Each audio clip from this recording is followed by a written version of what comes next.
Welcome to the world of apocalypse highway survival. A disembodied voice echoed. From this moment on you must survive upon this endless stretch of road. Here everything starts from zero. There are no laws, no morality, only primordial savagery and brute strength. The voice continued, you have only one vehicle. It will be your sole, trustworthy companion on this highway. Please take this seriously and strive with all your might. Life is granted, but once a death allows no rehearsal. After a brief pause the voice added, friendly reminder, in 3 days you will face the catastrophe known as eternal night. To enhance the player experience you are granted 1 day of invincibility. The words faded away as Yi Li, who had been sleeping soundly, suddenly jolted awake. His dark eyes were scattered and unfocused, at first clouded with bewilderment. Yet within moments clarity gathered in his gaze. He rubbed his dazed head, trying to shake off the stupor. Apocalypse. Highway survival. Catastrophe. These words echoed again and again in Yi Li's mind. Looking around he discovered he was sitting inside a car on the verge of being scrapped. This worn-out vehicle, calling it scrap, might even be an overstatement. Wires and cables tangled together exposed everywhere within the cabin. In several places the frame had shed its paint, revealing patches of rusted metal beneath. The leather on the seats had burst open, revealing the crumbling sponge padding inside. Cracks spidered across the windows, and 2 panes were even missing a corner. A damp, moldy odor permeated the entire car. The only thing that seemed even remotely presentable was the 13-inch tablet screen embedded in the center console. Brand new and pristine, it stood out awkwardly against the otherwise junkyard-worthy vehicle. The screen displayed the time, weather, and temperature. It was exactly 8 o'clock in the morning. Weather clear. Temperature 19°C. Curious, Yi Li tapped the screen a few times. A main interface immediately appeared, revealing 4 apps. Chat channel, trade mall, vehicle status, and friend info. Yi Li opened the chat channel without hesitation. Online users 31251. Active chatters 21512. Many players had already begun spamming messages in the channel. Is anyone there? Any living people? If you're alive, say something. Does anyone know what's going on right now? Where's this place? What kind of junk car is this? Where's my luxury sports car? I was doing morning exercises with my wife and suddenly I ended up here. Where did my wife go? Brother, impressive situation. I suggest you consider using the exhaust pipe to solve it. I think I heard some voice just now talking about an apocalypse game. Were we kidnapped by aliens? Don't scare me. Are you guys from Earth or not? I'm from Earth. Me too. Brothers, I really need to pee right now, but there's a lion staring at me outside my car. What should I do? I'm waiting online. Don't panic up there. First check whether it's male or female. If it's female, maybe you can enjoy a different kind of morning exercise. Don't mess around, brother. I remember that voice saying we have 1 day of invincibility. You can go down and try it. If it's true, come back and share the experience with us. Try it, and you might just die. These old schemers are treacherous. I think you could see if you can drive your car somewhere else. Could some kind-hearted big brother teach me how to drive? I haven't even gotten a license yet. Damn, we caught one alive. There's actually a girl in here. Hurry and add her as a friend. Calm down, brothers. She could just as well be a guy. Yi Li watched the chat content flash past his eyes at high speed. Most people in the channel were merely cracking jokes. There was almost no useful information about this so-called apocalypse highway survival game. In the end, he would have to rely on himself to explore it step by step. Next, Yi Li opened the second app, Trade Mall. A brief description appeared. You may trade items with other players through the mall. The trading mode is up to you. Free usage period countdown 10 days. It was essentially the game's trading hub. Since people had only just arrived in this world, the exchange was still completely empty. Nothing had been listed yet. What concerned Yi Li most was that limited free usage period. As expected, no matter the game, its developers would never allow players to take advantage of them for long. Yi Li quickly opened the third app. Vehicle status. The details unfolded. Wooling matte minivan, cheap, sturdy, and hard-wearing. Owner Yi Li. Grade abandoned class. Contains workbench, can be used to craft corresponding tools using blueprints and materials. Fuel storage 20L, current consumption 7 liters per 100 kilometers. The fuel was not negligible. In theory, it could travel nearly 300 kilometers. Closing the interface, he opened the last app, Friend Info. Friends 0. Private messages 0. Yi Li glanced at it and shut it down at once. There was nothing worth studying there. Finally, his gaze fell upon the workbench in the rear trunk of the car. Its body was black, 1 meter 20 in length and 40 centimeters in width. Aside from that, there was nothing else in the trunk. Yi Li sat on the seat, his eyes vacant, and his thoughts drifted back to the past. On Earth, his parents had died early, and he had no real relatives or close friends. He studied while working part-time to earn money. His classmates at school looked down on him, and at work his boss docked his wages. Each day he lived muddled and exhausted, worn to the bone, his future nothing but a haze. Now, for reasons unknown, he had been brought to this world to participate in some absurd survival trial. Could life become any more brutal? Surely they couldn't choose just one person to torment. Yili exhaled a long, heavy sigh, then after a moment's thought murmured to himself, everyone is starting from scratch. Perhaps this will turn out to be a tremendous opportunity. With that single thought his eyes grew brighter, and a hint of steadfast determination appeared on his face. Just then a clear chime sounded by his ear. An ethereal voice followed, "Congratulations player, you have awakened the talent, Golden Legend." Talent. Golden Legend. Yi Li's eyes widened. As the voice faded a line of information about Golden Legend surfaced in his mind. Golden Legend. You are one favored by the goddess of luck. Danger will always trail a step behind you, and good fortune will always seek you out. You are the chosen and the only one. In short, his luck had been elevated to the extreme. Buying a lottery ticket would guarantee a win, or a 10-pull draw would always yield gold. It seemed the arrangement had been laid out for him with painstaking precision. Yili once again opened the chat channel for a quick glance. There were still people idling and chatting, though far fewer than before. Most had already set out to explore this strange new world. Yili watched the channel for a while. Not a single person disclosed anything about their talents. He had no way of knowing whether everyone had chosen to conceal them, or whether he was the only one who possessed such a gift. After observing for a time, and finding no useful information, Yili opened the door and stepped out, circling the van once. From the outside the body did not look nearly as dilapidated as the interior. Some areas of paint had peeled badly, the 4 tires were heavily worn, and the headlight covers were already yellowed. He wondered whether they could still illuminate the road clearly at night. It won't break down halfway, will it? Yili could not help but mutter in complaint as he continued to survey his surroundings. The minivan was parked on a broad highway. It was a 16-lane dual carriageway, immensely wide. On both sides of the road stretched an endless grassland, and in the hazy distance mountain ranges and forests could be faintly discerned. The distance was indeterminate, but certainly far away. All right, let's begin. Yili exhaled deeply, then climbed back into the vehicle. He turned the ignition. The engine erupted into a deafening roar as though on the verge of exploding, and the entire vehicle began to shudder violently. Clutch gear released, the handbrake, ease off the clutch, accelerate. The minivan lurched into motion. He shifted gears and began to pick up speed, intent on observing the surroundings while keeping the vehicle from falling apart. Yili kept the speed hovering around 30. Drawing on his experience from survival games he used to play, he was certain that there would be resource crates along the road. There was not enough fuel in the tank for 300 kilometers of travel. He had to find a resource crate before the gasoline ran dry. He steered the vehicle toward the outer edge of the roadway. His gaze swept continuously across the grassland beside the road. Small animals and insects flitted through the grass. Field mice, rabbits, locusts, all of them promising sources of food. Gah! With a mournful wail, the night demon's massive body crashed heavily to the ground. Do you want to? Just then a series of beeping sounds suddenly erupted from the screen beside him. A mechanical voice followed. Resource crate detected 60 meters to the left of the vehicle. It actually comes with a built-in resource search function. Yili was genuinely taken aback. He slammed on the brake, brought the minivan to a stop by the roadside, then climbed out. Stretching his neck, he peered toward the left. Sure enough, in the distant grass, he spotted a turquoise protrusion, its color almost indistinguishable from the surrounding vegetation. At such a distance he would never have noticed it without the warning. Yili glanced around, hoping to find a handy weapon. Yet after searching for quite some time, he found nothing at all. In the end he gritted his teeth and stepped directly into the grass. Since that mechanical voice had said they possessed a Onady invincibility state, he chose to gamble on it. If he won, everything would be smooth sailing. If he lost, he would simply start over from the beginning. 18 years later, he would still be a good man, he thought with grim humor. With his heart pounding, Yili sprinted toward the resource crate. Coiled atop it lay a black spotted snake as thick as a thumb and half a meter long. Its head was triangular, clearly a venomous snake. A chill swept across Yili's back, yet the snake did not strike, it simply lay there motionless. It seemed to be asleep. Yili quickly scanned the surroundings. There was nothing but grass and more, not even a slender twig. To hell with it, he muttered. In the end, Yili steeled himself, deciding to take its life. He reached out, grabbed the black spot snake, and slammed it hard against the ground, then stomped down twice with all his might. The snake did not even have time to awaken. Its head was crushed to pulp, its body writhing weakly in the grass. Yili stomped twice more, and only then did it fall completely still. Nothing to be afraid of after all. Yili exhaled in relief. After confirming there was no danger, he stepped up to the crate.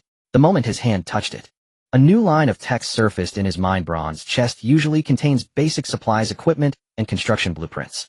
Let's see what good things it holds, he murmured. With a heart full of expectation, Yili opened the bronze chest. In an instant, golden light surged out from within.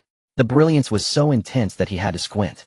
When the golden light faded and the contents of the chest were fully revealed, he finally turned his gaze toward them. There were 3 items in total: iron axe, crafting blueprint, 1 sheet pack of mineral water, 24 bottles, 500 milliliters, each Desert Eagle common. So this is a golden legend, he breathed. Staring at the pistol in the chest, Yili could not conceal the excitement on his face. The corners of his mouth were practically impossible to suppress. He did not even spare the other 2 items a proper glance. He simply picked up the Desert Eagle. The magazine held 7 rounds, and it came with 30 additional bullets, 37 in total. With a handgun for self-defense, as long as he did not get surrounded by a horde of beasts or court death on purpose, he could almost run rampant in the wild.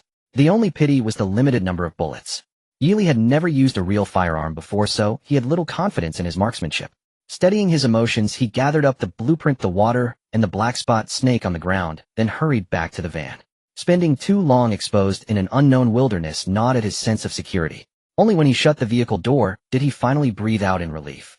At the same time, he noticed a voice sounding by his ear: collect the black spot snake corpse. So even this could be collected. It was just like a game. Yili was slightly surprised. He nodded and said collect. As his words fell, the black spot snake he had placed on the passenger seat transformed into segments of meat, a snakeskin gallbladder, and a single gold coin. Curious, Yili picked up the coin first for a look. It was small and finely made, very much like the coins that circulated on Earth. Gold coin currency used in this world cannot be used as crafting material. So this world had money as well. The sight made him think of the countdown he had seen earlier for the free use period of the trading mall.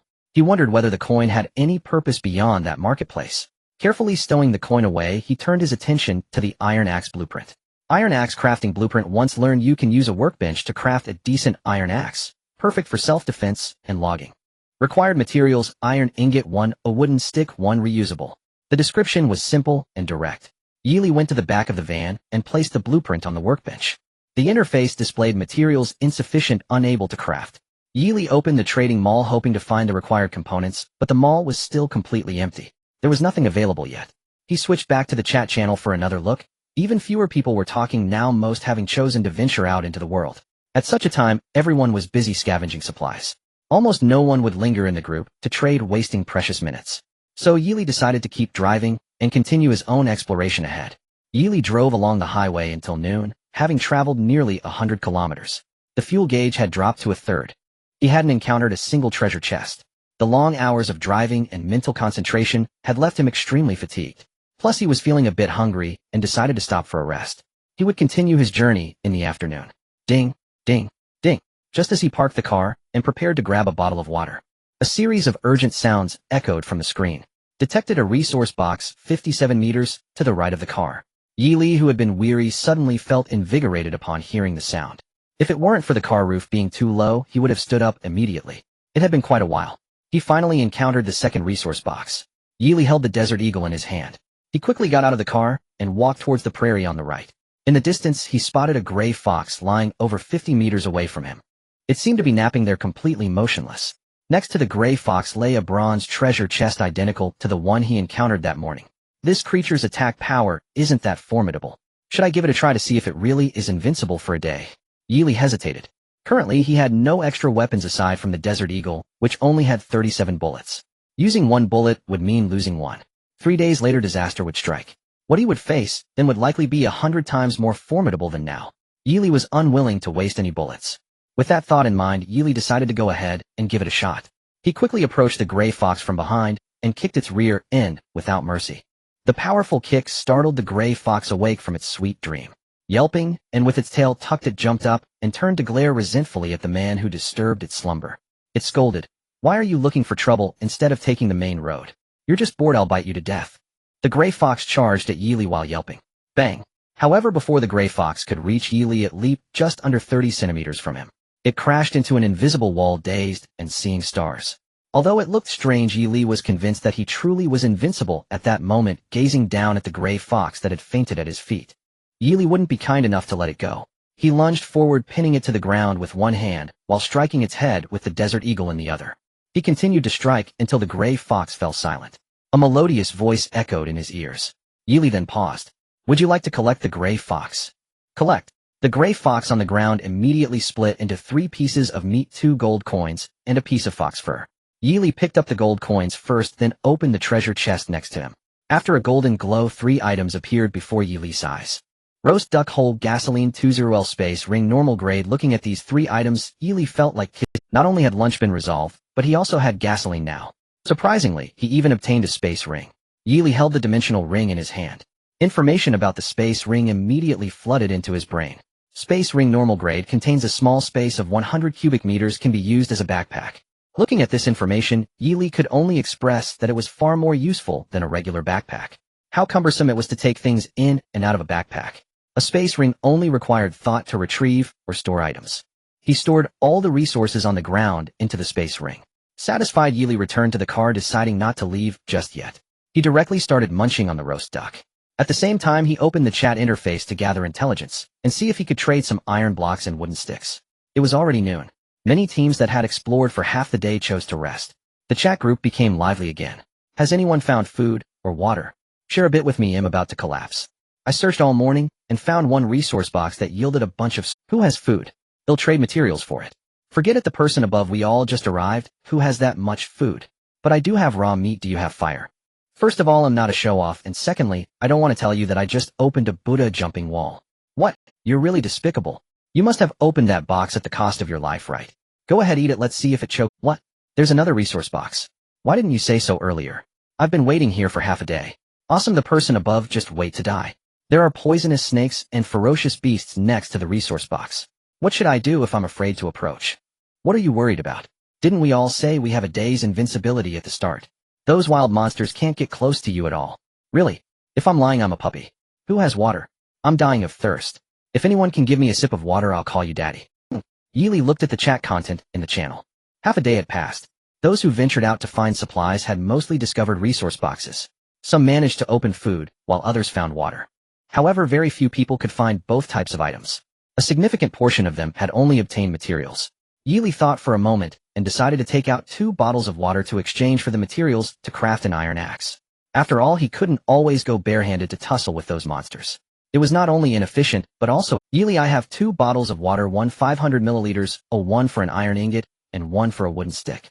The iron ingot cannot be less than 5 pieces, and the wooden stick cannot be less than 5 pieces. Everyone is welcome to snatch it. Upon seeing Yili's message, the chat channel fell eerily silent for a second.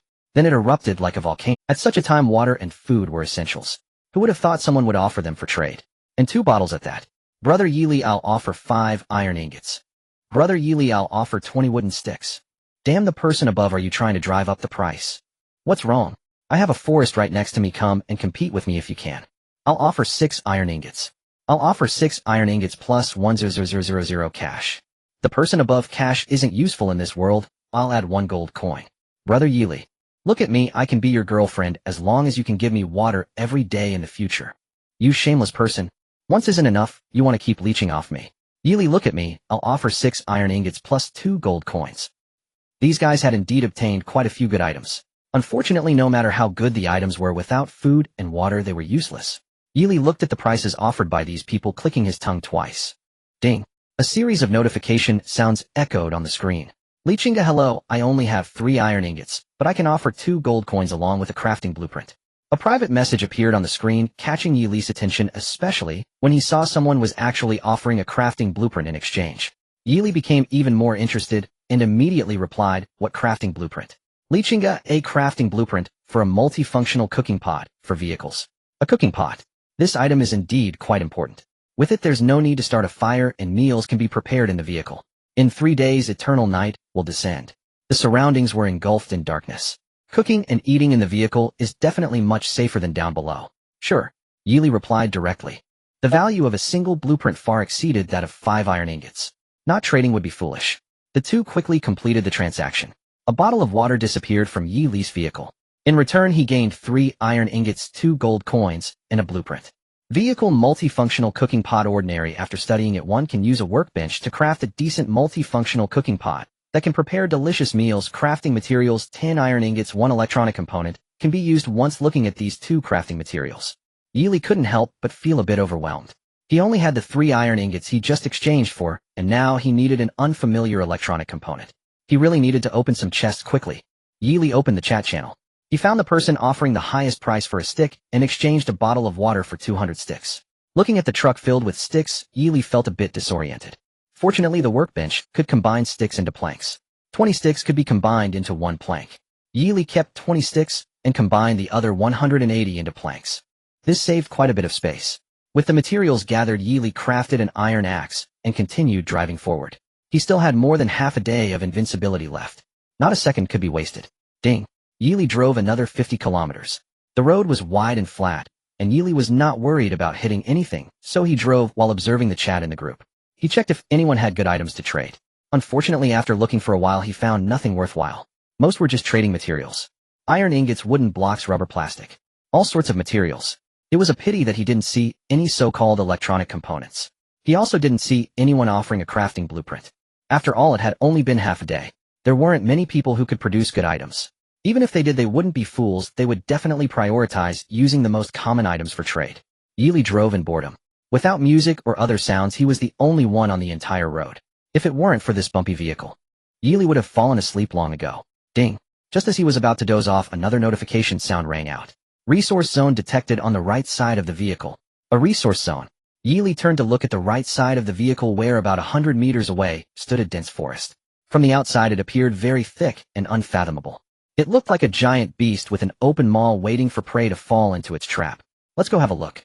Without hesitation, Yili opened the car door and jumped out. Since he had invincibility, now he might as well gather some intelligence. This time, Yili didn't even take out the Desert Eagle. He simply carried an iron axe and walked over. There was a small dirt path leading into the forest. No one outside had alerted him to any treasure chests. Yili could only walk while attentively scanning the surroundings, making sure not to miss any visible areas. There were some bushes along the sides of the path. Some bushes bore bright red berries. Yili walked over, picked some, and placed them in his spatial ring for future needs. Cluck! Just as Yili was focused on picking berries, a sharp sound rang out.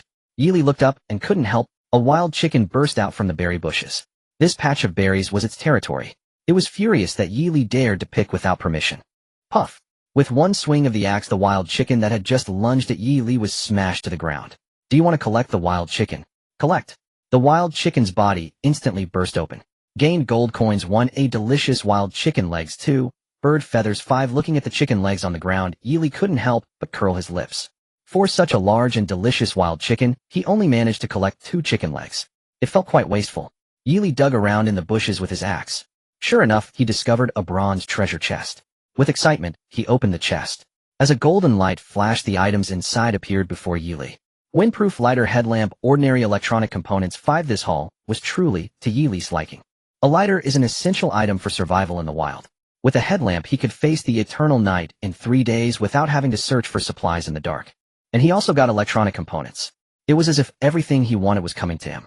Now he only needed 7 more iron ingots to craft the multifunctional cooking pot. Yili stored all the items from the chest in his spatial ring. While continuing to gather berries, he explored further ahead. The animals in the forest were far more abundant than those seen on the grassland. Monkeys, pythons, raccoons, squirrels, antelopes. They hid behind the tree trunks deep in the forest, watching the man who had suddenly intruded. Yili walked forward for nearly 500 meters. The surroundings grew significantly darker. The thick canopy overhead blocked out any light from outside. A chilling wind blew from the forest, carrying a faint smell of blood. Yili paused for a moment. Finally, he took out the headlamp and put it on, continuing to walk forward. The light emitted by the headlamp was very bright. It illuminated everything within a 20-meter range. Beyond that, everything became blurred and unclear. Yili continued forward 100 steps. Suddenly, a series of low growls resonated around him, like a beast warning other creatures encroaching on its territory. Yili stopped and looked into the trees on either side. Pairs of eyes gleaming like rubies opened from behind the trees, staring in his direction. With the help of the headlamp's light, Yili finally saw the true forms of these reed monsters. They were all humanoid creatures. They were similar to zombies from movies. Their skin was a sickly blue covered in bulging veins. Their mouths had fangs protruding, dripping with a black foul liquid. Their hands had evolved into claws, looking incredibly sharp. Night demons. Just a glance made Yili want to turn and flee. But then he remembered he was in an invincible state. Yili's courage swelled. That's right, I'm invincible. Shouldn't they be the ones running? With that thought, Yili tightened his grip on the iron axe and continued walking forward. Roar! Finally, as Yili continued to advance, the zombies let out a series of roars and rushed out from behind the trees in the forest. Yili gripped the iron axe tightly, waiting for the right moment. As the first zombie charged towards him, he aimed for its head and swung down mercilessly. A howl escaped the zombie's lips as green liquid sprayed from the edge of the axe, splattering like a puddle of muck as it fell to the ground. Do you want to collect the corpse of the night demon? Night demon. Yili didn't have time to think. The night demons behind him had already pounced, surrounding him completely. The night demons attacked Yi Li frantically, but all were repelled by a golden light surrounding him. If only I could remain invincible forever. Yi Li muttered to himself, his hands not idle. He swung the axe around, striking at the heads of those night demons. Soon enough, all 20 night demons lay at his feet. Collect. As Yi Li's voice fell, the corpses of the night demons vanished beneath him, transformed into various materials. Gain night demon serum 20 rags 100, gain gold coins 200. These night demons are so strong. Without my invincible state, I would have been torn apart by these monsters. Yi Li looked at the night demon serum in his hand with a slight frown. Just then an even more terrifying roar echoed from deeper within the forest. Yi Li regained his composure and walked towards the direction from which the roar came. Along the way, night demons continually sprang from the forest, all dealt with by Yi Li's invincible aura. Gain night demon serum 10 rags 50 gold coins 100. Soon, he saw a night demon at the end of the path that was unlike the others. This night demon was larger and more formidable than the others, with bulging muscles. Its mouth had 4 flaps opening and closing. 8 bone spikes protruded from its abdomen, writhing incessantly. Have I encountered a little boss? Yi Li's heart raced with excitement. He had a premonition. If he could defeat this monster, he would surely gain substantial rewards. Eat! The night demon let out a roar and suddenly lunged at Yi Li. Its speed was as swift as a leopard. Whoosh! Yi Li sidestepped, striking down with the iron axe towards the night demon's head. Bang! The axe struck the night demon's head with a dull thud, merely breaking its flesh without causing any substantial damage. The night demon's reaction was equally swift. As Yi Li struck, its claws were already aimed at him. Bang! Its claws struck against the golden light, failing to harm Yi Li in the slightest. Gah! The night demon let out a surprised cry as if scolding Yi Li for cheating. It had somehow donned a layer of armor. Yi Li paid it no mind, focusing intently on the night demon's attack patterns. Claw attack. Fangs gnawing. Pouncing. These were the night demon's 3 main attacks. With each failed assault, the night demon grew increasingly furious. Its attack frequency escalated, becoming more chaotic. It had completely lost patience. In contrast, Yi Li remained calm, dodging and countering. He aimed to strike the night demon's head with precision after each dodge, or to quickly evade after every hit. If he absolutely could not avoid it, he would brace himself, relying on his invincible aura. Currently, the night demon could not harm him at all. After several attempts, Yi Li had grasped the night demon's weak. Compared to other areas, its head was the most vulnerable spot. Bang! Finally, after half an hour of practice, Yi Li's axe struck deep into the night demon's head. Gah! With a mournful wail, the night demon's massive body crashed heavily to the ground. Do you want to collect the corpse of the mutated night demon? Collect. Harvest night demon serum 2, rags 5, gold coins 20. Yi Li looked at the items that erupted from the mutated blood demon. He couldn't help but feel a bit disappointed. He had hoped for something unique. In the end, he realized he had overthought it. After gathering the items, a silver glow caught Yi Li's attention. Yi Li took a few steps forward, pushing aside the shrubs at the path's end. Inside was a treasure chest shimmering with a silver glow. Silver treasure chest contains basic living supplies, materials, and crafting blueprints. Occasionally higher-level items may be found. It's actually a higher-level treasure chest. My long run wasn't in vain. Yi Li's heart leaped with joy as he hurried over to open the chest. Golden light filled the air, even more dazzling than when opening a bronze chest, causing Yi Li to instinctively avert his gaze. Once the golden light faded, he turned his eyes back to the chest. Gained blanket 1, gained iron ingot 10, gained blueprint for car door standard, gained blueprint for anti-night demon serum. Yi Li held the blanket in his hand. It was smooth, soft, and had excellent warmth. He could cover himself with it for warmth while sleeping at night. The iron ingots were nothing special.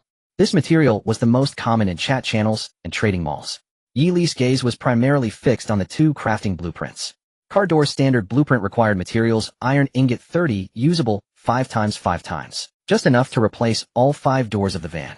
However, looking at the number of iron ingots, Yi Li's brows furrowed deeply. It required 30 ingots to craft 1 door. To replace all 5, he needed 150 ingots. He currently only had 12 ingots. A long road ahead. Yi Li stored the car door blueprint and looked at the second blueprint in his hand. Anti-Night Demon Serum Blueprint required materials: Night Demon Serum 1, Wood, Ash 1. Reusable effect. After receiving damage from a Night Demon, it effectively removes residual Night Demon virus from the body. Effective within 24 hours, Yi Li examined the blueprint, his eyes sparkling with excitement. The Night Demons harbored viruses, and a single hit could lead to infection. If the virus remained in the body for more than 24 hours, it would lead to infection and death. This highlighted the importance of the Anti-Night Demon Serum. Moreover, the materials for crafting the Anti-Night Demon Serum were not rare. Night Demon Serum could be obtained by defeating Night Demons, and wood ash could be easily gathered by burning some dry twigs. I really hope others don't have it, that way I can make a fortune. Yili anticipated this as he walked out of the forest. The path had come to an end. The forest was dark and gloomy. Yili had no intention of venturing into the woods to explore. While heading back, he picked up dry branches and leaves from the ground. He planned to return to the road to gather more wood ash. The eternal night disaster in 3 days. These night demons would likely be the most common monsters in the calamity. Yili wanted to prepare as early as possible. Back on the road, Yili piled up the collected dry branches and leaves, igniting them with a lighter. He then took out the snake meat and fox meat obtained earlier in the morning to roast over the fire. Yili returned to the car and opened the chat interface. Many people were online. After all, surviving alone in a strange world, feelings of loneliness and fear could grow increasingly intense. At such times, the presence of other survivors becomes the last source of comfort in everyone's heart. Even if one does not like to send messages, just watching the conversations in the channel can give a sense of companionship, alleviating the panic within. It's been almost a day. I've come across 3 resource boxes and not a single bite to eat. How can anyone survive like this? Isn't there meat? You can eat the meat. Do you know how to start a fire? Are you going to eat it raw? Don't you fear parasites will kill you? I found food, but I have no water. I'm about to die of thirst. Who has water? I can trade materials. Let's pool together. Those with food and those with water can. You can't do this, so what about those of us who have nothing? Go upstairs, cold dish. I want to trade too, but I only have 1 bottle of water, not enough for myself. Why, I haven't eaten anything all day and my stomach is empty and my heart feels cold. Which big brother can help me with a bite to eat? Feel free to DM me. Yili clicked to take a look. The girl who sent the message had an average appearance, barely passing. However, her figure was indeed quite good. At least a C cup, but it's hard to tell if it's the original. While that figure is really nice, but unfortunately I have no food either. Why don't you come find me, and I'll give you some food, you let me drink some water. Hey, are you serious? You really have no shame. Disgusting. Disgusting. Wow, which big brother or sister can spare me a sip of water? My dad is Li Gang. Once we get back, I can give you a small target. Get lost, you vile capitalist, still thinking about making big promises at a time like this. What's a small target? Whoever gives me a sip of water, I'll give them 2 small targets when I get back. After all, it's just boasting who can't do that. Who is Li Gang? Do you know who my father is? My father is Zhang. Yili silently watched these people argue. Once these people got tired of arguing, he edited a message and sent it out. Yili selling fresh berries, delicious and juicy, sweet and tangy. 10 berries for 1 iron ingot. Contact me if you need them. Berries. Are they poisonous? Won't they give me diarrhea? Someone immediately sent a message. Berries are so small. 10 for 1 iron ingot. That's too greedy. Can it be 20? I'll trade for 20. Yes. Too few, but won't quench my thirst at all. Yili, can I buy them with gold coins? Yili, Appa, I don't have iron ingots, but I want to eat sweet berries too. Look at my mouth, it's all dry. Yili curiously clicked to take a look. Damn, a mouthful of yellow teeth. So disgusting. Ugh, can you not post your unclean posterior? I'm about to puke. 1. Ding. Yili had just finished drinking a mouthful of water to calm down. A private message came in. Li Tianyi, brother, how many berries do you have? This name looked familiar to Yili. Oh, it seems to be the person who had just criticized him in the chat channel. 10 berries for 1 iron ingot, no negotiations. Yili replied directly, as he had no leisure to haggle with this person. Li Tianyi, I know if you have more I'll trade for 100 berries. Li Tianyi was almost frantic. He had said that in the chat channel earlier. He wanted others to think it wasn't worth it. He planned to find Yili to trade for more berries as soon as possible. No problem, initiate the trade. Yili took the berries he had picked from his spatial ring. There were still many in the forest. He had picked a full 2,000 berries. With the completion of the trade, he had 100 fewer berries and gained 10 iron ingots. Don't eat too many. If you get a stomach ache, I won't be responsible. In the end, Yili still reminded him. The group was still arguing. However, many people had started to DM him one after another to trade. For those who wanted to take advantage or bargain, Yili directly blacklisted them and ignored them. Soon all 2,000 berries were traded away. His car now had 200 iron ingots. Yili placed the car door crafting blueprint on the workbench at the back, consuming 150 iron ingots. He directly crafted all 5 car doors. Ding. Standard car door crafted successfully. Would you like to replace the car's original doors? Without hesitation, he directly replaced the new doors. To Yili's surprise, the new doors were successfully installed. The old doors did not get removed. Instead, they simply vanished. He didn't even have the chance to recover or decompose them. Yili then used 10 iron ingots and an electronic component. He also crafted the previously acquired multifunctional portable rice cooker, placing it in the passenger position. After finishing these tasks, Yili stepped out of the car and examined his vehicle. Overall, it still looked shabby. Only the 5 newly produced doors appeared brand new, out of place against the worn-out vehicle frame. It felt a bit like a flower marrying in new clothes that covered the body, but not the face, making it even less pleasing to the eye. Yili looked at it twice, and felt he could barely stand to look. Turning back to the now ash pile, a waft of meaty aroma floated over. The meat on top was already roasted, looking quite charred. Yili took a small bite, and stuck out his tongue. To be honest, it was really not that great. It smelled good, but tasted like firewood with a hint of smokiness. Throwing the roasted meat into the car, Yili collected the fire pit. Acquired plant, ash 100. Acquired charcoal 5. Yili placed the blueprint for the anti-night demon serum, 32 night demon serums, and 32 portions of plant ash on the workbench. Soon he crafted 32 portions of anti-night demon serum. The green liquid in the test tube had now. Yili stored all the anti-night demon serums in his spatial ring. He certainly wouldn't sell such items right now. On the first day, everyone had invincibility time. It was impossible to get hurt. In fact, some might not even know that night demons existed. Such items were less popular than a bottle of water or a bite of food. They wouldn't sell for a high price. Only when most people came into contact with night demons, especially when someone got hurt, would the anti-night demon serum become valuable. Yili now only prayed that there were not many people who had this blueprint. After packing up, Yili drove for several dozen kilometers. Along the way, he discovered a bronze treasure chest guarded by a gray wolf. To hone his combat skills, Yili engaged in a fierce battle with the gray wolf for 300 rounds, ultimately exhausting it to death. He obtained 10 pieces of wolf meat, 1 wolf skin, 2 gold coins. Opening the bronze treasure chest, he received 5 iron ingots, 5 packs of instant noodles, and 40 liters of gasoline. He no longer needed to worry about running out of fuel. Ding! Just as Yili settled back into the car, a notification sound echoed from the screen. As the notification sound faded, the sky gradually darkened. In just moments, the slanting sun in the west vanished, replaced by a sea of crimson clouds. Yili glanced at the time. Unbeknownst to him, it was already 7:30 in the evening. Perhaps due to the excitement still coursing through his body, he felt no fatigue after a day of hard work. Even now, he only felt a slight discomfort in his rear. Should I rest here for the night? Yili pondered while driving. Thus, he drove another 30 kilometers. Outside, the night had fully descended. Yili attempted to turn on the old car did not disappoint him. The dim light only illuminated about 10 meters ahead. Beyond that, everything blurred into darkness. Yili stopped the car in the middle of the road, deciding to rest here for the night. After a day of driving, his body felt nearly shaken apart. A chilly breeze flowed through the cracks and gaps of the car windows, causing Yili to shiver involuntarily. The nighttime temperature was only around 10 C, which felt quite cold. Covering himself with a blanket, he nibbled on the leftover roasted duck from lunch.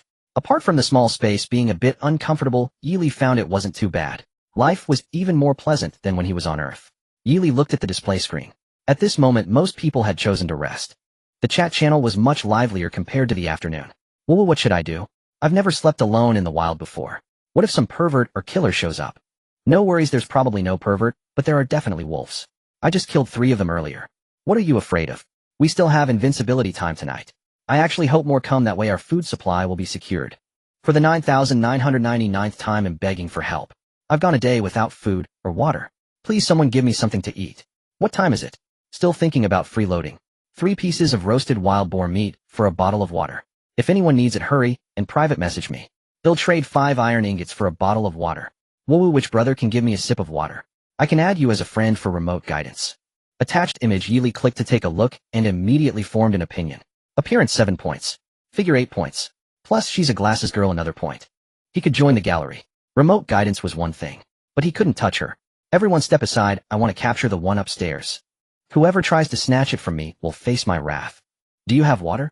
What time is it? Still trying to control the situation. This isn't a game that could really lead to someone dying. I don't care. I have water anyway. Big brother, give me a bottle, and I can also let you guide me remotely. Big brother, I'm looking for a trade. I can exchange 10 iron ingots for a bottle of water. Yili finished the leftover roasted duck, looking at the last piece of duck, but he placed it in the trading. Originally, he was just trying it out. Unexpectedly, as soon as it was listed, someone bought it immediately. Ding! Roasted duck, but trade completed, 1 iron ingot received. Is this really possible? Yili threw the leftover duck bones into the trading mall. This time it wasn't snapped up immediately, just as he wondered if it was too outrageous. Another notification sound rang out. Ding! Roasted duck bone trade completed, obtained 1 iron ingot. These people are really hungry. Yili chuckled helplessly. Such things back on Earth would be something a beggar would refuse, chasing you 10 streets with, yet here it could be exchanged for an iron ingot. Yili also listed the 4 pieces of meat he roasted today in the mall, each piece traded for 5 iron ingots. Yili was not surprised. Many people had found tools for igniting fires in treasure chests today. There were quite a few selling roasted meat in the mall. What everyone lacked the most now was water resources. Yili glanced at the 19 bottles of water left in the trunk, contemplating whether to take out 2 bottles to exchange for some resources. Water was in high demand in the market right now. It could be sold for a higher price. In a few days, as people began to accumulate more water, the price would surely drop significantly. Ding! Just as Yili was considering this in his heart, a notification sound rang out. Yili looked at the screen. A private message appeared. Lichinga, hello, do you still have water? If so, I would like to exchange a bottle with you. The name was familiar to Yili. It was the person he had traded iron ingots and the multifunctional cooking pot with at noon. What will you trade? Yili sent the message. If the other party could offer something he found satisfactory, he wouldn't mind trading for a bottle. Seeing Yili's message, Li Qing's face lit up with excitement. She had already finished the bottle of water from noon, and now her throat felt like it was on fire. She searched everywhere for water, but couldn't find any. Finally, she decided to ask the person who sold her mineral water at noon if he had any left. Unexpectedly, he actually responded. Moreover, from the reply, it seemed this person definitely had extra water, otherwise he wouldn't ask what she could trade. Lichinga, I have a blueprint for an oil tank that can increase the capacity to 40 L, and a portable music player that can play music. Can I trade both for a bottle of water? After sending the message, Lichinga felt a bit embarrassed. In her eyes, these 2 items didn't hold much value. The oil tank upgrade merely reduced the number of times she needed to refuel in the future. As for the portable music player, it only contained 1 song. Yilia? He was surprised that a portable music player could even be made. Just as Yili was in shock, Lichinga sent another private message. If not, I can add 2 iron ingots. Sure. Yili readily agreed. For him, a blueprint that could upgrade the oil tank was already sufficient. To his surprise, it even came with a portable music player and 2 iron ingots. The road ahead would no longer be so dull. Lichinga expressed her gratitude. The transaction was complete. Yili looked at the message sent by Lichinga with some confusion. What was there to thank for in a mutually agreed transaction? He paid no mind to it, and lowered his head to look at the blueprint in his hand. Blueprint for making a standard car fuel tank. It can be used on the workbench to create a larger tank that holds more fuel. Materials required: plastic 40. Can be used once. Yili glanced at it, and tossed it to the back of the car. He had never even seen plastic before. There was no need to trade water for such a thing. He picked up the portable music player, and put on the headphones. He switched it on. Music began to play. As the prelude started, Yili couldn't help but sway his head and body. Hail! What's the matter with your head? Listening to the music, a man's lewd dance moves unconsciously surfaced in Yili's mind. The man who punched his way through Avengers Endgame. Yili wanted to change the song. After fiddling for a while, he discovered that there was only this 1 song on the player. Damn, there's only 1 song. He removed the headphones and complained weakly.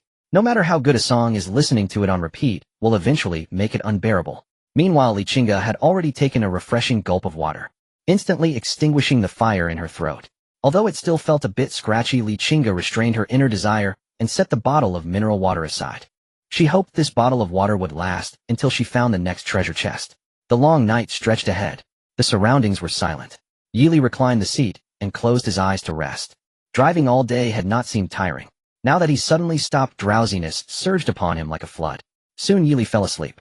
In his dream, he successfully completed this survival challenge. He reached the pinnacle of his life. Luxurious palaces, sumptuous food, with Naza on his left and Reba on his right. Just as he was about to enjoy the evening with the 2 beauties, the bed collapsed. Bang! The violent shake jolted Yili awake. He turned to look outside the car. Under the moonlight, 2 gray wolves were attacking the car door. Scratch! Scratch! Scratch! He turned to look outside the car. Under the moonlight, 2 gray wolves were attacking the car door. Scratch! Scratch! Scratch! The irritating sounds continued, making one feel uneasy. I just replaced this car door. Yili's face darkened as he opened the door and got out. The 2 gray wolves shifted their focus and pounced towards him. However, Yili was protected by golden light. The attacks of the 2 gray wolves couldn't reach him at all. With a swoosh, swoosh, accompanied by 2 axe strikes, both gray wolves lay on the ground. Not completely dead, yet Yili stepped forward and struck their heads with 2 more axe blows. Only then did the prompt sound in his ear. Do you want to collect the gray wolf corpses? Collect. Gained wolf meat 20, wolf skin 2, gold coins 4. He dealt with the 2 wolves. Yili glanced around and found no other beasts. He then looked towards the car door. The brand new car door had already been scratched by the 2 wolves, leaving several claw marks. Fortunately, it was just 2 wild wolves. If I had encountered a large beast, that broken car would probably be in pieces. Yili grumbled and returned to the car. He glanced at the time. It was 4:30 in the morning. Outside, the sky was still pitch black. Yili curled back into his seat. He opened the chat channel on the screen. Many people were still awake. It wasn't that they didn't want to sleep. Many like Yili had been sleeping soundly until they were awakened by the sounds outside. Damn, my car door just got 2 holes punctured by a wild bull. How am I supposed to drive now? What happened to being invincible? Why isn't the car invincible? Have you ever experienced waking up to a wild boar urinating on your face? There's still a lingering smell in my car. Damn, how did it get into your car?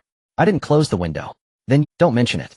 I just got out to urinate and was ambushed by a snake.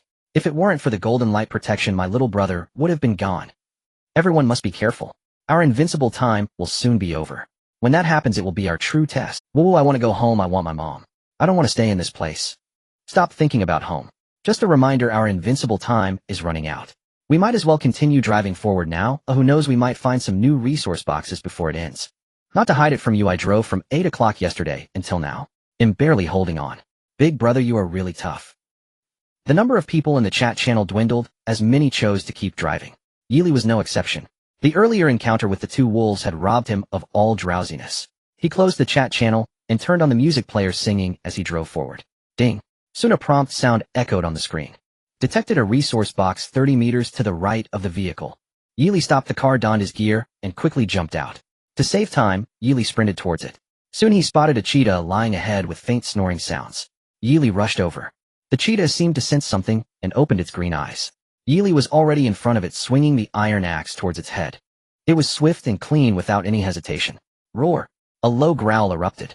The cheetah attempted to rise and retaliate, but Yili would not give it that chance. He picked up the iron axe and struck again. Bang! A powerful blow knocked the cheetah back down. Yili could almost hear the sound of its skull cracking. The cheetah emitted whimpering sounds from its throat, as if begging for mercy. Yili would not let it go. As a good young man of the 21st century, mercy towards enemies is cruelty towards oneself. This saying had sunk deep into people's hearts and was revered as a classic. Bang! Bang! Bang! Yili struck the cheetah's neck with 5 or 6 axe blows until the prompt sound resounded in his mind. Only then did he stop. Do you want to collect the cheetah's corpse?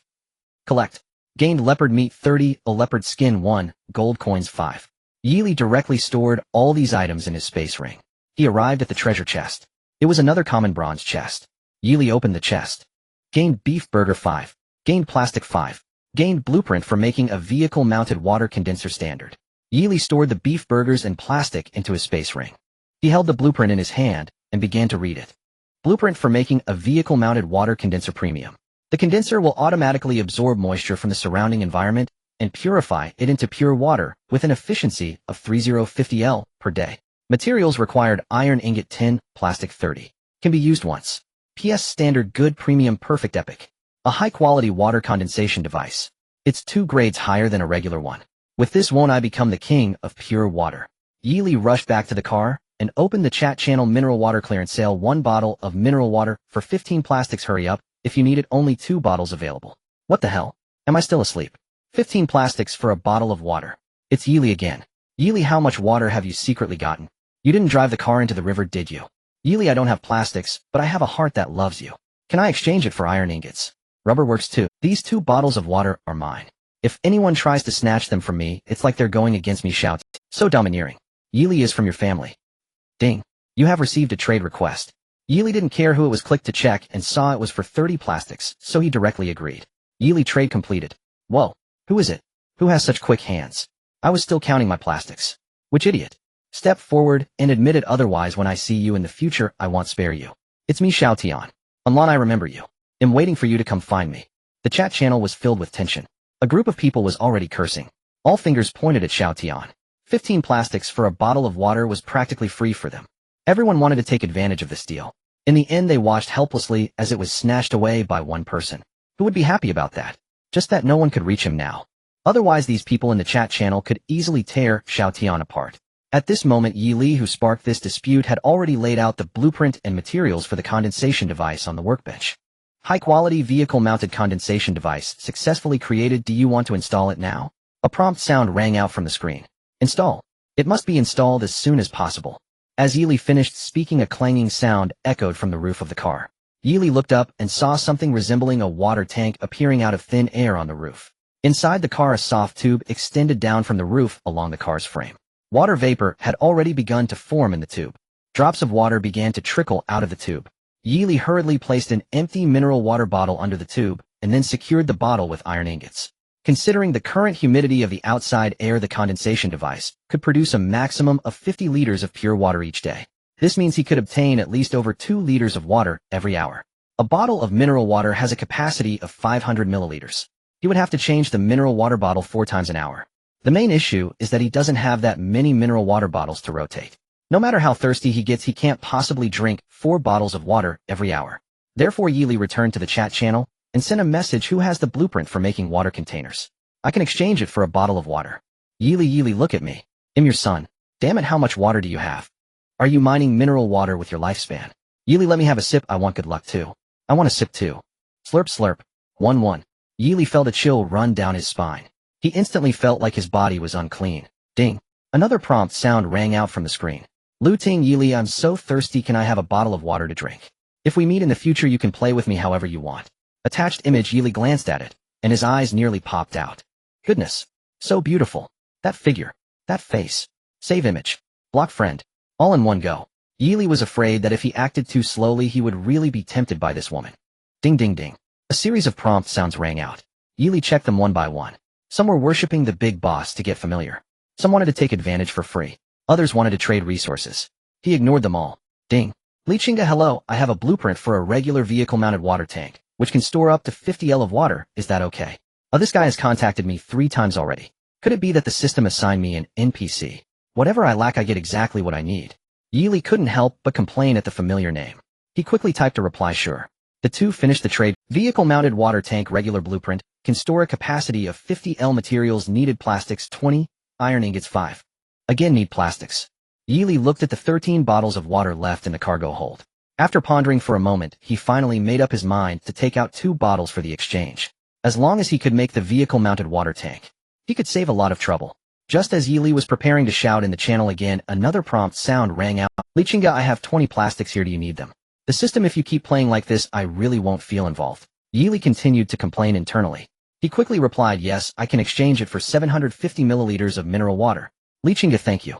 Thus the two completed another trade. They exchanged the plastics. Yili quickly made the water tank. The water tank was large, standing in the middle between the seats and the workbench. Yili placed the soft tube from the condensation device into the water tank. This way he wouldn't need to worry about it for more than a day. When the water accumulates, he could sell it directly. Thinking of this, Yili seemed to envision himself sitting in the car counting cash. After doing all this, Yili simply ate 2 hamburgers and drank half a bottle of water. He continued driving forward. With these things suddenly added to the car, the van felt like an old lady carrying too much and struggling to move. Yili stepped on the accelerator, and the van's speed only reached 50 kilometers per hour. He glanced at the car's fuel consumption. From the original fuel consumption of 7 liters per 100 kilometers, it had now turned into 5 liters per 100 kilometers. The box of gasoline in the car from yesterday was already burned out. He added the 20 liters of gasoline obtained from the resource box. Only then did he continue on the road. The sky gradually brightened. When the time reached 8 o'clock, another prompt sound rang out from the screen. Congratulations, everyone, on successfully surviving the first day. I believe you all have gained a better understanding of this world. From now on, you will lose your invincibility. Please continue to work hard. Life is only once, so cherish it. As a reminder, the first disaster, Eternal Night, will begin in 2 days. The system prompt sound ended. Everyone fell into silence. Even those who were still in a deep sleep seemed to sense something and opened their hazy eyes. Even the noisy chat channel messages stopped refreshing at this moment.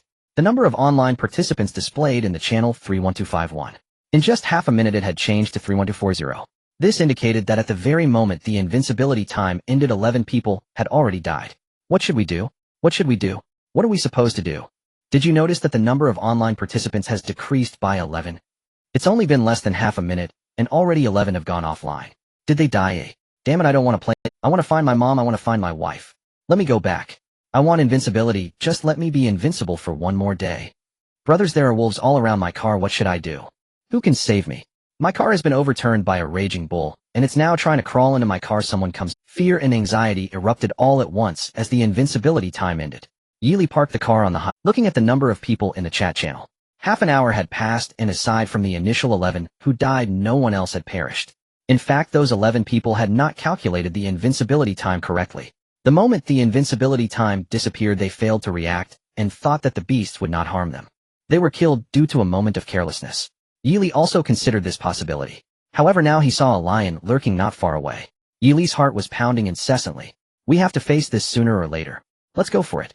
Yili murmured to himself as he climbed onto the rear workbench and crafted 2 iron axes. Then he wrapped his pant legs with 2 pieces of cloth. Without the invincibility protection, even a common snake or scorpion could take his life. He had to be cautious. Protecting his legs was essential. Yili jumped from the car and cautiously approached the lion in the distance. As he drew closer, the lion noticed Yili's presence. Roar! It stood up and let out a roar toward Yili. It was warning Yili that this was its territory and to leave. Yili felt a surge of fear, but his gaze was drawn to the silver treasure chest beside the lion. He did not want to retreat. He could not retreat. If he really couldn't win, he still had a gun, right? In front of the desert eagle, everyone is equal and lions are no exception. Yili moved to what he thought was a suitable position. The lion was already preparing to pounce. Without mercy, Yili threw the iron axe he held towards the lion. Swish! The lion's body swiftly dodged to the side, avoiding the first axe. However, it did not anticipate that the second axe would follow closely. Chop! The axe blade struck its head perfectly. Although it did not cause significant damage, it still wounded the lion's head, causing it to bleed. Feeling the pain on its head, the lion became angrier. As the king of the grassland, it could not tolerate anyone causing trouble in its territory. Roar! With a lion's roar, the lion charged forward with great speed. However, Yili was already prepared. As the lion rushed towards him, Yili quickly dodged to the side. His speed was not slow either. After all, he had recently endured training from gray wolves and mutated night demons. How could he be so easily pounced on? While dodging, he even took out the third iron axe from his spatial ring. Finding the right moment, he struck at the lion's belly. Compared to its head, the lion's belly was even more vulnerable. Swish! The iron axe was still quite sharp. With one chop, a very noticeable red mark appeared on the lion's belly. The lion howled in pain and turned fiercely, its huge paw aimed at Yili's head. If this paw hit him, even if his head didn't shatter, he would surely suffer a concussion. Yili did not dare to take it, Hedon quickly falling backward. He would rather fall than let himself be hit by this paw. Seeing Yili fall, the lion lunged at him again. Bang! The lion's body was still in midair when a cloud of blood mist rose from its head. Blood and brain matter splattered everywhere, staining half of Yili's face red. The lion's corpse fell from the air, and Yili hurriedly rolled to the side, narrowly avoiding being crushed by the lion's body.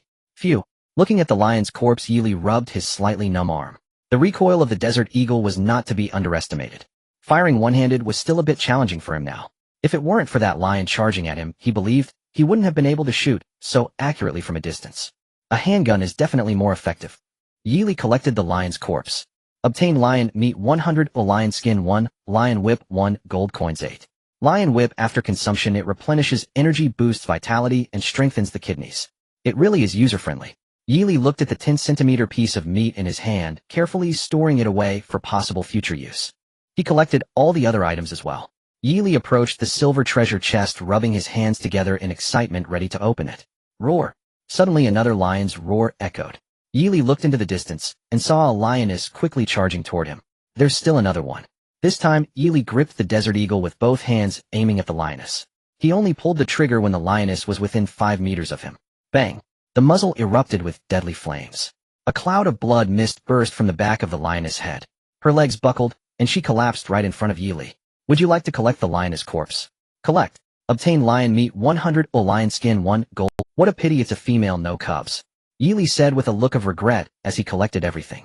He turned to look at the silver treasure chest at his feet. With an excited heart, he opened it. Obtained rice, 25 kilograms, 1. Obtained crafting blueprint for regular toilet paper. Obtained crafting blueprint for regular car framework. Obtained crafting blueprint for Tang Hung Dao. Excellent. Looking at the 3 crafting blueprints in the chest, Yili felt a bit dazed. It was worth risking his life and wasting 2 bullets to come over and open this silver treasure chest. He collected everything. Yili quickly returned to the car. After all, he no longer had the invincibility status. Spending even 1 more minute outside felt incredibly unsafe. Back in the car, Yili organized his items and then took out the 3 crafting blueprints to examine one by one. Blueprint for crafting ordinary parchment. Materials required wood X1. Reusable. This item does not require many materials. Moreover, it is reusable. At least now there is no need to use leaves or dirt to wipe after going to the bathroom. It signifies a successful entry into civilized society. Then Yili picked up the second blueprint. Blueprint for crafting an ordinary vehicle structure. Materials required iron ingots 20,061. Usable ones. The materials required are quite considerable. Glancing at the water tank behind the vehicle, there were already over 6 liters of water. Yili was not in a hurry and first looked at the third blueprint. Blueprint for crafting the Tang Hung Dao quality. It possesses a stronger attack power. Materials required refined iron X2, wood X1. Reusable. Refined iron.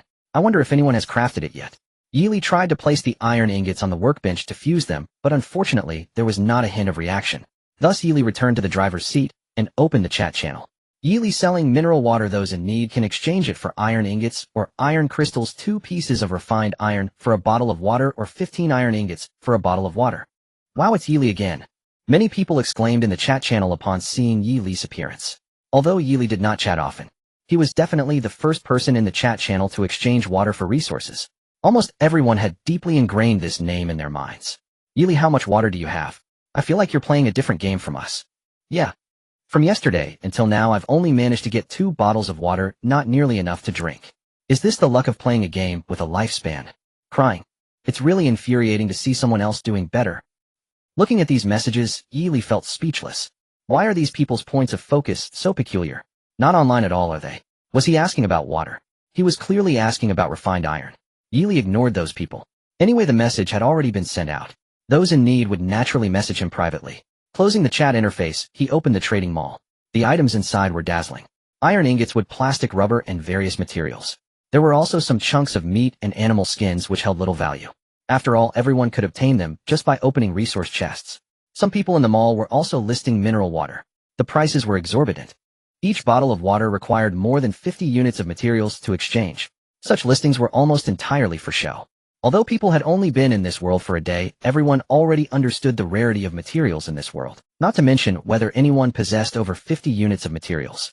As long as it was not to the point of dying of thirst, no one would foolishly trade that many resources.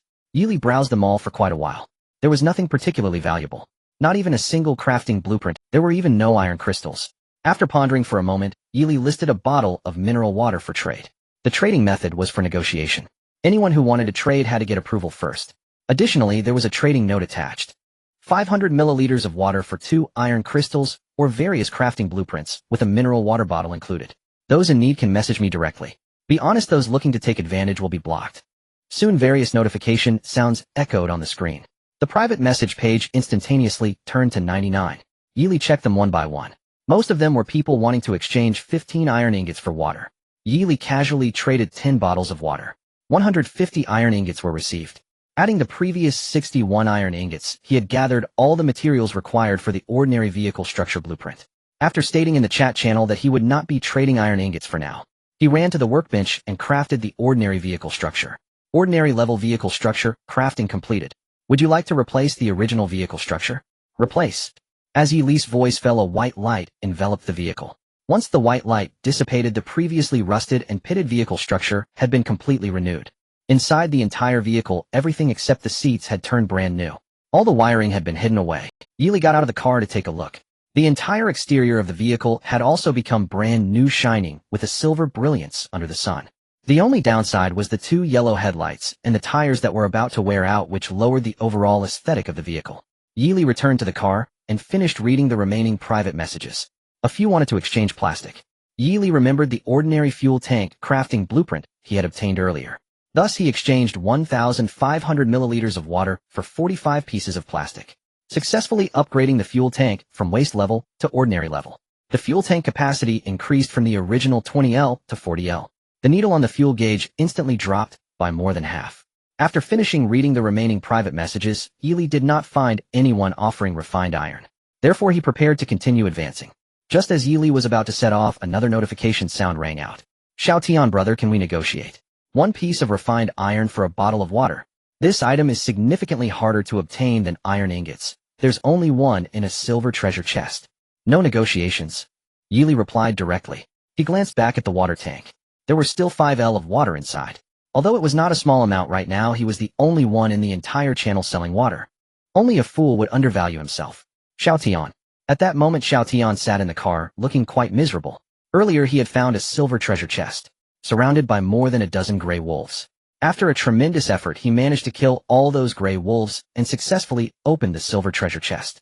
Originally hoping to find a few bottles of water in the silver treasure chest to quench his thirst, he was disappointed to find only a bag of flour inside, with the rest being various materials. Among them, the most precious were 2 pieces of refined iron. Other materials came in tins, but only refined iron was in 2 pieces. It felt smooth and heavy. It was clearly a material of higher quality than iron ingots. Xiao Tian browsed through the trading mall. The prices for water there were all over 50 units of materials. Moreover, all were materials he could use at this stage. The only price he found reasonable was Yi Li's. Compared to over 50 units of materials, those 2 pieces of refined iron seemed not so painful to part with. Xiao Tian, 2 pieces are fine. In the end, Xiao Tian still sent a private message to Yi Li. There was no choice, he was too thirsty. If he did not promptly replenish his water, the road ahead would be very difficult. Xiao Tian, I'll exchange 2 pieces of refined iron for a bottle of water. Upon seeing the message sent by Xiao Tian, Yi Li's heart, which had been eager, finally settled down. He had originally considered whether to exchange half a bottle of water for the refined iron in Xiao Tian's hands. Unexpectedly, the other party actually had 2 pieces of refined iron. Could he have opened 2 silver treasure chests as well? Yi Li thought to himself, quickly completing the exchange with Xiao Tian, fearing that a moment's delay might lead to the other party retracting their offer. After obtaining the fine iron, Yi Li swiftly climbed onto the workbench behind him, placing the blueprints and materials on it to begin crafting. Ding! High-quality Tang Dao has been completed. As the notification sound echoed, a Tang Dao appeared on the workbench accompanied by its sheath. The entire sword was black. The sheath was engraved with intricate patterns, giving it a low-key, yet luxurious appeal. Yi Li grasped the Tang Dao in his hand. It felt slightly heavier than the iron axe he had before. Grasping the hilt, he felt an exquisite touch. Swish! A sound like a sword song rang out.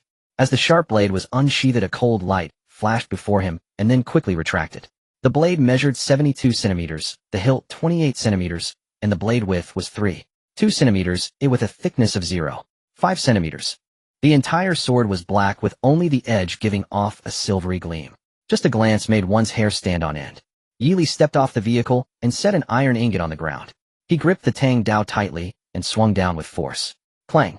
The sound of metal striking metal echoed. The iron ingot was struck, creating a 3-centimeter deep notch. In contrast, the edge of the Tang Dao remained sharp, showing no signs of damage. If I had this sword earlier, I wouldn't have wasted bullets to kill those 2 lions. Yi Li, satisfied, sheathed the Tang Dao. Returning to the vehicle, he quickly ate 2 hamburgers, drank some water, and continued on his way. With a high-quality Tang Dao and a Desert Eagle, Yi Li felt a surge of confidence. Ding! Detected a resource box 60 meters to the right of the vehicle. The notification sound rang out from the screen. Yi Li immediately pulled over to the side of the road. Grabbing his equipment, he got out of the vehicle and glanced at the grassland on the right about 60 meters away. A plump wild boar was chasing butterflies in the grass, its movement limited to a 10-meter radius around a bronze treasure chest. Yi Li cautiously stepped into the grass, the weeds reaching halfway up his calves. As he moved forward, he made soft rustling sounds. This soon caught the wild boar's attention. The boar, which had been frolicking, suddenly stopped and turned its gaze towards him. Humph! It let out a sharp squeal. Without a moment's hesitation, it charged fiercely at him. Yi Li bent slightly first, throwing 3 iron axes at the wild boar. Swish! The first 2 axes missed entirely. The last one struck the boar's head. Bang! Squeal! The pain from its head made the boar cry out. It shook its head, dazed from the hit. A stream of warm blood trickled down from its head. The wild boar was now fully enraged, charging recklessly at Yi Li. Swish! Seeing the boar charging, Yi Li, who was already prepared, quickly dodged to the side. As he moved, he slightly turned his body, sweeping the Tang Dao. Swoosh! The blade sank into the boar's neck. Using the boar's momentum, the blade sliced from its neck. Splatter! Countless blood and entrails spilled from the gash in the boar's belly, painting the surrounding grassland red. Humph humph! The boar collapsed, letting out low groans from its throat. Its forehooves struggled to move, trying to rise. However, the injuries were too severe. The boar attempted several times, but failed. What a sharp blade! Yi Li reassessed the Tang Dao in his hand. Just then his hands and body were splattered with quite a bit of boar's blood. In contrast, the blade remained as smooth as ever, not stained by a single drop of blood, comparable to the dragon-slaying sword or the heavenly sword from martial arts novels. Gain pork 100, pigskin 1, gold coins 6. Looks like it was an old sow. Yi Li shook his head at the materials that had dropped on the ground, collecting everything into his spatial ring. He approached the bronze treasure chest and opened it. Gained green apple 5, gained salt 50G1, gained car USB drive 1. Surprisingly, there's salt. Yi Li picked up the salt from the chest and examined it. With this bag of salt, he could add more flavor to his grilled meat in the future. 500G. If he ate sparingly, it would last a long time. Yi Li then picked up the 5 green apples, taking a bite. They were crisp and refreshing, juicy and sweet. They were 100 times better than the apples he had eaten back on Earth. Finally, Yi Li's gaze fell on the USB drive at the bottom of the chest. Car USB drive contains various classic videos to add more fun to your boring journey. Yi Li murmured, and quickly ran back to the vehicle, wiping off the boar's blood. He plugged the USB drive into the USB port on the left side of the screen. Ding, external device connected, transferring videos for you. Oh yes, come on baby. Half an hour later. Yili exclaimed, what a good deal. As a young aspiring individual rising in the 21st century, how could he watch such things? Yili hurriedly tapped a few times on the screen. He glanced at the categories Western Japanese and Korean domestic beastum and actress. Yili quickly yanked out the USB drive. If he continued watching, he probably wouldn't be able to drive today. Rubbing his face to calm his emotions, he continued driving forward. At this moment, the chat channel was filled with lamentations. Wow, someone else has died, what should we do? I'm so scared. What kind of survival is this? I don't want to play anymore. Whoever brought me to this world now, right now, take me away. Wow, this morning I was chased by a group of frenzied wild buffalo. I almost flipped my vehicle. I don't want to. Who can save us? I'm tired, I don't want to leave anymore. Free materials, anyone who needs them can contact me. I just missed several resource boxes. Each one was guarded by beasts. Our invincibility time is over. How do we fight these beasts? I don't care anymore, I'm giving up. They'll just wait here on the road. If any big brother passes by, please take me along. I'd be eternally grateful. This morning I had a sip of my drink, and now my stomach feels like it's turning upside down. Am I going to die, family? Bro, you really are something else. I can tell you're not a novice. My original underwear and stockings have all been listed in the mall. If anyone needs them, grab them quickly for just a bottle of water. Sis, I don't have mineral water. He'll exchange 2 iron ingots for the underwear. Brother's a friendly reminder, be careful when taking a dump. I just got stung by a wasp, and now it's swollen up like crazy. What the hell is this real? Send me a picture. Send me a link. Attached image, hurry, and cut it off. If you don't, you'll die. Wow, I don't want to be a eunuch. Damn, I feel faint. Hurry and cut it off. Just grit your teeth and get through it. If you die, what use is it to keep the roots? Yili listened to music while watching the chat in the channel. The person's experience also raised his alertness, especially after seeing the aftermath of being stung. Yili felt uneasy just thinking about it. In the future, he would have to observe the surroundings thoroughly before using the restroom and act swiftly and decisively. Eyes keenly observing all directions while attending to nature's call. Time quickly passed to noon. Yili felt a bit hungry, so he parked the car in the middle of the road as far away as possible from the grasslands on both sides. This way, even if poisonous insects, scorpions, or snakes sprang out from the grass, he could detect them immediately. He got out and used the restroom. After stretching his muscles, he returned to the car, locked the doors and windows, and took out the last hamburger from the pot as his lunch. At the same time, he opened the trading mall to check the trading situation inside. People had already been in this world for a day and a half. Water resources remained the main issue troubling everyone. Yili saw someone starting to list blueprints and weapons in the mall. He glanced back at the water tank behind him. It already contained over 10 liters of water. Thus, Yili ran directly to the chat channel and shouted it's time to sell water. 1 bottle of water for 1 blueprint. If you need to contact me. Water resources are limited, first come, first served. Following Yili's message, a flurry of question marks and exclamation marks erupted from a group of, it's Yili again. Bro, are you really not an NPC? NPCs don't have as much water as you do. Appa, can I trade a raw beef whip for a bottle of water? I guarantee it's fresh. What the hell, are you serious? If it's true, I can trade you my last bottle of water. Of course it's true, Appa. Attached image, a huge beef whip. You are really desperate, girl. Yili, I think we should help each other. We are all from Longwa. Since you have resources, you should share them with everyone. Exactly, if you're from Longwa, you should distribute water for free instead of profiting here. Right. Why should you have so many supplies while we suffer from thirst? I think it's definitely because Yili has too much water, which is why we can't get any from the resource box. Yili is the troublemaker in our area. Let's unite against him. No one should buy his water and see what he does. Originally, Yili was just observing the excitement in the chat channel. Unexpectedly, he found himself in the middle of it. Is this a moral coercion? Yili frowned and scrolled through the messages. He remembered the name of the person who spoke, first Zhao. Under his guidance, the direction of the conversation in the channel suddenly shifted. Everyone was blaming him for occupying resources, but not thinking about helping others out of their predicament. Instead, they accused him of robbing their supplies. Some even believed that it was because he had too much water that they couldn't extract any from the resource box. Yili found it amusing. Ding. Just as he was about to speak in the channel, a notification sound rang from the screen. Lichinga, hello, I have a blueprint for an ordinary car tire and would like to trade it for a bottle of water. Lichinga was very anxious at this moment. Watching the dumb comments in the chat channel, he wished he could tear those people's mouths apart. Yili was now in control of the water resources, which could be said to be the lifeline for many. You guys are just chatting casually in the channel. What if he decides not to sell later? You wouldn't know how many would die of thirst. To avoid getting caught in the crossfire, Lichinga gritted her teeth and could only trade away the only blueprint she had. She just wanted to tell Yili that those people were fools and had nothing to do with her. As for Lichinga, this NPC Yili welcomed her. The trade was completed swiftly. Lichinga, well, I think you're a nice person. After the trade, she sent a random message. Yili chuckled, closed the private chat, and returned to the chat channel. The people inside were still blaming him. Yili, say something. If you don't share the water you have from today onwards, you are no longer one of us from Longwa. That's right, I agree. I also agree, we don't want selfish people like you in our Longwa. The crowd was indignant. They had already started discussing revoking Yili's nationality. Yili, you guys are impressive and full of spirit, I hope you keep it up. From now on, 3 blueprints, or 50 basic materials, for 500 milliliters of water, and you must bring your own water containers. The chat channel fell into a brief silence. Then it erupted suddenly. Yili, aren't you afraid of losing your virtue by doing this? Yili, I didn't say anything. Can I still trade 500 milliliters of water for 15 iron ingots like before? Hey, think about your dignity. Oh, would you die without water? Exactly, you can survive 3 days without water. I don't believe you can't find a bottle of water within 3 days. Yili M from the Longwa Security Bureau, we can discuss this. I think we should help each other as people from Longwa. As the saying goes, the rich should help the poor, everyone has it tough. Moreover, your mineral water was extracted, so there's virtually no cost. I think it's sufficient for everyone to contribute a bit of materials. Having you hoard resources and operate independently is not beneficial for any of us. See, Yili, even the officials have come out. What do you have to say now? Yili, please watch the video. The crowd opened the video Yili had recorded. A hand was watering the grass with a bottle of mineral water. What the hell? A group of people was stunned. Someone strike him with lightning. Immediately, various nationalistic sentiments erupted in the channel. At this moment, Yili was completely unconcerned with what the chat channel was discussing. He had already plugged a USB drive into the screen.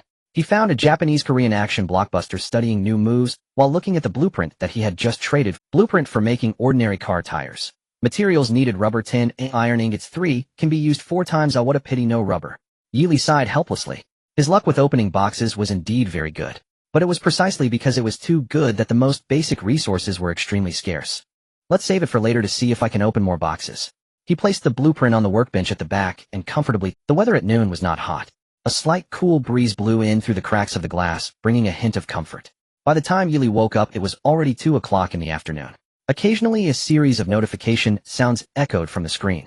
From time to time, friend requests and private messages came in, some of which contained insults directed at him. There were also those who wanted to maintain previous resource exchanges. Yili completely ignored all the insults by blocking them. Some were seeking to continue the past resource trades. Yili, 3 blueprints or 50 basic materials in exchange for 500 milliliters of water, no bargaining. Seeing the message Yili had sent back, everyone's expression turned green. Each bronze treasure chest could only yield 3 types of items at a time. Each material could yield 5 pieces.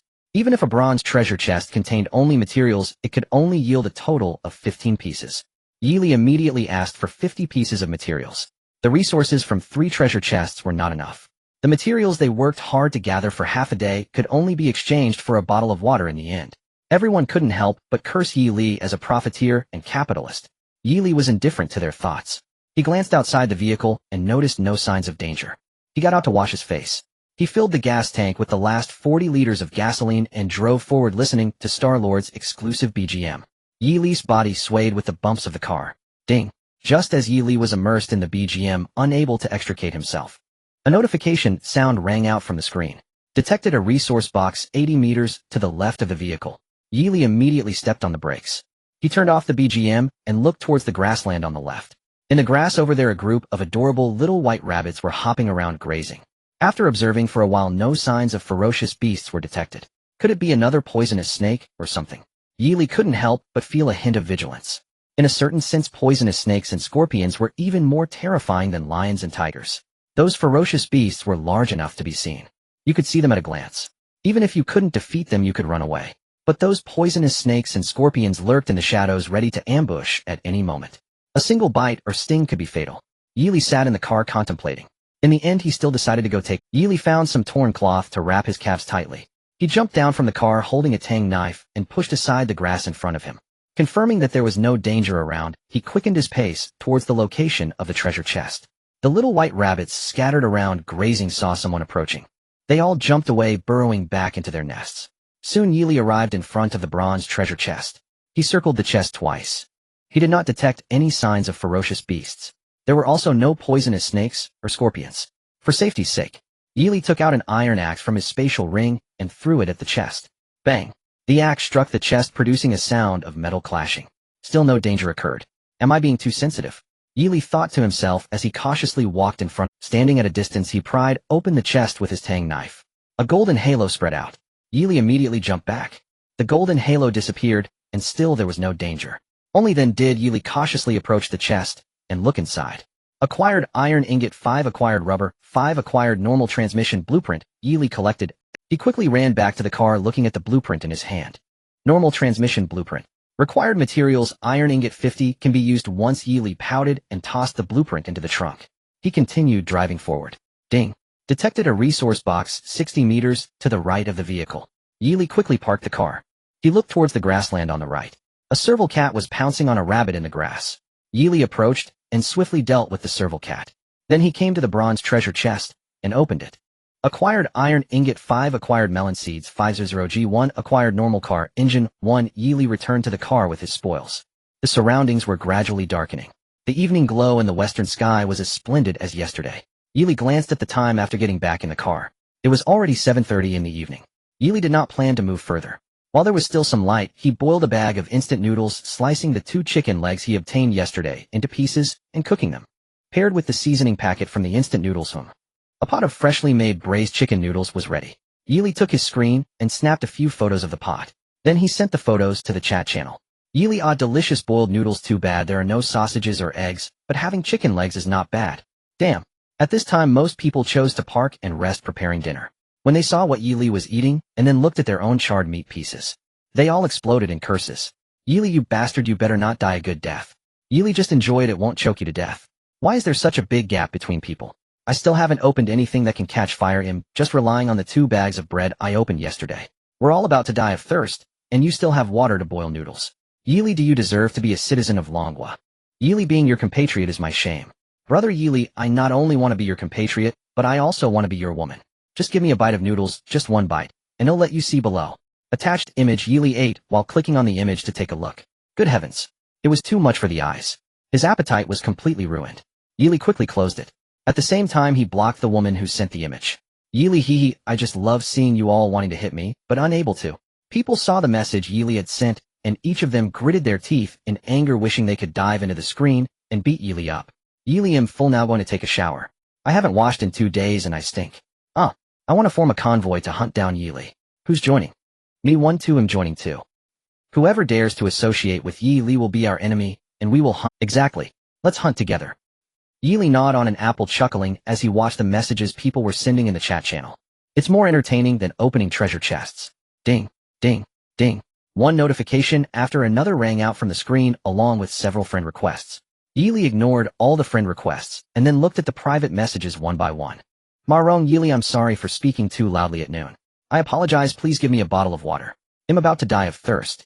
I still prefer your previous unruly and spirited self. Yili finished replying to the messages and immediately blacklisted and deleted them. Originally, there were many people talking about him. Yili was still unaware of who they were. Unexpectedly, someone walked right into the trap.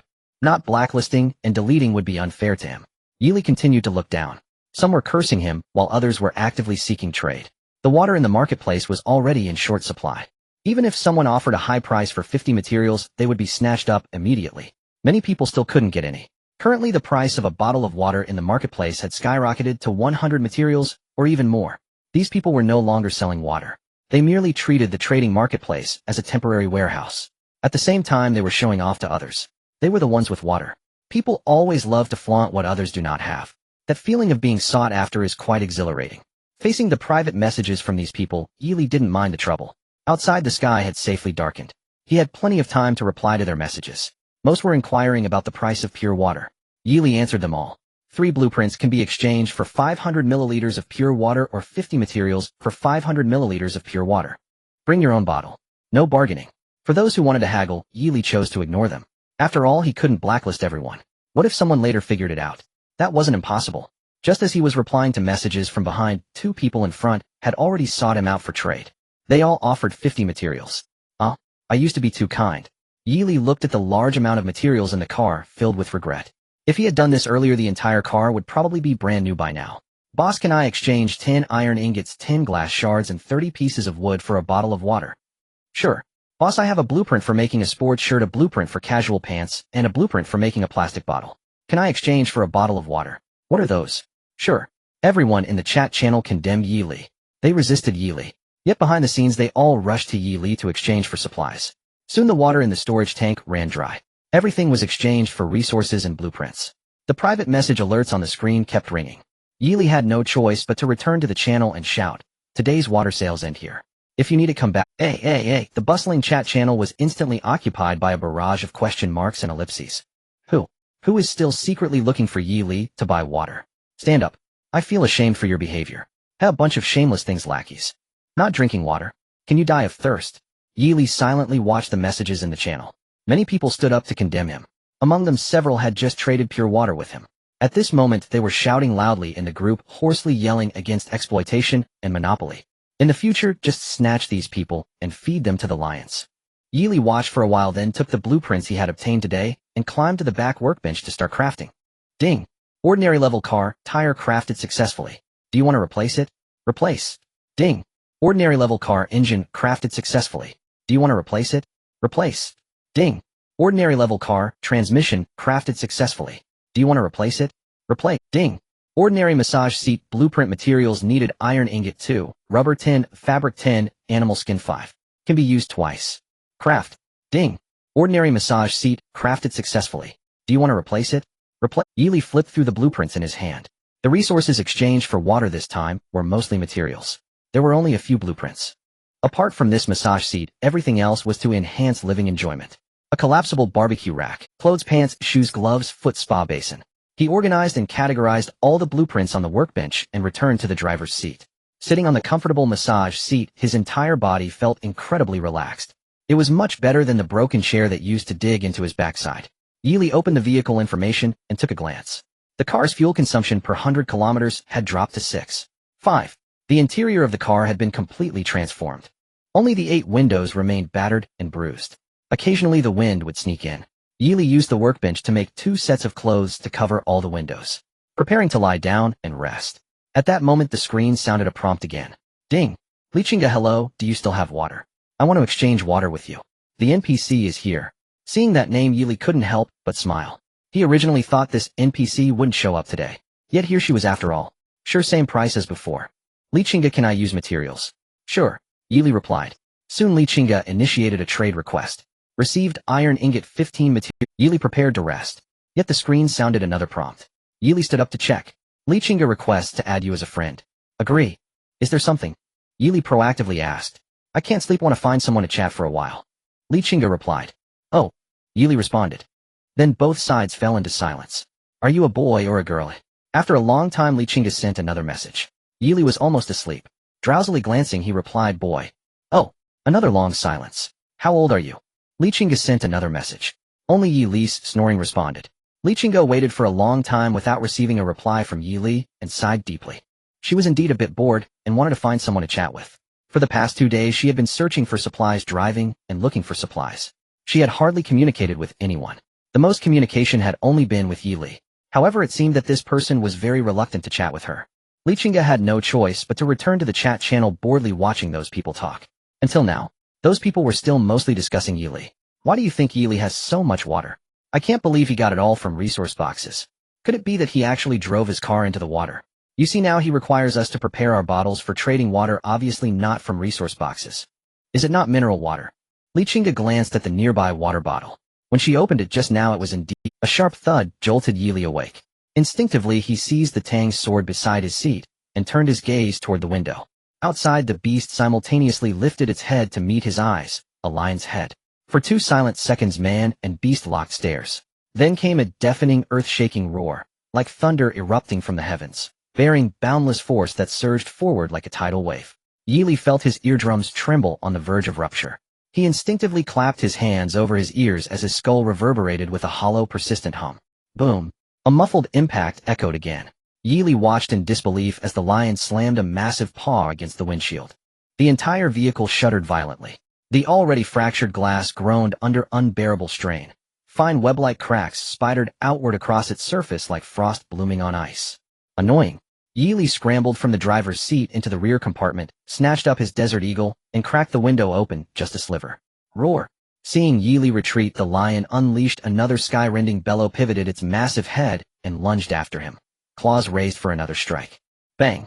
Yili had already extended the barrel beyond the frame. The instant the lion lifted its paw, he fired without hesitation. A crimson mist erupted from its left temple, and its motion froze midair. Then it collapsed rigidly onto the ground. Watching the beast fall, Yili swiftly sealed the window and scanned the surrounding landscape through the glass. Finding no further threats, he exhaled deeply and returned to the driver's seat. Surely not every night brings... He stared at the Desert Eagle in his hand. Each bullet expended was one less remaining. If nightly assaults, his 34 rounds would vanish before long. Should a pack appear later, even those 34 might prove... Trembling with unease, Yili drifted back to sleep. When he awoke again, dawn had broken. The sun streamed warmly through the windshield, bathing him in golden light. He checked the time, 8:30 a.m. Starting the engine, he eased the vehicle forward 2 meters. Assured no danger lurked nearby, he stepped out, Tang's sword in hand, and began harvesting the lion's carcass. Back inside, he took an apple and ate while glancing at the chat channel. Current users 30040. Since yesterday's invincibility period ended, 111 people had perished. Only dozens died during daylight, but over 1,100 fell last night alone, not counting the wounded. Severe injuries without medical care amounted to a death sentence. Perhaps even crueler than swift demise. Panic and despair gripped the chat channel. With over 1,000 dead in a single night, fear settled upon every soul. Even Yili felt fear. Had he lacked the firearm, he would have been forced to descend and engage the lion in brutal close-quarters combat. Victory, uncertain fate, unsealed. Yili, good morning everyone. Not bragging, but washing my face and brushing my teeth with water. Pure bliss. And eating an apple rinsed clean. Heaven. Image attached. The channel's somber, unified grief shattered instantly upon Yili. Yili, how are you still alive? You truly deserve to die. Big brother, Yili, can I drink your face-washing water? I'll drink your foot-washing water if you've got it. If you actually have foot-washing water, I'll drink it. Big brother Yili, when will you sell water again? I'm parched. Dad Yili, I sent you so many photos. Why haven't you replied? Send them. I'll reply. Hey upstairs. Are you sure you're not some absurdly cute girl pretending to be tough? Get lost. Duh. Ding. Just as Yili pondered his next move, a chime sounded on screen. Lichinga, good morning. This NPC talks a lot. Yili muttered, scrolling through the private message. Last night exhaustion had dragged him into deep slumber before he even noticed her notification. Yili, good morning. 20. Lichinga, huh? Yili, didn't you ask how old I am? Lichinga, oh. Just idle curiosity. Dawn is broken. Keep pushing forward. Yili shook his head and typed no further. He started the engine and drove onward. After last night's upgrade, the vehicle could now reach 80 kilometers. Pushing beyond that threshold caused the chassis to shriek in protest. Unhurried, Yili tested its top safe speed, then eased back. He settled into a steady 50 km per pace. The scenery remained monotonously uniform, save for the undulating horizon farther from the road. Yili longed to venture deeper into the grasslands, perhaps discover hidden treasures, but reason whispered firmly recklessness invites death. He abandoned the notion. To trade one's life for mere curiosity was never worth the cost. The vehicle rolled forward unwavering. A flood of study materials on screen rendered the journey anything but dull. Ding! As Yili immersed himself in tactical analysis, another alert pierced his focus. A prompt flashed: resource chest detected, 40 meters right of vehicle. Yili peered out the right window. 2 tigers guarded the chest. One dozed lazily beside it, the other patrolled vigilantly. Sunlight gleamed off the chest's silver surface. Clearly a silver-tier chest. Yili drew a slow, deliberate breath, steadied his nerves, and descended. Desert Eagle in one hand, Tang's sword in the other. Facing 2 kings of the forest demanded absolute vigilance. He advanced slowly toward the chest, whereupon the patrolling tiger halted, ears pricked, eyes locking onto him. The napping tiger stirred, ears flicking, then opening its amber gaze directly upon Yili. Roar. Twin roars erupted, deafening, primordial, shaking the very grasslands. Every creature, beast or insect, fled in blind terror. Some 2 timid suffered heart failure on the spot, blood streaming from nose, ears, mouth, collapsing lifeless to the earth. Yili's stride faltered. That roar surpassed even the lions in sheer, soul-chilling magnitude. Every cell in his body screamed to retreat, to flee. But could he? Of course not. Yili stood within a distance of 40 meters from the 2 tigers. He made a classic gesture towards them. Come on. Although Yili's voice did not resonate through the heavens like the tigers, it was by no means weak. It left the 2 tigers momentarily stunned. What is happening? I am the king of beasts. In front of me they are like geese plucking feathers, beasts shedding skin. Even the fish in the river should take a detour. A mere 2-legged beast dares to provoke me. The 2 tigers exchanged glances and let out a series of low growls. After a brief exchange, one of them suddenly lunged forward, pouncing in Yi Li's direction. Just one. Who do you look down on? Yi Li's eyes were cold and stern. His body tensed, and the tang knife in his hand was already drawn. Just as the tiger pounced in front of him, bang! A gunshot rang out. The charging tiger instantly lost its balance. It fell before Yi Li, its head completely pierced. Blood mixed with brain fluid bubbled out. After a prompt appeared in his mind, Yi Li pointed the tang knife at the tiger that stood frozen in place and shouted, "Come over here." The tiger actually trembled in fear. The sound of the gunshot was no less powerful than their tiger roar. In fact, it made even the king of beasts feel a tinge of caution. "If you don't come over, I'll come to you," Yi Li said as he moved closer to the treasure chest. 30 meters. 20 meters. 10 meters. Yi Li paused again, because he saw the tiger move. Just as Yi Li stepped within 10 meters of the treasure chest, the tiger finally revealed its fangs. It let out a roar and ferociously pounced at him. Ow! Bang! The sound of the tiger's roar had not yet faded when another gunshot rang out. The pouncing tiger swerved, its body colliding with Yi Li due to inertia. Yi Li hurriedly jumped 2 steps. He narrowly avoided the fate of being crushed by the corpse. "My bullets!" Yi Li heartbrokenly put away the desert eagle and began to collect the bodies of the 2 tigers. Acquired tiger meat 200, tiger whip 1, tiger skin 2, gold coins 20. Collection complete. Yi Li approached the silver treasure chest. He opened the treasure chest. Acquired barbecue seasoning complete, set 1. Acquired fruit wine common recipe 1. Acquired good quality gasoline 40L1. Acquired explosion-proof car window common recipe 1. Looking at the 4 items obtained, Yi Li was very satisfied. He collected the items and quickly returned to the vehicle. Yi Li then began to examine each item. Fruit wine common recipe, common fruit wine, a small drink lifts the spirit while excessive drinking is harmful. Daily small sips help enhance spirits, but overindulgence is counterproductive. Requires materials fruit 1, water 500 ml reusable. Yi Li went to the workstation at the back. He placed a green apple and 500 milliliters of water on the workstation and began to craft. Soon a bottle of green liquid appeared on the workstation. Yi Li twisted the cap open and sniffed. There was no distinctive alcohol scent, just the unique sweet aroma of the green apple. He took a gentle sip. Instantly, he felt a refreshing sensation wash over him. He stored the green apple wine. Yi Li glanced at the good quality gasoline. There was no special introduction. It was simply more durable than ordinary gasoline. The specific effect would only be known upon use. Finally, Yi Li looked at the second recipe obtained this time. Explosion-proof car window common recipe, more effective at resisting violent attacks than ordinary car glass. Note, do not attempt to use it to block bullets. Materials required glass, shards 100, rubber 10. Usable times 8. Yi Li looked at the number, just enough to replace all the glass on the van. Yi Li organized all the glass shards he had replaced last night, totaling over 500 pieces. Just enough to create 5 pieces of explosion-proof glass. As for the remaining 300, Yi Li was not in a hurry. He sent a message in the chat channel. Yi Li collecting glass shards, those in need of water come exchange glass shards. Yi Li go die. We want buy your water, even if we die. Yi Li glanced twice. The entire car's glass was renewed and a privacy treatment was even applied. From the outside one could The entire car's glass was renewed and a privacy treatment was even applied. From the outside one could not see inside at all. However, looking out from the inside, everything was clear as day. Yi Li tried tapping on the car window. Though not with full strength, it definitely wouldn't shatter like last night when a lion slapped it.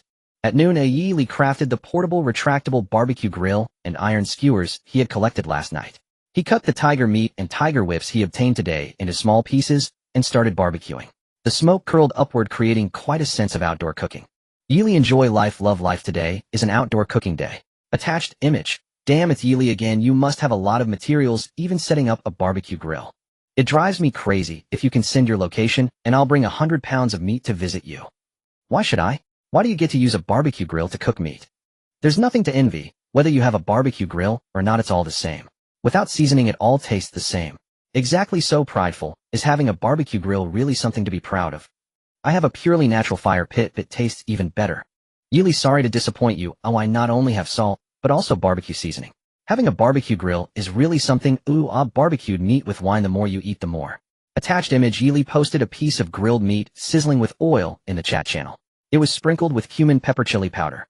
Just one glance made one salivate. The most infuriating part was that there was also a bottle of apple wine beside it. Immediately, it triggered a wave of lamentation. Stop calling him Yi Li, just call him No Heavenly. Yi Li, big brother, I haven't had good meat in a long time. Ew, I've lost weight. Can you let me have a bite? If you don't believe me, I can video call you for verification. You up there, if you video call me, I have instant noodle seasoning. It's also delicious. I just want to eat Big Brother Yili's meat.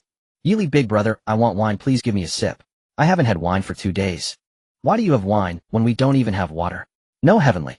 Yili, you bastard. Brothers, I'm heading out, I'm going to smash him. Upstairs. Up 1, up 2. Ding. A private message appeared on the screen. Lichinga, hello, I want to buy 5 skewers of grilled meat, name your price. 1 skewer of meat, 1 serving of basic materials. Yili replied. Close Li King's private messages. There are more messages waiting for him. Yili looked through them one by one. Some wanted to exchange for grilled meat, while others wanted to trade for fruit wine. Yili unified the prices. 1 skewer of grilled meat could be exchanged for 10 basic resources. 10 milliliters of fruit wine could also be exchanged for 10 basic resources. Yili, you're going too far. Suddenly a chorus of wails and accusations erupted in the chat. They all had pieces of meat in their hands. Those with fire-starting tools could cook the meat. However, the appearance and flavor of their grilled meat were nowhere near as good as that cooked by Yili using professional equipment. Moreover, many people didn't have any seasonings. Some didn't even have fire-starting tools. They had to go to the market every day to buy grilled meat. The price wasn't high. A piece of grilled meat was enough for them to eat for a day. However, that tasteless grilled meat was truly hard to swallow. Many people, after seeing Yili's prices, left behind some curses and chose to close the screen, opting to munch on their own grilled meat. Some others, however, cursed Yili's ancestors in their hearts, but ultimately chose to trade for a skewer to taste. After the transaction was completed, these individuals first took their screens and snapped photos of the skewers. Then they quickly sent them to the chat channel. They felt it was necessary to show off after spending 10 resources. This skewer is truly delicious. Not only is it tasty, but the meat chunks are large. Yili is incredibly generous. 1 skewer is enough to fill you up. Are you asking for attention up there? It sounds like you cooked it yourself. Fool. Haha, I exchanged my resources for it myself. Can I show off? A bunch of broke losers unable to buy a single skewer and still dare to complain here. Be careful, if I run into you, I'll take you down. After Yili dismissed all those in private chat, a considerable amount of grilled meat had been sold. However, not a single milliliter of fruit wine was sold.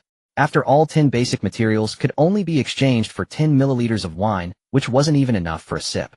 It was better to trade for bottled water. Looking at the pile of assorted materials in his dimensional ring, Yili expressed that he no longer wanted to put in effort. He hung up all his materials on the trading market. The current market was still in a free phase. It was a very good storage space. He put away the barbecue grill. Yili returned to the car, lying on the seat preparing for a midday nap. He hadn't felt much while under the car earlier. At this moment, lying in the car, he suddenly felt a surge of heat throughout his body. This effect is too strong. Yili felt distressed. He initially just wanted to taste the flavor. But now his entire body was flooded with chi and blood, leaving him unable to calm down for a long time. Forget it, let's move on. Yili sighed helplessly. In this state, he couldn't fall asleep at all. He could only drive forward. At such times, Yili didn't dare to look at study materials. He had to open the chat channel on the screen and started paying attention to the conversations inside. Without him, the people there finally focused on other matters. Brothers, who has rabies vaccine? I just got bitten by a dog and am very anxious. Question, is it possible to get rabies from a dog bite in this world? Your question is quite good. Analyzing from a scientific perspective, yes, but from a non-scientific perspective, no. Your analysis is good, but don't analyze it again next time. Well, just take care of yourself. Brothers, Video. Yili curiously clicked in to take a look. Good heavens. A large wild boar mating scene. The scene was extremely chaotic and unappetizing. Yili quickly closed the video, rubbed his face to calm down. Aren't you going to join in? I'm a human, not an idiot. Question, if there's no reproductive isolation, if a human mates with a wild boar, will the offspring be human or boar? Your question is great, don't ask again next time. I think from a scientific perspective, if it's a boar and a woman, the child should be Zhu Beiji. If it's a man and a so, it could be Zhu Ganglai. Why do you say that? One looks a bit more attractive while the other looks fiercer. Hearing your words is like a wake-up call, better than reading 10 years of poetry. Yili question, what should we do if a person runs out of water? Damn. Yili, get lost. Get out. This chat is better left alone. The atmosphere in the chat, which had just become harmonious, fell into chaos again because of Yili's appearance. These people really have poor psychological quality. Yili looked at the chat channel, which had once again descended into chaos, and couldn't help but shake his head and sigh. At this moment, a new message caught Yili's attention. Hee, Yili, don't think you're so impressive. Ew, I have water now. Yili glanced at the name of the person who sent the message. It was Zhaoong, who led the instigation that day. Brothers, I know why Yili has so much water. I just opened a blueprint for a small water condenser that can generate 10 liters of water daily. 10 liters. A small water condenser. Then it's no problem. Yili directly ignored it. Wow, Zhaoong is amazing. Zhaoong, you said that we as citizens of the Dragon Country should help each other. You wouldn't ignore us, right? Don't worry, I won't take advantage of everyone like Yili. I plan to form a convoy. As long as you're willing to join my convoy along the way, I will provide you with 1 liter of pure water for free every day. My water is limited, so it's first come first served. This is all I can do. I want to join. I want to join too. I also want to join a Zhaoang. Check your private messages. This is the spirit of the dragon country, unlike that petty Yili, who only cares for himself. Zhaoang, from now on you are my idol. On the wide road, 2 cars parked side by side. Zhaoang lounged leisurely in the car, looking at the private messages. In the messages were several attractive women above the passing mark, sending him tempting pictures and videos. Beside him in the passenger seat sat a man who curiously asked him, "Ongo, are you really going to give those people water? Is my head stuck in the door? Why would we give away the water we worked so hard to obtain for free? Just reserve enough for ourselves to drink. The rest of the water you can sell at Yili's prices. In the future, we won't have to risk going out to the grasslands to open resource boxes every time." Zhaoang's eyes were filled with greed as he spoke coldly. The so-called free water provision was merely a means to win people over. When someone came to ask him for water, he could easily say he had distributed it to the others in the convoy. After all, no one would know. Ongo is brilliant. Ding. Yili received another private message on the screen. Lichinga, hello, are you looking at the chat channel? Yili replied, I'm watching. Lichinga, is what they said true? Yili, it's true. Lichinga, no wonder you wanted to store water containers. Lichinga, be careful. They are forming a convoy, and they might come after you. Got it. Yili finished replying to the message. Feeling a bit touched, Yili thought that this NPC was quite kind. The car moved forward for a while. The fuel gauge on the dashboard showed empty again. Yili had to stop the car and pour all the high-grade gasoline he obtained in the morning into the tank. He returned to the car. Yili checked the car's fuel consumption. Current car fuel consumption 6 liters per 100 kilometers. Fuel consumption had dropped by another 0.5 liters. 40 liters of gasoline was enough for him to travel over 600 kilometers. Yili drove on with satisfaction. He had barely gone 100 meters when another notification sounded on the screen. Ding, a resource box was detected 40 meters to the right of the car. Yili stopped the car. He looked towards the grassland on the right. About 40 meters away, a majestic wild buffalo was leisurely grazing. Beside it, a silver treasure chest shone dazzlingly under the sunlight. Yili got out of the car and cautiously walked over. His calves brushed against the grass, making a rustling sound. The wild buffalo glanced at Yili with a hint of vigilance in its eyes. Then it continued to lower its head to graze. It seemed genuinely hungry. Yili approached until he was 10 meters away before it lifted its head again. Moo. The wild buffalo showed a trace of irritation in its eyes and let out a long cry, warning the intruder not to come any closer. Yili cooperatively stopped. He made eye contact with the wild buffalo and threw the iron axe he had prepared earlier. Thud! The axe hit the buffalo's head. The sharp axe blade left a gash on the buffalo's face. The buffalo instantly became enraged. It would not let this intruder disrupt its meal. It decided to take action. The buffalo lowered its head, pointed its horns at Yili, charging with force. The speed was incredibly fast. Yili remained calm, having experienced the speeds of cheetahs, tigers, and lions. In his eyes, the speed of this buffalo was nothing at all. He threw both of the other axes he held. The buffalo, even though it had already been hit and had gashes on its body, it still aimed to puncture this person who disturbed its meal. All 3 axes were thrown. Yili gripped his tang dao tightly, ready to dodge. At the moment the buffalo charged in front of him, he found the right opportunity and swiftly sidestepped to the left. Simultaneously, he raised the tang dao and struck down at the buffalo's neck with fury. Thwack! The tang dao sliced through as if it were cutting through tofu. Feeling no resistance, it left a shocking gash on the buffalo's neck. Moo! The buffalo emitted a low, mournful moan. Its sturdy body crashed heavily to the ground. After twitching a few times, it completely lost its breath. Do you wish to collect the buffalo's corpse? Collect. Acquired buffalo meat 300, buffalo hide 1, buffalo horns 2, milk liters 10. Now I have milk to drink. Yili looked at the 10 bottles of white milk before him, smiling like a child as he collected everything. Yili approached the silver treasure chest and opened it. Acquired strong flashlight 1, acquired animal skin arm guard normal, crafting blueprint, acquired car headlight normal, crafting blueprint, acquired healing ointment normal, crafting blueprint. 3 blueprints were opened at once. Yili collected the items and quickly ran back to the car. He began to check them one by one. First was the strong flashlight. It was bright and sunny, so he couldn't tell how strong the light was. Animal skin arm guard normal, crafting blueprint.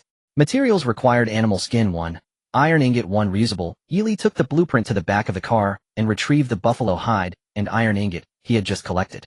He placed them on the workbench and began crafting. Soon 2 black arm guards appeared. The outer layer was made of iron sheets and the inner layer was made of buffalo hide. They fit snugly, wrapping around his forearms perfectly. They were quite tight. Yili took out his iron axe and lightly scratched the arm guard. Only a few scratches appeared on the iron sheet. Experiment completed. Yili looked at the second blueprint. Car headlight normal, crafting blueprint. Materials required glass shards 2, plastic 10, electronic components 1. Usable times 2. Yili prepared the materials, placed them on the workbench, and began crafting. Ding. Normal car headlight crafted successfully. Would you like to replace it immediately? Replace. Then Yili looked at the third blueprint. Healing ointment normal crafting blueprint, can heal some minor injuries. Quite effective. Materials required raw meat 50, wood ash 30, wood 10. Reusable. A must-have tool for survival in the wild. Yili looked at the content on the blueprint, his eyes shining with excitement. He prepared the materials and crafted. Ding. Healing ointment crafted successfully. Acquired healing ointment 10. Looking at the 10 ointments in his hand, Yili was filled with immense excitement. He initially thought that such a large quantity of materials could only make one ointment. He didn't expect to produce 10 at once. As for the efficacy, although Yili was curious, he was not about to cut himself to test it. He put away the healing ointment, got out of the car, and walked around it. All 4 headlights had been replaced with new ones. The previously yellowed headlight covers were now clean. From the outside, the van looked brand new. Returning to the car, Yili drove, while keeping an eye on the conversations in the chat channel. Many people were still discussing Zhao On's formation of a convoy with the condensation device. Now many had openly expressed their desire to form a convoy. However, since people did not know each other's locations, many were just chatting in the channel. I want to form a convoy full of women. Any ladies want to join? Wow, it's not even dark yet. Are you still dreaming? I also want to form a convoy, though I want to become the king of the road. I'm looking for 11 companions who wants to join. Could it be that the person above also has the surname Mingqi D? You all just talk big. Zhaoong has water and resources, and he can form a convoy. What makes you think you can? Your flower petals. Is Yili here? Yili, hurry up and form a convoy. I want to join. With someone so selfish, do you still want to rely on him? Be careful that you get sold, while helping others count the money. Yili, am not interested in forming a convoy, but I am very interested in selling things. I have a healing ointment that specializes in treating various injuries. Whether you've been bitten by a dog, kicked by a donkey, or gored by a pig, just apply the ointment, and it will take effect immediately, plus it feels quite cool. Truly the best choice for home travel and wilderness survival. Healing ointment. Is that Yili again? I'm going crazy. Why are all the good things? Did he open this road? I want it. How much for the healing ointment? 3 blueprints I need, or 100 basic materials. If it's rare materials, the price is negotiable. Yili quickly replied, 100 basic materials. Why don't you go rob someone? Exactly, you might as well just go rob a bank. Hee, I am a legitimate businessman. Besides, isn't this faster than robbing for resources? Yili replied leisurely in the chat channel. PFF. Many people who saw this message were so angry they almost twisted the steering wheel. If you need it, contact me directly. If you don't need it, don't bother me, or I'll block you. After sending the message, Yili continued driving forward. Ding, ding, ding. Soon various private messages started flooding in. Yili, I offer 50 iron ingots, 20 pieces of wood, 20 animal skins, and 10 plastics. Please give me a healing ointment urgent. Urgent. Yili opened the private message. This person kept sending him messages.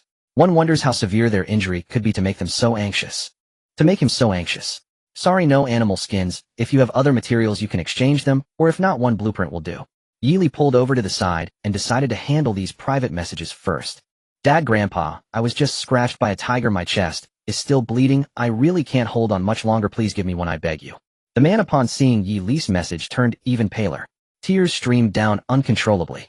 I can take 5 animal skins from you. The remaining 15 materials, you figure it out. I believe in you. After sending the message, Yili directly started reading the second message. I have 2 pieces of fine iron. How much can that be exchanged for? 1 piece of fine iron counts for 5 materials. What? This is fine iron from a silver treasure chest. You can only get 2 pieces from 1 chest. The man, seeing Yili's message, looked extremely displeased and quickly edited a message to send. However, he waited a long time without receiving a reply. Yili had already started looking at other private messages. Those who were cursing, trying to freeload, or disputing the price. Clearly those people weren't in life-threatening situations. Otherwise, how could there be so much nonsense? Yili, I have a blueprint for an ordinary car air conditioner. Is that okay? Yili opened the private message. It was the first person who contacted him. Sure, of course. I won't take advantage of you. I don't need 20 animal skins. Yili quickly replied to the message. The man hurriedly initiated a trade request. The speed was so fast that it caught Yili's attention. The transaction was completed quickly. The man looked at the ointment in his hand. It was dark and looked quite disgusting. However, he had no choice. He hurriedly applied the ointment to his chest. When it first touched his skin, it did feel quite cool. However, soon a burning sensation arose at the wound, accompanied by an unbearable itching sensation. It felt as if countless ants were crawling over the wound. The man wanted to scratch, but didn't dare. The flesh there was turning outward, and scratching would only make the wound worse. Nevertheless, he could feel that after applying the ointment to the wound, it seemed to have indeed stopped the bleeding. The previously alarming wound was healing at an extremely slow pace. This discovery nearly made the man jump out of the car. He had almost given up hope. He didn't expect to be able to recover from the brink of death, although the cost was that he had spent most of his resources. However, as long as he could survive, there was still hope. If he died, no amount of resources would matter. In his excitement, the man's hands trembled slightly as he typed a message in the chat box. The healing ointment is proven effective, 5-star rating. Attached image. The man sent a photo of his wound to the chat channel, instantly causing an uproar. Dude, did you cut into the artery? Dude, how can you still be alive after losing so much blood? Is this black stuff the healing ointment? It looks like it has stopped the bleeding. Yili never expected that the man's 5-star review would set off a frenzy in the entire chat channel. Many people began to privately message Yili. Even those who weren't injured wanted to trade for a healing ointment in advance. After all, in the wild, facing those monsters, one could get injured at any time. If they found themselves in need later, and had none, they would be left helpless. It was better to stock up some in advance and be prepared. Meanwhile, Yili had already started looking at the blueprints in his hand. Blueprint for ordinary car air conditioner. Required materials: iron ingot 5, plastic tin, electronic component 1, usable times 1. Yili decisively placed it on the workbench to make it. Ding. Ordinary car air conditioner completed. Would you like to install it? Install. With Yili's voice, a white light flew out from the workbench and landed on the car's central control panel.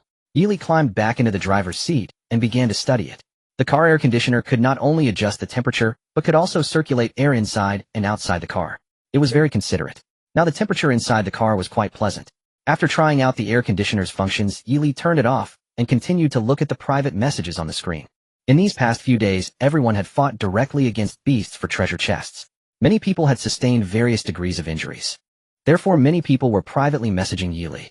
However, most chose to trade with materials. Some wanted to. Yili glanced casually. Most were either useless or had poor practicality. These people treated Yili's place as a garbage collection station. Yili rejected them all. After selling all 10 healing ointments, he sent a message in the channel sold out, and continued driving. It was already 5 in the afternoon. Only 3 hours remained until nightfall. These 3 hours would be the last light visible for a long time. It was already 5 in the afternoon. Only 3 hours remained until nightfall. These 3 hours would be the last light visible for a long time. On the highway, Zhaoang was driving while looking at the information about the healing ointment sent by Yili in the chat channel. His face was ashen. He originally thought that with the water condenser he had developed today, he would soon catch up and become the strongest man on this highway. Yet unexpectedly, Yili had once again outpaced him. The healing ointment was finally developed. Thus he began to employ the same tricks in the chat channel, sarcastically criticizing Yili for not understanding gratitude towards the country, not understanding how to care for fellow countrymen. A barrage of comments followed, resonating with many. A lot of people joined Zhaoang in cursing Yili for making money without conscience. Water is one thing, but the healing ointment is something that can save lives. Shouldn't it be shared with fellow countrymen? Some even asked if Yili had obtained the blueprint for making the healing ointment. They urged him to selflessly contribute it, so everyone could use it. Reading these comments made Yili unable to suppress a laugh. Yili, it was my mistake. I shouldn't have revealed the healing ointment to you. I should just watch you all die. Starting now, no matter who gets injured, don't come to me. I won't sell it anymore. As for the blueprint, I've hidden it in the bushes to the right of the kilometer marker. Those who want it can go find it themselves. What? Not selling anymore. Threw away the blueprint. Then what will we do if we get hurt? Everyone following the chat channel was stunned. They were applying pressure here, mainly to get Yili to sell it cheaper, not to throw away the blueprint. Yili, please pick it back up. Oh, I'm begging you. I'm still waiting for your ointment for treatment. Yili, I was wrong. Oh, I truly was wrong. Please pick it back up. Damn it, who just said Yili didn't care for his fellow countrymen? If he didn't care for his fellow countrymen, would he bring out such a precious blueprint? It's definitely not me, though I've long found all of you who criticize Yili unlikable. Yili is doing it all for us. I support Yili. I also want to support him, not only that I want to be Yili's woman and have his children. You in the front go to the back of the line, I'm first. The mood in the chat channel instantly changed. They really didn't want to pay so many resources. However, compared to life, what are a few resources worth? Watching these people change their faces faster than flip, Yili let out a cold laugh and continued driving forward. It was already 5 in the afternoon. The sun was slanting to the west. There were only 3 hours left until dark. These 3 hours would be the last light they could see. Yili exhaled deeply, unconsciously increasing his speed considerably. Taking advantage of the last 3 hours, he hoped to find a few more treasure chests. Ding! detected a resource box 60 meters to the left of the vehicle. Hearing the notification sound from the screen, Yili quickly parked the car and looked to the left of the vehicle 60 meters away from the highway. A gigantic wild elephant was circling around there. Each time its thick legs as sturdy as pillars stepped down, it caused the ground to tremble slightly. It was as if the entire earth was resonating with it. Its trunk as strong as an iron pillar occasionally curled up some grass to bring to its mouth to chew. Not far from it was a treasure chest radiating a golden glow under the sunlight. The wild elephant and the golden resource box made Yi Li's eyes widen. He instinctively leaned forward, wanting to see it more clearly. Indeed, it was a golden treasure chest. A hint of excitement appeared in Yi Li's eyes. However, when he looked at the elephant, his expression became slightly serious. Without hesitation, Yi Li took the desert eagle in hand. He got out of the car and walked toward the grassland on the left. The grazing elephant noticed someone approaching, slowly raised its head and showed a hint of vigilance in its gaze. The elephant raised its trunk and let out a loud trumpet, warning Yi Li not to come closer. Yi Li would never pass up the golden treasure box, so close at hand. His actions not only did not slow down, but instead quickened. Seeing Yi Li not retreating, but accelerating, the elephant's eyes immediately showed a hint of anger. With its 4 legs like towering pillars, it charged towards Yi Li. Looking at such a colossal creature, Yi Li's heart raced. He stood in place, gripping his gun, not daring to relax for a moment. If he were to be hit by such a massive creature, his bones would probably shatter. Bang! Bang! As the elephant charged within 10 meters. Yi Li did not hesitate to fire 2 shots. Poo-poo! One bullet hit the elephant's eye, and the other hit The elephant let out a mournful cry. Its advancing body staggered a few steps, yet it still came towards Yi Li, albeit at a slower speed. Like a candle in the wind, it could collapse at any moment. Bang! Yi Li did not hesitate to fire another shot. With a spray of scarlet blood erupting from the gun's muzzle, the elephant's massive body finally fell. In the moment it collapsed. One could even feel the earth tremble. The elephant slightly raised its head to look at Yi Li, its eyes filled with unwillingness and anger. It breathed heavily until its vision began to blur. Only when the elephant's chest was completely still did Yi Li cautiously approach. Would you like to collect the wild elephant's corpse? Collect. Obtained high-quality elephant meat 1,000, high-quality elephant whip 1, high-quality elephant tooth 2, high-quality elephant skin 1, gold coins 20, high-quality elephant meat. Consuming it can enhance physical fitness. High-quality elephant whip renews vitality, strengthens bones, increases size, significant effects. Be a real man for 2 hours. Treasure. Yi Li smiled as he looked at the elephant whip, his gaze akin to that of a man gazing at his beloved wife. After stowing away all the items, Yi Li approached the golden treasure chest. Golden treasure chest can yield some high-level materials and blueprints, occasionally rare supplies. With a heart full of excitement, he quickly opened the chest. Acquired gunpowder 15, acquired fine steel 1, acquired good quality gasoline 60L, acquired armor-piercing bullet normal blueprint. Damn, my luck has exploded.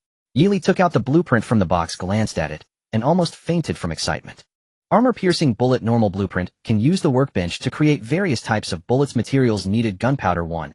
Iron ingot 1, reusable. Yi Li only took a look and hurriedly ran back to the car with the blueprint and materials. Placing the materials and blueprint on the workbench. Please select the caliber of bullets to be crafted. Selection completed. Ding. Ordinary armor-piercing bullets. Crafted successfully. Acquired ordinary armor-piercing bullets 50. 50 rounds.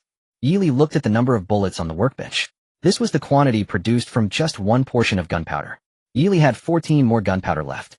Without any hesitation, he turned all the remaining gunpowder into bullets. Soon 750 bullets were neatly arranged on the workbench. Adding the previous 29 bullets, Yi Li now had a total of 779 bullets. Not a lot, but enough. Enough for him to indulge for quite a while. Moreover, he now had the blueprints. As long as he could find gunpowder in the future, he could produce bullets infinitely. Therefore, he wasn't in a hurry. Yi Li returned to the driver's seat. He turned on his portable music player, listening to songs and humming a tune as he leisurely drove forward. The sky gradually darkened. Yi Li parked the car in the middle of the road. He set up the barbecue grill, watching the sunset while grilling. The high-quality elephant meat sizzled and released oil on the grill. As for the elephant whip, Yi Li put it away for now. He certainly didn't want to toss and turn all night without sleep. He decided to give the first try to the massage chair. This time he did not continue to send messages in the chat channel. He wanted to take a good look at the beautiful sunset over the grassland during the last half hour. As the last glimmer of light faded from the horizon, the world once again welcomed darkness. Yi Li quickly packed up the barbecue grill and returned to the car. He locked all the doors and windows. He turned on the car lights to test the illumination, which could now reach over 30 meters ahead. Moreover, the range of light was much broader than before. He turned off the car lights and took out a high-powered flashlight to shine it outside. Compared to the car lights, the distance illuminated by the flashlight was further. After checking all the equipment, Yili reclined the seat and began to leisurely browse the messages in the chat channel. Number of online users, 29999. Today 41 people died. Sigh. A disaster is coming tomorrow. Everyone, is there anything you want to say? I'm so scared. So am I. I can't even imagine what will happen if I go outside to look for supplies in the dark. Fool, I dare to imagine. What are you afraid of? Worst case, just drive into the grassland, grab the supplies, and hurry back to the car. Can you really do that? Provided your car can withstand the attacks from the beasts outside. If they dismantle your car, you're just waiting to die. By the way, do you all have something for lighting? As soon as this was said, the chat channel fell into a dead silence. Then a wail erupted. Damn, I forgot. I just used my flashlight to replace a bottle of water this afternoon. I was wondering why the water was so cheap. I thought I got a bargain. Intelligence is a good thing, too bad you don't have it. I'm done, I only have a lighter. No worries, if it comes to it, you can use your car for lighting. Selling torches, 100 basic resources for a torch. Damn, big shot, can you make it cheaper? I do have an extra flashlight, just don't know who can afford it. The one above I wanted, just give it to me, I can sell my backside. Woo, I'm waiting for a big brother online. Please take me, please cherish me, please love me. Attached image. Yili clicked in to take a look. Not bad. A bikini lady. Worth storing. I still have one empty spot in my car. I wonder which sister is willing to get in. Sisters, don't be afraid, if it comes to it, you can park your car by the roadside, and when I pass by I can help you. The chat channel was getting more and more off topic. It seemed that besides these things, these people wouldn't talk about normal topics. Ding. A notification sound rang. Lichinga, hello, have you had dinner? Seeing the message from the NPC, Yili felt a bit surprised. Why was he asking if he had eaten dinner? Yes, is there something? Yili quickly, what if the other party wanted to trade supplies with him? Lichinga, I heard you were selling healing ointment, do you still have it? I want to buy a portion. Yes, 1 useful blueprint, or 30 basic materials, friendship price, no deception. Yili quickly, after selling the previous 10 healing ointments, he made another 10 portions as backup. After all, there was plenty of meat, and wood ash would not be lacking either. Lichinga, looking at the cute emoji sent by Lichinga, Yili felt completely confused. What does that mean? Are we trading or not? Ding, you have received a trade request. Yili clicked on the trade, and put 1 healing ointment on the shelf. Lichinga put up 30 plastics. So far the usage rate of these things was not very high. Yili didn't mind too. He just thought to himself that he would have to strictly control the categories of materials for trading in the future. Lichinga, thank you. You're welcome. Yili simply replied. Lichinga, so can we chat for a while tonight? Sure, but it will cost 1 hour for 1 iron ingot. Yili quickly replied. Seeing the message Yili sent, Lichinga was both angry and amused. How greedy is this guy? Lichinga, then forget it.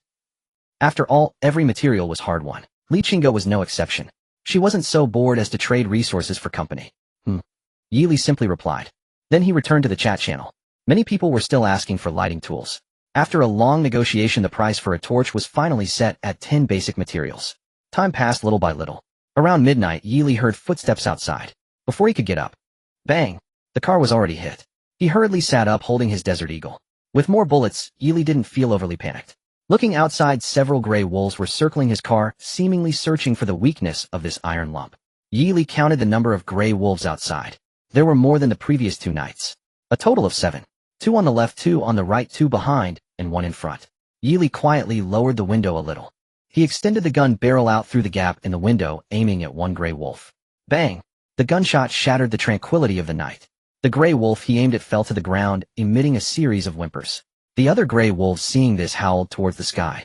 They quickly pounced towards the window where Yili shot. Yili hurriedly closed the car window completely. Bang, bang, bang. The sounds of impact from outside continued. The wolf's claws scratched incessantly at the car door. However, their strength was insufficient. Besides leaving a few scratch marks on the door, they couldn't cause any significant damage. Yili returned to the driver's seat and quietly lowered the window again. He shot at another gray wolf outside. With the death of the second gray wolf, the remaining wolves seemed to know they were no match. They howled a few times. The wolves picked up their companion's corpse and quickly fled, disappearing into the grassland. These beasts are afraid too. Seeing the gray wolf flee, Yili chuckled lightly and closed the window. After the car window had been modified, not a single breeze could enter. The temperature inside the car had become much warmer than before. Yili lay back on the massage chair, comfortably closed his eyes, and began to sleep. That night, many people spent it in anxiety, unease, and panic. The next day, Yili was awakened by a sudden alert sound from the screen. The sound was not as ethereal as usual, but rather somewhat jarring. Ding! Alert, the disaster has arrived. From today onwards, the world will plunge into eternal night. Alert, all vehicles will reset. The distances between vehicles will be adjusted, increasing the likelihood of vehicle encounters. As the alert sound faded, Yi felt a blur before his eyes. Looking outside again, it was still pitch black. It seemed nothing had changed. He took a flashlight and carefully surveyed the surroundings, finding no danger before picking up his tang knife and Desert Eagle, swiftly opening the car door and jumping out. Then he quickly turned to look at the top and bottom of the car, finding no danger there either. Only then did Yi let out a sigh of relief and leaned against the car to relieve himself. Returning to the car, he locked all the windows and opened the chat channel. Online users 28123-1876 people had died overnight. That was over 700 more than the previous night. What the hell is going on? What does reset mean? Where are the beasts I killed last night? I haven't even collected them yet. Ha ha ha, I'm in luck. I reset right outside a forest, and the system reminds me that there's a resource area nearby. What's going on? There's a resource area. Let's go see what treasures are inside.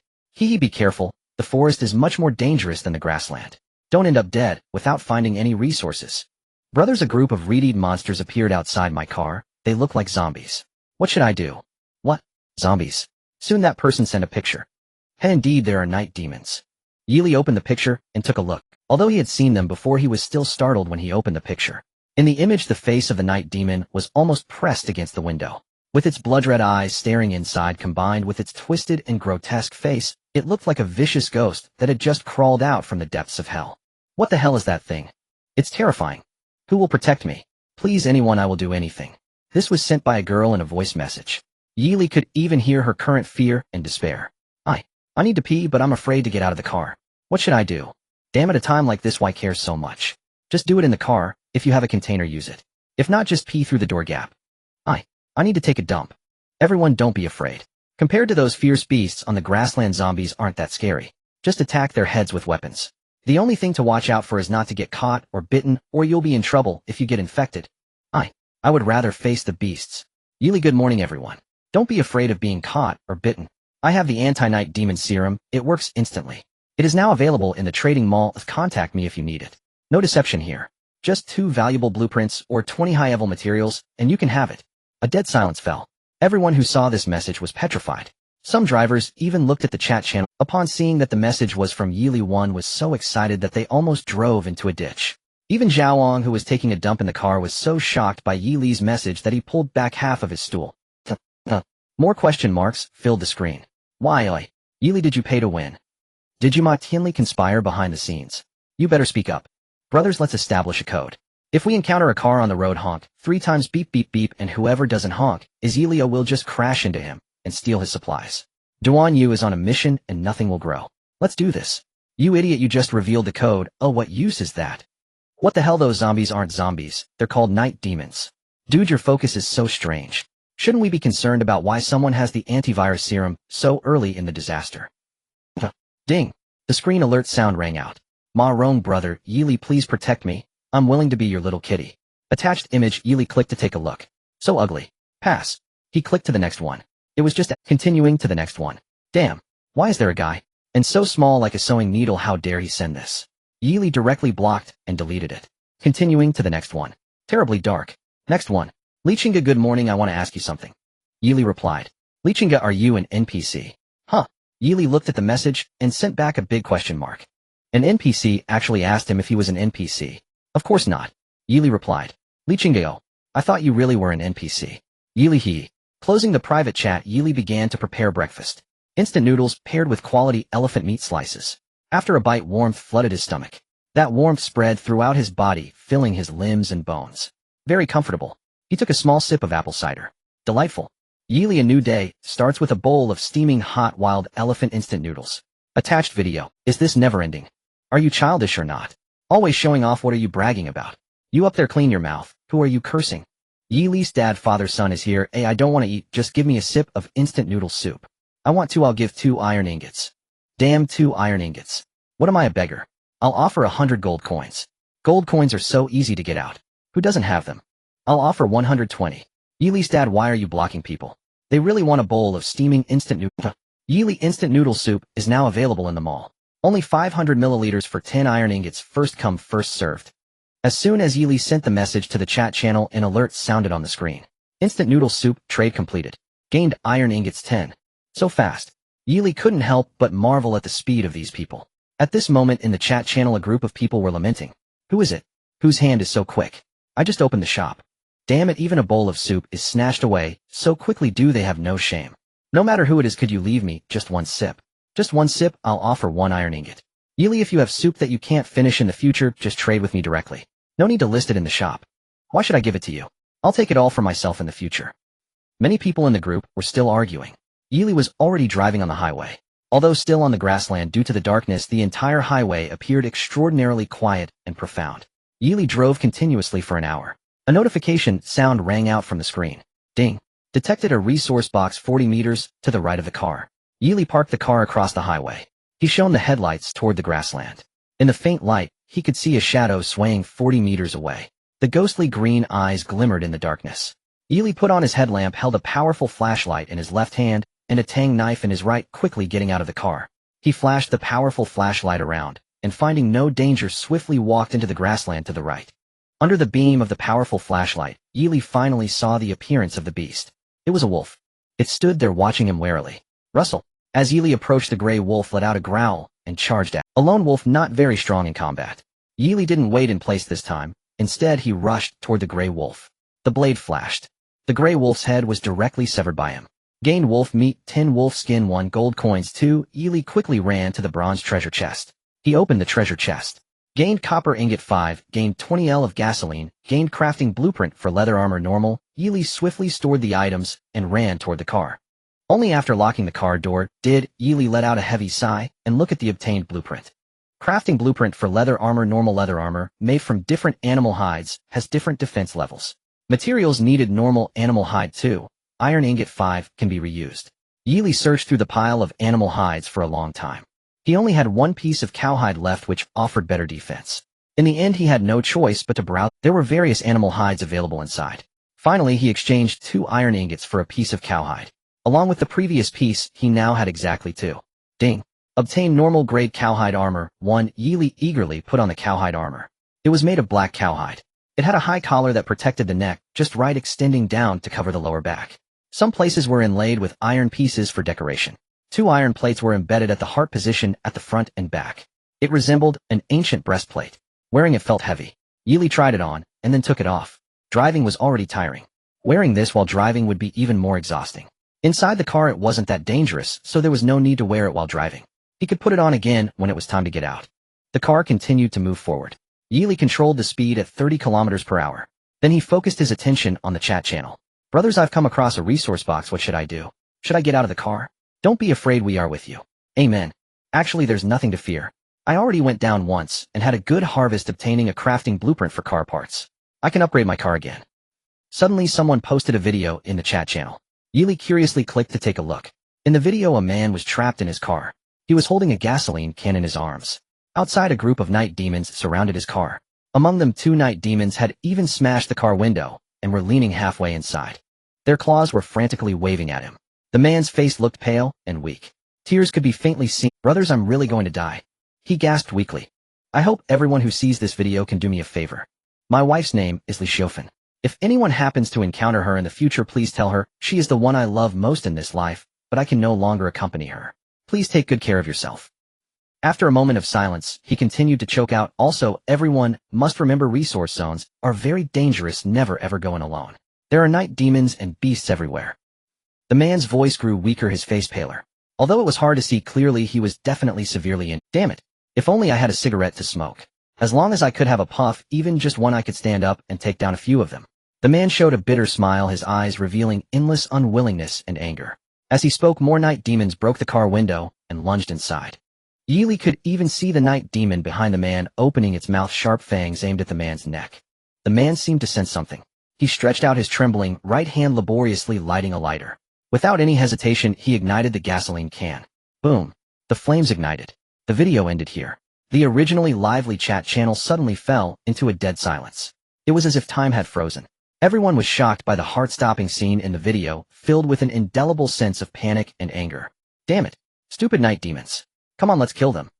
After a long time, the chat channel erupted with waves of curses. Everyone wanted to express their inner emotions in this way. That was all. No one felt sympathy for that man. Even after watching the video, many people wouldn't remember the man's name or his wife's name. People would only feel fear that one day they would end up like that man, surrounded by a group of ugly night demons trapped in a dire situation. Oh my god, I was just envious that he encountered a resource zone, but didn't expect it to be so dangerous inside. Yeah, I hope I don't encounter it. Well, I'm even more scared now. I'll just park my car by the roadside and wait for a kind brother to take me away. Because of that video, no one even jumped out to say anything cheeky. Sigh. Perhaps I should just hide in the car and sell supplies. Yili murmured quietly. However, he pressed the accelerator a little deeper. He increased the speed of the car. By noon, Yili looked at the fuel gauge, which was nearing empty. He reduced his speed a bit, preparing to find a place to stop and refuel. After advancing about 500 meters, a huge shadow suddenly appeared on the highway, coming closer to Yili's view. As that shadow came into the light, Yili clearly saw the full form of that shadow. It turned out to be a van, and a very old one at that, evidently not upgraded. Following the principle of caution, Yili chose to speed up and drive past the van on the other side of the road. Ding! Detected a resource box 70 meters to the right of the car, just as Yili was about to pass by the old van. A prompt sound suddenly echoed from the screen. Hiss! Yili slammed on the brakes and stopped, glancing towards the right side of the highway. At that moment, the old van parked on the right was clearly in Yili's sight. From the outside, the van showed no signs of having been upgraded, still appearing as shabby as it originally was. Through the window, he could see a small black man sitting inside. The man was also looking towards him. He hadn't encountered a living person for the past 3 days, and he didn't expect to meet one on the very first day of the disaster. Just as Yili was pondering what to do, the window of the van on the right rolled down. A man shone a flashlight towards him. Hey! The man shouted, greeting Yili. He had stopped his car here because he had received the prompt from the screen. In the vast wilderness surrounded by darkness, he didn't dare to easily get out of the car to take risks. So he kept his car parked there. Just as he was pondering whether to go over or not, another vehicle unexpectedly arrived. The man couldn't help but feel a bit of vigilance. However, when he directed the light towards Yili's van, his eyes widened in surprise. It was a brand new, clearly it had already been upgraded. The roof was equipped with some unknown device that looked very advanced, far superior to his shabby little car. Moreover, the lights of that car shone farther than his own. If only I could snatch that guy's car. The man licked his lips, already fantasizing about how to take the car. Hey brother. He called out to Yili. Only then did Yili lower his window a bit and look at the man, asking, what's up? Brother, you must have received the alert too, right? There's a treasure chest on the prairie. Let's cooperate and check it out. What do you say? The man sincerely extended the invitation. Yili did not respond immediately. He was considering the risks of this cooperation. Given his current strength, he didn't really need to collaborate with others. However, if he didn't cooperate, the man would surely not stay obediently in his car while he searched for the resource box. Yili was also reluctant to leave directly. What if the treasure chest over there was a high-level one? If he missed it, that would be a huge loss. After much deliberation, Yili nodded and said, cooperate. Upon hearing this, the man's heart instantly became lively. He secretly concealed a short dagger at his waist. Then he took an iron axe and walked down from the vehicle, standing by the car door waiting for Yili. He quickly donned his leather armor, put on an outer coat, donned a headlamp, and took up his tang knife as he got out of the car. Seeing Yili's full gear, the man felt even greedier. A headlamp and a tang knife, far superior to his own equipment. With the headlamp, he could free his hands and no longer waste one hand holding a flashlight. With that tang knife, his combat power would at least double. Looking again at Yili's car, he had already concluded that there must be countless treasures inside. Let's go. Yili deliberately stood 4 meters away from the man. At this distance, if the man intended to attack him, he could quickly draw his gun and retaliate. All right, together. Yili's vigilance was fully noticed by the man, who did not appear overly eager. After all, it was perfectly normal to be cautious when encountering strangers in the wilderness. If that person had no vigilance at all, there were only 2 possibilities: either he was a fool or he was a bandit. The 2 of them walked one after the other, circling around the man's van and heading towards the prairie. My name is Duanwei, little brother. What's your name? At this moment, the man's thoughts were fully focused on Yili. He wanted to lower Yili's vigilance through conversation. Li Qing. Yili casually chose a fake name. In the world, who doesn't have a pseudonym?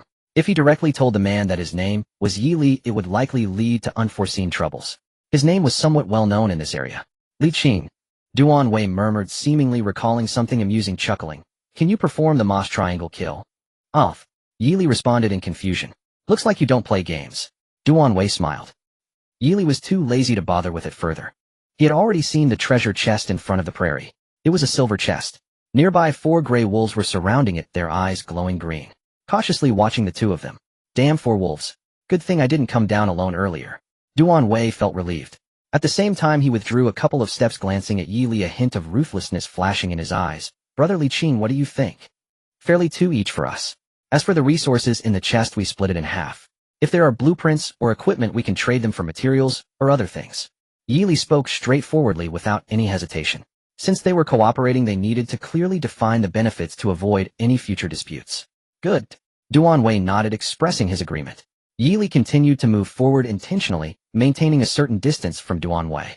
As the two approached, the four gray wolves finally emitted a series of sharp howls and pounced towards them. They also split into two teams. Two charged at Duan Wei while two headed towards Yi Li. After 3 days of combat, these two gray wolves no longer stirred any feelings in Yi Li. He stood quietly in place waiting for the two gray wolves to come closer. The two wolves coordinated very well, one to the left and the other to the right, rushing towards Yi Li from different directions. Yi Li took out the iron axe and threw it at the gray wolf on the left. Oh, whoa. A howl of agony echoed. The iron axe struck directly on the wolf's head, stunning it for a few seconds. Seizing this moment, he rushed towards the gray wolf coming from the right, swiftly bringing down his knife and slicing the wolf's body in half. Warm innards scattered on the ground. Then he quickly pivoted to the left, killing the gray wolf that had charged from that side, as well, clean and swift with no hesitation. Yi Li's battle was swift and decisive, leaving Duan Wei dumbfounded. Meanwhile, he was besieged by two gray wolves, though he managed to handle them with ease. However, it did take a considerable amount of time. After collecting the gray wolf corpses, Duan Wei glanced at the Tang Dao in Yi Li's hands, his eyes filled with fervor. With a single strike, he could cleave a gray wolf in two, and the blade bore no trace of blood. It was truly a brother. Your knife is incredible. Is it for sale? Duan Wei ran over to Yi Li, speaking as he moved closer, attempting to bridge the distance between them. If you want it, I can sell it to you for 20 pieces of refined iron. Yi Li smiled, stepping aside to maintain some distance from Duan Wei. Damn, this brat is really on guard. Duan Wei cursed inwardly as he saw Yi Li move away, though his face remained impassive. He looked towards a treasure chest not far away and shouted to Yi Li, "Let's go open the treasure chest. It's not safe outside. Once we open it, we should leave quickly." Yi Li nodded. The two of them quickly ran to the treasure chest, which was not large, forcing their distance to close significantly. At this moment, they were only about a meter apart. Duan Wei cast several sidelong glances at Yi Li, constantly watching for the best opportunity to strike. Li Qing, you open the treasure chest. The two stood on opposite sides of the chest. You go ahead. Yi Li shook his head and stepped back a few paces. Seeing Yi Li step back, Duan Wei's eyes flickered for a moment. He nodded and smiled, saying, "Then I'll open it, and my luck has never been great." "It's fine." Yi Li smiled. Seeing this, Duan Wei focused on Yi Li and slightly bent down to open the chest, while Yi Li's gaze was entirely on the silver treasure chest. As the chest opened, no golden light spread forth. "It seems not everyone possesses my talent for opening," Yi Li murmured to himself, looking at the items inside the chest. Iron ingot 10, cream puff 10, refined iron 2, blueprint 1. What are all these worthless scraps? Yi Li frowned as he looked at the items in the chest. They were far inferior to what he had opened. Duan Wei paid no mind to the materials and puffs. After opening the chest, he directly picked up the blueprint, his face revealing a hint of excitement. "Li Qing, we struck gold. It's a crafting blueprint for good quality equipment." As Duan Wei spoke, he moved closer to Yi Li, simultaneously holding the blueprint up for him to see, having heard it was of good quality. Yi Li's previously furrowed brow relaxed as he took the blueprint Duan Wei handed over. Fishing rod, common, crafting blueprint. Upon seeing the level on the blueprint, Yi Li couldn't help but frown. He didn't even look further down, instinctively glancing at Duan Wei. The latter had already taken the opportunity to come before him, holding a dagger that he had pulled from who knows where, and Yi Li hurriedly stepped back. Easy.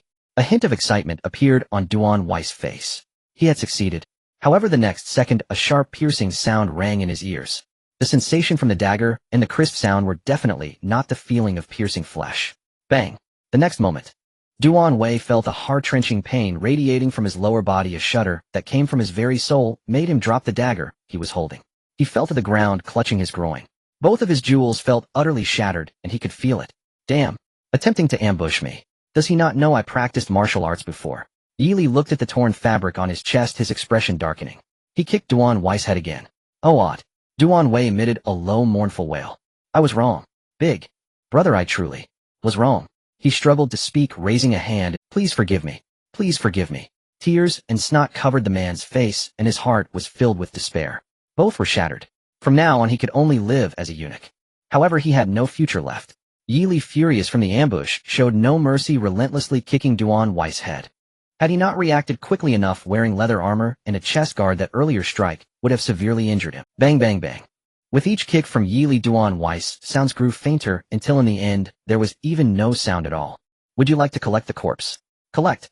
Acquired rags 10, iron dagger 1, iron axe 1, flashlight 1, gold coins 4, collection complete. Yili looked at the corpse beneath his feet, which did not vanish like other beasts or night demons, but lay bare on the ground. Huff. Yili took a deep breath, collecting all the items from the treasure chest, and quickly returning to. As for Duan Weiss's corpse, the wilderness was not lacking in beasts that would devour bodies. When passing by Duan Weiss's vehicle, Yili intended to open the door and see if there were any treasures inside. However, a prompt sound echoed in his mind again. Unclaimed vehicle detected. You can choose to switch vehicles or collect the vehicle. Switch vehicles. Looking at the dilapidated van before him, it was clearly inferior to his own. Yili naturally would not switch. Collect. Vehicle collection complete. Acquired iron ingot 5, acquired plastic bottle 6, acquired 298 milliliters purified water, acquired half-eaten bread 1, acquired iron dagger common, crafting blueprint, acquired wash basin common, crafting blueprint, acquired urinal common, crafting blueprint, acquired 13L of gasoline acquired. Acquired common level car chassis 1, acquired scrap car, core 1 inch. The large van completely vanished before Yili's eyes. Only a pile of supplies remained on the ground. This guy's vehicle actually upgraded its chassis. What is the car core, and which part is it from? Scrap car core can be used for car upgrades. So in the future, to upgrade a car, I need to rob others for their car cores. Yili looked at the mechanical core in his hand, shaped like a mechanical sphere about the size of a lead ball, appearing very complex in design. He could see the gears rotating inside the sphere through the gaps on the outside. Yili stored the car chassis and car core away. As for the other items, he couldn't be bothered to take a glance. The water he had drunk and the half-eaten bread were all left by the roadside. He quickly returned to the vehicle with the other items. Ding! A prompt sound came directly from the screen. Detected common level car chassis. Would you like to replace it?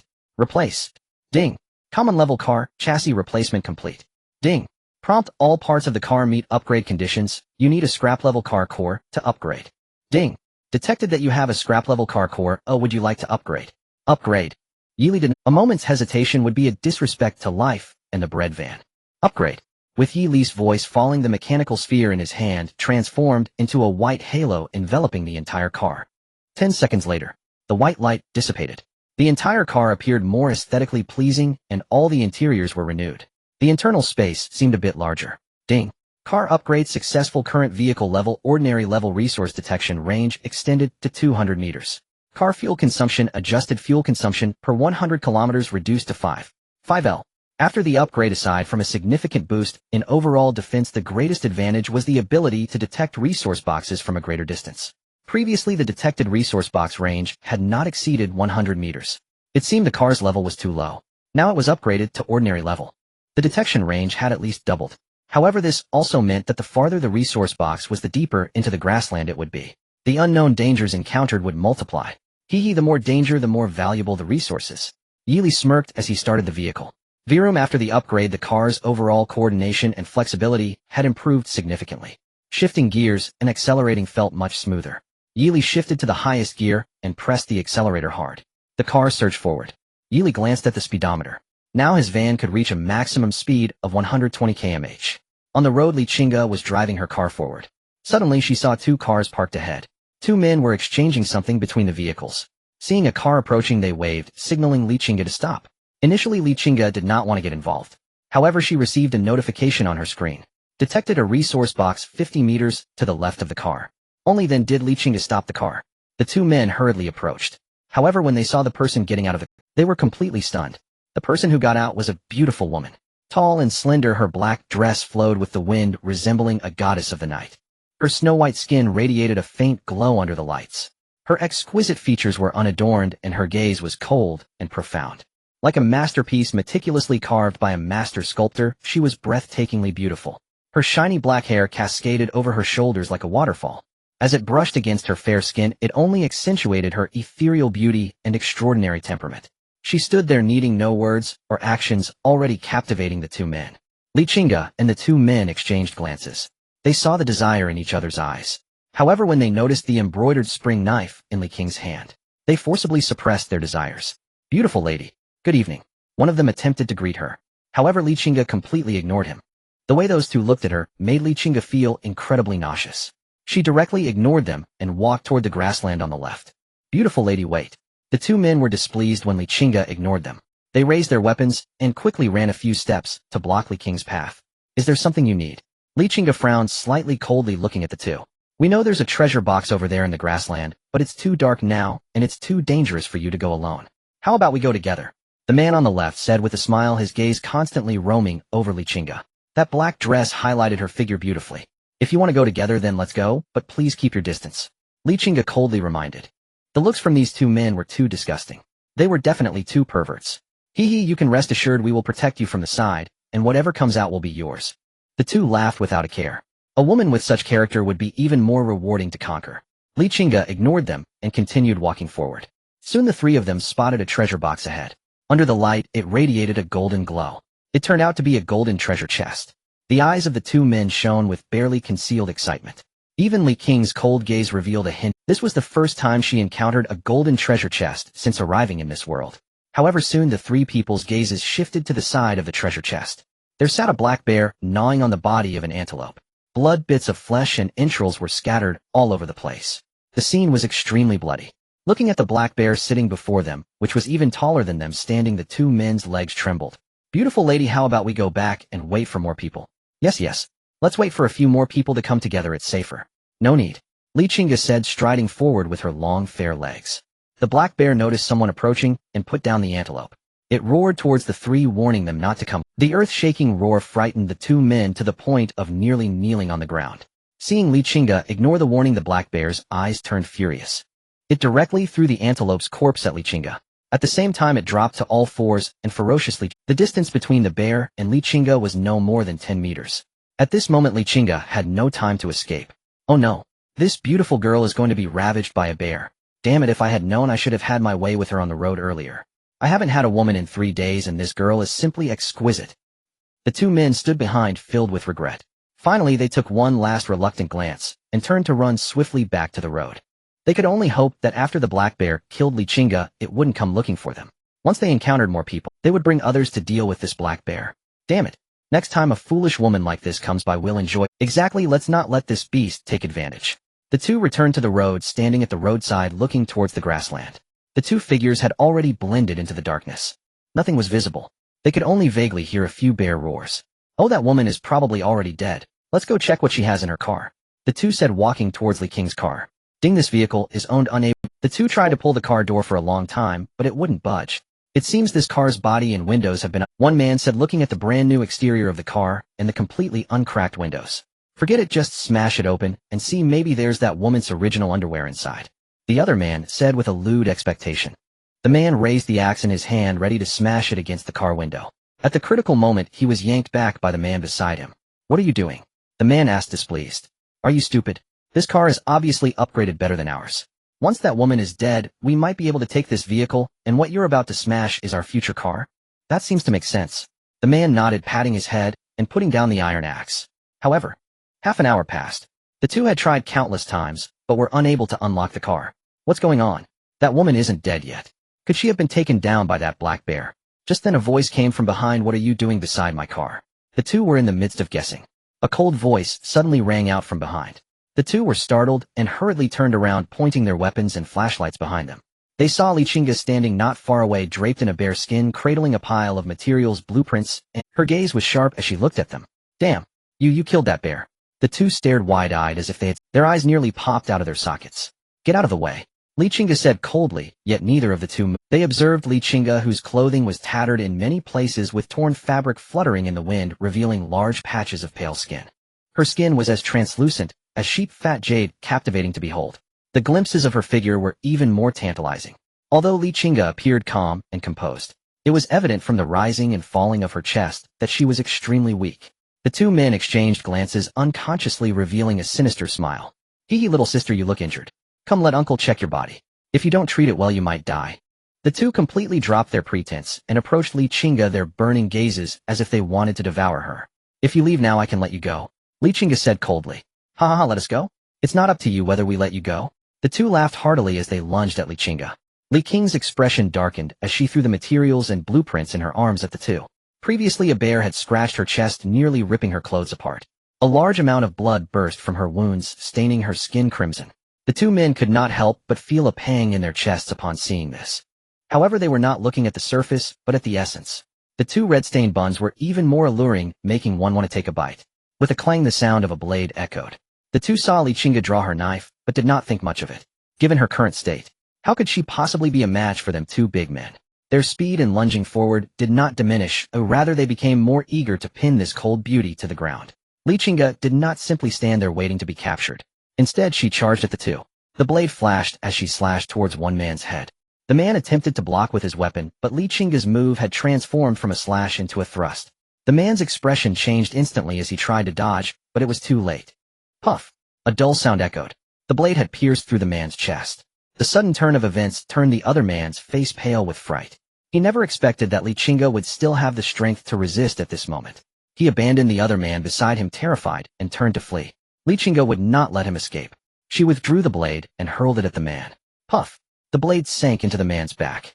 The man was pierced through, collapsing to the ground, bubbles of blood escaping his mouth. Lichinga ignored the two bodies and picked up the materials and blueprints from the ground, pulling the knife from the man's back. She swiftly returned to the car, tearing her clothes open in pain, and applied the medicinal ointment she had traded with Yi Li to her wounds. Once the bleeding stopped, Lichinga used a piece of cloth soaked in water to wipe away all the blood on her body, before finally lying back down on the seat to rest.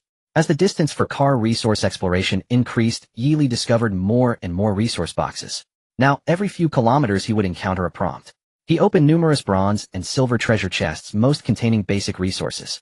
The only good find was another 120 liters of good quality gasoline, and a few blueprints for crafting good quality weapons. Before long it was noon, and the outside was still shrouded in darkness. Yi Li looked at the fuel gauge nearing empty. He parked the car by the roadside, quickly checked for dangers around, and poured 40 liters of good gasoline in. He also set some grass and wood ablaze around the car, which could serve both as illumination and a deterrent against wild beasts, collecting some ash as well. After finishing these tasks, Yi Li returned to the car, took out the cream puffs and roast chicken he had collected from the treasure chest that morning, and had them for lunch. Ding! Just as Yi Li was enjoying his lunch and learning new moves, a notification sound rang from the screen. Lichinga, hello, I would like to exchange for a medicinal ointment and an anti-night demon serum. Did this NPC encounter a night demon? Yi Li wondered as he quickly replied to the message. The medicinal ointment is still at the original price, but the anti-night demon serum is more expensive, requiring either a good quality or higher blueprint or 10 high-grade materials.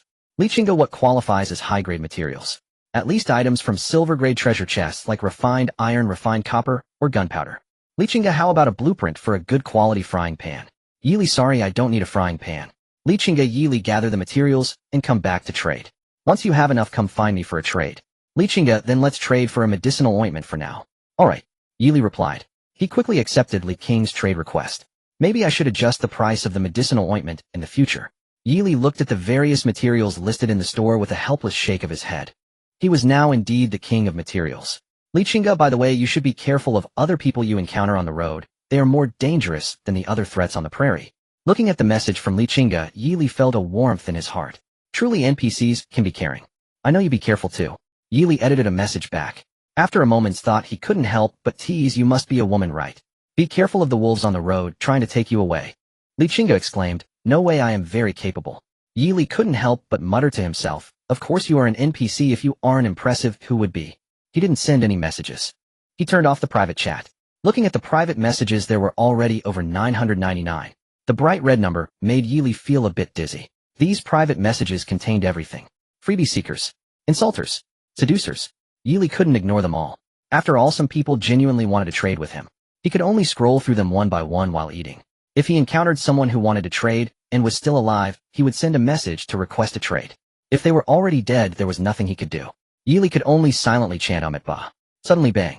At that moment, Yi Li was in the midst of his troubles. A sudden crashing sound came from outside the car. Yi Li turned his head to look out the window. A grotesquely twisted face appeared in his line of sight. Damn! Yi Li blurted out a curse. Almost instinctively, he drew the Tang Dao that was resting in the path. His gaze scanned the outside of the car. To his surprise, 7 night demons were approaching, surrounding his van. Bang! The night demons pressed their faces against the car window, their ruby-like big eyes blinking as they tried to see inside. Yi Li's car windows were reinforced. Although they were just of ordinary level, they were sturdier than regular windows. The windows also had anti-peeping treatment. The night demons outside found it hard to see inside the car, so they continuously banged their heads against the window. They wanted to smash the window to get a glimpse inside. Fortunately, my windows are reinforced. Even if you smash your heads, you won't break them. Yi Li thought to himself. However, with so many night demons, he couldn't let them keep banging on the glass. If they took too long, they might actually. He would only be left to cry in despair. Yili carefully drew out the Tang Dao and stealthily moved to a spot next to the glass that wasn't occupied by zombies. He opened the window. Here, Yili shouted from inside the car. The night demons rushed over as if they had seen a flower. Yili aimed at the heads of the extending night demons with his Tang Dao. Like stabbing watermelons, he pierced one after another. These night demons were different from wolves. They had an obsessive determination to hunt humans. Even if their comrades fell around them, they would charge forward, vowing to tear apart the human before them. To this Yili could only remark, although you are brave, it's useless. Before long he had pierced all the night demons out. Are there really monsters attacking in broad daylight? Yili shone his flashlight around, finding no other dangers. He quickly got out of the car to collect the corpses of the night demons outside and the extinguished campfire. Obtain Night Demon Serum X7, Rags X35, Gold X70, Wood Ash X400, Charcoal X20. After collecting, Yili swiftly returned to the car. Looking at the bloodstains left by the night demons on the window, Yili took some water and wiped the window before returning to the driver's seat. He glanced at the time. It was 2 in the afternoon. Yili no longer replied to the private messages. He started the vehicle and continued driving forward, meanwhile switching the screen to the chat channel. Online users 23654. In just one morning and afternoon, 6345 people had died. In merely half a day's time, the death toll had exceeded 1/5. Even Yili was somewhat shocked. He gripped the steering wheel well and began to scroll through the chat records. Brothers, we've encountered many vehicles today. Anyone want to team up? Let's move forward together. That's right, everyone together. In the future, when we encounter monsters, we'll have each other's backs. Come find me, I've been stuck in the car for half a day. Wow, please take me in. I used to be a well-known streamer. I love singing and dancing, and during breaks I can sing for everyone and dance for you all. Attached image. Damn, the girl upstairs is a real gem. Our speeding convoy has taken her in. Anyone who dares to compete with me is going against me, Chin Tian. If I encounter you, not even Jesus can save you, I swear.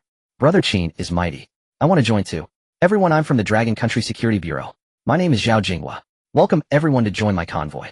For those who join, regardless of gender, resources will be shared. Really? I want to join. If we encounter anything, we must help each other. Many people were sending messages in the chat channel. Convoy after convoy appeared like beams of dawn, illuminating people's hearts. But soon a message extinguished all the hope ignited within everyone. Everyone meeting is a good thing, but be careful of some treacherous bastards. I almost got killed just now. Look at the online users in the channel. There are suddenly several thousand fewer. Do you really think these people were killed by wild beasts or night demons on the grassland? Let me tell you, the most profitable thing to do, even more than risking going out to open treasure chests, is to rob along the way. The sudden message was like a bomb. It shattered all hope for everyone. No way, we are all from the Dragon Country. Shouldn't we help each other and get through this tough time together? Hell, being from the Dragon Country, do you think those with dozens, hundreds, or thousands of small goals would be willing to share their money with you? Don't be foolish. Oh, every world has its own rules of the jungle. Either become strong or be eradicated. Wow, I'm so scared. Is there any good-hearted person to save me? I don't care anymore, for I'm going to make my move. You weaklings. Video. Yili curiously clicked in to take a look. In the darkness, a seductive sound echoed. Although it was hard to see clearly, there was indeed a man and a woman in the car, engaged in an activity. Damn bro, are you starting now? Everyone listen to me, you must abide by the law. Absolutely, do not engage in illegal activities. Otherwise our security bureau will deal with it seriously. What the hell, what kind of broken security bureau is this? In this world, I am the law. I've long been tired of you people. I want to enjoy myself too. I don't want to rob either. But you have too many resources in your vehicle. The Black Dragon Convoy is recruiting. If our motto is grow big and strong, create brilliance again. Ambitious and passionate people are welcome to join. Important things are said 3 times. No bleeding hearts, no bleeding hearts, no bleeding hearts. I announce the establishment of the White Beard Bandit Group. The Straw Hat Bandit Group is established. Why, I want to be the king of the road. Because of that video, the people in the chat channel went completely crazy. Yili quietly observed the messages in the chat channel. He had even seen several people tagging him, inviting him. However, he ignored them all. With his talent, he could completely be self-sufficient. Joining a team was not necessary. His talent would undoubtedly be exposed, and he did not know what kind of troubles it would bring. Moreover, joining a team meant fulfilling the responsibilities that came with it. Sharing resources and protecting companions. Yili believed he could not manage that. He preferred leveling up alone. Although it was a bit boring, it was worry-free and he did not have to worry about anyone backstabbing him. Perhaps he could even find a few pretty girls to chat with along the way. Rather than joining those teams, it was better to quickly enhance his own strength. Yili silently watched the information in the chat channel and continued driving forward. Ding! A resource box has been detected 200 meters to the right of the vehicle. Hearing the prompt sound from the screen, Yili immediately pulled his thoughts back, slamming the brakes to stop the car steadily on the roadside. Looking to the right, it was pitch black and nothing could be seen. 200 meters distance. This was the farthest treasure box Yili had discovered so far. He had just reached the limit of the car's search. Yili put on his leather armor, equipped his gear, and got out of the car heading toward the grassland. The lights had not yet reached. Yili had already seen several pairs of crimson eyes open in the distance, all staring at him. The surroundings were accompanied by gusts of cold wind and a foul smell. Night demons. Yili murmured softly, quickening his pace. In fact, compared to ferocious beasts, the combat power of night demons was somewhat lower. Their only advantage was their greater numbers and the infection effects attached to their attacks. For Yili at this moment, those were not a concern at all. As he watched those pairs of blood-red eyes, Yili counted as he walked. There were 10 pairs of eyes in total. At least 10 night demons. As the distance between them closed, when the lights illuminated the faces of the night demons, a fierce expression suddenly appeared on their faces. They let out a series of roars from their throats and rushed frantically towards Yili. Yili halted his advance, standing still and raising his desert eagle. It was only when those night demons rushed within 10 meters that Yili pulled the trigger. It wasn't that he was afraid of wasting bullets, it was mainly that he had little confidence in his shooting skills. He only had 1 pistol, 1 magazine, and 7 bullets. Once he ran out, those monsters would not give him a chance. Bang! Yili aimed at a night demon's head. With the sound of a gunshot, the head of that night demon shattered like a watermelon. Bang! Another shot. Another night demon's head exploded. As the night demons closed in, Yili gradually increased the speed of his shooting. In quick succession, 7 shots. 7 night demons had perished on the grassland. The remaining 3 night demons lunged toward Yili, who quickly retreated. While putting away the desert eagle, he drew out the Tang Dao from his waist. Swish! Puffed! Accompanied by the sound of slicing wind. The foremost night demon's head was directly cleaved in half. The cut was smooth. Half of the night demon's head nearly slid off its body. Good knife! Yili exclaimed softly. Previously, when he used an axe to chop night demons, he had exhausted a lot of energy. It was nothing compared to the efficiency of the Tang Dao. Swish! Swish! 2 more slashes. The remaining 2 night demons that charged in also fell to the blade. Yili quickly collected the corpses of these night demons. Obtain night demon blood serum, 10 rags, 50, gold 100. After collecting, he approached the treasure. It was yet another golden treasure box. Yili felt a surge of excitement. The last time he opened a golden treasure box, he got a blueprint for armor-piercing rounds. He wondered what kind of treasure he would uncover this time. With an expectant heart, he opened the treasure box, and as the golden glow faded, the contents were laid bare before Yili's eyes. Obtained iron ore 15, obtained gunpowder 15, obtained fine steel 1, obtained vehicle storage cabinet good quality 1, obtained unknown gem 1. Yili did not have time to examine it closely. He hurriedly collected the items and dashed back to the car. It was only when he locked the car door that his heartbeat gradually returned to normal. He reloaded the magazine for the Desert Eagle. Yili then carefully examined the items he had obtained. First was the good quality vehicle storage cabinet. Length 68 centimeters, width 50 centimeters, height 40 centimeters. Its function was similar to that of a dimensional ring, but it was larger.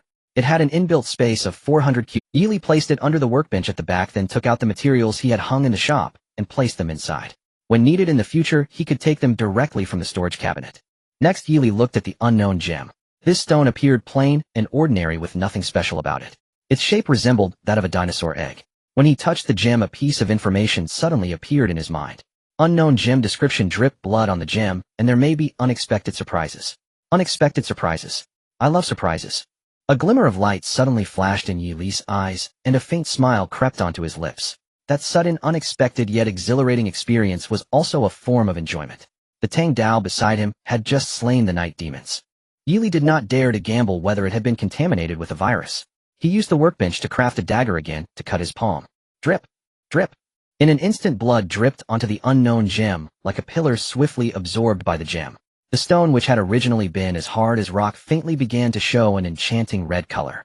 Watching the changes happen on the stone, Yili simply pressed his palm against the gem. Gurgle! Gurgle! The gem seemed alive. It showed no courtesy and began to greedily suck the blood. Yili could even feel all the blood in his body starting to flow toward the wound on his palm. You're not going to drain me dry, are you? Yili felt a chill down his back and hurriedly pulled his hand back. In just a few breaths, that hand was nearly numb. In contrast, the gem had started to emit an enchanting red glow. Crimson cracks spread across the gem as if it were about to shatter. However, without the nourishment of blood, the speed at which those cracks spread began to falter. Seeing this, Yili gritted his teeth and pressed his palm against it again. Having come this far, he could not give up now. I don't believe you, a mere stone can drain me dry. Yili gritted his teeth, determination and resolve flickering in his eyes. As blood nourished it, the crimson glow emanating from the nameless gem grew increasingly intense. Crack! Just as Yili felt his head swim and his body utterly drained. At last a series of sharp fractures echoed from the gem's surface. Simultaneously the scarlet radiance swiftly receded inward. Yili hastily withdrew his hand. He seized the pre-prepared healing ointment and applied it to his palm. Instantly the bleeding ceased. Truly, Yili gazed at the wound on his palm slowly knitting itself back together, a flicker of astonishment lighting his eyes. Though he had previously seen users in chat channels praising this ointment's efficacy, only now, feeling its power firsthand, did he truly grasp just how extraordinary it was. Setting his hand aside, Yili's attention shifted entirely to the mystery concealed within the nameless gem. Before him the rocky shell encasing the gem crumbled inch by inch. Then, a fuzzy tiny head broke through the outer crust emerging from within. Monkey! Yili's eyes widened in disbelief as he stared at the small head peering out from the gem. The creature's entire body shimmered with golden fur. Its large round eyes sparkled with intelligence and keen awareness. With astonishing agility, it leapt from the gem and landed atop the water storage tank. It scratched its head idly with its paws, its bright, curious gaze sweeping ceaselessly across the unfamiliar surroundings, as if intoxicated by wonder at this strange new world. Yili stood speechless, jaw slack. He had half-joked to himself that a monkey might leap forth, but never imagined it would actually happen. Journey to the West indeed tells no lies. Yili extended his hand and gently stroked the monkey's head, its fur luxuriously soft and silken beneath his fingertips. The little stone monkey offered no resistance, instead it leaned into the touch, clearly savoring it. At that very moment a stream of information flooded Yili's consciousness. Enlightened stone monkey, divine beast. Perceives celestial rhythms, comprehends terrestrial advantages, who discerns yin and yang, masters human affairs, hears distant sounds, grasps profound principles. Remarkable, divine beast, enlightened stone monkey. Sun Wukong. Yili blurted aloud, stunned. He believed his recent experiences had already stretched the boundaries of his understanding. Yet reality kept shattering even those newly forged limits. Gigi. Gigi. The little stone monkey chirped joyfully, as if delighted by the name just spoken. You like this name? Yili asked, intrigued. Gigi. Gigi. It chirped again, and nodded emphatically. Then from this day forward you shall be Sun Wukong. Alas, your master cannot bestow upon you the art of immortality. You must awaken it within yourself. Yili intoned, mimicking the solemn cadence of Patriarch Bodhi. Gigi. Gigi. The little stone monkey chattered once more. Though its meaning remained incomprehensible, Yili understood instinctively. It was ravenous. Without hesitation, he retrieved all 10 liters of collected bovine milk, uncapped one bottle, and placed it before the little creature. Go ahead, eat. Yili smiled warmly. Upon spotting the feast, the little stone monkey's eyes gleamed with sudden brilliance. Clutching the bottle in both hands, it tilted its head back and began guzzling greedily. Glug glug glug. Yili's eyes bulged wide.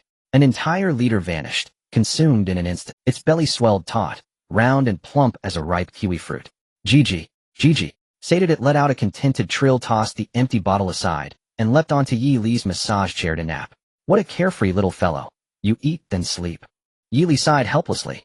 He clambered from the rear compartment to the front, tidying the passenger seat with swift efficiency. With meticulous care, he lifted the sleeping stone monkey and settled it beside him. The passenger seat too had been upgraded to a plush massage chair, soft, supple, and deeply comforting. The little stone monkey curled up, thumb tucked in its mouth, murmuring drowsy, blissful syllables. Well then, I've officially become a father. Yili watched the peacefully slumbering creature and chuckled wryly. Yet there was no resentment, only quiet warmth. A companion by his side would lend color and companionship to the long road ahead. Moreover, a subtle bond, almost telepathic, seemed to link them. Yili sensed the little monkey's deep, unreserved dependence upon him. With such resonance between them, he felt no fear, not the slightest doubt, that this creature would ever harm him. Settling into the driver's seat, Yili retrieved the snake gall he'd gathered that morning and swallowed it whole. Still, a bitter metallic tang spread across his tongue. Hastily, he popped a cream-filled eclair into his mouth. The cloying sweetness washed away much of the acrid aftertaste. He rested reclined for 2 hours before the gnawing hollowness in his limbs finally began to ease. Only then did he start the engine. Keeping speed deliberately low, between 20 and 30 kilometers per hour, he drove onward. Less than 2.5 hours remained until 8 o'clock. He had no intention of disembarking again to Scavenge. His recent blood loss left him dangerously weakened. Stepping outside now would be tantamount to surrendering his life. Ding! Resource chest detected 40 meters to the vehicle's right. At the chime, Yili brought the car. He swept his high-intensity flashlight beam across the grassland to the right, and faintly discerned 2 wild beasts circling. Their silhouettes suggested deer, grazing quietly. Yi Li climbed into the rear compartment, lowered the window slightly, and raised his Desert Eagle, taking careful aim at the distant shadows. After several breaths, bang! Flame erupted from the muzzle. One shadow shrieked in agony and collapsed. The other recoiled in terror, circling its fallen companion in frantic distress. Yi Li held steady, sighting down the barrel for a long moment. Bang! Another shot rang out, but this time the bullet struck nothing. The remaining shadow bounded wildly unharmed. Yet it had spotted Yi Li on the highway and charged straight toward him. Foolish roe deer. As the creature entered the full glare of the flashlight, Yi Li murmured softly and adjusted his aim. He centered the crosshairs on the charging roe deer. Bang!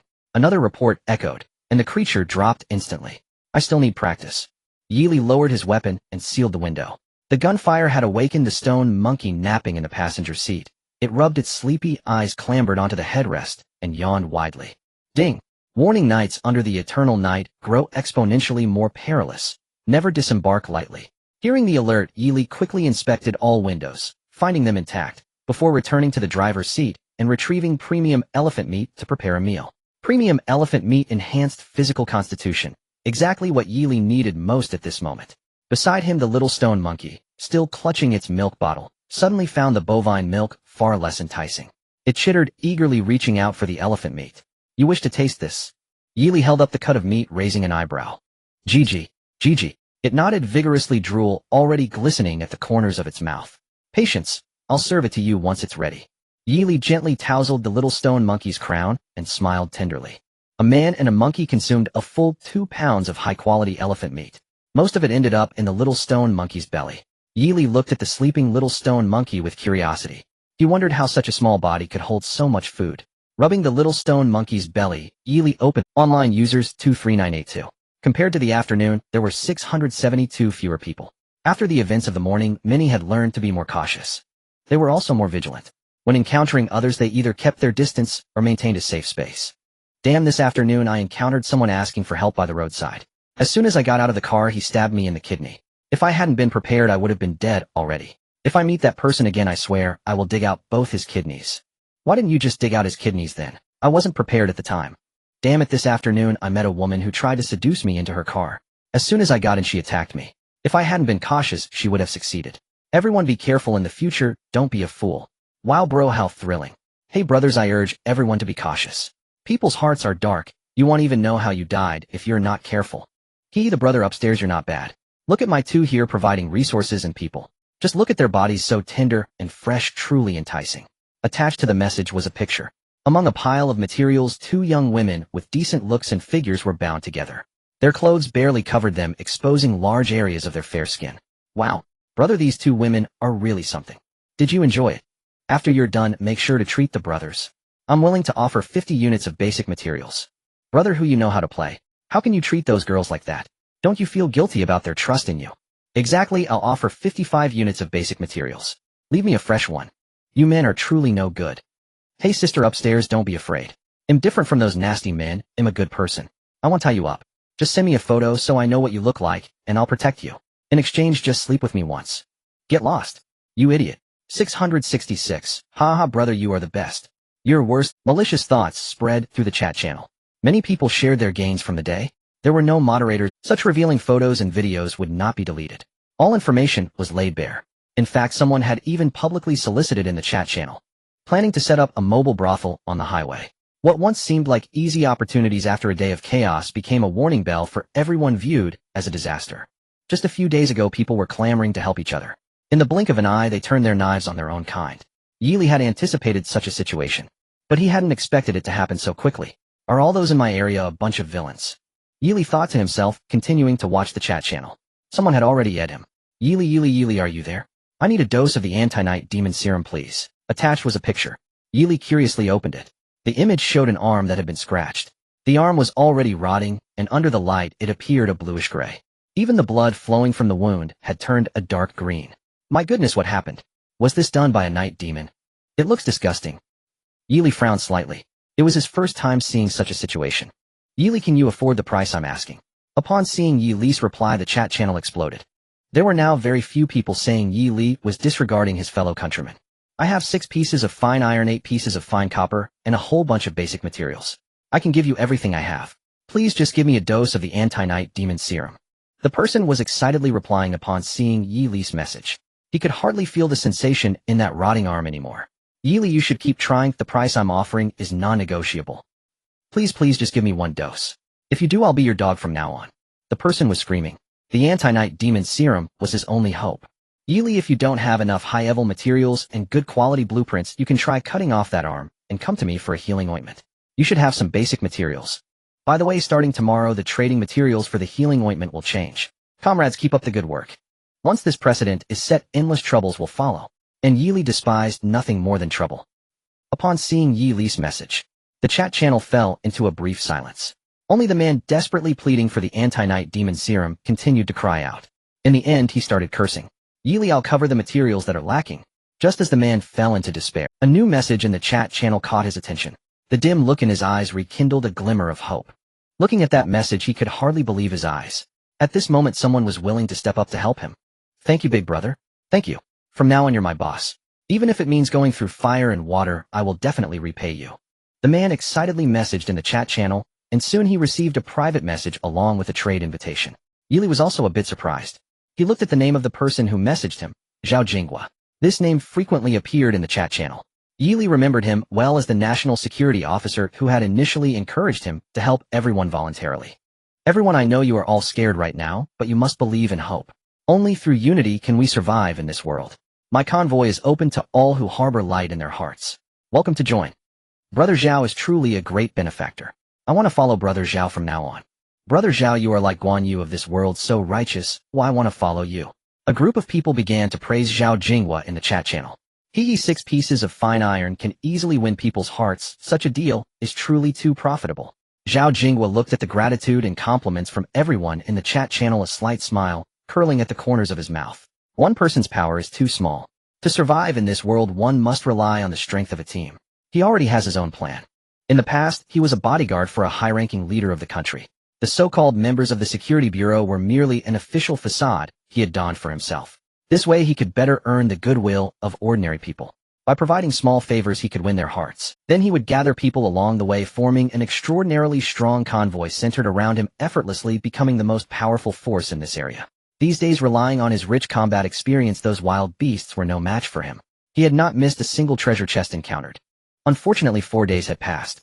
He had not opened any items or blueprints that could sell well. This left Zhao Jinghua feeling quite miserable. If I could pull Yi Li over, my convoy would definitely become the strongest in this area. Unfortunately, this guy is a bit oblivious to the times. Zhao Jinghuo's gaze deepened as he looked at the screen in his hand. Over the past 2 days, he had contacted Yi Li many times. All messages had sunk like stones in the sea, receiving no response whatsoever. Now when he sent a message, the screen displayed, "You have been blocked by the other party. If you refuse to drink the toast, you'll be forced to drink the penalty wine. If we meet on the road, they'll make you aware of the consequences of resisting me." Zhao Jinghuo's expression darkened as he closed the private chat page on the screen. He opened the friend interface, found a friend named Chun Ting, and sent a message. Soon there was a hurried knock on the car door from outside. Zhao Jinghua glanced outside and opened the car door. A woman dressed in thin clothing squeezed into the car. With her long, beautiful legs straddling Zhao Jinghua, the van began to shake violently after a while, accompanied by the prompt sound of daybreak from the screen.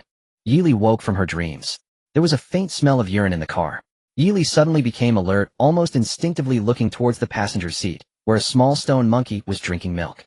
He picked up the small stone monkey and felt the passenger seat. It was dry. He couldn't help but look towards the back of the car. Under the lights, illumination. Behind his seat was a noticeable puddle. Yi Li sighed deeply, bringing the small stone monkey up to it. With a stern face, he said, "From now on, no more pooping or peeing in the car, understand?" "Gigi, Gigi." The small stone monkey struggled and called out a few times to indicate understanding. Only then did Yi Li set the small stone monkey down.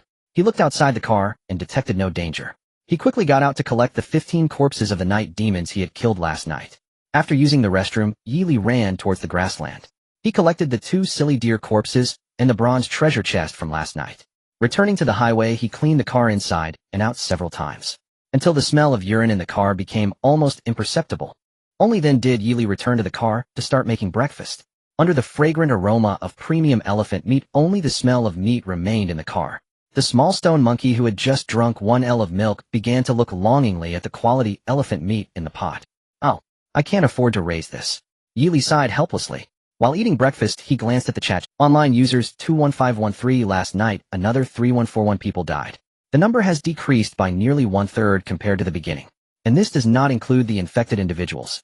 Yili noticed the private messages on his screen had not stopped coming. Many people were looking for him to buy healing ointments and anti-night demon serums. While replying, Yili drove. Not long after, he saw a car parked by the roadside. The car's body and windows had all been upgraded.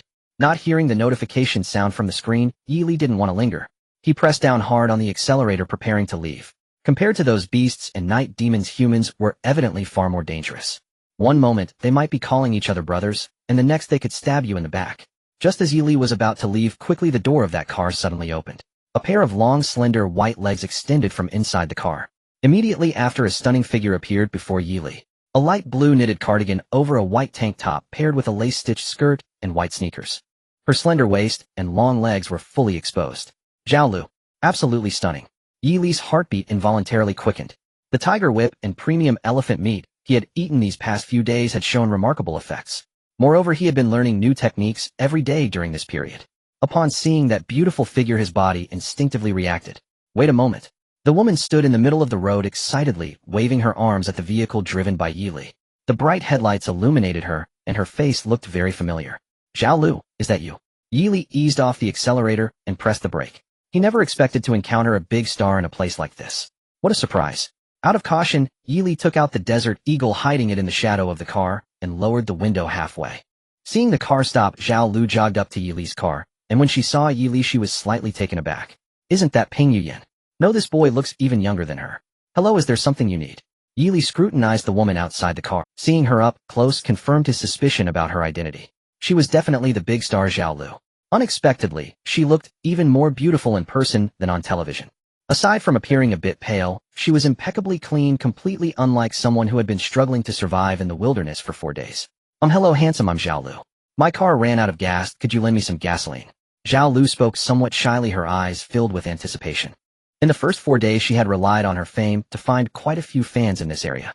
With the resources supplied by those fans, she didn't even need to get out of the car to open resource boxes. However, yesterday, all those fans lost contact. No one was supplying her anymore. Now her car was not only out of gas, but also devoid of supplies. She had to park the car by the roadside, hoping to leverage her identity to find a few fans to supply her with resources. Unexpectedly, when she contacted those people, the first thing they asked for was her pictures. Upon realizing she was indeed the big star Xiaolu, they all demanded she take revealing photos in exchange for supplies. In a fit of anger, Xiaolu blocked them all. Xiaolu waited on the highway all night, finally seeing someone pass by. Although she knew that strangers could be dangerous, her situation would only grow more perilous without gasoline. She could only pray to encounter a kind-hearted person. Upon seeing Yili inside the car, her anxious heart rose. From his appearance, Yili did not seem like a bad person. No borrowing. However, Yili's response caused the smile on Xiaolu's face to freeze. She did not expect him to refuse so decisively, leaving her momentarily bewildered. I can. Xiaolu was about to speak. Suddenly the roar of an engine sounded from behind. Virum. Yili and Xiaolu looked back simultaneously, only to see 2 cars approaching side by side in the distance. They stopped in front of and behind Yili's car, trapping the 2 of them in between. 2 scruffy men got out of the cars, each wielding a bloody machete, walking toward Xiaolu. Their bodies were covered in blood, and even before they arrived, a strong stench of blood hit Xiaolu's face, causing her complexion to change. He didn't expect to find a beauty here today. We struck gold. The man who got out of the front car leered at Xiaolu. Look at this car, it's even better than ours, and the equipment on the roof looks quite high-end. The man who got out from the back car greedily assessed Yili's vehicle. What do you want?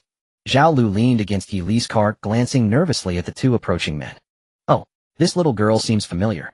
The man from the front car shone a flashlight on Xiaolu's face. She seems like a star who I rarely watch TV, but I've seen her in videos.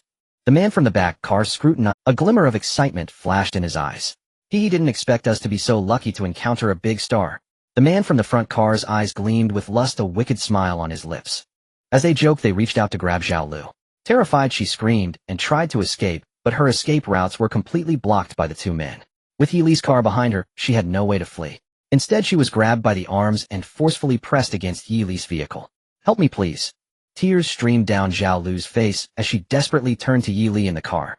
The man's hand reached toward her chest as she struggled with all her might to break free. But the physical disparity was too great. How could a frail woman withstand 2 strong men? Rip! The sound of tearing fabric echoed. The light blue knitted cardigan Zhao Lu was wearing was instantly shredded. At this moment her heart was filled with fear and helplessness, her body shaking uncontrollably. As a major star she had never experienced such a situation. No, help me, please. Zhao Lu struggled desperately. The man's hand had already grasped her tank top. Hey, I suggest you two enjoy yourselves in your car, don't obstruct my view. Yili glared at the two men coldly. Kid, I advise you not to meddle, otherwise don't blame us for being rude. The man who got out of the front car threatened menacingly upon hearing Yili's words. In his view, Yili was just a frail pretty boy. With a little intimidation, he thought he could scare him into submission. If you're sensible, hand over the car now, we might let you have a sip of soup. The man who got out from the back car wore a mocking expression, staring directly at Yili. Zhao Lu was undoubtedly tempting, but what he truly coveted was Yili's vehicle. Are you trying to steal my car? Yili looked at the man who spoke, a hint of coldness in his eyes. Haha, no need to say more, get off my car right now, or else. Before the man could finish his sentence, his head exploded. Blood mist filled the air, splattering Zhao Lu. This sudden turn of events left the other man dumbfounded. Especially the sharp, ear-piercing gunshot rang in their ears like thunder. You actually have a gun. How do you have a gun? The man stared in shock at Yi Li in the car, as if seeing a ghost. They had only been in this world for 5 days. He thought having a knife was already impressive, but he never expected the opponent would possess a gun. Zhao Lu was also terrified by the bloody and horrifying scene before her, face pale as a sheet. She did not expect that this boy who looked slightly younger than her would actually kill someone. And so decisively.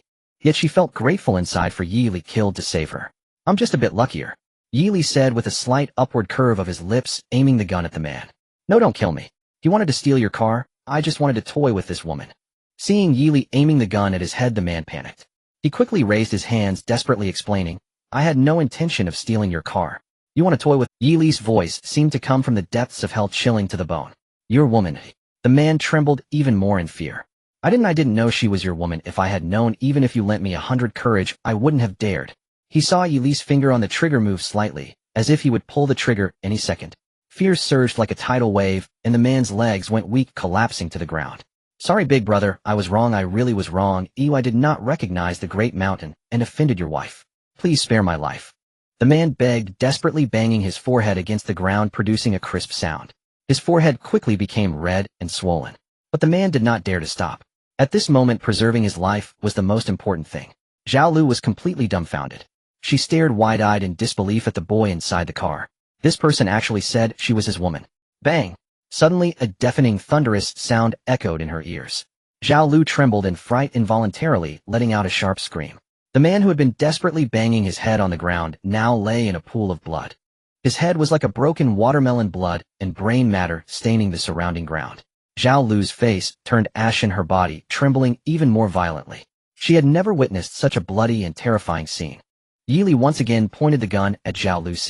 Under the dark muzzle, Zhao Lu felt every hair on her body stand on end. She quickly took 2 steps back, looking at Yi Li with tear-filled eyes. I didn't do anything, please. Yi Li's lips curled into a slight smile, revealing an enigmatic expression. Despite hearing his words, Zhao Lu's fear did not lessen even a fraction. After all, there were still the bodies of the 2 men at her feet. And at this moment, the calm expression on the boy's face was almost unsettling. It was as if nothing had ever happened. What do you want? Zhao Lu asked, her voice trembling. She wanted to step back and maintain a safe distance from this dangerous man. However, facing a man radiating danger, she found her legs felt as if they were nailed to the ground, unable to move an inch. Let me ask you a question, is your most precious possession still with you? Yi Li said with a smile, his gaze roaming freely over Zhao Lu. It seemed as if he wanted to see through her clothes. Most precious possession. Zhao Lu was momentarily confused. She didn't understand what this man was really after. Furrowing her brow, she pondered for a moment. When she met Yi Li's meaningful gaze, Zhao Lu suddenly understood the meaning behind his words. Her complexion darkened, a wave of humiliation surged within her. She bit her lip, struggling to suppress her inner anger and fear. She had just escaped the wolf's den, only to step into the tiger's lair. Is it there? Yi Li frowned, his tone revealing a hint of impatience. Yes. Zhao Lu bit her cherry lips, tightly nodding vigorously. State your terms. Yi Li, I want you to protect me. Zhao Lu gazed intently at Yi Li, secretly considering. Rather than let other men take advantage of her later, it was better to choose this powerful man who resembled Peng Yuyan. I have no leisure for that. Yi Li shook his head. Change it. At least protect me for a while. Tears shimmered in Zhao Lu's eyes, evoking sympathy. In an almost pleading tone, she said, I've never opened a resource box on the grassland, take me to open one. Yi Li fell silent for a moment before finally nodding. He stepped out of the car, opened the rear door, and handed Zhao Lu a wash basin. "You are too dirty, wash up well." After saying that, he walked directly toward the car behind. Zhao Lu had not yet reacted when she was handed a basin, and she couldn't help but look up at the vehicle. The water tank inside stunned her. While others could barely get water, this person had a 50L big water tank. "Are you Yili?" Zhao Lu looked at Yili's back and asked. In recent days there were only 2 people selling water, and the most famous among them was undoubtedly Yili. However, Yili had already walked to the car behind and began to collect it. Acquired fine iron 3 acquired. Acquired ordinary car window 8 acquired ordinary car frame 1 acquired ordinary car gas tank 1 acquired 31L of gasoline acquired worn out car core 1 collecting the items. Yili walked to the front car and began to collect. Acquired. Acquired ordinary car seat 1 acquired 13L of gasoline acquired worn out car core 1. Looking at the haul, Yili shook his head. Just a bunch of junk. Yili walked back to his van. The previously calm mood was shattered by the sight before him. Zhao Lu was bathing next to the car. When she saw Yili suddenly appear, she let out a terrified scream, frantically, trying to cover her body. Her face turned as red as a ripe apple. "You carry on," Yili said softly, trying to keep his voice calm. Yet his eyes lingered on Zhao Lu's figure, unwilling to leave for even a moment. He was an inexperienced. Today he was about to take the most important step in his life, and it was with a big star. Just thinking about it made it hard to suppress his excitement. He quietly turned around and returned to the car, sitting in the driver's seat. His eyes were fixed on the rearview mirror, observing every movement of Zhao Lu. Meanwhile, Zhao Lu's face had turned crimson to her neck. Her heart was filled with endless shyness and embarrassment. It was her first time bathing in front of someone else, especially a boy. As time passed, a subtle and tense atmosphere permeated inside and outside the car. Yili sat quietly, occasionally glancing at the rearview mirror. Zhao Lu was trying hard to calm her emotions, quickly finishing her bath and drying herself off. "Get in." Seeing Zhao Lu about to put on her clothes, Yili directly called out. Zhao Lu's body trembled slightly. Nevertheless, she stepped into the car with her smooth, beautiful legs. At the moment, Yili embraced her. Zhao Lu's body felt electrified, her entire being tensed up, not daring to move an inch. Yili locked all the car windows. He adjusted the massage chair to a reclined position. Chirp. Just as he was about to take the next action, the little stone monkey that had been lying on the passenger seat woke up, emitting a series of shrieks. The sudden sound startled Zhao Lu, who clung tightly to Yili, asking fearfully, "What was that sound?" "Don't be afraid, it's a monkey I raised." Yili gently patted Zhao Lu's smooth back. "A monkey?" Zhao Lu looked curiously at the passenger seat. Only then did she notice a small monkey with golden fur curiously watching them. "Could you let it out?" Zhao Lu said softly, her voice barely audible. She already felt quite embarrassed. Being watched by such a little creature made her feel even more ashamed. Yili nodded, opened the window, and directly threw the little stone monkey out. He also tossed out a bottle of milk. The little stone monkey, Omicronda, chirp chirp chirp. The little stone monkey screamed wildly outside, cursing loudly. The car shook for 2 hours before finally stopping. The two of them lay exhausted on the massage chairs. Yili covered Zhao Lu with a blanket. Then he opened the door and brought the little stone monkey, who was blowing cold air outside, back in. Chirp chirp chirp. As soon as it got in the car, the little stone monkey began to vent its inner anger. All right, next time let you watch in the car, okay? Yili comforted, stroking the little stone monkey's head. Your previous outfit is not suitable for the wilderness. Here, wear this. Yili crafted 2 new outfits for Zhao Lu, both consisting of long shirts and pants. Although the material is not as fine as her previous dress, it is more conducive for walking on the grasslands. Zhao Lu nodded, taking the clothes and quickly putting them on. Take these materials to upgrade your car, and here is some gasoline for you. Yili tossed all the ordinary grade parts and gasoline he had collected from the 2 men's car onto Zhao Lu's vehicle. As for those 2 obsolete automotive cores, he certainly did not give them away. Thank you. Zhao Lu looked at the newly refreshed car with heartfelt gratitude. An indescribable emotion surged within her.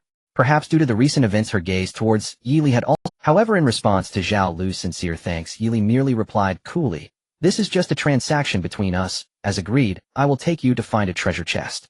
Yili's tone was calm as water, showing no ripple of emotion, as if he truly considered the recent events nothing more than a mere transaction. "I understand." Zhao Lu nodded silently, tears welling in her eyes. This man was truly cold. She couldn't help but sigh inwardly. Yili filled Zhao Lu's car with gasoline, placing the excess in the trunk. He then crafted a high-quality tang knife for her.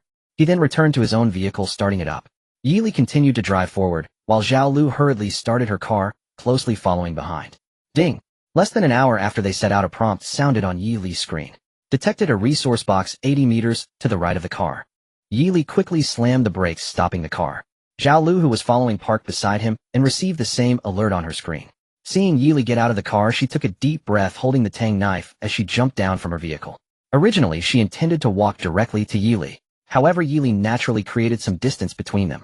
I think it's better for us to keep a slight distance outside, Yili said softly. Upon hearing his words, Zhao Lu was momentarily taken aback. She looked up at Yili only to see him fixated on the tang knife in her hand, his gaze filled with vigilance. At that moment, an indescribable pang of sorrow surged in her heart, making her feel even more aggrieved. The man who had just been so close to her now harbored such deep suspicion. Understood. Zhao Lu felt a tightness in her nose forcing back the tears as she nodded. Her voice already carried a hint of a sob. Afterwards, she silently followed a short distance beside Yili, walking deeper into the grasslands. The two remained silent with only the rustling sound of grass underfoot. The silence spoke of their estrangement.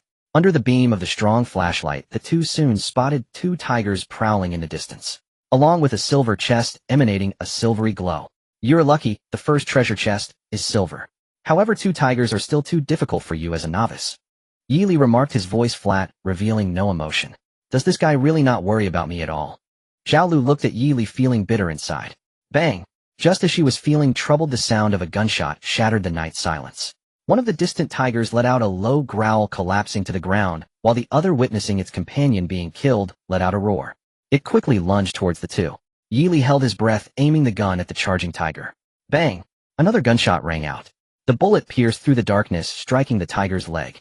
The charging tiger immediately lost its balance, its body propelled by inertia as it crashed heavily to the ground.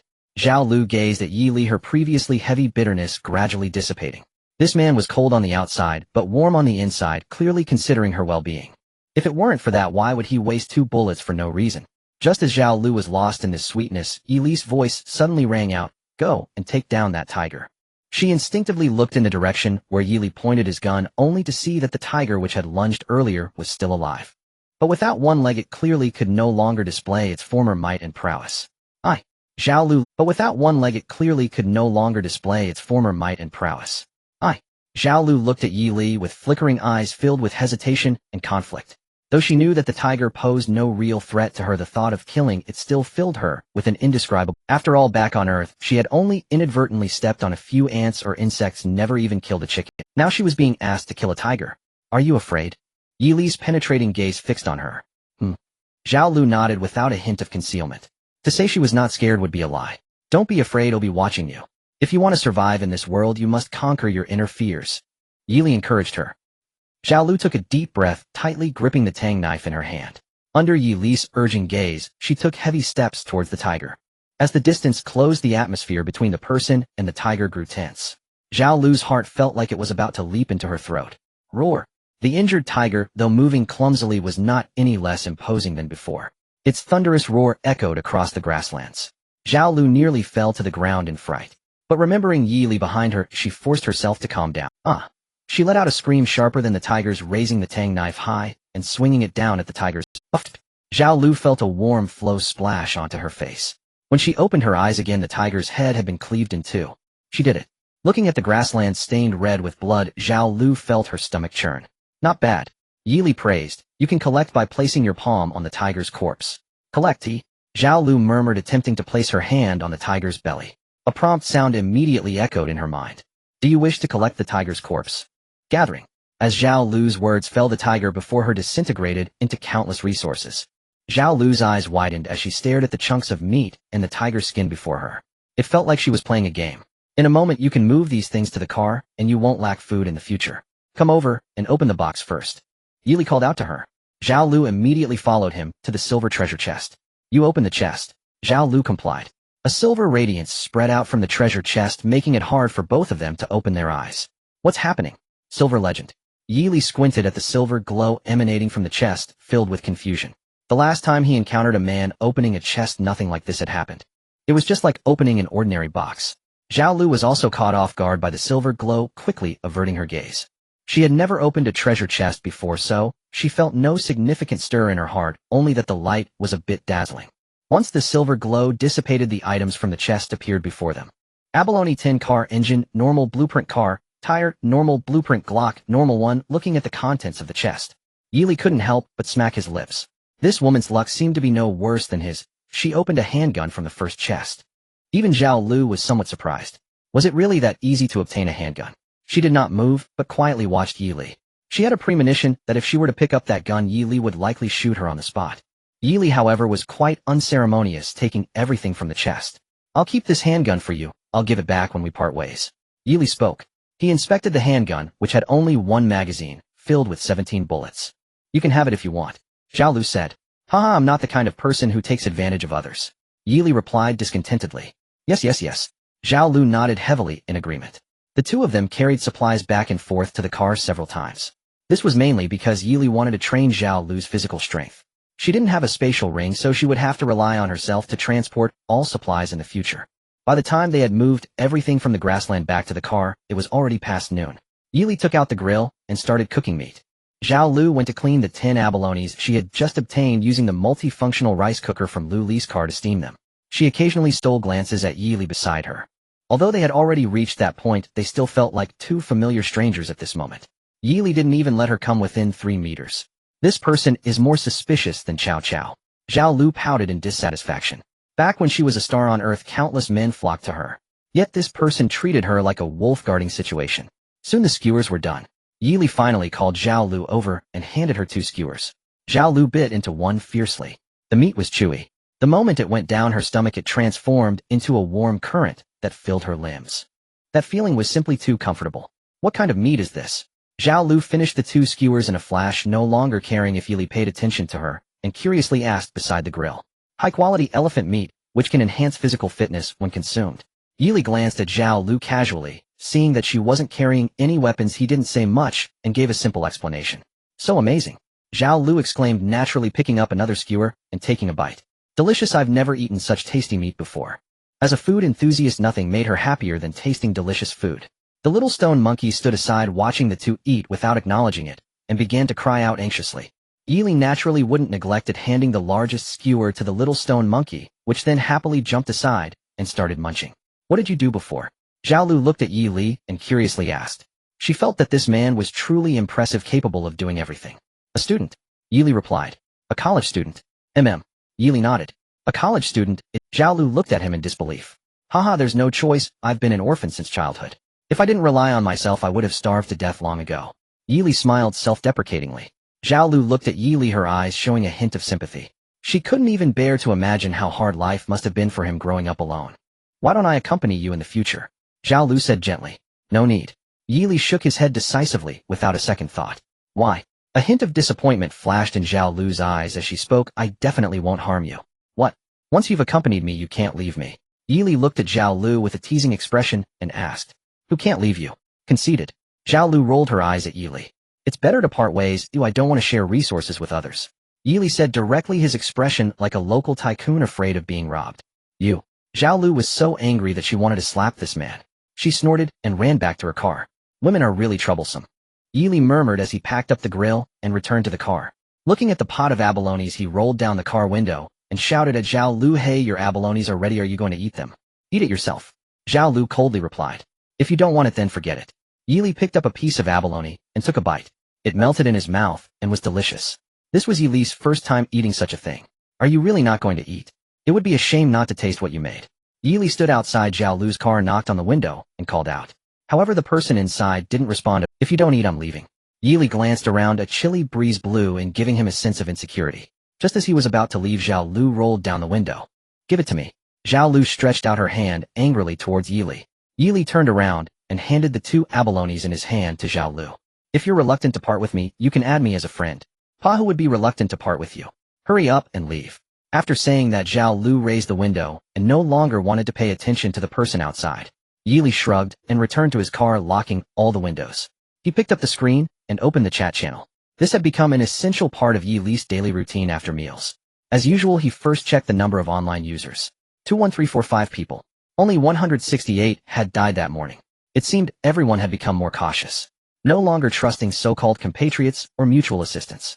Brothers, just a reminder, there are now robbers on the roads. Everyone must be careful. Can they really block such a wide road? I'm not joking. I was driving with someone today and encountered a group. They blocked the road with their car and scattered nails all over the ground. The person with me got caught and the car flipped into the grass. If I hadn't reacted quickly and turned the car around, I would probably have been killed too. Damn, can you give a coordinate? I can't give you one if this chat channel doesn't allow precise coordinates. Did you see what he looked like? What the hell, it was pitch black, how could I see his face? I strongly condemn the act of road robbery. If you encounter such people, just wait where you are, and well rush together to see who has more people. MD, if someone dares to block me, I will just crash straight into them. Hitting one is worth it, hitting two is not a loss. Who is afraid of whom? You think too much on such a wide road, who can you hit? Moreover, they scattered nails on the road. Oh, by the time you get there your car will have already flipped. Well, what should we do? This world is already dangerous, and now there are people robbing on the roads. How can we girls survive? Haha, it's okay, you girls are treasures wherever you go. As long as you're good looking, you'll just suffer a little bit, but won't be. In any case, everyone must be careful. We must unite and help each other so those terrorists have no chance. Yili looked at this information and didn't pay too much attention. Unless the other party has guns or ranged weapons. Otherwise, his Desert Eagle is not to be trifled with, especially with armor-piercing rounds. Even if those people were hiding in their cars, he was confident he could deal with them. Ding! Just as Yili was pondering how to deal with road robbers in the future, a notification sound rang out on the screen. Lichinga, are you still alive? Yili directly sent a string of ellipses. What do you mean? Are you hoping for my death? Lichinga, no, just asking. Well, that might not be what you want. Him still. I have high-quality weapons here, do you want some? Lichinga, no, just asking. Oh, Yili asked curiously. Lichinga, trading for healing ointment and anti-night demon serum. Tisk tisk tisk, melee or ranged? Lichinga, melee Yenling knife. Not needed. Ooh, I also have high-quality melee weapons. Yili replied. Seeing Yili's response, Lichinga sighed helplessly. This guy really had a lot of good stuff. After ending the private chat, Yili casually sent a message in the chat channel. Soon a notification sound rang out. Ding, Zhao Lu requests to add you as a friend. That was fast. Yili smiled and chose to add. Hey, I'm leaving. Do you want me to take you a short distance? Yili rolled down the window and shouted towards Zhao. Hearing Yili's words, Zhao Lu, with her eyes swollen from crying, immediately smiled like a crescent moon and nodded, shouting, okay. Yili kept controlling the speed of the car, maintaining a speed of 50 kilometers per hour. Neither fast nor slow, he could listen to music, watch the chat channel information, and even crack sunflower seeds. It was quite leisurely. The little stone monkey was also very lively today, mimicking Yili's action of cracking seeds. Wukong Master has 2 guns now. Do you think we should rob a bit on the road? Yili looked at the little stone monkey in the passenger seat and asked. Gg. The little stone monkey was focused on cracking seeds, indicating that he could do whatever he wanted. Who could control him? Yili. Although he had that thought, Yili did not stop the car. The two continued driving for about 30 kilometers. A notification sound rang out on the screen again. The two quickly parked and ran towards the grassland. Soon they saw a hyena lying there. Only one. Seeing the two approach, it immediately stood up.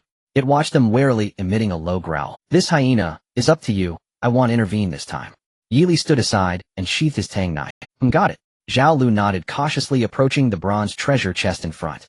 Oh, whoa! The hyena let out a roar and quickly pounced towards Zhao Lu. Zhao Lu got into position, waiting for the hyena to pounce, and at the right moment, she stepped back with her right foot and slashed with her tang knife. With a muffled sound, the hyena's head was forcibly severed by Zhao Lu. Pretty impressive. Yili watched Zhao Lu execute the move skillfully and expressed his praise. Of course, I used to train with several martial arts instructors. Zhao Lu proudly lifted her chin, looking very cute. Go open the chest, Yili urged. Don't waste too much time outside on the grassland. We must race. Oh, Zhao Lu responded and quickly ran to the bronze treasure chest, opening it. Accompanied by a silver light falling down, 3 items appeared before them. Roasted duck, 1 blueprint for ordinary car, chassis blueprint for ordinary car, explosion-proof tires. Yili picked up the 2 blueprints and took a look. He was immediately attracted to the ordinary explosion-proof tire blueprint. The tires on his car were still ordinary tires without any explosion-proof features. Blueprint for ordinary car, explosion-proof tires can effectively prevent punctures and explosions. Durable materials needed: rubber, 20, fine iron, 3, usable times 4. How about we make a trade? Yili looked at Zhao Lu with the blueprint in hand and said, what trade? Zhao Lu asked curiously. He'll trade 4 ordinary tires plus a healing ointment for this blueprint. What do you think? Not trading. Zhao Lu shook her head decisively, snatching the blueprint from Yili's hand. You don't have enough materials, it's a waste to take them. Yili advised. I can gather them slowly, Zhao Lu. She took everything from the box and ran towards the road. As for the hyena's corpse, Zhao Lu collected it, took the gold coins and skin, leaving the meat on the grassland. The meat from the 2 tigers she had killed earlier was sufficient for her for quite a long time. There was no need to take the hyena's meat. It was said that hyena meat was also very unpalatable, sour and stinky. Let's discuss it further then. Yili followed her onto the road. Then you need to take me a bit further? Zhao Lu thought for a moment and said with a smile. That's not impossible. Yili nodded. He had nothing to lose. Seeing Yi Li nod, Zhao Lu was finally satisfied and handed him the blueprint for the explosion-proof tire. Normal level explosion-proof tire production successful. Replace the original car tires. Replace. Normal level explosion-proof tire replacement successful. Obtain normal level car tires 4. Yi Li handed over the 4 replaced ordinary tires to Zhao Lu, allowing her to change them onto her own vehicle. Looking at the newly refreshed car, Zhao Lu could hardly hide her joy. The resources she obtained today in half a day were more than in the previous 4 days combined. Although it was exchanged for her most precious things, she had completely regarded this handsome and capable man, even though this person had not yet acknowledged it. The two returned to the car and continued driving forward. The number of online people in the chat channel decreased almost every moment. Yi Li was looking at the screen when his peripheral vision inadvertently caught sight of the outside of the car window. On the side of the road, 2 cars were parked, one on the left and one on the right. Both cars had their lights off. No figures could be seen inside. Even when Yi Li and Zhao Lu's car passed in between, those 2 cars did not react at all. Ding! Zhao Lu, we won't run into a robbery ahead, will we? Yi Li saw the message and had not had time to reply before he was momentarily blinded by the light from the car's rearview mirror. The 2 cars that had been parked quietly by the roadside immediately started up and tightly followed behind Yi Li and Zhao Lu's car. It seems we really have encountered a robbery. Yi Li replied calmly. If we encounter danger later, don't get out. Okay, you be careful too, Zhao Lu replied. Just after they finished speaking, Yi Li saw 3 cars blocking. One was horizontally positioned on the left, one in the middle, and one on the right. Piled between the 3 cars were wooden planks, iron ingots, and various materials along with car parts, and over 20 iron spears. The spearheads were pointed in the direction Yi Li and Zhao Lu were coming from. If they were to force their way through, a slight mistake could easily lead to a punctured tire. Such an arrangement was undoubtedly set up for robbery. Yi Li checked his Glock and Desert Eagle. 2 guns, 2 magazines totaling 22 bullets. Facing only 5 cars, even if there were twice as many people, as long as they had no guns, he was confident he could handle it. After all, the explosion-proof glass of his car was not to be underestimated. Yi Li slowed down the car and stopped about 30 meters from the vehicles ahead. At this distance, both sides could see each other. As Yi Li's car came to a stop, the 2 cars behind pressed right against the back of Yi Li and Zhao Lu's car. This directly cut off their escape route. Seeing their car stop, the door of the middle vehicle ahead was pulled open and 3 people got out. Each of the 3 held a spear and walked towards Yi Li and Zhao Lu. The way they walked was quite imposing. At the same time, the doors of the 2 cars parked behind them also opened simultaneously. 2 people got out of the cars. Each of these 2 held a machete and approached the middle of Yi Li and Zhao Lu's car. They knocked on the car window. Damn boss, there's a woman in this car. One man shone a flashlight into Zhao Lu's car. Zhao Lu's car window had no anti-peeping treatment. The situation inside was completely visible. Hearing this, the man next to him directly gave up on Yi Li and looked into Zhao Lu's car. The 3 men rushing over quickened their steps. Damn, the car is parked so far away it won't escape, a fat man with big ears cursed. Although it was only 30 meters away to him, that felt like running a marathon. Quick battle, quick decision. Kill that man and leave the woman for us brothers to enjoy. Boss, this time you have to let the brothers taste something fresh. Last time with that female streamer, we didn't even get a chance to touch her before you killed her. Don't worry, this time we will do it together. The 3 hurriedly approached Zhao Lu's car. At this moment, in order not to attract attention, Zhao Lu hid her face under the steering wheel. Thus these people had no idea that the person inside the car was Zhao Lu. They could only vaguely guess from her silhouette that she was likely a beauty. Knock, knock, knock. The fat man with big ears tapped on the car window, grinning widely, and shouted, "Sister, open the car door." Brother is not a bad person. Not a bad person. Who would believe that? Good people don't necessarily claim to be good, but bad people will definitely say they are not bad people. Seeing Zhao Lu unmoving inside, the fat man's expression immediately darkened. Sister, listen to your brother, and get out of the car quickly. Don't worry, we won't hurt you. However, if you don't listen, I can't guarantee that I won't do something outrageous later. Zhao Lu recalled the actions of the 2 men she encountered in the morning. Her body trembled slightly, and she hurriedly sent a private message to Yi Li. Yi Li, what should I do? Seeing the private message from Zhao Lu, Yi Li observed the people outside again. Confirming they did not have particularly strong offensive weapons, he felt relieved and lowered the car window slightly. He shouted loudly, "Hey guys, are you here to rob money or rob women? Why haven't you come over to greet me with such a good car? Are you looking down on me?" As soon as he finished speaking, all 5 of them turned their heads in unison, their gazes fixed on Yi Li. In truth, they had already noticed Yi Li's distinctive car, especially the conspicuous equipment on top of the car. However, upon hearing about the woman, their attention was entirely drawn to Zhao Lu. Now, upon hearing Yi Li's provocatively loud voice, one of the underlings holding a machete swaggered over and shouted, "Damn. You little punk. We weren't looking for trouble with you, yet you started yelling first. Are you asking for trouble? Damn. Who gave you the guts to talk to us like that? Another man holding a spear also pointed it at Yi Li, shouting arrogantly. Tisk tisk tisk, kid, you're quite lucky to have such a stunning beauty by your side. You two must have slept together already, right? The chubby man, whose head resembled that of a pig, squeezed over. His already small eyes narrowed slightly as he scrutinized Yi Li through the half-open car window. When he clearly saw Yi Li's refined appearance fragile, like a delicate flower, his wariness vanished without a trace. This kind of pretty boy, he could take down 10 of them. Do you like him? Yi Li retorted. The man's head exploded like a watermelon. His body fell back into another man's arms. Staring at the corpse with a shattered head, the man let out. The man's head exploded like a watermelon. His body fell back into another man's arms. Staring at the corpse with a shattered head, the man let out a pig-like scream after a brief moment of shock. He hurriedly tossed aside the man's corpse. Turning around, he attempted to flee. Bang! Another shot. The bullet pierced through the man's neck.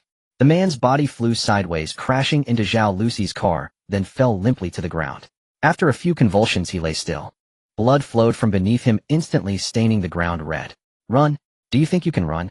A hint of disdain flashed in Yi Li's eyes. He turned to look at the other three, and before he could speak, a single glance made them kneel on the ground, desperately bowed. Big brother, we were wrong. We didn't recognize the great mountain. The flood swept away the Dragon King's temple. Please spare us. As the three cried and bowed, their pants were already soaked. They were completely dumbfounded. How could there be a gun? Yet not a whisper was heard in the chat channel. Weren't you quite arrogant just now? Yi Li sneered. Misunderstanding, big brother, it's all a misunderstanding. We just came to greet you and your sister-in-law, bringing some gifts. We are good people who do good deeds. Yes. We are good people who do good deeds. We are here mainly to distribute supplies to help. The three of them frantically searched for excuses to explain their previous actions, their faces feigning piety and compassion, as if they were three reincarnated Buddhas come to save the suffering. Really? So you're that kind-hearted? Yi Li's lips curled slightly as he spoke calmly. Right, we should help each other as compatriots. The three nodded eagerly. Unfortunately, do you know what I do? Yi Li asked with a smile. You? What do you do? The three of them were taken aback, cautiously asking. I'm a robber, Yi Li said in a deep voice. At that moment, the hearts of the three felt as if gripped by a giant hand, making it hard for them to breathe. They could only continue to bow desperately. Brave man, we were wrong, we really were wrong, please don't scare us. I've had poor health since childhood, I have heart disease, and can't withstand such intimidation. At this moment, the chubby man was already crying with snot flowing everywhere. I'll give you three a chance. Drop your weapons, walk 5 meters forward, stand still, and don't look back. When I give the order, you can start running. If anyone looks back or moves early, don't blame me for treating you to peanuts. Yi Li said coldly. Upon hearing this, the three involuntarily trembled. Though fearful, they dared not disobey the order. They could only slowly rise and awkwardly walk forward. Once the three stopped 5 meters away, Yi Li finally got out of the car. He gently knocked on the car window beside him and called out, "Come out." The car door nearby opened in response. Zhao Lu swiftly walked over to Yi Li with her long legs. She unconsciously glanced at the corpse lying on the ground and quickly averted her gaze. Both bodies had been shot with large holes. One had a shattered head, the other had a broken neck. Their deaths were extremely tragic. Do you dare to kill a? Yi Li calmly asked Zhao Lu, who was still trembling. Zhao Lu's face was as pale as paper, her body involuntarily shaking. She slowly shook her head. Despite having successfully killed a hyena before. But that was ultimately just a beast, not a human. It's actually quite simple. Just pretend you're acting. Haven't you killed anyone in a play? Yi Li explained. However, Zhao Lu still shook her head, rebutting. That's completely different. The killing scenes in plays are all done with fake moves, editing, and special effects. It's no different. Yi Li walked behind Zhao Lu, wrapping his arms around her petite frame. He then gently placed the Glock pistol into her palm and lifted her finger, pointing it at the 3 men ahead. At the same time, Yi Li leaned close to her ear and whispered, "Open your eyes, don't tremble. Use your eyes to look at them. If you don't dare to kill, you'll be the one who dies next." Hearing this, Zhao Lu used all her strength to open her eyes. She forced herself to focus on the 3 figures in the distance, even though her body was still trembling slightly. But when she felt the heartbeat from the person behind her and the warmth on her hand, her inner fear seemed to dissipate. "You can run now," Yi Li called out to the 3 men. Upon hearing this, they dared not hesitate for a moment. They quickly moved in a serpentine manner, sprinting towards the van in the distance. Bang! The gunfire, although she was already mentally prepared, seeing one of the men fall to the ground still tightened Zhao Lu's heart. Bang! Another shot. Another man collapsed into a pool of blood. At that moment, Zhao Lu pondered to herself, it didn't seem as difficult as she imagined. This feeling was indeed quite similar to acting, just more real. Bang! The third shot. This shot was fired by Zhao Lu herself. She took a deep breath, trying hard to aim at the man who was still moving in a serpentine manner. Bang! The fourth shot. The man's body fell in response. Well done. Yili praised, taking back the Glock from Zhao Lu. How can you remain so calm while killing? Zhao Lu looked at Yili, who seemed unaffected and couldn't help but ask. Perhaps the essence of my soul is bloodthirsty. Yili replied lightly. Go collect the 2 cars behind.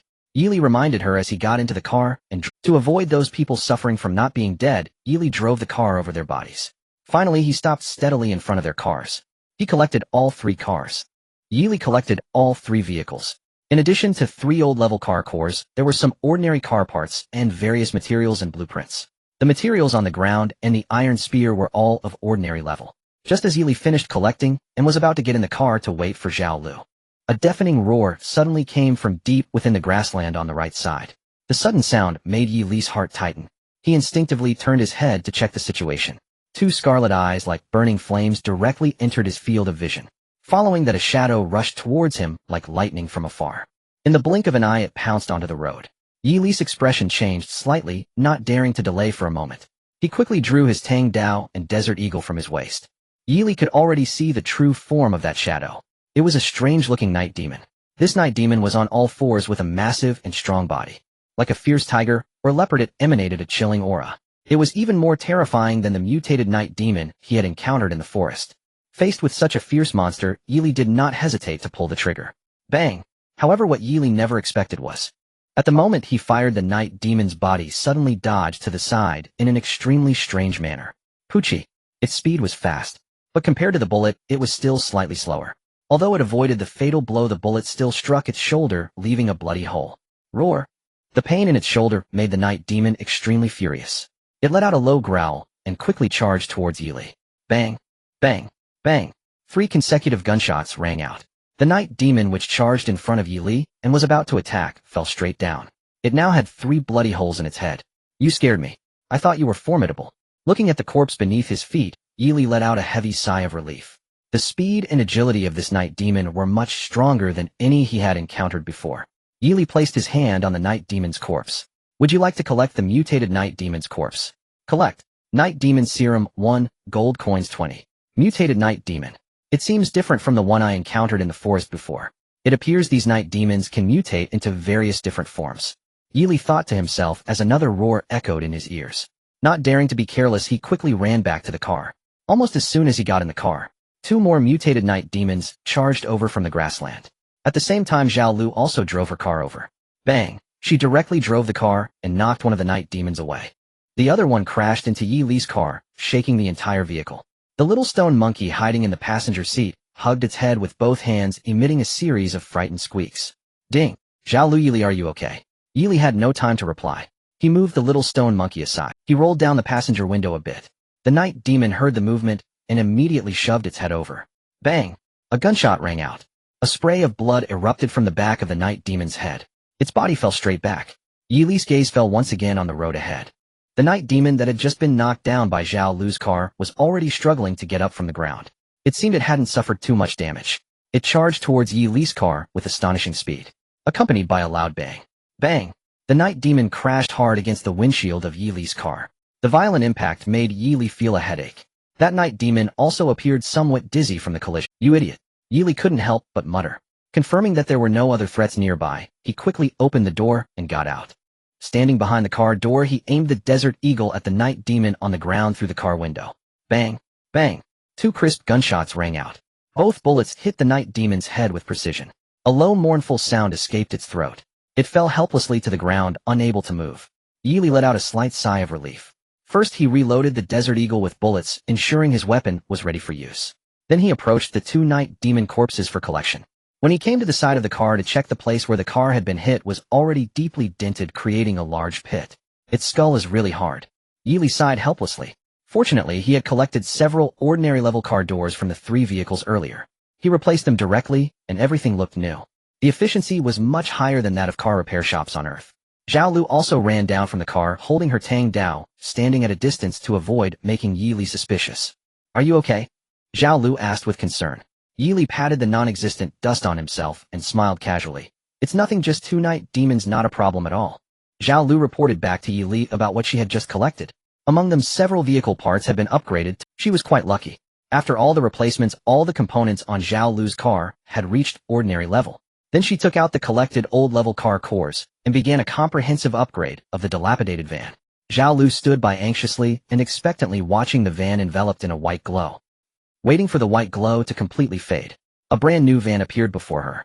Zhao Lu widened her eyes looking at the van that seemed to have undergone a transformation. Her heart was so excited that it was beyond words. In less than a day her car had directly upgraded by one, from a pile of scrap metal to looking as good as new. This was simply unimaginable in the past 4 days. Yili, you're truly amazing. Zhao Lu exclaimed excitedly, her voice filled with admiration and gratitude. Yili smiled slightly and did not say much. Let's go, Yili said and returned to his car, starting the vehicle to continue driving forward. At this time the chat channel became lively once again. Brothers, I was just attacked by a group of night demons. These night demons are just like zombies, you have to attack their heads, hitting anywhere else is useless. Dude, is this some kind of common knowledge you just realized? I was just caught, Yili, please reply to me quickly. I feel like I'm going to turn into a night demon. Wow, these night demons are so terrifying that they scared me so much I peed. Don't say that, man. I was just down below taking a dump when 2 night demons came over and I couldn't even wipe but before it ended up in my pants. The one above, that's great, dinner is sorted now. Get lost, gross. Zhao Jinghua, everyone don't be scared. As long as we work together, these night demons are nothing at all. Our safe convoy has now grown to 6 people. We easily took down 2 night demons just now. That's right, our Captain Zhao led the charge very strong, and he was previously with the Safety Bureau. With him around, everyone can rest assured to join our convoy. Zhao Jinghua. Yili looked at this name. It was one of the most frequently mentioned names in the chat channel these days. This person claimed to be the director of the Longwa Security Bureau. Every time he appeared, he encouraged people to help each other and cooperate. Moreover, he always presented himself as selfless. It seemed that he truly cared for the other survivors. Yili glanced at the number of people in the chat channel. In these days, nearly 10,000 people had already died. At least 2/3 of them perished at the hands of other survivors. In this world of survival, everyone is equal, whether rich or poor. No one has privileges. There are no laws, no morals. What exists is merely the thirst for survival, and the desires suppressed deep within humanity. Once the constraints vanished, they erupted all at once. Yili continued to drive. It wasn't until the screen emitted a warning sound indicating that night was approaching that Yili finally stopped the car. Zhao Lu parked her car next to Yili's van. Only a passageway was left for opening the doors. Dinner was very simple. Leftover abalone from lunch, high-quality lamb skewers, and a large portion of rice. Although it was monotonous, being able to cook in such circumstances was already quite an achievement. Many people had to watch the time every day and stop their cars in a safe place beforehand to cook meat. The final result was all charred lumps. After eating and drinking to their fill, the 2 of them lay down in the car. It must be said that Yili's massage chair was much more comfortable than ordinary car seats. Zhao Lu unceremoniously snatched the territory of the little stone monkey. The little monkey, annoyed, screeched in the car. Eventually Zhao Lu grabbed it and started to torment it. Where did you get this little monkey from? It wasn't from a treasure chest, was it? Zhao Lu asked curiously. Well, it really did come from a treasure chest. Yili nodded. Although it seemed a bit absurd, it was indeed the truth. I didn't expect living creatures could be found in a treasure chest. That's truly amazing. Zhao Lu pinched the little stone monkey's face. It was soft and quite elastic. However, this action triggered a displeased screech from the monkey. The louder it cried, the harder Zhao Lu pinched. Ultimately, the little stone monkey had no choice but to surrender, quietly lying in Zhao Lu's embrace, allowing itself to be squeezed. Can we go back? Suddenly Zhao Lu asked. What? Yili had been focused on the chat channel. There are always silly netizens having fun. Even in such an environment, there was no shortage of foolish commenters. Can we return to Earth? Zhao Lu asked curiously. I don't know. Perhaps only by continuing forward until the end of the road can we find the answer. Yili shook his head helplessly, turning his gaze to the car window. The road ahead resembled an endless black line stretching into darkness with no end in sight. Zhao Lu remained silent for a long time before finally mustering the courage to say, if we really could return to Earth, would you marry me? She stared at Yili, nervously eager to hear. Yili's face displayed a series of question marks as he set down the screen and leaned forward, curiously scrutinizing Zhao Lu. Zhao Lu's cheeks instantly flushed, resembling the magnificent sunset on the horizon. She shyly closed her eyes, awaiting Yili's response.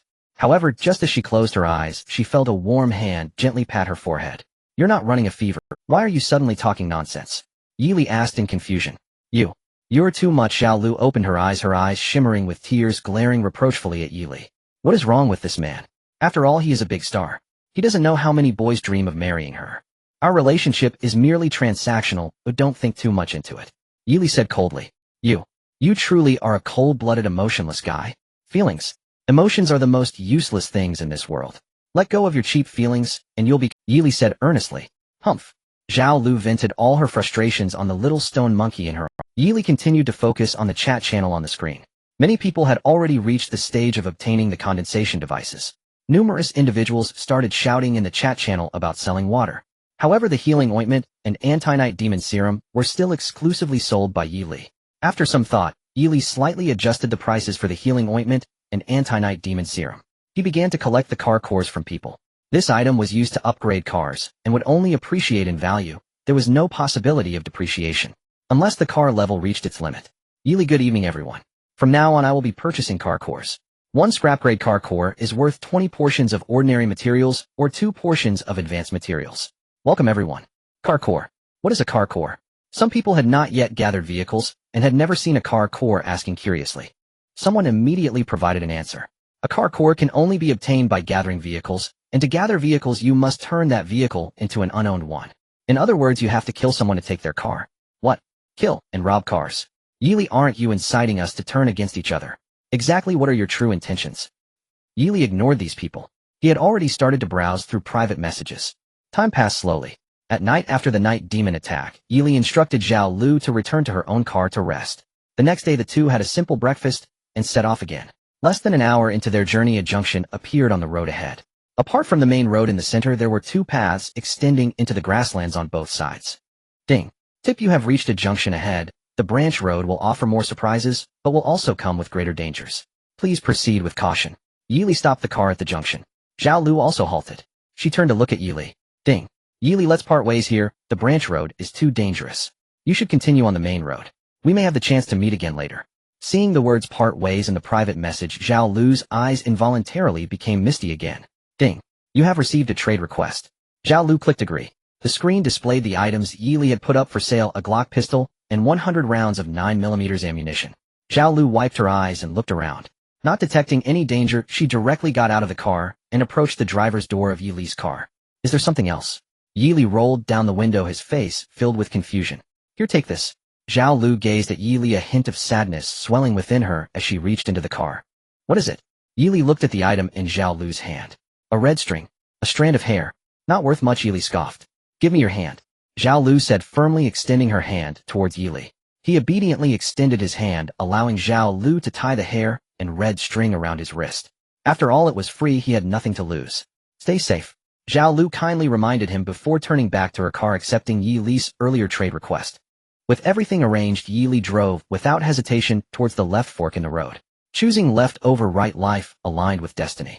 Watching Yili leave without looking back, Zhao Lu clenched her fists and slammed them on the steering wheel. She quickly started the vehicle and drove towards the main road. The lane at the fork was half as narrow as the main road. Shadows of beasts began to appear more prominently on the grassland. Bright eyes glimmered from the darkness, casting their gaze upon the highway. As Yili's vehicle sped further away, a tone sounded. Ding. He had driven less than 10 kilometers on the fork when the first notification chimed. Detected a resource box 200 meters to the left of the vehicle. Yili hurriedly stopped the car.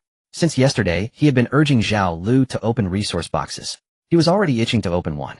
Now he could finally do so. He donned his leather armor, put on his headlamp, and Yili quickly jumped out of the car and ran towards the grassland. Soon a group of night demons were illuminated by the light, prompting Yili to slow his pace. 1, 2. A total of 20 night demons. They formed a circle guarding the golden treasure chest in the center. All ordinary night demons. It looks like my luck is holding up, Yili murmured to himself as he continued. At that moment, the night demons, which had been bowing their heads around the treasure chest, sensed Yili's presence. Their blood-red eyes suddenly lifted, all locking onto Yili's direction. Roar. Accompanied by a deafening roar, the night demons lunged at Yili as if they had seen a delectable. Yili held the tang knife in his right hand and the desert eagle in his left. While dodging the night demons' attacks, he used the tang knife to behead them. Only when confronted with simultaneous attacks would Yili choose to use the desert eagle, first swiftly finishing off the remaining one with the tang knife. After firing the last bullet from the desert eagle, all 20 night demons lay dead.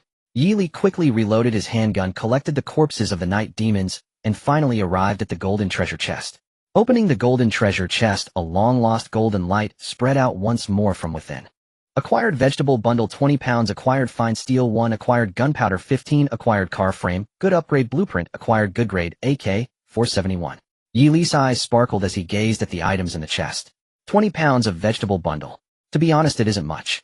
However, in this world where meat is plentiful but vegetables are scarce, it is incredibly precious. As for the fine steel, it goes without saying. The gunpowder is also something he needs. And the upgrade blueprint for the good grade car frame. Especially this rifle in the box. Good grade AK-47 offers greatly enhanced firepower, recommended to be equipped with bullets of the same grade. Shooting deviation reduced by 10, weight reduced by 10, recoil reduced by 10, mag capacity 40. Just when I was worried about the Desert Eagle's insufficient magazine capacity, you present me with an AK. Oh lady luck, you truly have my back. Yeely held the AK brimming with excitement. Just then a series of beastly roars echoed from the grassland. He quickly packed his things and ran back to the van, taking out the blueprint and placing it on the workbench. Car frame good upgrade blueprint upgrade the car frame using the workbench to enhance its defensive capability. Materials needed iron ore 400 uses 1 Yeely directly retrieved 400 pieces of iron ore from the shop and click to upgrade. As the iron ore disappeared, a white glow spread from the workbench to the car frame. Ding, car frame upgraded to good grade. Meanwhile, bang. A loud crash sounded from outside the car. The little stone monkey inside began to screech. Yeely furrowed his brow and looked out the window. A tiger was crouched at his car window peering inside. On both sides of the road, numerous bright eyes glinted with a chilling glow watching his vehicle. These beasts had all been attracted by the sound of his gun. They really don't let up. Yeely sighed helplessly. Carefully climbing into the driver's seat, he started the vehicle and continued driving forward. The tiger on his car was caught off guard and fell to the ground as the suddenly starting vehicle jolted. As the king of beasts being thrown to the ground in front of a pack of wild animals was quite the disgrace. Roar. It let out an angry roar and chased after Yeely's car. Many animals sensed the wrath of the king of beasts and hurriedly fled into the depths of the grassland. Some brave ones followed at a distance to watch. Yeely drove the car out of the encirclement of the beasts, slammed on the brakes, and quickly opened the car, door leaning out. In his hand, he already held the AK-47 he had just obtained from the resource box, aiming at the... Yeely did not hesitate to pull the trigger. Bang! With the sound of the gunshot, the tiger's head was blown apart, its body stumbling forward before collapsing, twitching a couple of times before going still. The sudden gunshot startled the beasts following behind, and they all stopped to observe. What they feared was not the sound itself. What they feared was that at the moment the sound rang out, the king of beasts, the tiger, had died instantly. Good gun. Yeely quickly closed and locked the car door, looking at the AK in his hand, as if it were a beloved wife. Not only was it lightweight, but the bullets also flew straight. Of course, this was also due to the close distance, less than 40 meters. In a straight line, if he couldn't hit, he would be letting down the good-grade AK in his hands. This shot not only killed the tiger behind, but also intimidated the surrounding wild beasts. Yeely drove away satisfied. Yeely drove leisurely, listening to music. Though this side road brimmed with peril, as the screen indicated, it harbored far more resource crates than the main highway. A notification chimed nearly every 10 to 20 kilometers. Were it not for the firearm in his hand, he would scarcely have been able to claim every resource crate he encountered. By noon, having traversed this stretch and explored thoroughly, Yeely had successfully upgraded both his car doors and chassis to the good tier, and stockpiled a full 500 liters of good-grade petroleum. Ding! Just as Yeely prepared to pull over for lunch and rest, another alert sounded on his screen. A resource town lies 200 meters ahead. Laden with high-tier resource chests, its dangers multiply several-fold compared to the open road. Proceed with utmost caution. A resource town. Yeely frowned, gazing down the road. In the distant gloom, a cluster of pitch-black buildings indeed loomed. As his vehicle drew nearer, he noticed 5 vans parked side by side along the roadside outside that dark settlement. All appeared upgraded, and one bore a compact water condenser mounted atop its roof. Yeely's pulse quickened, instinctive vigilance surged within him. He withdrew his Desert Eagle and placed it across his lap. Before he'd even slowed, all 5 van doors swung open in succession, and 5 figures stepped out from their respective vehicles. "Hey, buddy, pull over." The 5 waved cheerfully. With a sharp hiss of brakes, Yeely halted. Even without their intervention, he'd intended to stop and rest. Seeing his vehicle stopped, they converged at once, eyes darting incessantly over its exterior. Superficially, his car resembled theirs. Yet what truly captivated them was the water condenser atop his roof, larger than any of theirs, surely yielding far greater daily output. "What is it?" Yeely lowered his window, slightly scanning the weapons in their hands, identical broad-bladed cleavers. A man stepped forward, smiling warmly. "We're a convoy. No need to tense up. You must have seen the warning. The resource town ahead is treacherous. Why not join us? We'll search together and split whatever we find evenly. That way we watch each other's backs and share the spoils fairly." Another added eagerly, "Exactly. Didn't you see that self-immolating man on the chat channel? The resource zone is lethal. Step wrong and you're gone. Together we stand a far better chance." "Sorry, I'm not interested. Yili shook his head, refusing outright. He'd already formed a team with Zhao Lucy the previous day. Resource chest spawns wouldn't increase with more players. Only the division of loot would multiply. To Yili, that was utterly unacceptable, not to mention the constant risk of betrayal from strangers. Brother, you're planning to go in alone. One man blinked in disbelief. Is that even allowed? Yili replied coolly, why not? Silence fell, awkward then heavy. Of course it was allowed, provided one welcomed death. The leader offered a faint, unreadable smile, his gaze lingering appraising upon Yi Li's exposed. Nothing special, Yili shrugged calm and unruffled. Even if danger lurks, I simply stay inside and drive straight through. Huh, well said, brother. We won't detain you further. With that courteous farewell, the leader turned and led his men back toward their vans. Damn fool. How dare he refuse our offer? One muttered bitterly beside their vehicle. His condenser looks prime. Let's seize it. Then we'll have more than enough water to drink and trade for supply. I checked. He's got premium privacy glass. Couldn't see a thing inside his cabin. His car's bound to hold treasures. Murmurs swirled around the leader like eddying smoke. True. He won't disembark nor join us. If we force a confrontation, he'll just floor the accelerator. The leader's eyes turned glacial. He too coveted that condenser. And Yi Li's vehicle, clearly superior in build, only sharpened his resolve. Let's follow him into the town. The moment he opens a chest, he must step out. And the instant he does, A grinning accomplice proposed the plan. Chowzi's right. Others nodded vigorously. The leader listened, his expression grave. He'd never entered the resource town himself. Its interior remained unknown, unknowable. Heh, if you won't act, we four will break away from your convoy. One man spoke up sharply. The others stayed silent, but their faces confirmed unwavering agreement. The leader's brow furrowed, his gaze hardened, chillingly direct. Yili raised his window and began his lunch, then opened the chat channel. Online players 1895. The plummeting number stirred no emotion within him. Survival of the fittest reigned everywhere. Here merely more merciless. The weak fell faster. Guys, I hit a fork in the road. Guess what? A fork. This highway has forks. Of course, it's flagged as high risk, so I avoided it. Took the main. You're an idiot. Fortune knocks, and you slam the door. Heh, hope you live long enough to regret it. Skip the chatter. What happened at the fork? Spit it out.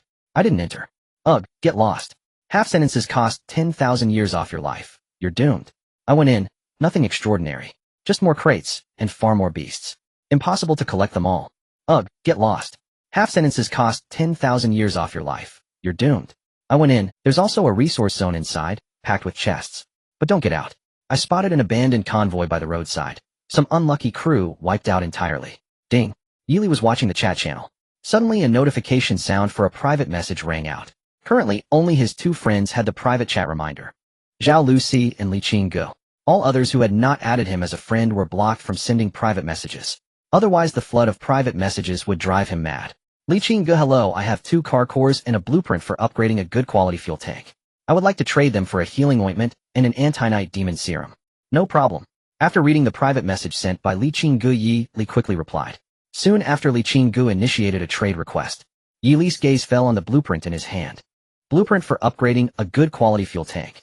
Capacity expanded to 80L. Materials needed plastic X80. Usable ×1. Yi Li climbed up to the workbench behind him and upgraded the fuel tank to good quality. On the other side, after receiving the item trade from Yi Li, Li Qingge directly swallowed the anti-night demon serum, along with the release of the medicinal effect. At the sight of the scratches on her arm, the originally darkened skin gradually returned to its original appearance. Li Qingge applied the healing ointment to the wound and let out a heavy sigh of relief. Earlier she had passed through a resource area. She took a quick look inside and found a platinum chest. Guarding it were 20 mutated night demons. Though she relied on her superior melee weapon to defeat all those mutated night demons, she had still been screwed. Fortunately, she managed to open the chest and bring its contents back to the vehicle without incident. The good quality fuel tank upgrade blueprint was the least valuable item she obtained this time. Trading it for the anti-night demon serum was a guaranteed profit for her. After treating her wound, she sent a message to Yi Li. Li Qingge, the resource area is too dangerous. I just encountered 20 mutated night demons along with many ordinary night demons. Unless absolutely necessary, it's best not to go in. What did you gain? After receiving the message, Yi Li immediately replied. Upon seeing Yi Li's message, Li Qingge felt a bit surprised. Generally, when people hear such a terrifying experience, they should express shock and fear, right? For example, that's impressive, I wouldn't dare to go, or got it, thanks for the reminder. This guy actually asked what she gained directly. A platinum chest. Li Qingge replied directly. Got it. After receiving the answer, Yi Li replied, then he turned his gaze back to the small town ahead. This small town was conveniently built on the road. To continue forward, he had to pass through it. It was nearly impossible to avoid this small town. Unless he turned back or drove into the prairie. Yili naturally wouldn't choose the former. As for the latter, the level of danger was no lower than passing through the small town. In fact, it might even be higher. More importantly, Yili had no intention of avoiding it. At this moment, he silently prayed in his heart, hoping to be as lucky as Li Qinggu and encounter a platinum chest. It would be even better if he found a higher-level resource chest. Ding! While Yili was daydreaming, another system notification sound rang out. Zhao Lu, Yili, where are you? Right, where am I? Yili looked out the window. He had no map or navigation. How would he know where he was? I'm on the highway. Yili replied. Seeing Yili's response, Zhao Lu seemed to realize that her question was, so she rephrased her question, you didn't encounter any danger, did you? I see they are all talking about how dangerous the resource area is. Coincidentally, I'm right outside the resource area. Yili replied with a smile. You don't want to go in, do you? Zhao Lu asked suspiciously. No choice, the resource area is right in front of me. Yili raised the screen to show the small town ahead. What place is this? Resource town, I won't chat with you anymore, I'm heading out. After replying, Yili placed the screen back and started the vehicle. Zhao Lu, be careful, and remember to let me know you are safe. Boom. Yili started the vehicle and drove straight into the small town. At the same time, a notification sound echoed in the screen. Resource detection signal weakened. Exploration area will significantly decrease. Hearing the notification, Yili reduced the speed of the vehicle again. To avoid missing the resource detection prompts, the 5 people parked on the roadside also quickly started their vehicles, closely following behind Yili into the mysterious small town. Not far into the town, there was an intersection. Yili observed the road conditions on both sides, and ultimately decided to continue driving straight ahead. As the vehicle slowly moved forward, less than 100 meters later, a crisp notification sound suddenly rang out from the screen. Ding! A resource box detected in the building on the left side of the car. Yili steadily parked the car, directing his gaze toward the building on the left. It was a 2-story small villa somewhat resembling the modern architectural style of Earth. Inside was pitch black, exuding a chilling aura. Like a giant abyssal beast with its mouth open, waiting for humans to walk into its trap. Yili observed outside through the car window for a while. He had not yet discovered any danger. Then he glanced in the rearview mirror at the 5 vans parked behind. A hint of seriousness flashed in his eyes. Finally, he tucked the Desert Eagle into his waist, shielding it with the hem of his shirt. The little stone monkey kept jumping in the passenger seat. Gigi kept calling out, trying to stop Yili from getting out of the car, urging him to quickly leave this place. Yili gently stroked the monkey's head, smiling to reassure it, don't worry, I know what I'm doing. You keep an eye on the car outside. Saying this, Yili picked up the tang knife next to him and opened the door to get out. Since you all followed me, and don't you want to come down and take a look? Yili stood at the car door and called out to those people. This was both to make sure they heard him and to see if any monsters would approach at his shout. The 5 people in the vehicle felt a slight tension in their hearts. They looked around in a flustered manner. A minute passed. Nothing happened. Only then did they hesitate and get out. Hey, brothers, since we are all in, let's go in and take a look together. The leader of the men smiled and approached Yili. The tip of the machete in his hand subtly pointed towards Yili. No problem, there's a treasure chest in the building to the right. You all go in and look for it. They'll keep an eye on the car outside. Yili also tightened his grip on the tang knife. The knife tip aimed at the approaching man. The meaning was very clear. As long as you come closer, I won't hold back. Seeing Yili's vigilant posture, a hint of coldness flashed in the man's eyes. However, he still stopped. I think it would be better for us to go in together. That way, whatever we find, we can distribute it better. What do you say, bro? The leading man continued to invite. Yili nodded. You make a good point. You all go ahead, I'll bring up the rear. What the hell? The man nearly cursed out loud. At a time like this, who would want to go first? Come on, Yili clenched his fist towards them, standing firm like a nail, embodying the spirit of not moving forward if they did not. What should we do? How about we go in first? Once inside, we find an opportunity to eliminate him. Who will lead the way? The 5 of them huddled together and began to discuss again. Here's the deal, whoever goes first can choose 50 of everything we find. How does that sound? The team leader of the convoy tempted them with the offer. The selection of resources at 50 is already quite generous. There were 5 of them here. If split evenly, each person could only have a maximum of 20. Plus, there was the right of first choice. This way they could select the items they wanted first. They'll do it. One man, the most robust among them, said in a deep voice. Without saying much, he had already set his eyes on the water condenser on Yili's vehicle. All right, you go ahead. Don't worry, if there's danger, we'll definitely help you out. Even if you get injured and can't fight, we'll spend some resources to get that merchant Yili to exchange for healing ointment and anti-night demon potions for you. The convoy leader patted his shoulder and said, Hey, are you guys going in or not? Yili glanced around, feeling the chilling wind blow, filled with a sense of danger. He could hardly wait any longer.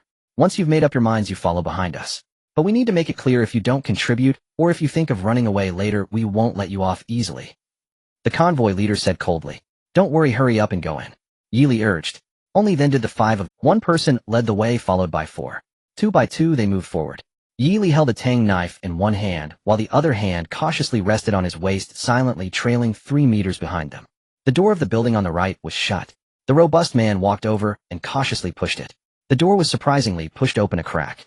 Then he kicked the door open with one powerful shove. All the lights shone into the room at the same time. A roar echoed from behind the door. Accompanied by the door being kicked open, a grayish-blue figure lunged out from inside the building. The robust man's reflexes were extremely quick. At the moment the night demon lunged out, he swiftly dodged to the side, exposing the two behind him to the night demon's line of sight. Damn! The two cursed under their breath. They did not immediately think of counterattacking. Instead, they chose to sidestep like the man in front. Thud! In the end, it was the two who were standing further back that struck, stabbing a knife into the night demon's abdomen. One knife struck the night demon's head. They killed the night demon.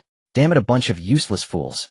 The convoy leader shouted at the three. You all better put in some effort, stop having other thoughts, or don't blame me for not showing mercy as a teammate. Got it, the three responded. They rearranged themselves and moved into the room. Inside there was a pile of clothes on hangers. It looked like this place used to be a clothing store. The few of them went up and grabbed a few pieces of clothing. Gathering prompts appeared in their minds. With the collection, all the finished clothes turned into fragments. They had no choice but to continue searching inside. Roar. Crash. Accompanied by a series of roars and various sounds of collisions. 3 more night demons lunged out from inside. They knocked over several clothing racks along the way. Seeing these night demons, a cold expression appeared on the faces of the group. The night demon that had just ambushed them outside had made them lose face. Now seeing 3 night demons again, it was just right to take them out. The 3 men in front didn't hesitate, charging forward with their machetes. Thud, thud, thud. Each one struck down cleanly, severing the heads of the 3 night demons. The group searched the first floor, but did not see any signs of resource boxes. They had no choice but to head up to the second floor. Whoosh! Just as the robust man reached the corner of the stairs, a shadow lunged at him again. Having learned from the lesson at the door, he was already on guard this time. As the shadow lunged at him, he quickly dodged to the side. When the shadow missed and fell to the ground, he rushed forward, stepping on it, and stabbing his knife into the back of the night demon's head. The group ascended to the second floor. A bronze chest appeared before them. 3 ordinary night demons stood around the bronze chest. Upon seeing the group, they howled and charged forward, quickly becoming victims of the group's blades. The robust man stepped forward, and before the others could speak, he directly flung the chest open.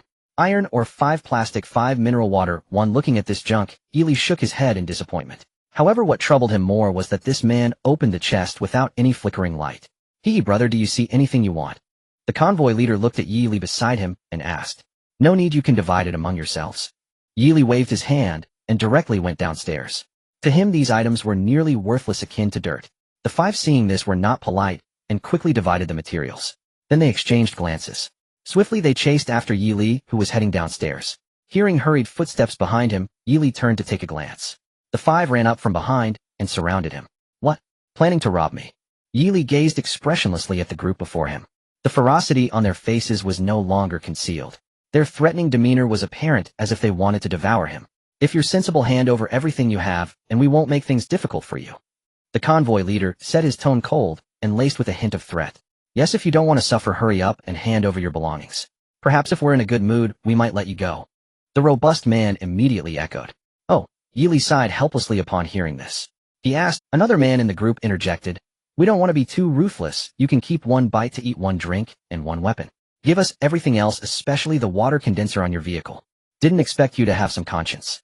Yili's lips curled slightly, revealing a barely perceptible smile, his voice dripping with sarcasm and disdain. Too bad it's not much.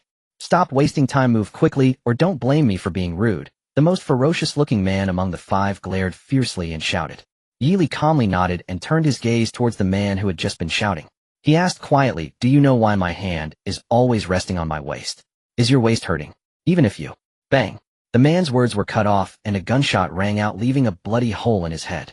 He went directly to see his great-grandmother. You have a gun.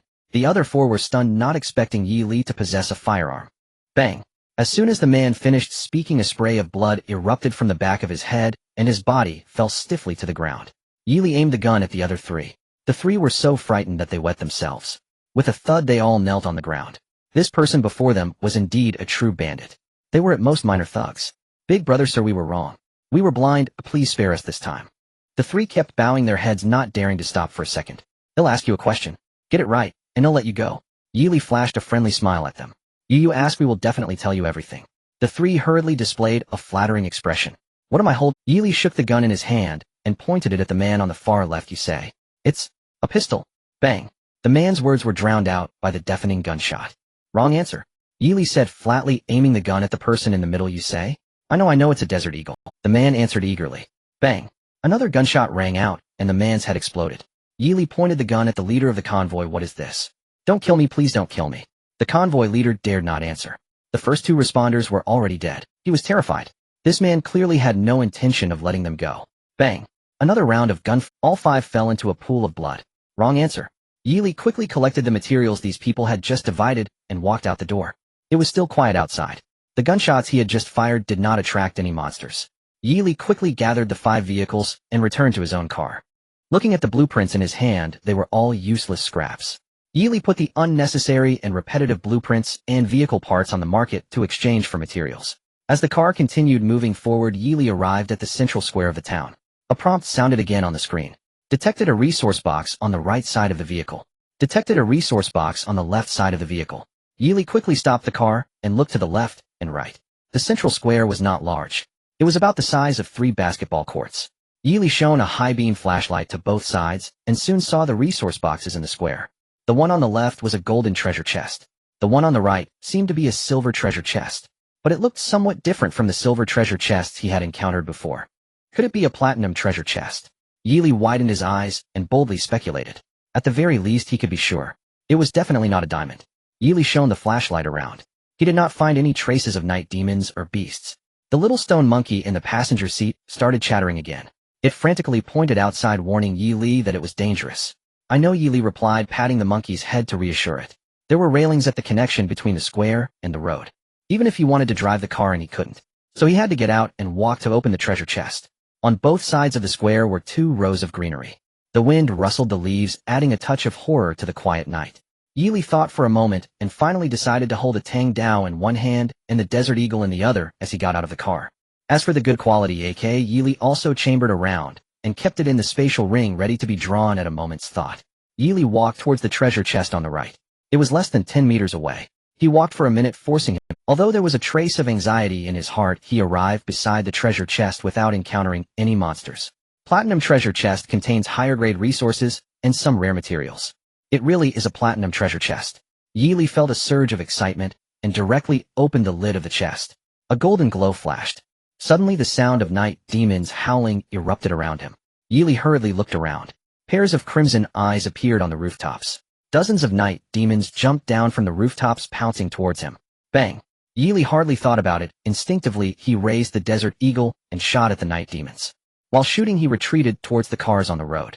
There were too many night demons, at least 4 or 5 dozen, half of which were mutated night demons.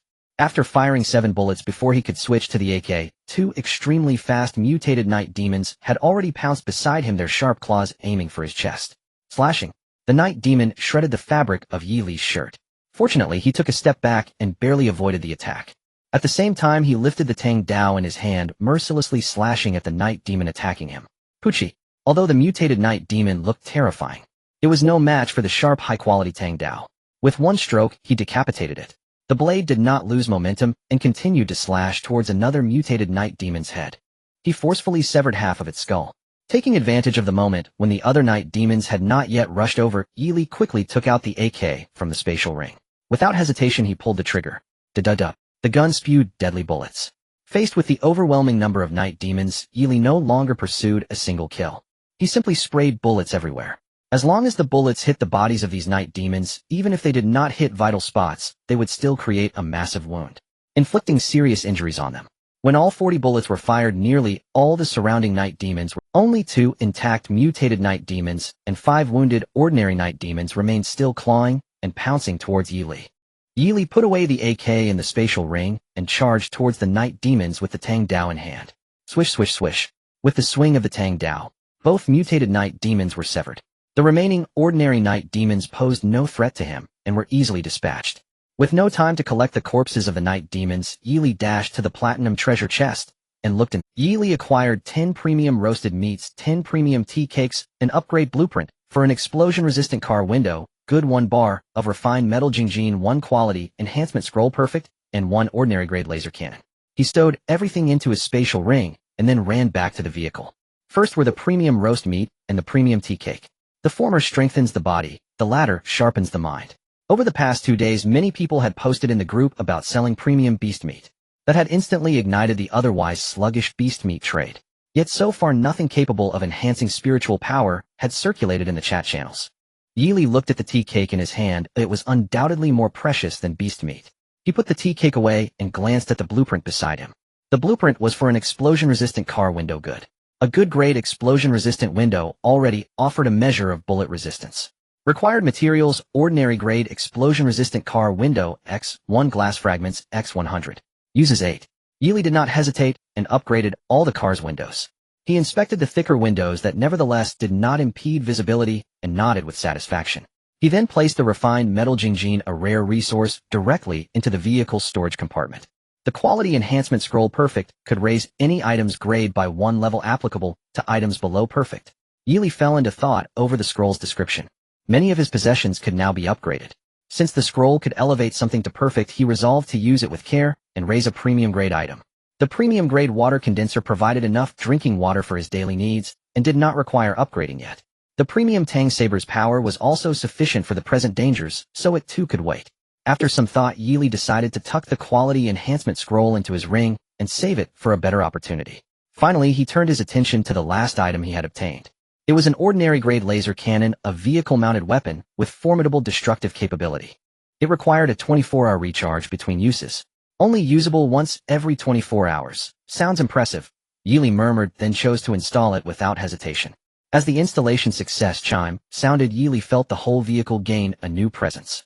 Through the rearview mirror, he noticed a layer of black apparatus beneath the van. An app option for the laser cannon appeared on the screen. Yeely tapped it outside the van. Machinery word as the metal device beneath the vehicle opened. A mechanical gun turret extended, imposing and menacing. The turret could fire forward and could also be swiveled to shoot backward. It offered fully automatic assisted aiming and voice-controlled firing. Feels like using a pony to pull a cart, Yeely muttered at a loss for words. A van outfitted with a laser cannon. He was likely the first in history to do so. He closed the app despite his desire to witness its true power. Since it could only be used once every 24 hours, Yeely did not want to waste its charge. He reloaded the Desert Eagle and the AK and topped up their ammunition.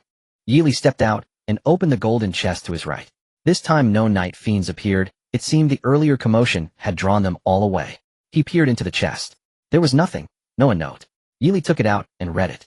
The note read, "Occasionally an empty chest is forgivable." Yeely fumed inwardly. Of all people, him, the one favored by the goddess of luck, ending up with an empty chest. Angry, Yeely kicked the chest, then turned and returned to his vehicle. The vehicle's undercarriage had been raised by now getting in and out of the car had become cumbersome. Yeely climbed and started the engine and drove on. The vehicle felt noticeably heavier than before. He glanced at the fuel consumption. What had been 5L 100 km had risen to 5L 100 km. He no longer cared about the increase. He had ample reserves of good-grade gasoline to bear the extra consumption. As night fell, Yeely collected all the resource boxes. Satisfied, he left the resource town and stopped in the middle of the road to sort through the day's haul. Foodstuffs included dried noodles, instant noodles, flour, potatoes, tomatoes, cucumbers, and so on. Apart from the premium food from the platinum chest, the rest were ingredients to enrich his meals. Household items, t-shirts, shirts, pants, underwear, bedding, blankets, were all sorted by Yeely. In addition to men's clothes, there were many women's garments, stockings, fishnet socks, bras, breast pads, lace panties, dresses, and the like. Yeely was speechless. While the mall's free usage period still lasted, he listed these items for sale to exchange for some basic materials. Later they would be nothing but trash. There were also various blueprints. Fortunately, that afternoon, he had found good-grade upgrade blueprints for an engine, a gearbox, massage seats, and headlights. Only the explosion-resistant tires remained unupgraded. Once he found the upgrade blueprint for those tires, his car could be promoted from ordinary to good. He kept the blueprints he lacked and put the surplus ones up on the trading mall. After finishing, Yeely took out the premium roast meat he had obtained and began his dinner. The little stone monkey chirped twice and pointed at the empty milk bottle, making it clear it still wanted milk. Yeely went back to the mall and bought 10 liters of milk. Only then did the little stone monkey eat the roast meat and drink the milk contentedly. Yili watched the little stone monkey. In less than 3 days the creature had grown from a tiny runt to the size of an adult monkey. The speed of its growth made Yili sigh with wonder. No wonder it was called a divine beast born from stone. A private message chime sounded on the screen. He opened it and saw a message from Zhao Lu. Yili, how are you? Harvested abundantly, he replied. Zhao Lu, this afternoon I opened a golden chest. Yili replied tersely. Zhao Lu continued. I single-handedly defeated 2 big tigers and obtained 200 pieces of premium-grade tiger meat. Yili's laconic response remained so. Seeing such a curt reply, Zhao Lu stomped her foot in anger. She had expected praise after all. Of course she had expected admiration. Inwardly, she muttered, useless straight man. Growing angrier, Zhao Lu decided to give Yili one more chance. She asked directly, am I awesome? But his answer only inflamed her more. Not as awesome as me. No point bragging to me. Zhao Lu, truly exasperated by this cold and unfeeling man, decided she did not want to bother with him. Zhao Lu sent another message. I came across 2 fine items today. Interested? Yili asked, curiosity piqued. What items? A blueprint for a good-tier blast-proof tire and a blueprint for a good-tier repeating crossbow, Zhao Lu said, glancing at the 2 plans on the passenger seat. Seeing Zhao Lu's message, Yili's interest flared. Fate seemed to deliver what he needed. He had been lacking a good-tier blast-proof tire blueprint. He cared little for the good-tier repeating crossbow blueprint. No matter what, a crossbow could never match the might of his good-tier AK.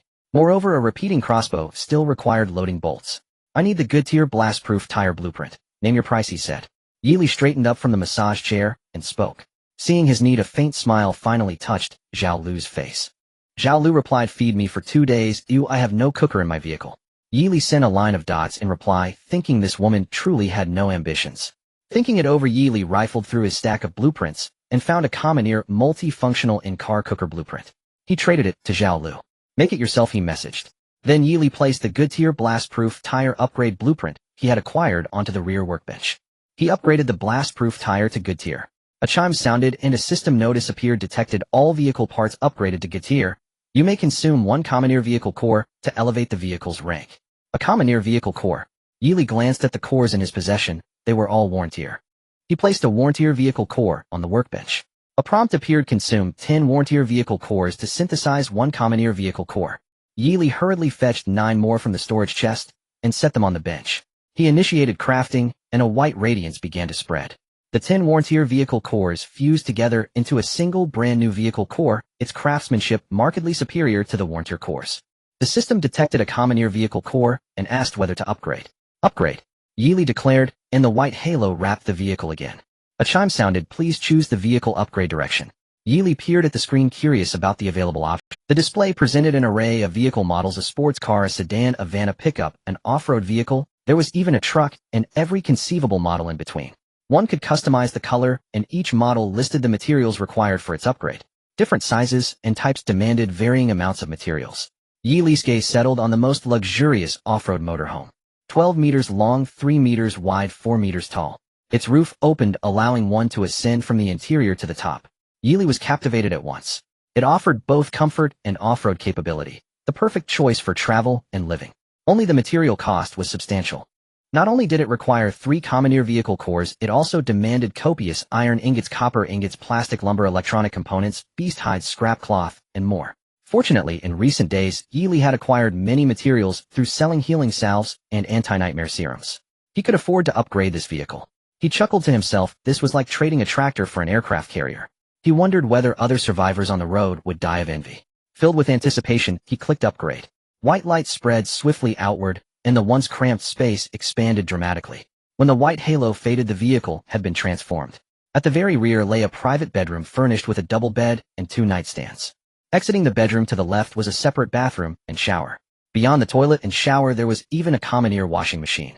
An independent kitchen would prevent the whole vehicle from filling with cooking fumes. To the right were a temporary lounge, a dining area, and a workbench. Above there were numerous small storage lockers. The interior still held an open activity area with a circular zone at its center. The circular space housed a lifting mechanism. Open the roof, stand upon it, and it would elevate a person to the vehicle's summit. Further ahead were 2 side doors. A partition separated the cabin from the driver's compartment. The water tank and condenser had been relocated into the vehicle's internal storage bay. From outside, the condenser could no longer be seen. On Earth I could never afford such a motorhome in 10 lifetimes, Yili murmured as he inspected the interior.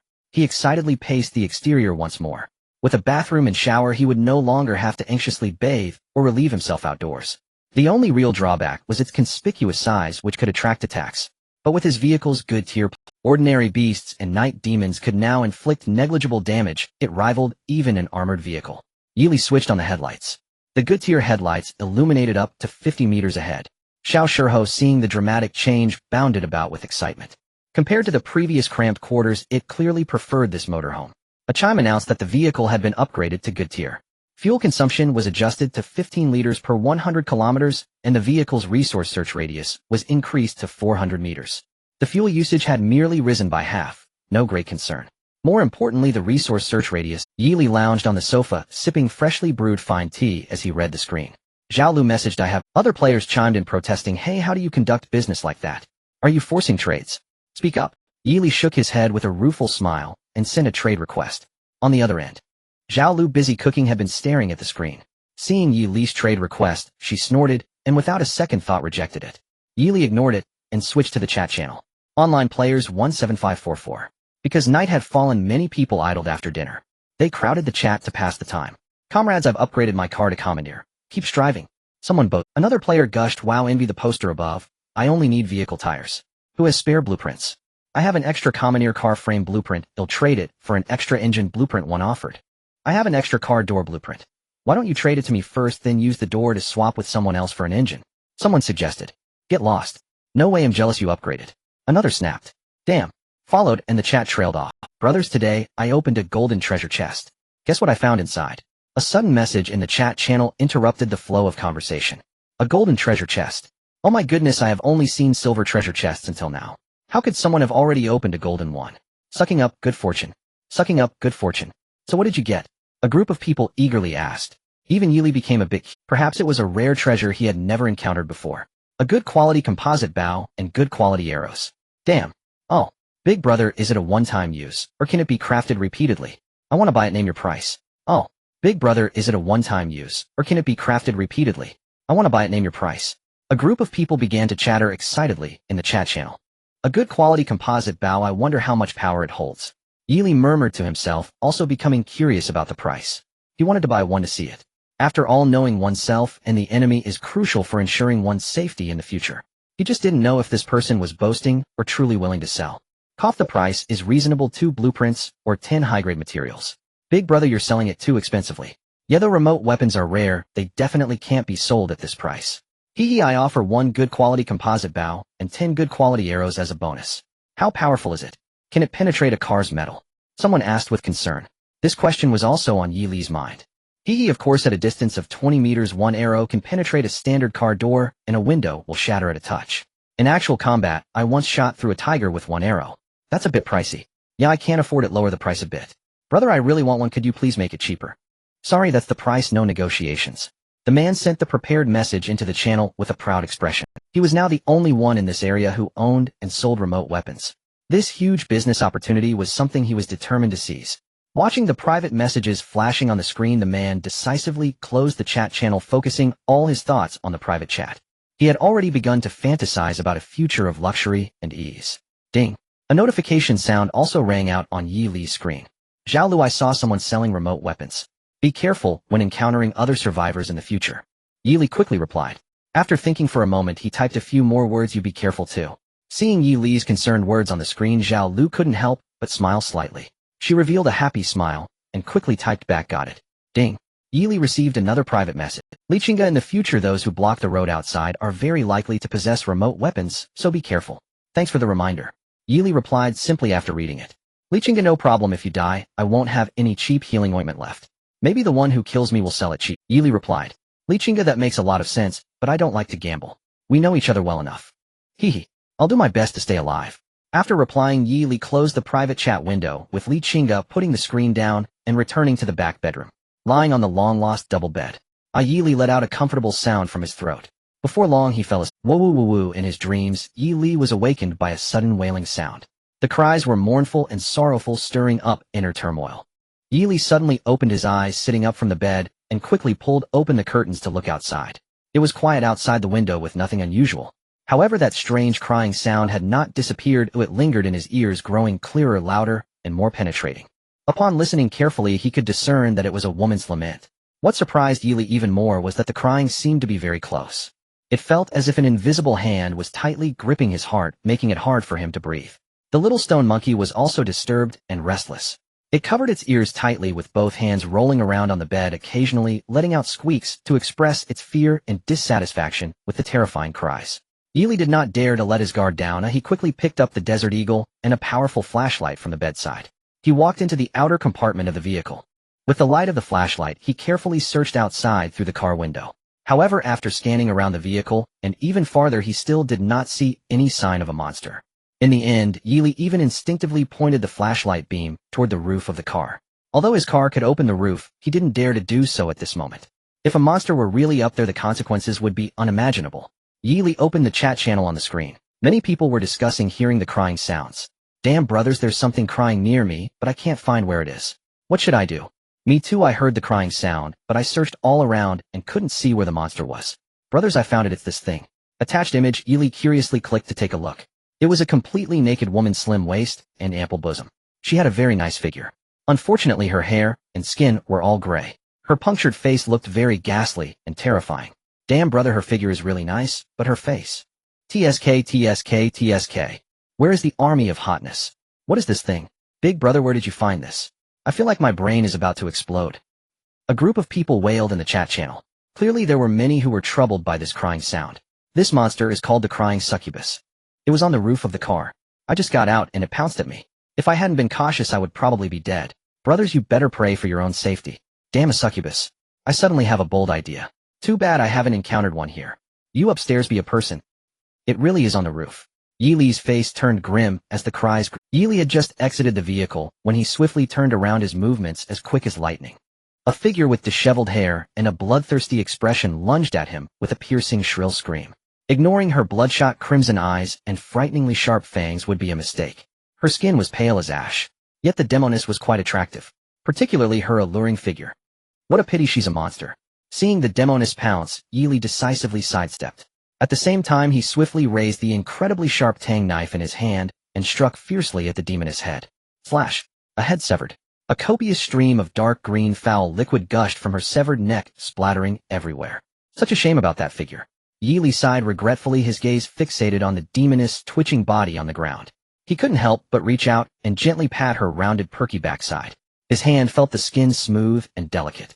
It bore no resemblance to the rough texture of the night demons. Would you like to collect the corpse of the weeping demoness? Collect. Yili's voice fell.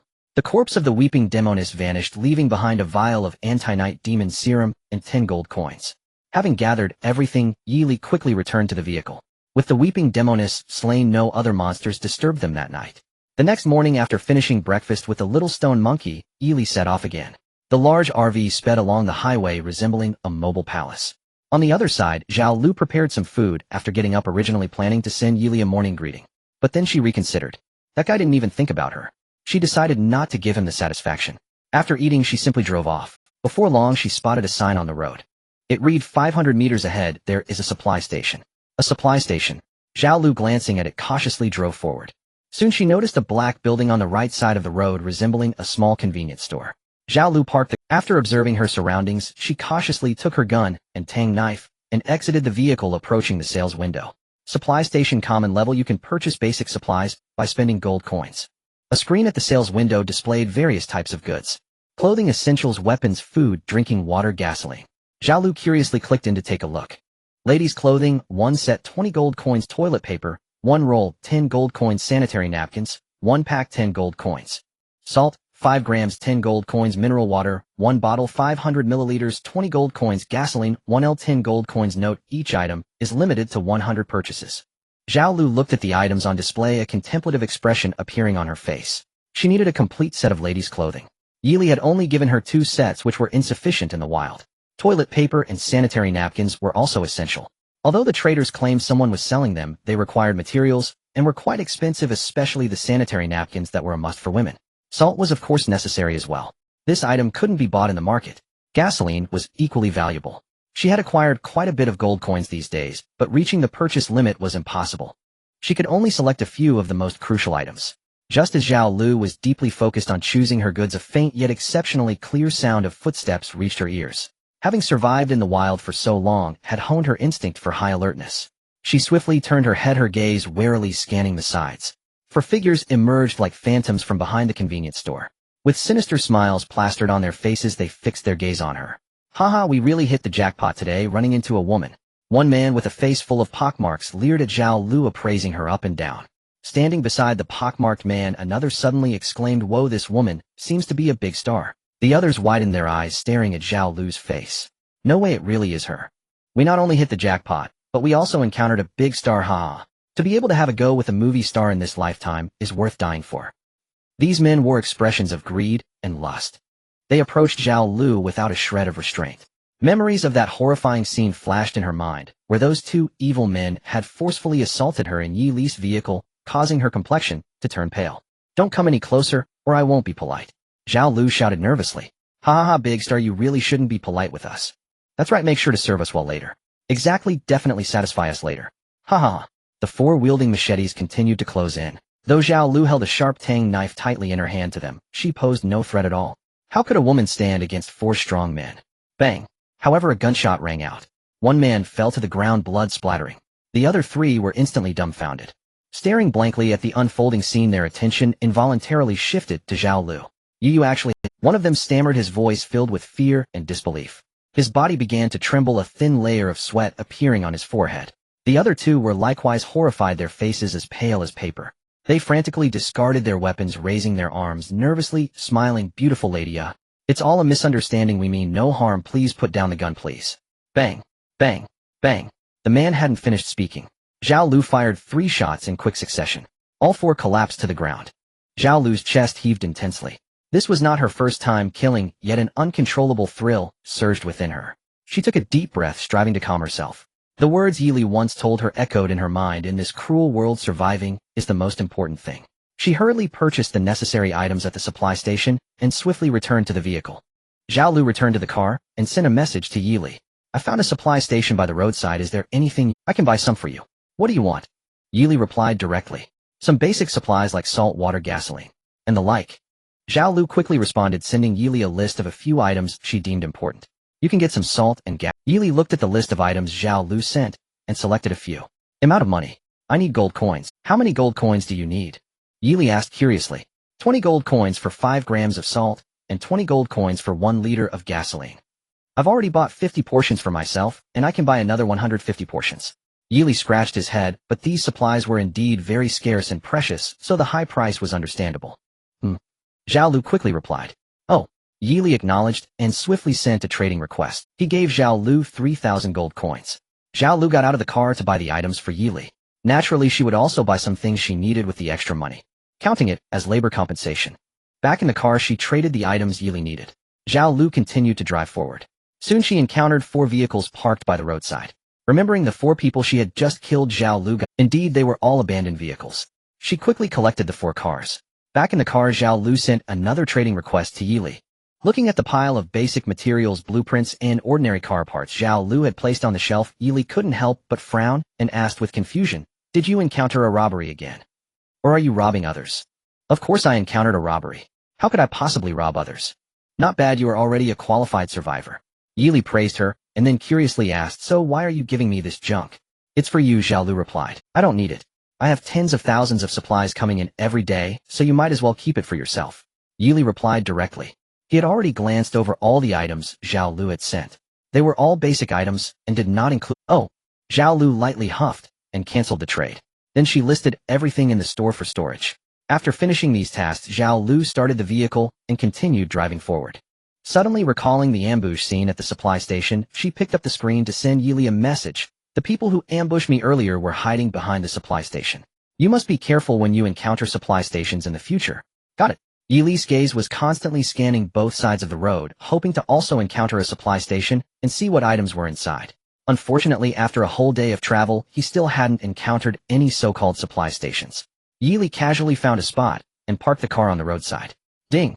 Detected a resource box 395 meters to the right of the car. As soon as Yi Li parked the car, he received a prompt from the screen. After briefly observing the surroundings, Yi Li jumped out of the car, holding an AK-47. The risks were particularly high in the evening. A chill accompanied the evening air. Yili tightened his clothes and walked towards the grassland on the right.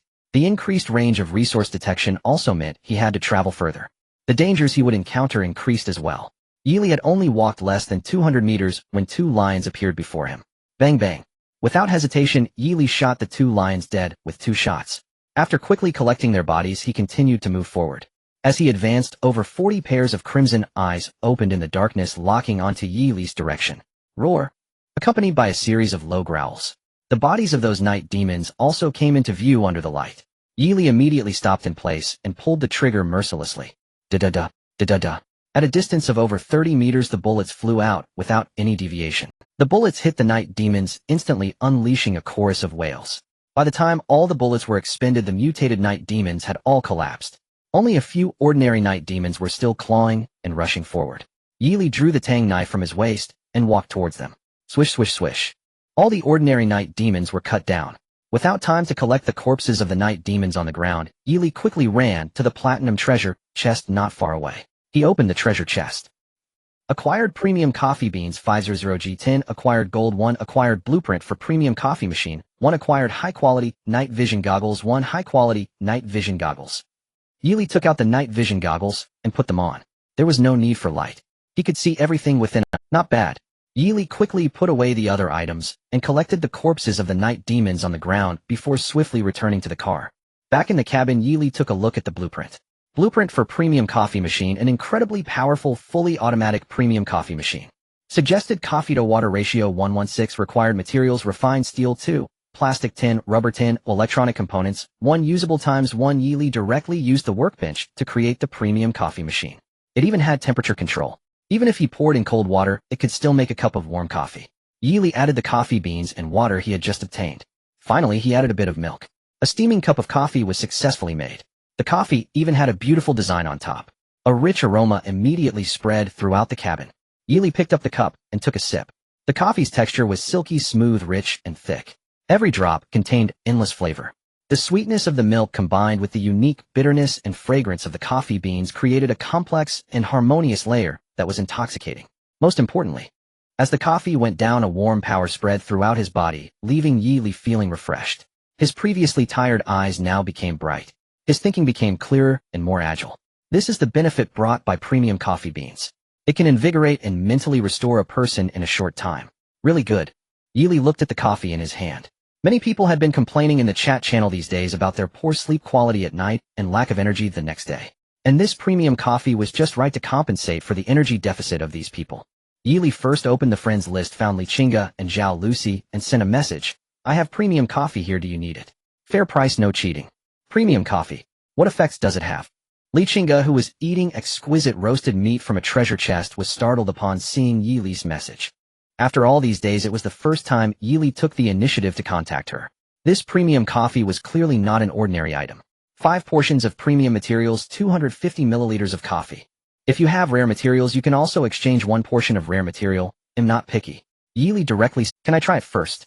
Lichinga sent a message. She knew that since Yili had reached out to her, this item must hold. However, she also wanted to see if this so-called premium coffee was worth her exchanging 5 portions of high-grade materials. Sure.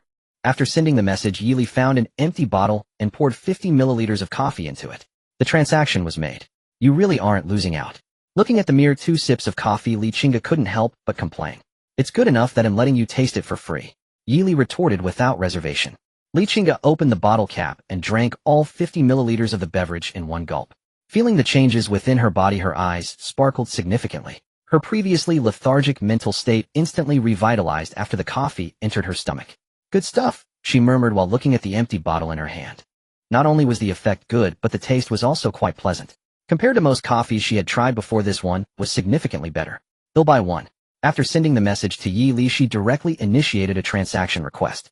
Yili glanced at the materials and readily traded the already prepared 250 milliliters of premium coffee.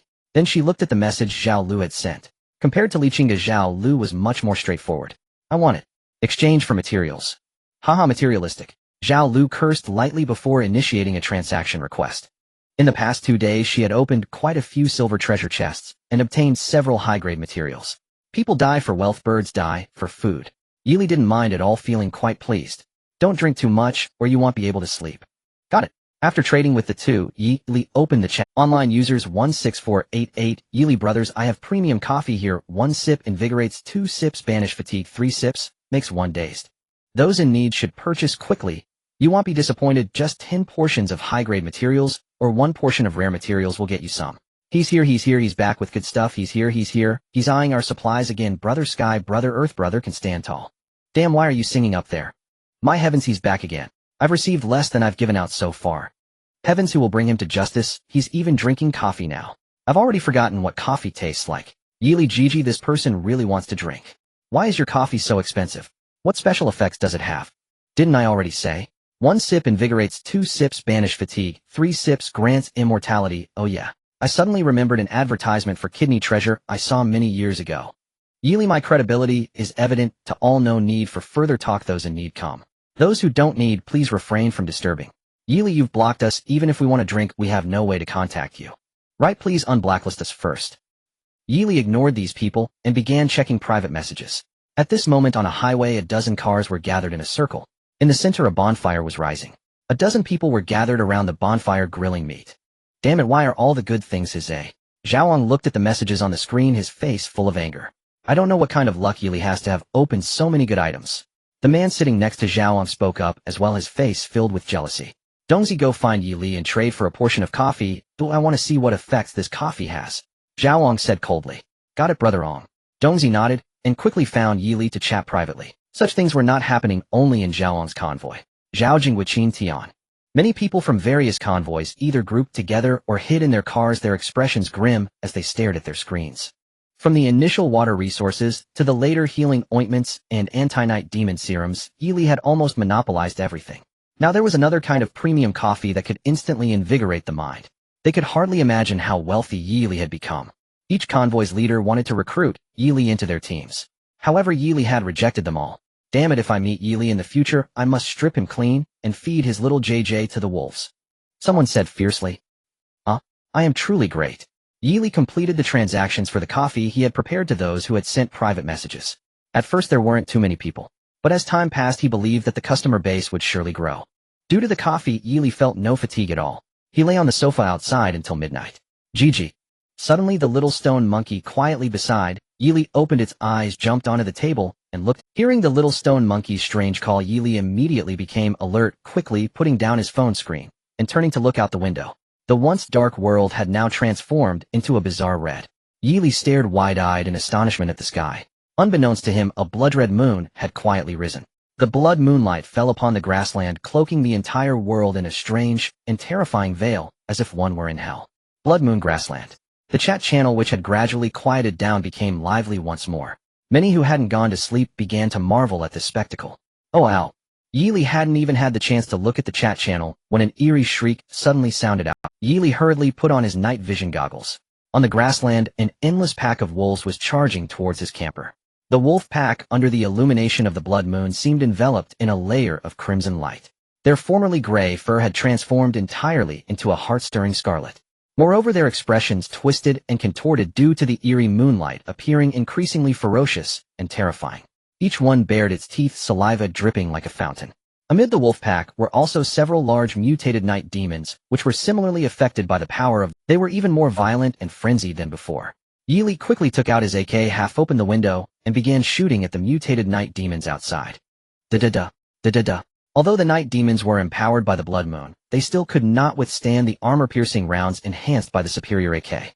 Yili first eliminated the most threatening mutated night demon before shifting his aim toward the wolf pack protected by the sturdy vehicle. The wolf pack could not harm him in the slightest. As he got closer, Yili realized that the wolf's fur was not red due to the moonlight. Rather, their fur color had truly undergone a mutation, turning entirely red. Not only that, but these wolves had also become sturdier and more agile than before. After clearing all the monsters outside, Yili tightly closed the car window and slumped onto the sofa. If it weren't for the protection of the vehicle, he would have had enough time to reload. The frenzied wolf pack would have torn him to shreds. Ding! Zhao Lu, Yili, are you okay? The monsters outside seem to have mutated. I'm fine, what about you? Yili rummaged through the storage compartment for some snacks to replenish his energy. With the gun you gave me, those monsters pose no threat to me. Video. Zhao Lu sent a video of the monster corpses outside to Yili. Yili opened it and took a quick look. He nearly cursed out loud. The video displayed fewer than 10 monster corpses, an incomparably smaller number compared to his own. Huh. Taking a deep breath, Yili messaged, "As long as you're okay, let's sleep." Okay, good night.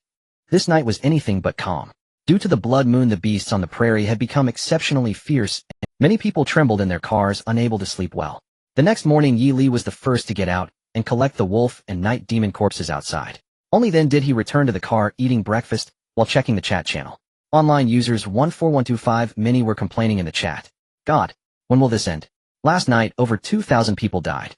At this rate, there will be no living souls left in our area in a couple of days.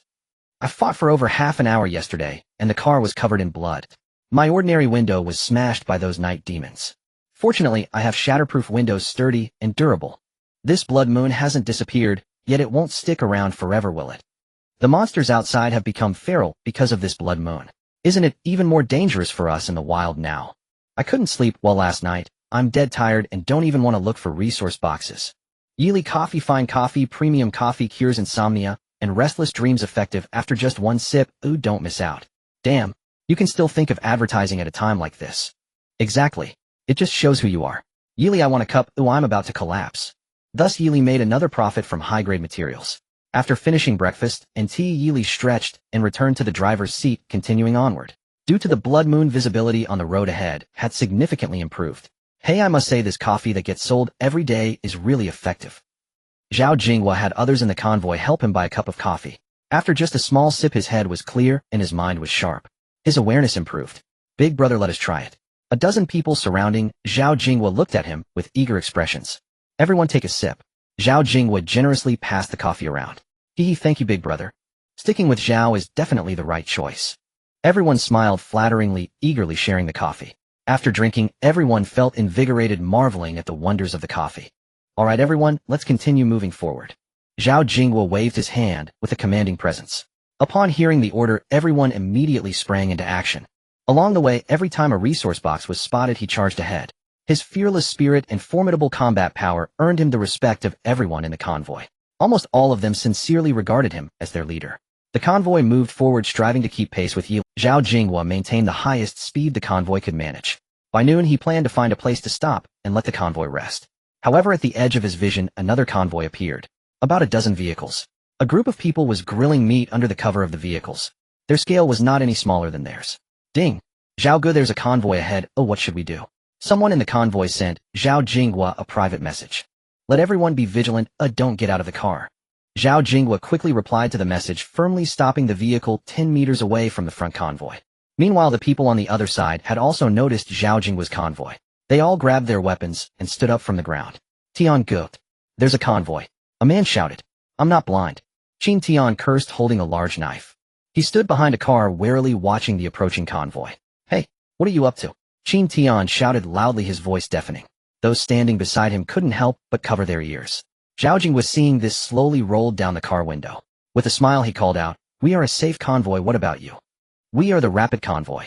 Qin Tian shouted hoarsely, his voice a bit dry. "Rapid convoy. You're..." Zhao Jinghua frowned and asked tentatively. This name had appeared quite a few times in the chat, just like him, recruiting teammates everywhere. He had a notoriously fiery temper. A slight inconvenience would set him off, and he had even threatened to cut people with his knife. "What do you mean? Do you want to fight?" Qin Tian glared, his eyes reflecting a hint of vigilance. In recent days, he had threatened to chop quite a few people in the chat. One could never tell if one of those enemies had come. Our convoy advocates peaceful coexistence, mutual assistance, and does not engage in robbery. We hope Captain Qin can make it convenient for us to pass.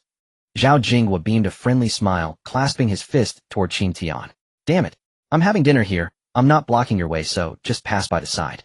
Who the hell would care about you?" Qin Tian couldn't help but burst into a foul-mouthed tirade. Zhao Jinghua's expression darkened. Back on Earth, who would dare speak to him so disrespectfully?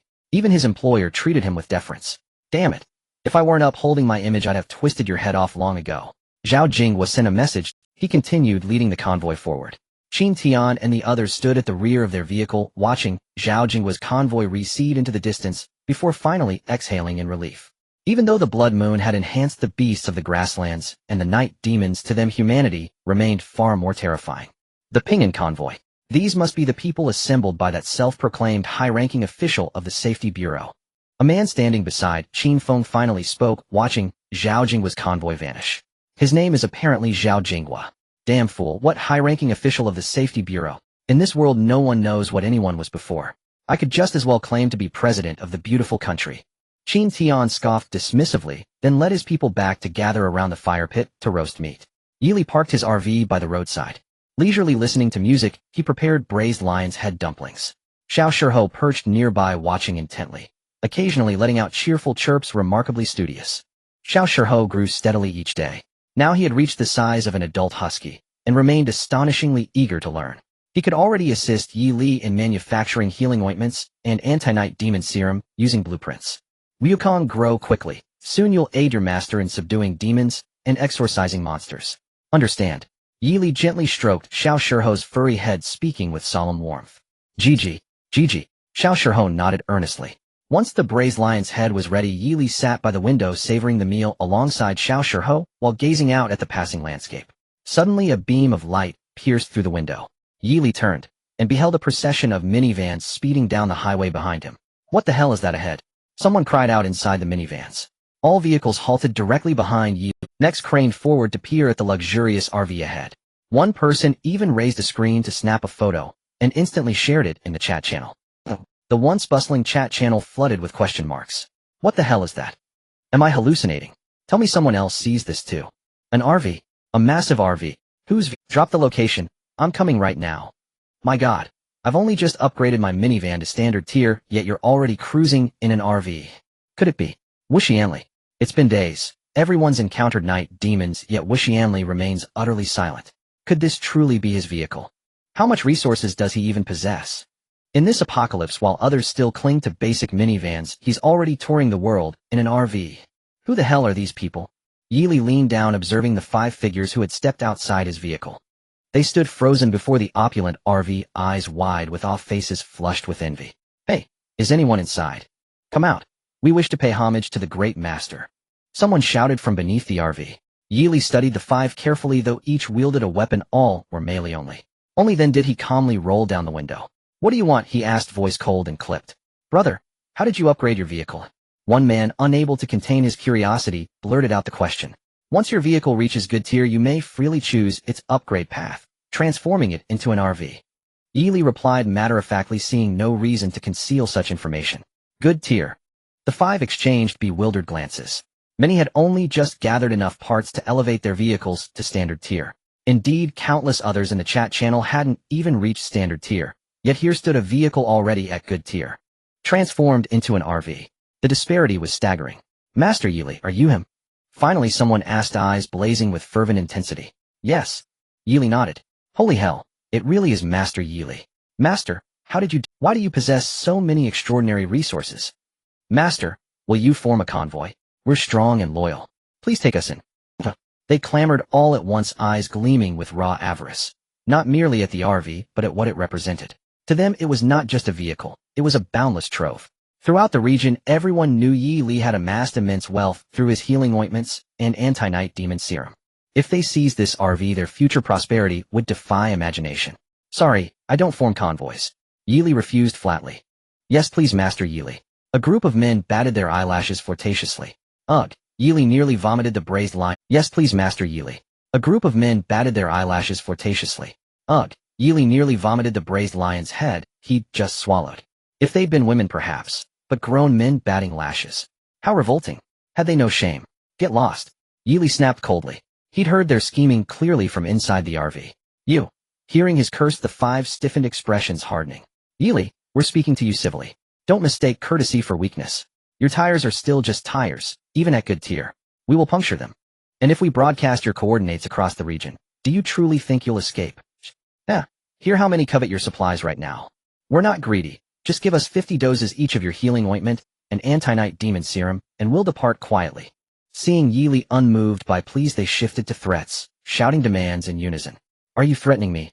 Yi Li's voice dropped to a lethal whisper. No, we're negotiating terms, one said, smiling faintly. Bang. Before the words left his lips, the man toppled backward, his face frozen in the final instant. The remaining 4 barely registered the sound, startled, disoriented, until they turned toward Yi Li. Their faces paled in unison. A gun. He actually has a firearm. One screamed, sprinting desperately toward the minivan behind. Another gunshot rang out. The man collapsed mid-stride, bleeding into the dust. The 3 remaining men's raised feet froze abruptly in midair. In the next instant they all fell to their knees, pounding their heads and begging. "Yili, Father Yili, we were wrong, we shouldn't have bargained with you." Yili asked coldly. "Can't you ever come up with something new? Every time the pleas are the same," Yili said in a cold voice. He had heard those words so often these days that his ears felt calloused. "Big brother, spare us please. I don't want to die. I have an 80-year-old grandmother and a newborn daughter waiting for me at home. If I die there will be no one to care for them. I will never dare again, I really will not." Yili picked up 3 braised lion's head meatballs from the bowl and threw them to the ground. "Eat. Fill your bellies before you go," Yili said indifferently. The 3 men glanced at the braised meat before them, their bodies trembling violently. They already knew they could not escape death today. Exchanging a look, they silently seized the weapons beside them. "Yili died." The 3 shouted, straightened, and raised their weapons. Bang, bang, bang. 3 gunshots rang out in succession. They had no time to throw their weapons before collapsing into pools of blood. Their eyes bulged with fury, death arriving with grudges unlaid. They were unwilling. Everyone had started from the same place. Why then was Yili so far ahead of them? Yili rolled up the window and resumed his lunch. Ding. Zhao Lu asked in the chat channel, "Is the RV in the chat yours? How is it? You didn't get to experience it. Feeling a bit regretful, aren't you?" Yili replied with a smile, then scrolled through his screen and sent Zhao Lu a few photos from inside the RV. "Now my RV not only has a toilet, it has a shower, and best of all, an ultra-soft double bed." Zhao Lu shot back, "Ha, drop dead." Ding. Another notification sounded. This time, it was from Li. "You already have an RV." Yili replied simply, "So. Envious. Envious. How did you upgrade to an RV? Can you tell me?" Li Qingge asked, curious and near to madness from staying in that cramped little van. Even with a massage seat, she still woke each morning exhausted. "Fine. 10 gold coins, and Yili smiled. To his surprise, Li Qingge immediately sent a trade request. "It's simple, upgrade the car to good grade, and you can convert the vehicle into an RV." "Really?" Li Qingge exclaimed. "Your RV looks so large. It must have taken a lot of materials, right?" "Not much, merely a trifle. I mainly like having lots of space." "Send me an interior photo." 10 gold coins. "Are you blinded by money?" Li Qingge clenched her small fists. She had seen greedy people, but never one so enthralled by wealth. "I'm terrified of being poor," Yili replied without embarrassment. Li Qingge was speechless and had no retort, so she transferred another 10 gold coins to him. After receiving the extra 10 gold coins, Yili resent the photos he had just taken to Li Qingge. "So wonderful." Li Qingge admired the images Yili sent. The separate bathroom and private bedroom. Stars seemed to light her eyes. Of course, an independent bathroom and kitchen room to wash clothes and cook, plus a private bedroom with an ultra-soft double bed. "What do you think? Want to come stay with me for a couple of days?" Yili said proudly. Li Qingge replied, Forget it. I'm afraid someone might have ulterior motives. Don't think me so bad, I'm a good person." Yili spoke with a straight face. Li Qingge shot back, "Bad people never admit they are bad. You should leave your RV to your wife." TCH. Yili finished his reply. He had nearly finished the meat in his bowl. He wiped his hands, took up his weapon, and stepped down from the vehicle. He stepped over the roadside corpses and salvaged the 5 cars behind them. 4 of those cars had been upgraded. He obtained 4 common-grade car cores. Back in his vehicle, Yili listed the auto parts he had collected on the marketplace. He was now the owner of a good-grade RV. Even if some parts were damaged, he could make direct use of components from those common-grade vans. Yili pressed onward. The side roads were fraught with danger. The corpses left on the ground would soon be cleaned up by beasts drawn to the scent of blood. To linger here would only invite the beast's attack. 2 days later, Yili stared ahead at the highway with a numb. He had traveled this side road for 5 days, and at last saw its end. But at the junction where the side road met them, a convoy blocked the way. Over 20 cars lay across the highway, the road ahead strewn with steel spikes. More than 20 men stood behind the vehicles, over half of them holding compound bows. "Bandits," Yili murmured to himself. He had never seen such scale and force before. His vehicle had not. Whoosh, whoosh, whoosh. A volley of arrows came hurtling over. Yili instinctively ducked. Clang, clang, clang. The windshield rang with sharp, dense impacts, like rain on banana leaves. Listening, Yili cautiously glanced to the side. The arrows had only left faint scratches on the glass. They caused little real damage. As expected of good-grade, blast-proof windows. "Impressive," Yili said with a grim face and steadied the car in the middle of the road. "Ha ha, it's Yili's RV. Now our Black Dragon convoy will get rich." Lu Long, captain of the Black Dragon convoy, stared in astonishment at the approaching RV. His eyes shone with barely contained excitement. Word had spread across the chat channel these past days the large RV belonged to Yili. Everyone was envious. Faced with someone who seemed to command vast wealth and resources, they all wanted a piece. Many convoys had even risked setting roadblocks to intercept Yili's RV, but none had succeeded so far. Today, unexpectedly, they finally encountered him. Ha ha, it seems heaven favors me. I am the chosen one. Lu Long stared at the stopped RV, his eyes glittering with greed. To him, the RV was a chance to change their destiny. If they could seize it, the Black Dragon convoy would rise to become the most powerful in the region. Brother Long, our weapons can't even pierce his RV. A voice suddenly called nearby, snapping Lu Long back to reality. Then continue shooting, I can't believe it. Can we not penetrate that guy's shell? Lu Long said fiercely. Brother Long, this is a premium camper. It would be a shame to shoot it. Someone cautiously advised from the side. How about we negotiate with Yili first, and ask him to join our convoy? In this way, not only would we avoid any loss, but we might also bring good fortune to our convoy. Lu Long remained silent, his cold gaze fixed on the camper parked not far away. He had previously attempted to lure Yi Li in only to be blacklisted. The thought ignited a surge of anger. You go and make it clear to him. Either he joins our Black Dragon convoy immediately, and I can make him the vice captain, or next year on this day will be his death anniversary. Lu Long looked at the person who had just proposed the idea and coldly commanded, Brother Long, I suddenly have a terrible stomachache. Upon hearing this, the man's face changed dramatically as he hurriedly pretended to be in excruciating, bending down and clutching his stomach. He seemed on the verge of collapsing. What are you afraid of? With so many of us, if he dares to show his face, we'll shoot his head off immediately. Hurry up and go. Lu Long kicked the man and scolded in a low voice. The man cried out in pain, clutching his leg, limping towards Yi Li's camper. He regretted not slapping himself twice. Why did he speak up unnecessarily? Inside the camper, Yi Li's eyes were as cold as icy stars. He reached out and lightly tapped the screen, preparing to activate the laser cannon. Since acquiring it, he had not had the chance to use it. This time he could test its power on these people. Just as he was about to activate the laser cannon, he noticed someone waving at him as they approached, carefully avoiding the sharp nails on the road. Standing in front of Yi Li's camper, the man shouted loudly. Excuse me, is the esteemed Yi Li inside? What do you want? Yi Li slightly rolled down the window and asked coldly. Our brother Long wishes to cooperate with you. Go. If you're willing to join our Black Dragon convoy, you will become our vice captain. The man shouted hoarsely. As for the follow-up, he did not continue to speak. Black Dragon convoy. Hearing this name, Yi Li's eyes narrowed slightly. In recent days, the Black Dragon convoy, led by Captain Lu Long, had brutally killed many people. They even sadistically posted videos in chat channels to intimidate survivors. Everyone feared encountering them. They had long since become the target of public ire. What if I refuse to join? Yi Li coldly retorted. Yiga, you must be a wise person. Your armor may be tough, but you are all alone. The man hinted delicately. The implication was clear. We are many, even if you want to escape you can't. Let me show you a magic trick. Yi Li's lips curled slightly, revealing a faint smile. Magic trick? The man looked utterly astonished. Has he been frightened into a stupor? What magic trick at a time like this? Ka. A mechanical sound echoed from Yi Li's vehicle. The man curiously leaned over to look at the side of the camper. He saw a massive turret slowly emerge from beneath the vehicle. The cannon aimed at the convoy ahead. What is that? The man was in shock. Before he could gather his thoughts, the cannon suddenly lit up with blue electric currents.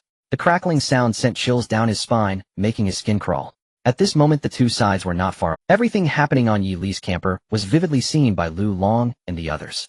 Everyone was left dumbfounded, as if turned into wooden dolls. What is that thing? Finally, someone could no longer suppress their fear and confusion, shouting out loud. It seems to be a turret. Another person answered tremulously. Shit. Run. Lu Long, snapping back to reality, shouted. He didn't even bother to get into the vehicle, frantically sprinting away. He ran desperately for his life. Viru. Accompanied by a violent tremor, two massive beams of light, each a meter in diameter, shot out from either side of the camper. Boom. The two lasers accurately struck the center of the road, erupting in an earth-shattering roar. A massive energy ball exploded from the center of the road, sweeping outward. The vehicles that had been blocking the way were instantly reduced to wreckage. Wails of anguish echoed into the sky as if the howls of demons from the depths of hell, sending shivers down spines. The man standing in front of Yi Li's vehicle collapsed onto the ground, defecating in fear, staring blankly at everything before him. The blue energy storm dissipated. All the cars had turned to scrap. The survivors caught in the blast were charred beyond recognition, already dead. Only a few who had reacted quickly managed to escape. They occasionally looked back, their faces filled with terror. This is no ordinary weapon, someone shouted as they Wah! I don't want to play anymore, I want to go back to find my mom. One person was so frightened they lost their senses. Don't let them escape. Yi Li, expressionless, stared intently at the fleeing individuals. He then passed the AK in his hand to the little stone monkey beside him. At this time, the little stone monkey was already a meter tall. Under Yi Li's careful teaching, the little stone monkey had learned to use weapons. As a combat pet, it possessed the battle genes of a divine beast. The little stone monkey's strength was far greater than Yi Li's at present. Gigi. Gigi. The little stone monkey obediently nodded, then quickly opened the window and leaped down. Bang! Accompanied by a crisp gunshot, the man who had collapsed in front of Yi Li's camper was the first to be shot dead. Oh oh oh! The little stone monkey emitted a series of sharp cries, rushing towards the fleeing crowd like the wind. Its speed was so swift it was comparable to an adult wolf. Yi Li got out of the vehicle and collected all the nails from the road. He then approached the abandoned vehicles, surveying the surroundings. Aside from the vehicles being ruined and the survivors erased, his laser cannon had not caused any damage to the road. Hee, if this kind of road were built on Earth, I wonder how many officials would go bankrupt. Yi Li shook his head and collected all the abandoned vehicles. Soon distant gunshots and a few screams. Yi Li collected all the remaining vehicles as well. A total of 20 obsolete cores, 4 ordinary cores, and some materials and blueprints were obtained. Yi Li returned to his vehicle and drove off into the distance. The surroundings fell back into a hush. Only the corpses scattered on the ground testified to the fierce skirmish that had just unfolded here. Night descended. Yi Li leaned back and idly scanned the messages in the chat channel. Brothers, I've discovered something extraordinary. What is it? Members of the Heilung Chidue, Argana Lu Long appears to have gone offline. Holy hell, so someone exterminated the Heilung Chidue. Which great hand has rid us of this plague? Step forward, so we may worship you. Their convoy had more than 20 people. Oh, I saw them yesterday, and nearly had a heart attack. A babble of voices erupted in the chat channel, conjecturing and arguing. Meanwhile, the captains of several large convoys probed one another cautiously. Wang Lufei messaged Zhaoang, it couldn't have been your convoy, could it? Zhaoang replied with a laugh, how I thought it might have been your convoy, quietly striking it rich. Wang Lufei nodded, could it be Feiqi Chidue? That kid Qin Tian is reckless. Zhaoang asked, and you'll find out. Qin Tian shot back, fuck, I never bother with such thankless arduous business. Go ask whether it was Zhao Jingwo's Anshuan Chidue. He used to be with the Anshuan Zhu after all. Head likely Long harbored a grudge against Lu Long and his men. Zhao Jingwo replied, not us. We haven't even encountered the Heilung Chidue. After the exchange, all the convoy leaders denied responsibility. Could it have been Yi Li? Suddenly a message flashed through the chat that captured everyone's attention. Damn, how did we forget Yi Li? But he hasn't formed a convoy. How could a single man take on a team of more than 20? Could he be some sort of or does he possess some formidable weapon? A pistol and AK? Heavens, it can't be so simple. The most advanced weapon sold in the market now is at best a high-grade composite bow. Even with a gun, one man could hardly instantly dispatch 20 people. Some would surely escape. And yet no information has leaked out at all. Clearly the Heilung Chidue must have been utterly annihilated. Indeed, unless he was given a nuclear strike. He claims he has no convoy, or does that mean he truly has none? Perhaps he quietly assembled a convoy long ago, but keeps his mouth shut, so nobody admits it. Is it possible that it wasn't Yi Li at all, but that their convoy encountered some terrifying monster and was wiped out? My god, what sort of monstrous thing? I'd rather it be Yi Li who did it. Yi Li, come out and clear this up. Was it you? I never wanted this to be so conspicuous. Why do you press so hard? Fine, yes, I killed them. I annihilated the Heilung Chidue. Yi Li posted plainly in the chat, no need for thanks. Ridding the people of a menace is my duty. Just submit the evidence, and that's enough. Captured alive upstairs. I've already clung to Yi Li's leg, come worship him. Yi Li, did you secretly form a convoy? Did you? We want to join too. Let us into the convoy. Yes, let us in. Once more a chorus of supplicants clamored in the chat. Private messages multiplied at an alarming rate. Yi Li scoffed, these people can't see the point. None will contribute a single document, yet they beg to join my convoy. As he skimmed those messages, he sneered. Li Qingge sent thank you for destroying the Heilung Chidue. Huh. Yi Li blinked in bewilderment. He had only taken care of one Heilung Chidue. Was so much gratitude truly warranted? Li Qingge messaged, a couple of days ago, I encountered the Heilung Chidue on the road. And then recounted the episode in full. A few days earlier, while driving, she had run into the moving Heilung Chidue. Seeing a lone woman at the wheel, they immediately began to pursue her. They fired composite arrows that pierced her rear windshield. Luckily, the Heilung Chidue members were themselves on the move at the time. They had not set up blockades on the road. In the end, she escaped the chase unharmed. If she had fallen into the... Li Qingge dared not imagine what fate would have befallen her. I see, Yi Li said with sudden comprehension, and inwardly mused that the woman was unexpectedly gracious. So surely you owe me some token of thanks. After all, I helped avenge you. What do you want? Li Qingge asked with curiosity. Send me a photo of yourself. If you're handsome, I want mind you offering yourself. If you're ugly, a simple gesture will suffice. Yi Li chuckled, send a photo. If you're good looking, I'll take you into my household. If not, I'll delete you. Li Qingge snorted at Yi Li's message, a flash of displeasure in her eyes. Since he started driving that RV, he had hardly seemed serious. No need. Everyone who has seen me says I'm even more handsome than Peng Yuyan, Yili boasted. Li Qingge replied, TSK, TSK. I don't believe it. Yili, suit yourself. Li Qingge, I've got something good for you, want it? What is it? Yili asked, intrigued. Rather than answer, Li Qingge initiated a trade. Yili clicked accept, and soon saw the item she had put up for transaction. Premium grade. A silicone doll. Yili stared at the listing in disbelief. Truly the world held infinite oddities. Even such things existed. The transaction completed, and a 1.65-meter silicone doll instantly appeared before Yili. It was clothed. Whether the outfit came with it or Li Qingge had dressed it afterward, he could not tell. Yili reached out and touched it with curiosity. Though made of silicone, its texture approximated real skin. Indeed, it felt even finer. It featured built-in temperature regulation and sensory scream responses. It even offered health-preserving functions. Yili sent a surprised message. Good heavens, did you produce this? She replied. Yili asked, have you ever used it? Li Qing's face went icy. I'm a woman. Heh. You only produced one. Do you have the blueprints to make them? Yili inquired. Li Qingge, only one was made. What a pity, Yili lamented. If she had put the blueprints up for sale, he could have produced several, and they would surely sell like hotcakes. I have never taken anything from others without reason. Rest assured, once I create something suitable for you, I will give it away for free. Li Qingge, get lost. Close the private chat page. Yili curiously fiddled with the silicone doll. Aside from lacking life and not moving on its own, in every other aspect it was indistinguishable from a real person. Yili opened the chat channel and sent a message. Good evening, fellow brothers. I have discovered another marvelous item. In the spirit of serving the public, I am putting it up for auction. There is only one, and the highest bidder wins.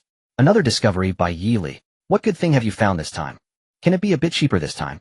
I traded everything I got for medicine and anti-nightmare serum. Woe is me. Is it something for men? Could it be that thing? What thing? The one mentioned above. You are too young. Listen to uncle and get off quickly. Watching the chat channel, the excitement had already been completely ignited. Yili was not one to hesitate. He sent another message. I have a brand new high-quality silicone doll that feels just like a real person, temperature-controlled, can scream, and even promotes male secondary development. A high-quality silicone doll, you all deserve to have it. Wow, it really is a silicone doll. Yili, how can you create such things? I admire you so much. Please take care of my leg. Which leg are you talking about? I hate this world that understands too quickly. I offer 10 gold coins. I offer 20 gold coins. Damn, a bunch of stingy people. I offer 100 gold coins. I offer 200 gold coins. The one above your name looks like a woman, so why would a woman buy a silicone doll? Mind your own business. This silicone doll must carry the aura of Yili. I want to buy it to hug and sleep with, to feel Yili's warmth. Ugh, you're disgusting. Did you not see Yili said it was brand new, definitely, and used? Besides, someone like Yili would never need such things. I offer 500 gold coins. What are gold coins worth? I offer 2 pieces of fine steel. The one above maliciously driving up prices. I disdain you. If you have money, then bid. If not, stop complaining and solve it yourself. As the bidding continued, the final price was set at 30 units of gunpowder, 10 pieces of fine steel, and 1,000 gold coins. Any price above that was purely inflated. After all, a silicone doll is not a real person. There are alternatives. Yili did not mind the price too much. This auction was merely for his entertainment. Bro, take it easy. After the transaction was completed, Yili kindly reminded him. The man responded, looking at the silicone doll in his arms, eagerly using it. Time flew by, and a night passed in the blink of an eye. Ding! Notice the free usage time for the trading mall has ended. Please be aware. The crisp and cold electronic voice abruptly rang out. Yili did not pay much attention. Last night, he had already transferred everything he had hanging in the mall to the vehicle's storage compartment. Yili deftly opened the mall interface. He carefully browsed the latest rules displayed on the screen. For the same item, a fee of 10 gold coins is required for every 10 units listed. If the quantity is less than 10, it is calculated as 10 units. The duration for listing items is limited to 24 hours. Both buyers and sellers must pay a certain amount of gold coins. Hehe, this planner is still somewhat conscientious. Yili murmured softly. These newly added rules were aimed at those who treated the mall as a mobile warehouse. It did not affect regular transactions. At this moment, many people in the chat channel were crying out. Wow, I gathered all the beast meat before, but now I can't list it in the mall. How am I supposed to store this meat? QWQ. Right, if I keep it in the vehicle, it will spoil in no time. My goodness, I filled my vehicle, and now my fuel consumption is sky high. No way, no way. Is there still someone who hasn't opened their vehicle's storage compartment? I threw away 2,000 pieces of beast meat on the highway. Everyone hurried to pick it up. Hehe, I threw away 4,000. Hehe, I'm too lazy to check now. After breakfast, Yili got out of the vehicle to collect the beast corpses below. He brought back all the gold coins and skins. As for the meat, he made it all into healing ointment to list in the mall. After doing all this, Yili returned to the driver's seat, started the vehicle, and continued onward.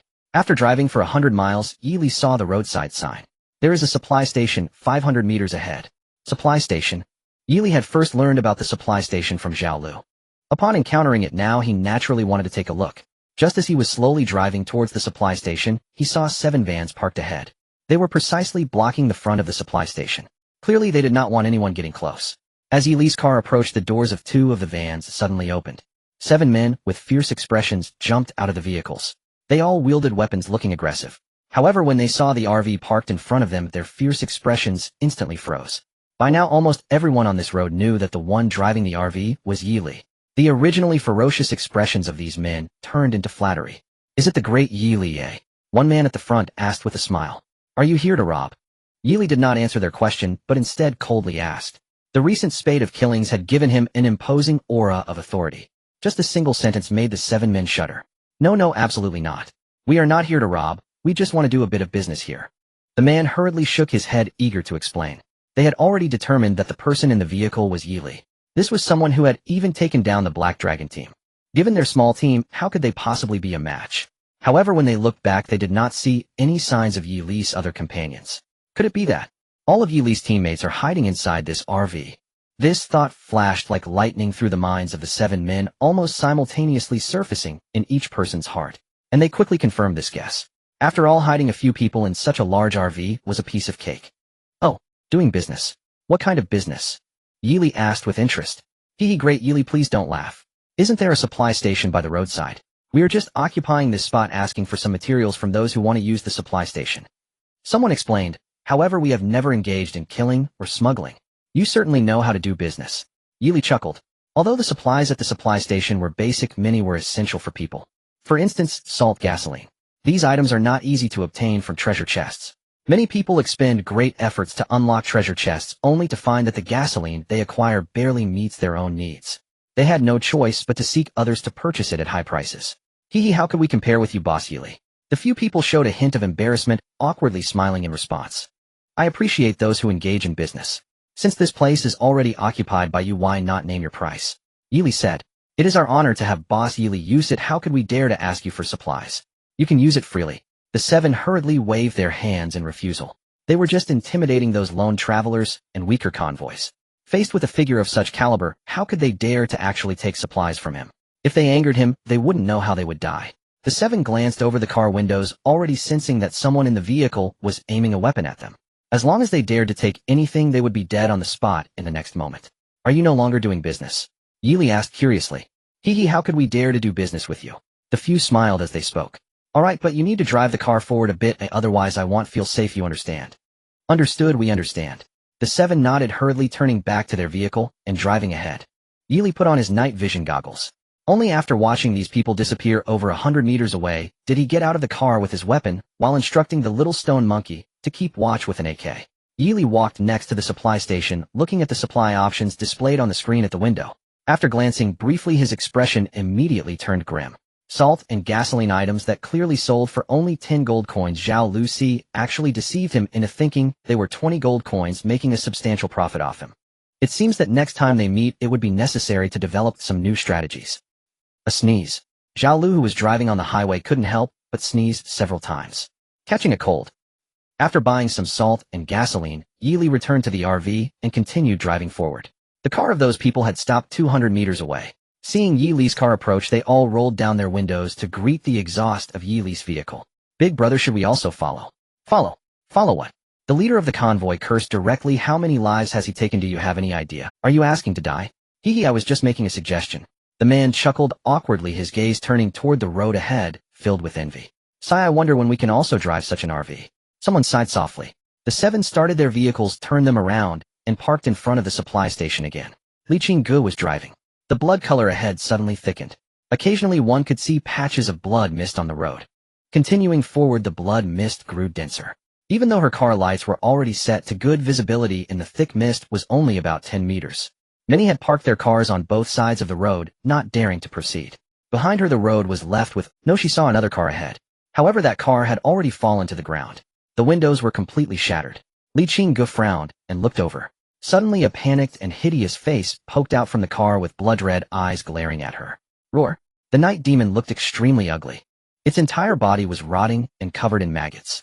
Upon seeing Li Qing's car, it leaped out of the wrecked vehicle with surprising agility, lunging toward her car. Li Qing's gaze sharpened. She quickly maneuvered the steering wheel to dodge the monster's attack, then slammed the accelerator, pushing the speed to the limit as she sped down the road ahead. The hideous monster followed closely behind. After realizing it couldn't catch up after a long chase, it turned and disappeared into the grassland. Phew! Shaking off the night demon, Li Qinggu let out a heavy sigh of relief. Ding! Detected a resource box 200 meters to the right of the car. The alert sound suddenly rang out. Li Qinggu instinctively slammed on the brakes, stopping the car. Taking her weapon, she opened the door and cautiously walked toward the right side of the grassland. The brightness of her strong flashlight provided barely 5 meters of visibility in the thick blood mist. With her premium-grade goose feather knife drawn, Li Qinggu gently stepped forward into the grassland. Roar! A low growl sounded. Li Qinggu immediately halted, straining to listen, confirming the direction from which the sound came. Swish! Almost at the moment the night demon lunged out from the mist, Li Qinggu raised her knife. The blade flashed. The head of the mutated night demon that pounced in front of her instantly flew off its body, collapsing heavily to the ground, twitching a few times before falling silent. Phew! Li Qinggu took a deep breath. The thick mist around her rushed into her nostrils, the intense smell of blood making her cough violently. With no choice, Li Qinggu tore off a piece of her shirt to cover her mouth and nose, continuing forward as she did so. Roar! Accompanying her advance. Countless growls echoed from all directions. In the next second, numerous grayish-green figures charged out from the blood mist, lunging toward her. What's going on? Why are there so many night demons? Li Qing's expression darkened as she swiftly swung her goose feather knife at the nearest night demon. Swish! This strike was without hesitation, directly cutting the night demon's head in half. Then she turned her body, swinging the knife horizontally behind her. Crack! One slice sent the head of the night demon behind her flying off. Before she could catch her breath, 2 more night demons lunged at her from the sides. Li Qinggu quickly retreated, dodging the attacks of the 2 night demons, while sweeping her goose feather knife, simultaneously severing their heads. Roar! Roar! Li Qinggu felt as if she had walked into a horde of monsters, killing with every step. By the time she reached the treasure chest, there were countless night demon corpses lying behind her. She dared not hesitate for a moment, quickly opening the platinum treasure chest in front of her. Acquired premium tea cake 10, acquired good quality car frame upgrade blueprint 1, acquired unknown gem 1. Li Qinggu had no time to examine them closely. The night demon's growls echoed once again around her. She hurriedly stowed the items and quickly ran back to the highway.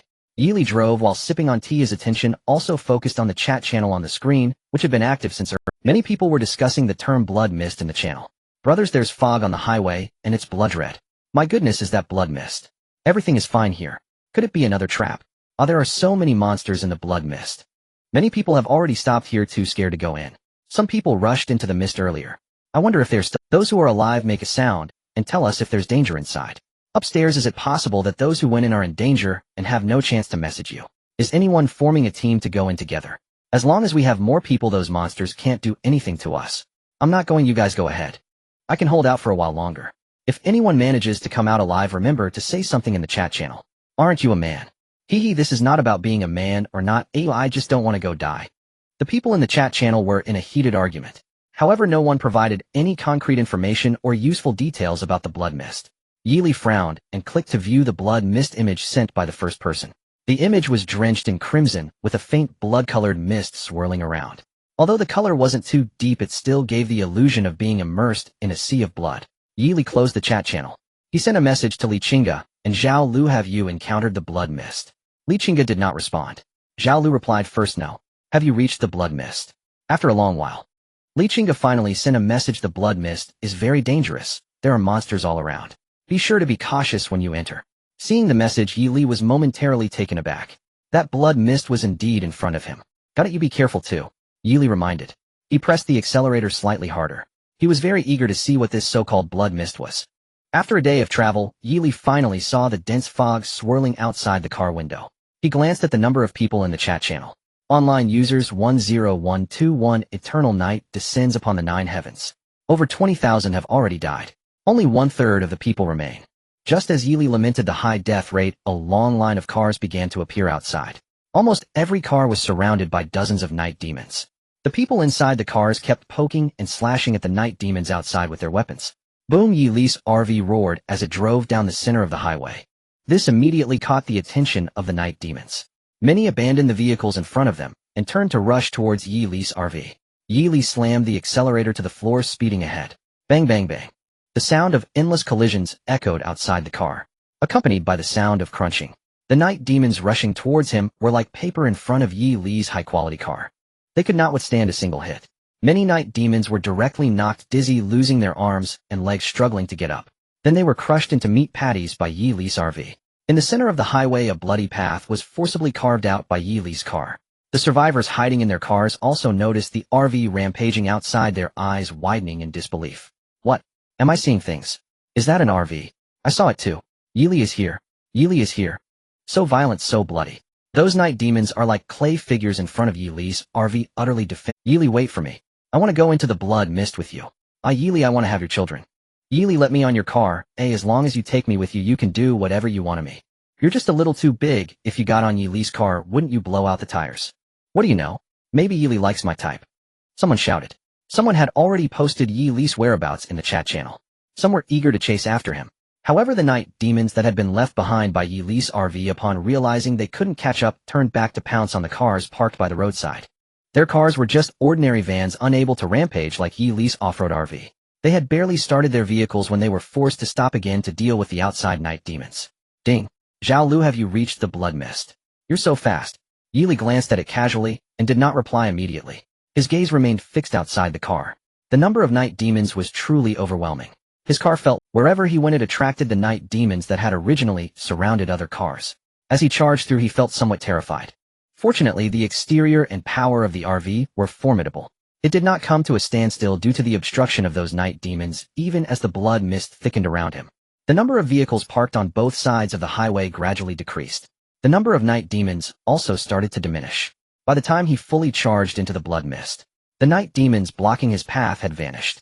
However, Yi-Lee did not reduce his speed, maintaining a swift pace of 120 kilometers per hour as he sped forward. Before long, two overturned cars entered his line of sight. Yi-Lee curiously glanced at one of the cars. A blood-soaked, bald, bulging vein night demon poked its head out from the shattered window. Roar! The demon opened its mouth, revealing a mouth full of sharp fangs, its crimson eyes glaring at the RV speeding down the highway. It emitted a series of high-pitched roars. At the same time, another green-skinned night demon from another overturned van also howled in response. Immediately after, they agilely leapt out of the abandoned vehicle, quickly pouncing onto the highway, claws outstretched towards the RV. Their bodies were rotting, and their faces were crawling with countless maggots wriggling between their features, making these two night demons appear exceptionally grotesque and terrifying. Yi-Lee hurriedly picked up the Desert Eagle beside him. Meanwhile, the little stone monkey had already loaded the AK. As the two night demons charged forward, Yi-Lee rolled down the car window. Bang bang bang. Da-da-da. With a series of gunshots, the two night demons were shot to pieces, collapsing to the ground. Yi-Lee twisted the steering wheel, the tires rolling over one night demon's corpse, accompanied by a crunching sound that crushed the demon's skull. The car whizzed down the highway, stirring up a cloud of mist. It dealt with two repulsive night demons. Yi-Lee continued to drive forward. His gaze scanned outside the car non-stop. It seemed that it wasn't as perilous as Li Chinga had described. Ding! Detected a resource box 390 meters to the right of the car. Hearing the alert from the screen, Yi-Lee hurriedly pressed the brake, bringing the RV to a steady halt on the highway. Chirp chirp. The little stone monkey in the passenger seat nervously chirped twice. The blood mist outside made it extremely uneasy. It signaled Yi-Lee not to stop. Continue moving forward. However, it was rare to encounter a resource box hint. It was right in the midst of the perilous blood mist. It might just be a high-level treasure chest. Yi-Lee was unwilling to miss out. It's fine, let's go take a look together. Yi-Lee patted the little stone monkey's head. He equipped his gear and quickly got out of the car. Yi-Lee held a tang knife and a Desert Eagle. The little stone monkey carried an AK and wielded a good quality spear. Together, they cautiously ventured deeper into the grassland. Roar! Roar! The growls echoed from the surrounding mist. Yi-Lee's pupils constricted as he immediately came to a halt. A rustling sound suddenly came from both sides. In the next second, two mutated night demons attacked them from either side. Swish! Thud! Yi-Lee swung his tang knife, and at the same time the little stone monkey thrust forward with its spear. Accompanied by two faint sounds, both mutated night demons fell to the ground. Is that it? Looking at the fallen night demon corpses, Yi-Lee couldn't help but frown slightly. It seemed they weren't that strong after all. However, before Yi-Lee could bend down to collect the two night demon corpses, a series of low growls suddenly echoed around. Countless silhouettes of night demons surged like a tide from the dense fog, clawing and pouncing aggressively toward them. Yi Li's expression instantly grew serious. At this moment, he couldn't even bother to count how many night demons there were. He instinctively swung his tang knife forward. At the same time, his other hand quickly aimed the desert eagle at the night demon beside him. Swish, swish, swish, bang, bang, bang. In an instant the blade flashed and bullets flew. Chirp, chirp. The little stone monkey screamed beside Yi Li, reminding him to protect himself. The man and monkey worked together, cutting down wave after wave of attacking night demons. Huff. Looking at the ground covered in corpses, Yi Li finally stopped underestimating them. They had only just stepped into the grassland for less than 100 meters when they faced an attack of no less than 200 night demons. It truly echoed what Li Chinga had told him last night on the grassland. Every step forward meant facing a life-or-death struggle. Yi Li stood still, no longer advancing. He opened the already emptied magazine to reload his ammunition. Only then did he continue forward with the little stone monkey. When they reached the treasure box, his clothes were already soaked with the stench of night demon blood. Looking at the platinum treasure box before him, Yi Li took a deep breath. But then he was choked by the surrounding blood mist, coughing violently. Acquired fine gold 1. Acquired high-quality gasoline ADL. Acquired high-quality car, blast-proof window upgrade blueprint 1. Acquired high-quality Desert Eagle design blueprint 1. Yi Li had no time to look closely and directly stored everything into the space ring, quickly running towards the highway. Chirp. Halfway through, the little monkey suddenly stopped, letting out a series of sharp cries. Yi Li's heart filled with vigilance as he scanned the surroundings. But the surroundings were eerily quiet, with no growls from night demons. Instead, a familiar, yet faint voice of a plea for help reached his ears. Yi Li, save me. Yi Li, please save me. The voice grew closer. A blood-soaked woman with disheveled hair staggered out of the mist. Her steps were unsteady, as if every step required tremendous effort. It seemed she would collapse at any moment. Zhao Lu, looking at the familiar figure before him, tattered clothing and covered in blood. The once delicate face was now smeared with blood. Yet Yi Li recognized her at a glance. He slowly stepped forward, incredulously asking, "How are you here? Yi Li, save me." Zhao Lu did not answer Yi Li's question. She kept repeating that one sentence, continuously approaching Yi Li, each step trembling, as if she were a candle in the wind about to fall. Bang! Just as Zhao Lu was within 2 meters of Yi Li, a gunshot rang out again from the grassland. A spray of blood mist erupted from Zhao Lu's head. Her already trembling body fell directly to the ground. Yi Li cautiously approached. The tang knife in his hand mercilessly severed Zhao Lu's head. Damn, did you think I haven't seen an anime before? A mere illusion could fool me. Yi Li couldn't help but curse. He bent down and placed his hand on Zhao Lu's body. A voice suddenly rang out in his mind. Would you like to collect the corpse of the Yupa? Yupa? Yi Li asked curiously, having never encountered such a creature. Yupa, a bizarre creature, has never been seen in its true form, but whenever they appear, they always morph into a shadow of the target's heart. Hey, even if it transforms, it should at least choose something more convincing. Transforming into a blueprint is way more convincing than turning into a person. Yi Li looked at the severed head of the Yupa and couldn't help but mock. Yupa, collect. As soon as Yi Li finished speaking, the Yupa's corpse transformed into a cloud of blood mist. It dissipated. What can I collect from you? It would be better to let it turn to ashes directly. Yi Li was completely speechless. Returning to the car, he locked the door securely and swiftly removed and threw out the clothes soaked with the stench of night demon blood. Lying on the massage chair, he calmly examined the materials he had just obtained. High-quality gasoline, more durable, can ensure greater vehicle endurance. High-quality car, blast-proof window upgrade blueprint, can better resist attacks. Even good quality bullets can be withstood. Materials needed: fine steel 2, glass fragments 200. Usable times 8, fine steel. Could this be the legendary tempered glass? Awesome. Yi Li immediately transformed into a master of sarcasm. He placed the blueprint on the workbench and upgraded all the glass in the car. The good quality car glass, which had already been scratched, suddenly looked brand new. Yi Li produced the final blueprint, a superior grade Desert Eagle construction schematic promising greatly augmented firepower, near zero firing deviation, and 20% reductions in both weight and recoil. Materials required: refined steel X2, plastic X2, rubber X2, animal hide X1. Magazine capacity 15 rounds. Usable times 2. Yi Li placed the schematic on the workbench. Materials required: refined steel X2, plastic X2, rubber X2, animal hide X1. Magazine capacity 15. They were more useful as a means to reclaim materials. Gripping the pistol in his hand, he felt it noticeably smoother and lighter than a common-grade Desert Eagle. Most importantly, with the weapon's upgrade, the magazine capacity expanded to 15 rounds. The sole regret was that he only owned a common-grade armor-piercing bullet blueprint. Paired with these two superior-grade Desert Eagles, the ammunition seemed insufficient. Just as Yili prepared to set off, a soft ping sounded. A private message lit up his screen. Zhao Lu messaged, "Yili, I just found something good. Do you want it?" Yili replied, "What is it?" Yili's heart thumped wildly. Could it be what he dared to hope for? Zhao Lu answered, "Guess." Yili typed, "Could it be a superior-grade bullet manufacturing blueprint?" He sent the thought from his heart.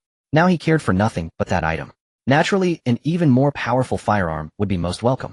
Seeing Yili's message, Zhao Lu wore an expression of surprise. "How did you know? You didn't secretly put a camera on my car, did you?"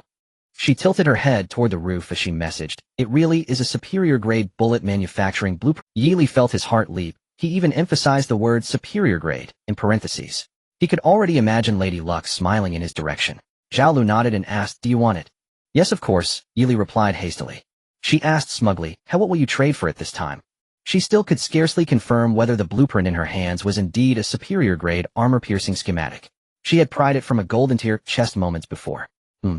"I can give you some upgrade blueprints for good-grade car parts," she offered.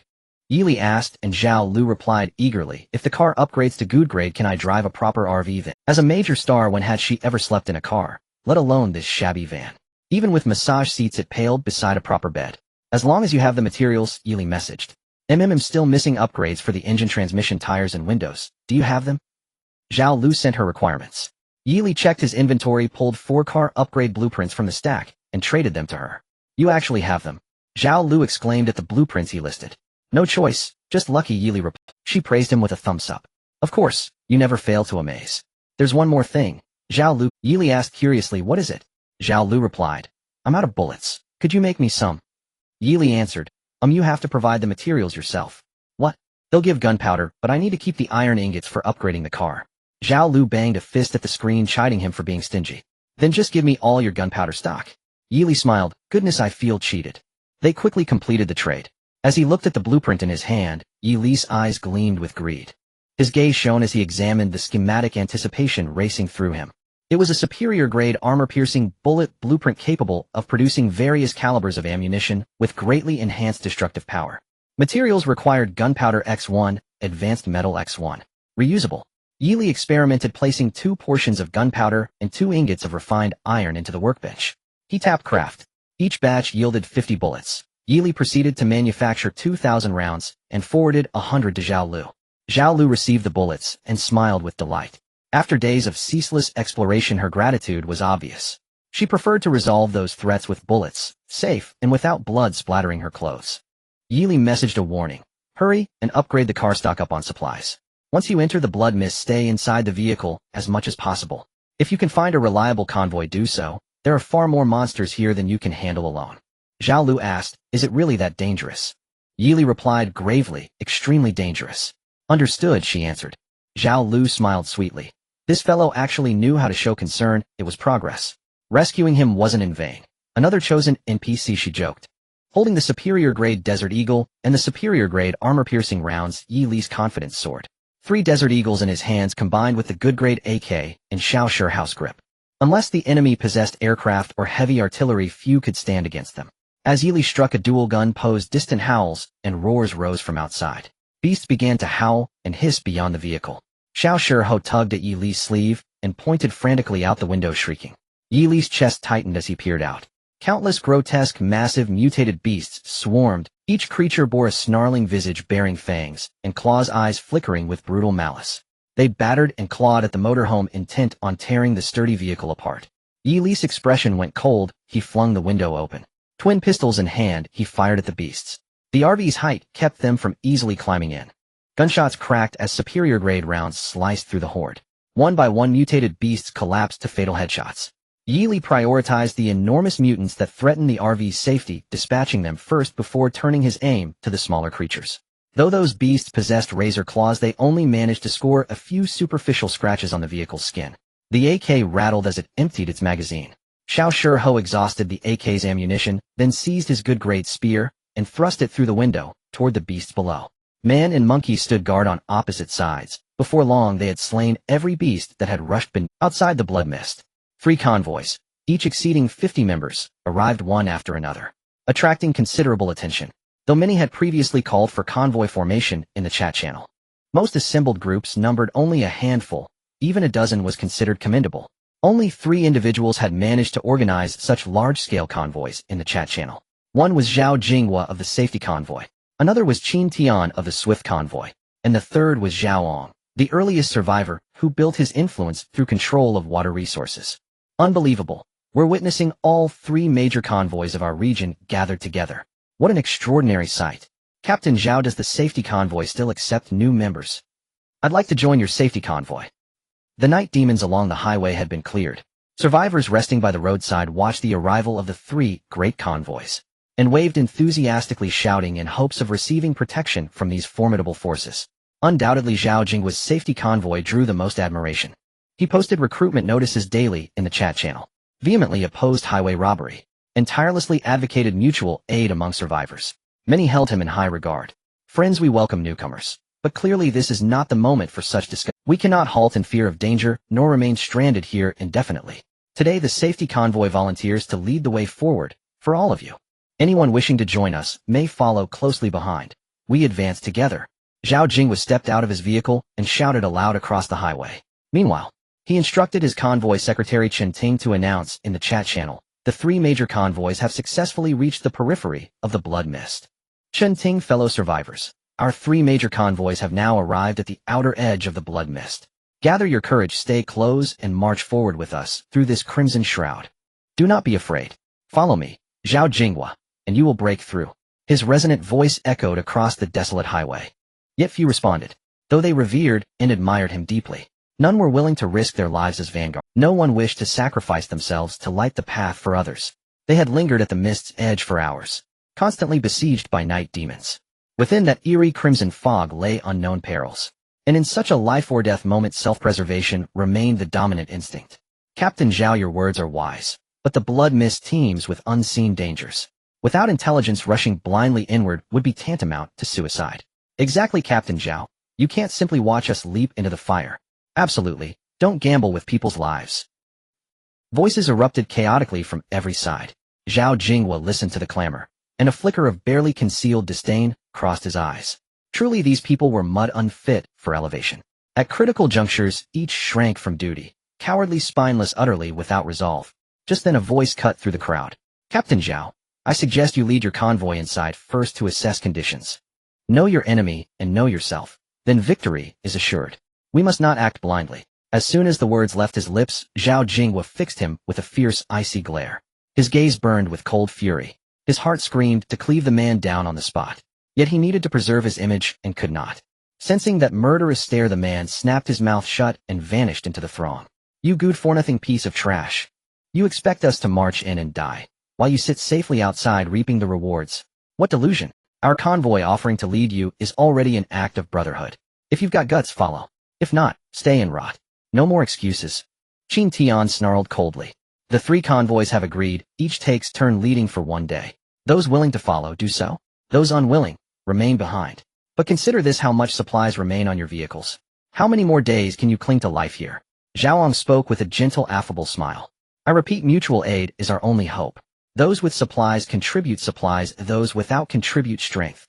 Let us endure this trial together. 2/3 of our region's survivors have already perished. If everyone clings only to self-interest, none of us will survive 2 more days.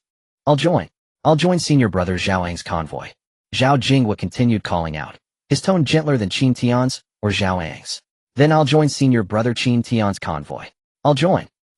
As survivors declared their choice, many returned to their vehicles and joined the tails of Zhao Ang's and Qin Tian's convoys. Zhao Jinghua watched, lips trembling with suppressed rage. He had proposed leading them through the mist first. Yet his convoy attracted the fewest followers, only a handful, not even a fraction of the other 2 convoys' numbers. Friends, thank you for stepping forward to join us. We will carry you through the blood mist. Zhao Jinghua forcibly stifled his fury and addressed the newcomers with raised voice. Damn it, Captain Zhao, no time for sentimentality. Per agreement, your convoy leads today. Move out. Qin Tian barked bluntly, not out of anger, but habit. His speech had always been coarse, unrefined. In truth, he felt elated. Several new recruits had just joined his convoy, strengthening its ranks. Among them he'd even spotted several women of striking appearance. Enough talk, we depart. Zhao Jinghua gave the command, climbed back into his vehicle, and drove forward. Every so often vans parked roadside pulled out to join the procession. What game is Zhao Jinghua playing? For once Qin Tian refrained from cursing, merely seeking loyalty and influence. Zhaoang scoffed softly and retreated into his vehicle. The damp mist clinging to the outside unsettled him deeply. Damn. Qin Tian stared ahead down the road, muttered darkly, and likewise slipped back inside. To ensure each convoy encountered resource chests, Zhao Jingwa deliberately staggered their departures, half-hour to 1-hour intervals between them. Yili drove while monitoring the chat channel.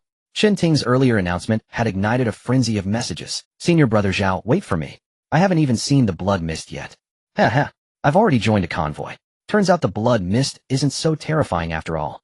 Senior Brother Zhao is now my sole idol. The safety convoy is my forever team. Only Senior Brother Zhao truly cares for us. Unlike some RV driver who abandoned everyone and vanished alone into the mist. Right? Where's Senior Brother Yili? He entered the mist. Why no word? Senior Brother Yili, are you there? What lies within the mist? Give us intel. Agreed. Yili replied calmly. His message instantly reignited. He had already spent half a day inside the blood mist, and thus understood its nature far better than any out. Information comes at a price. A faint sardonic smile curved Yili's lips as he sent the message. Yili, you are going too far? We are all from the Dragon Country. Is it necessary to act this way? Exactly. We just want to ask what dangers lie within the blood mist. If you tell us, you won't lose anything. Yili, you lost the materials you should have given me. Damn. Did you fall into a pile of materials? If we all die, what use is it to you to have more resources? Yili, I can guarantee my survival. You really are inhuman. Do you only think about yourself? How could our Dragon Country have such a selfish and self-serving person like you? Huh. The chat channel erupted once again into a barrage of curses. Zhao Jingwa, brother, Yili, I want to report on the blood mist. Just name your price. It's Captain Zhao. Captain Zhao must be compromising with someone like Yili for our safety. He is truly great. Well done, Captain Zhao. Forever supporting Captain Zhao. Captain Zhao forever. The chat channel was flooded with waves of praise and admiration. Zhao Jingwo wore a wide smile. Yili, it's not expensive, just 20 high-grade materials, and you can have information on the blood mist. What the hell? 20 high-grade materials. Why don't you go rob someone? Upstairs he is already robbing. Actually, I think 20 high-grade materials isn't that much. After all, it's really dangerous in the blood mist. It's worth the cost to understand it. 20 high-grade materials isn't too much. How about you pay instead upstairs? Exactly, standing here and talking doesn't hurt. You must be in cahoots with him. Ding. Someone has requested a transaction. Yili clicked agree without hesitation. The other party quickly listed exactly 20 high-grade materials. The transaction was completed swiftly. Yili directly sent the detailed situation of the blood mist to that person. Actually, the blood mist isn't as dangerous as it seems. There are just more monsters.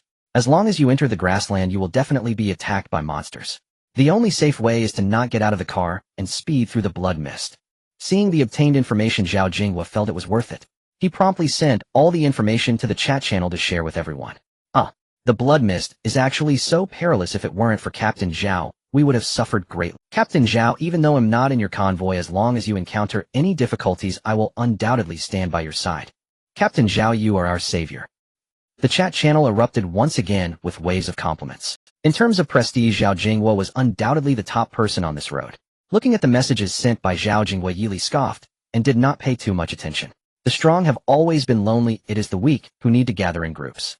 He redirected his gaze forward. As he continued to move forward, the surrounding blood mist had already become tangible. Even the good quality car headlights could only illuminate about 5 meters ahead. Ding! Detected a resource box 400 meters to the right of the car. The sudden voice from the screen made Yili hesitate for a moment. He was already not lacking in supplies, and there was no need to take the risk of getting out of the car to collect the resource box. However, the distance of 400 meters was the limit detectable by the RV. From his observations during this time, he found that the farther the resource box detected by the RV, the higher its quality. At a distance of 400 meters, it would at least be a gold-level treasure box. Moreover, there was a high probability it would be a platinum treasure box. Thinking of this, Yili still stepped on the brakes and steadily stopped the RV by the roadside. Before he could get out of the car, several familiar figures leaped out from the thick fog on the grassland. They crashed into the car. Killed him. A ruthless glint flashed in Yili's eyes. He donned his gear, walked to the back of the RV, and opened the rear door. Squeak! As soon as the door opened, a little stone monkey jumped out of the car. With its spear swirling vigorously, the heads of the night demons burst one after another. One person and one monkey fought their way through. Soon they reached the treasure box. It was a platinum treasure box. Yili hurriedly moved forward to open the box. Obtained 80L of premium gasoline. Obtained gold 1. Obtained premium air conditioning blueprint 1. Obtained premium fuel tank upgrade blueprint 1. Obtained premium Barrett heavy sniper rifle 1. Bah. Barrett. Yi Li's eyes widened, his mouth agape enough to fit an egg. He stored all the items in his spatial ring, but picked up the Barrett heavy sniper rifle. Premium Barrett heavy sniper rifle, weight reduced by 20, recoil reduced by 20. Magazine capacity of 30 rounds, possesses immense destructive power, even premium vehicles cannot defend against it. Scope come with night vision function. Yi Li picked it up and aimed it at the little stone monkey. Immediately he scared the little stone monkey into a frenzy, squeaking and dodging. Let's go back. Yi Li satisfactorily stored the Barrett heavy sniper rifle into his spatial ring. Although this weapon was powerful, it was not suitable for close combat. The low growls of the night demons echoed around, once again rising and falling in a continuous wave, as if countless night demons were wandering nearby. In the blink of an eye, this group of night demons broke through the blood mist and surged into Yi Li's field of vision. Swish! Yi Li swung his tang knife, sharply, a flash of cold light cutting through the air. The first night demon to charge in was instantly decapitated. Following that, he simply sidestepped and thrust the tang knife into the open mouth of a night demon behind him, piercing through its skull. With a gentle flick of his wrist, he turned the blade and sliced to the left. Puffed, accompanied by a chilling sound of cutting. Half of the night demon's head was severed. During this time, Yi Li had been nourishing his body with premium meat chunks, greatly improving and enhancing his. Moreover, through constant life and death struggles and real combat, training his knife skills had taken a qualitative leap. Although they couldn't compare to the flashy moves in TV dramas. Every strike he made was natural, smooth and precise, as if it was effortless. On the other side, the little stone monkey was even fiercer. With a spear in hand, those night demons couldn't easily approach it. The little stone monkey chattered away, complaining that the weapon was too light and too inferior, while it speared the heads of the night demons one by one. One person and one monkey quickly ran back to the highway and dove into the RV. Bang, bang, bang. The night demons chasing behind were blocked by the car door and a series of crashing sounds. The little stone monkey opened the window and began to jab outward with the spear, just like poking a weasel in a watermelon field. Yi Li approached the workbench and replaced the original standard grade air conditioner with an exceptional grade 1. He also upgraded the good grade fuel tank to a premium grade unit. The fuel tank's capacity surged to 160 liters, doubling that of the previous good grade model. Meanwhile, Xiao Shiho successfully eradicated all night demons outside the vehicle. Yi Li swiftly disembarked and filled the premium fuel tank with high-quality gasoline. As a result, the motorhome's fuel consumption dropped from 15 to 14 liters per 100 kilometers. Still far too high. Yi Li shook his head helplessly, his gaze drifting toward the discarded standard-grade air conditioner inside the cabin. He sent Zhao Lu a private message. "I have a standard-grade automotive air conditioner. Would you like it?" "No, I already own a good grade one." Zhao Lu replied almost instantly. Yi Li responded tersely before asking, "Have you entered the blood mist yet?" "I've just topped off my vehicle's tank at the edge of the blood mist and am about to depart. Would you wait for me?" Zhao Lu asked eagerly. "No waiting." Yi Li's reply was unyielding. Zhao Lu had anticipated precisely such a response. Yet a quiet surge of resentment still welled within her. "Fine, don't wait then." She typed curtly, closed the chat window, and slammed her foot onto the accelerator, surging headlong into the blood mist.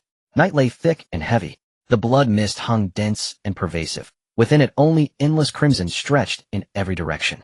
Without the on-screen time display, one might truly lose all sense of date or hour.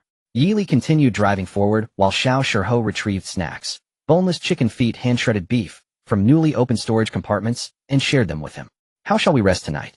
Yi Li gazed ahead at the open road, brow furrowed in frustration. Even with the engine running, monsters periodically erupted from the grasslands, flanking both sides, attempting to block their path. If they halted the vehicle, who knew how many night demons would gather outside? At night, even basic rest remained elusive. It would be ideal if you could drive. Yi Li glanced at Xiao Shiho and sighed. Yet he reflected, this divine beast already wielded firearms. Surely mastering driving would pose no great challenge. Such thoughts settled in his mind, and he resolved, given the chance, to teach Xiao Shiho how to drive. Gigi.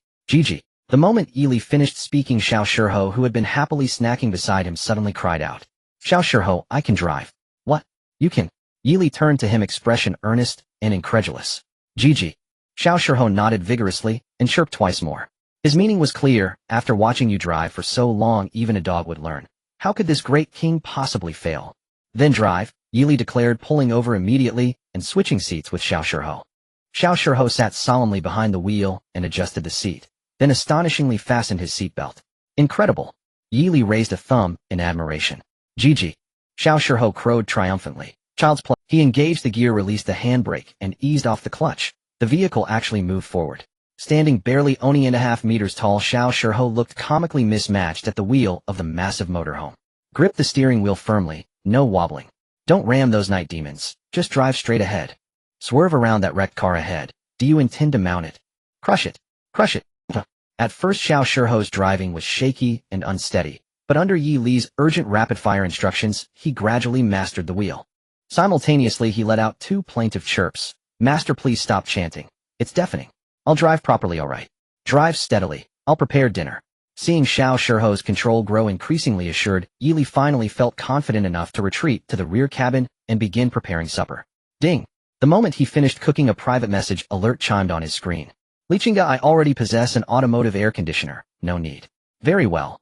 Yi Li murmured, spoon still between his lips, then added, have you emerged from the blood mist yet? Not yet, Lichinga replied. Exhaustion weighed upon her like lead. She hadn't slept since entering the blood mist the previous day. Only the premium coffee she'd acquired from Yi Li kept her consciousness aloft. Without it she would surely have collapsed by now. Fortunately the highway stretched straight and true with few curves. Aside from the occasional night demon, the road bore no other obstacles. Lichinga lowered her speed steering with one hand, while stealing brief moments of rest. Boom. Just as Lichinga closed her eyes to recuperate, a thunderous explosion reverberated from the road ahead. Gigi. Gigi. At that instant the small monkey curled up asleep on the passenger seat, jolted awake, leapt onto the dashboard, and clutched the windshield with both paws. Its face frozen in terror as it stared ahead. Gigi. Lichinga glanced at the trembling creature beside her, and braked sharply, halting the vehicle squarely in the center of the road, her eyes scanning the darkness ahead with sharp vigilance. Boom. Another cataclysmic detonation erupted farther down the highway. The earth itself seemed to groan under immense pressure, shuddering violently, while the surrounding blood mist churned like a tempestuous sea. Gigi. The monkey shrieked again, shrill, piercing, urgent, flee. The cry had barely faded when a colossal foot materialized directly before Lichinga's windshield. It crashed down mere meters ahead of her vehicle, crushing several night demons that had already lunged toward her car into pulp. Tum! A deafening blast erupted beside her ear. Her drowsiness vanished instantly. Her beautiful eyes widened in sheer disbelief. She couldn't discern the monster's full form, only its enormous foot and part of its lower leg emerging from the swirling mist. An overwhelming sense of oppression tightened her chest. Without hesitation, she shifted gears and reversed the vehicle at full speed. Roar! A thunderclap-like roar exploded directly above the car, accompanied by a violent gale that scattered much of the surrounding blood mist. More of the creature's silhouette emerged from the thinning fog. Lichinga lifted her gaze and beheld a humanoid monstrosity towering like a mountain. From its pores exhaled countless wisps of vapor, merging seamlessly into the ambient blood mist, causing it to thicken once more even after its recent dispersion. So this is the source of the blood mist.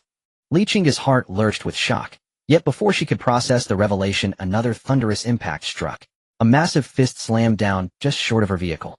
Her expression hardened. With practiced precision, she executed a full 360-degree turn, shifted gears, and accelerated forward. Thump! Thump!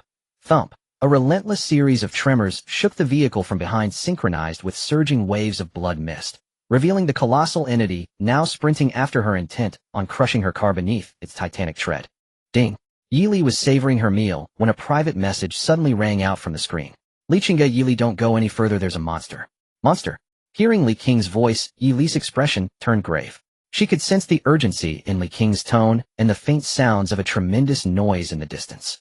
What kind of monster? Yi Li asked hurriedly. A huge humanoid monster like a mountain. I'm running back and it's chasing me. Lichinga shouted.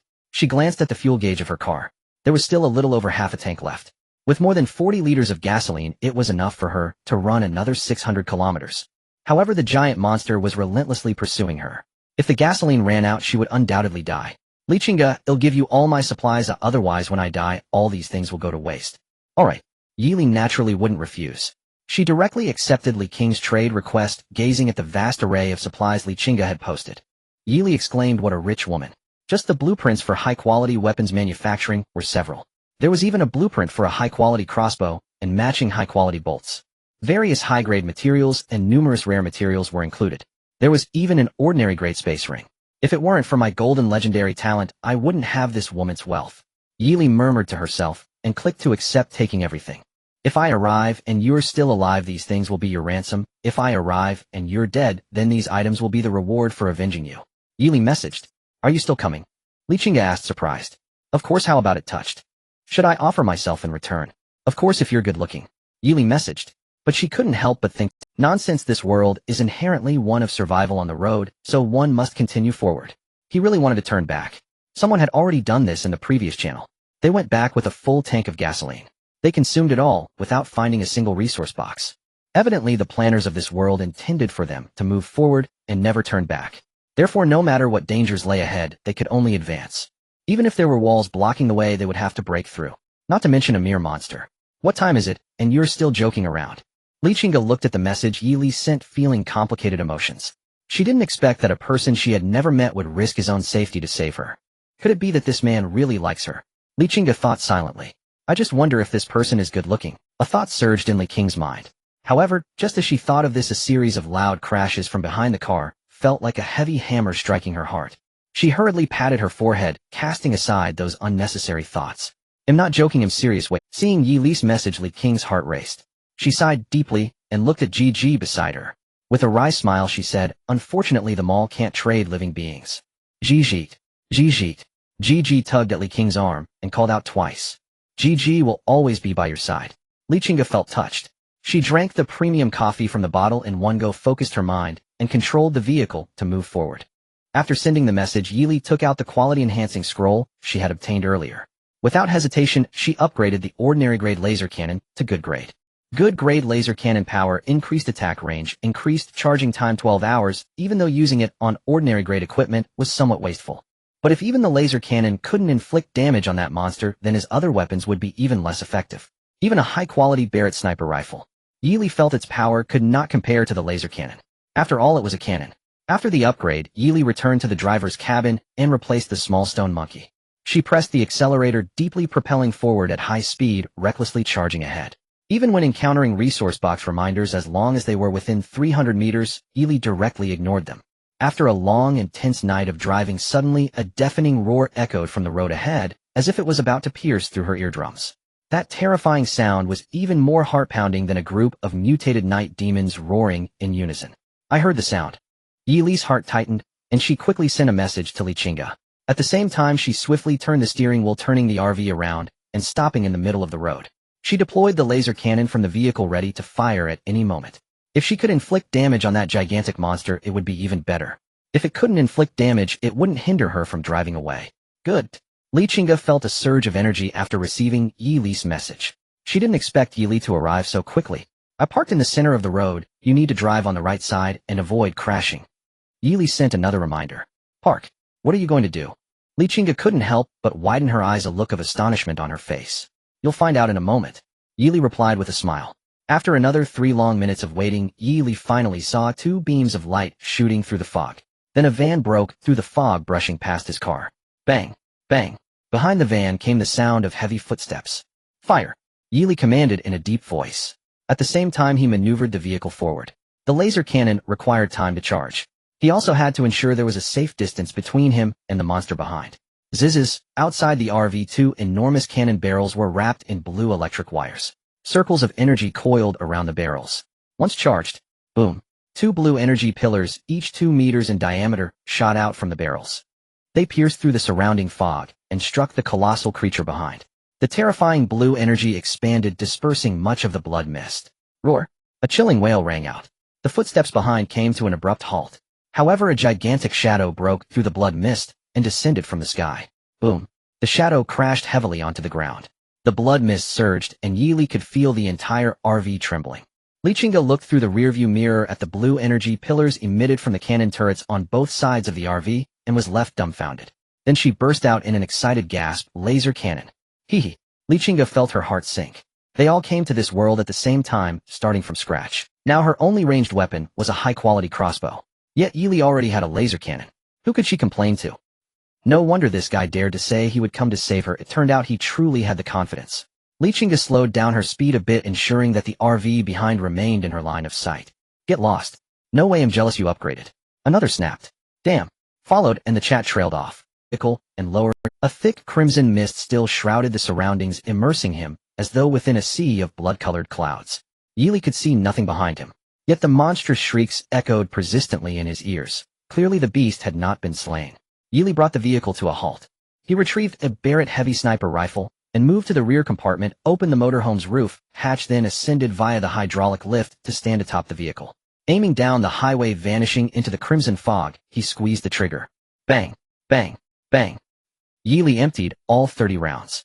The creature's roars gradually softened, from savage fury to guttural, fading resonance. Instead, new shrieks erupted from the grasslands on both sides. Soon hordes of night demons burst through the mist, converging upon them from every direction. Wukong kill. At Yili's commanding cry, the stone monkey leapt from inside the motorhome, gripping an AK-47 and unleashing torrents of fire upon the demons swarming below. Da-da-da-da, da-da-da-da. The deafening gunfire reverberated across the wasteland. Dozens of night demons fell in bloody heaps, just as Yili heard the thunderous roar of an approaching engine behind him. Crunch, crunch, crunch. After smashing several mutated night demons aside, the car halted precisely beside the motorhome. Lichinga rolled down her window and fired her repeating crossbow at the encroaching horrors. Once the demons drew near, she thrust outward with a long spear. With the stone monkey and Lichinga guarding his flanks, Yili calmly reloaded the Barrett's magazine. He reacquired his aim into the fog-laden distance and fired again. Bang, bang, bang. 30 rounds tore through the mist. The shrieks finally ceased. A pungent metallic stench saturated the fog. For absolute certainty, Yili fired 2 additional bursts into the haze before ceasing. He stowed the Barrett in his spatial ring, then drew his sidearm to assist the stone monkey and Lichinga in clearing the night demons surging onto the highway. As time passed, the fog thinned perceptibly. Through his night vision goggles, Yili discerned shattered flesh and severed fingers strewn along the road, the carnage wrought by the Barrett's barrage. With the last 2 night demons eliminated, Yili returned to the cabin, opened the window, and gazed down at the minivan below. Curiosity stirring within him, what did Lichinga truly look like? Moments later, the minivan's door swung open. A graceful figure stepped forth, peerless in beauty, neither blossom nor mist. 10 miles of spring breeze paled beside one glance from such a maiden. Yet Lichinga wore a full-body black athletic suit, concealing her silhouette. Still, a face of such exquisite refinement surely belonged to a form of equal grace. Meanwhile, Lichinga studied Yili, who leaned against the window. His features were elegant and refined, his brow radiating a fresh, ethereal vitality, utterly distinct from today's prevailing Korean-style puppy boy aesthetics in Longwa.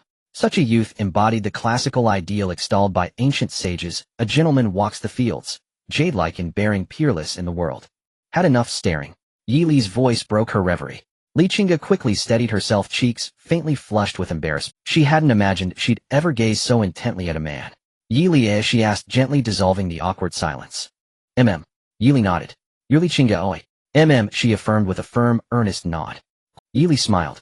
Had anyone else spoken thus, Lichinga would have deemed them ill-intentioned, but hearing it from him stirred no aversion. Thank you, she replied with a gentle smile. I'll collect the night demon corpses here. You go examine. I'll accompany you, Lichinga offered. No need. I'll handle it alone, Yili declined hastily. That colossal creature might yield rare treasures, and he certainly wouldn't let this woman claim them first. Very well, stay safe. Lichinga nodded in quiet acknowledgement. Understood, Yili replied, waving once before closing the window. Returning to the driver's seat, he started the engine, executed a sharp U-turn, and sped forward, where soon a massive humanoid monstrosity lay sprawled before him, its skull obliterated. Its boiler-sized cranium had been reduced to half its original mass of viscous emerald fluid, and pulpy brain matter spilled across the ground, emitting a nauseating stench. Yili stopped the vehicle and drew his Desert Eagle, firing 2 rounds into the monster's skull. Even premium-grade ammunition merely punctured the bone, leaving shallow single-entry craters. Remarkable, the premium Barrett's power is staggering, capable of shattering even a demon's cranial armor. Yili mused inwardly. His affection for the Barrett deepened. He stepped out, treading across the splattered cerebral matter, like walking over damp, unset lime mortar. Most unbearable was the fetid stench permeating the air. So revolting, he retched with each step, yet pressed onward until he stood before the corpse. Placing his palm upon the grotesque form, a prompt shimmered into view. Collect the corpse of the blood mist creator. The blood mist creator. So this abomination generated the crimson fog enveloping us. Yili scrutinized the creature. Its appearance mirrored ordinary night demons, save for its immense hull. Collect. At his command, the blood mist creator's colossal body, and the viscera pooling beneath it, were enveloped in a radiant white aura. They dissolved into countless luminous motes, vanishing into the ether. leaving only scattered loot upon. Acquired gunpowder 100. Acquired high-grade steel 100. Acquired perfect tier motorhome refrigerator blueprint 1. Acquired perfect tier motorhome water condenser blueprint 1. Acquired perfect tier Tang Dynasty saber blueprint 1. Acquired perfect tier armor 1. Acquired gold coins 1. 0. Tisk tsk. This haul is extraordinary. Yi Li's heart raced at the bounty. He spared no coin, claiming every gold piece without hesitation. Back aboard, he laid all blueprints upon his workbench and began crafting them one by one. Perfect tier motorhome refrigerator capacity 100. L. Upper compartment chilled, lower compartment frozen. Safe, eco-friendly. Perfect tier motorhome water condenser automatically extracts ambient moisture and condenses it into pure drinking water. Output 50,100 L per day. Perfect tier Tang Dynasty saber blueprint. Materials required high-grade steel 2, wood 2, rubber 2, reusable ding. Perfect tier Tang Dynasty saber successfully forged. Yi Li donned the exquisite armor, which was entirely covered in dark red steel plates. The helmet came with a face shield complemented by the perfect Tang Dao. He looked like a general stepping out of a television screen. Yi Li asked the little stone monkey to strike him with the previously good quality Tang Dao. It merely left a white mark on the armor. GG. The little stone monkey squeaked twice. What an impressive armor. Let me see if the AK can pierce through it. As soon as the call ended, the little stone monkey really pulled out a good quality AK. Yi Li was startled and hurriedly snatched the AK from the little monkey's hands. We don't need to test that. Yi Li hastily said. GG. The little stone monkey scratched its head. Why? I'm afraid of dying, okay? Yi Li responded grumpily, giving the little monkey a light knock on the little stone monkey jumped aside, covering its head and whining. Don't hit my head, it will make me stupid. Epsilon, no. You weren't that smart to begin with. As Yi Li spoke, he removed the armor. Although the perfect armor reduced the overall weight, wearing it for an extended period still felt quite uncomfortable. He felt a sense of restriction. Ding. Just as Yi Li finished tidying up, he received a private message from Lichinga. How's it going over there? Come help. Coming. Yi Li replied, and turned the car around. He saw Lichinga squatting on the ground picking up gold coins with a little monkey beside her helping. The little stone monkey sat in the passenger seat watching the little monkey next to Lichinga and squeaked a couple of times. I feel like I'm in love. Is that a female monkey? Yi Li glanced at the little stone monkey, speechless. GG. The little stone monkey nodded seriously. No, it's a beautiful female monkey. Then you better work hard to try to get that female monkey into our car. Yi Li chuckled. GG. The little stone monkey understood, nodded and squeaked. He'll do my best. Yi Li parked the car. After much deliberation, he decided to wear the perfect armor again. He opened the car door and walked down. At the same time, he asked the little stone monkey to stay alert behind him. You? Lichinga turned her head to look at Yi Li when she heard the sound. Just as she was about to speak, her gaze inadvertently fell on the little stone monkey behind Yi Li. You have a monkey too? Lichinga asked in surprise. Yes. My monkey is bigger than yours. Yi Li smiled. It is indeed bigger. Lichinga nodded in agreement. Her monkey Gigi was only the size of an average adult monkey, while Yi Li's monkey was already 1.5 meters tall. Gigi.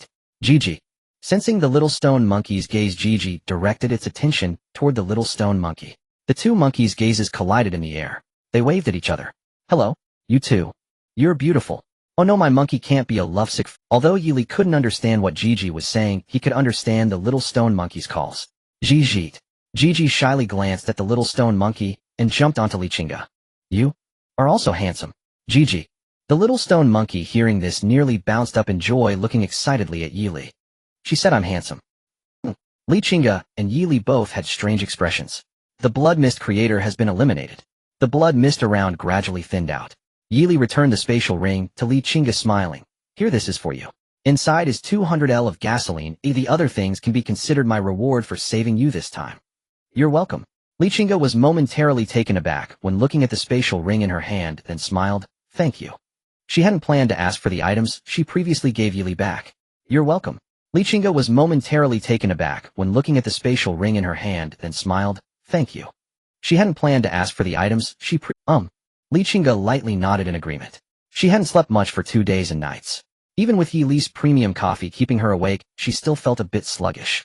The two quickly collected the corpses of the night demons nearby, obtaining over 10,000 gold coins.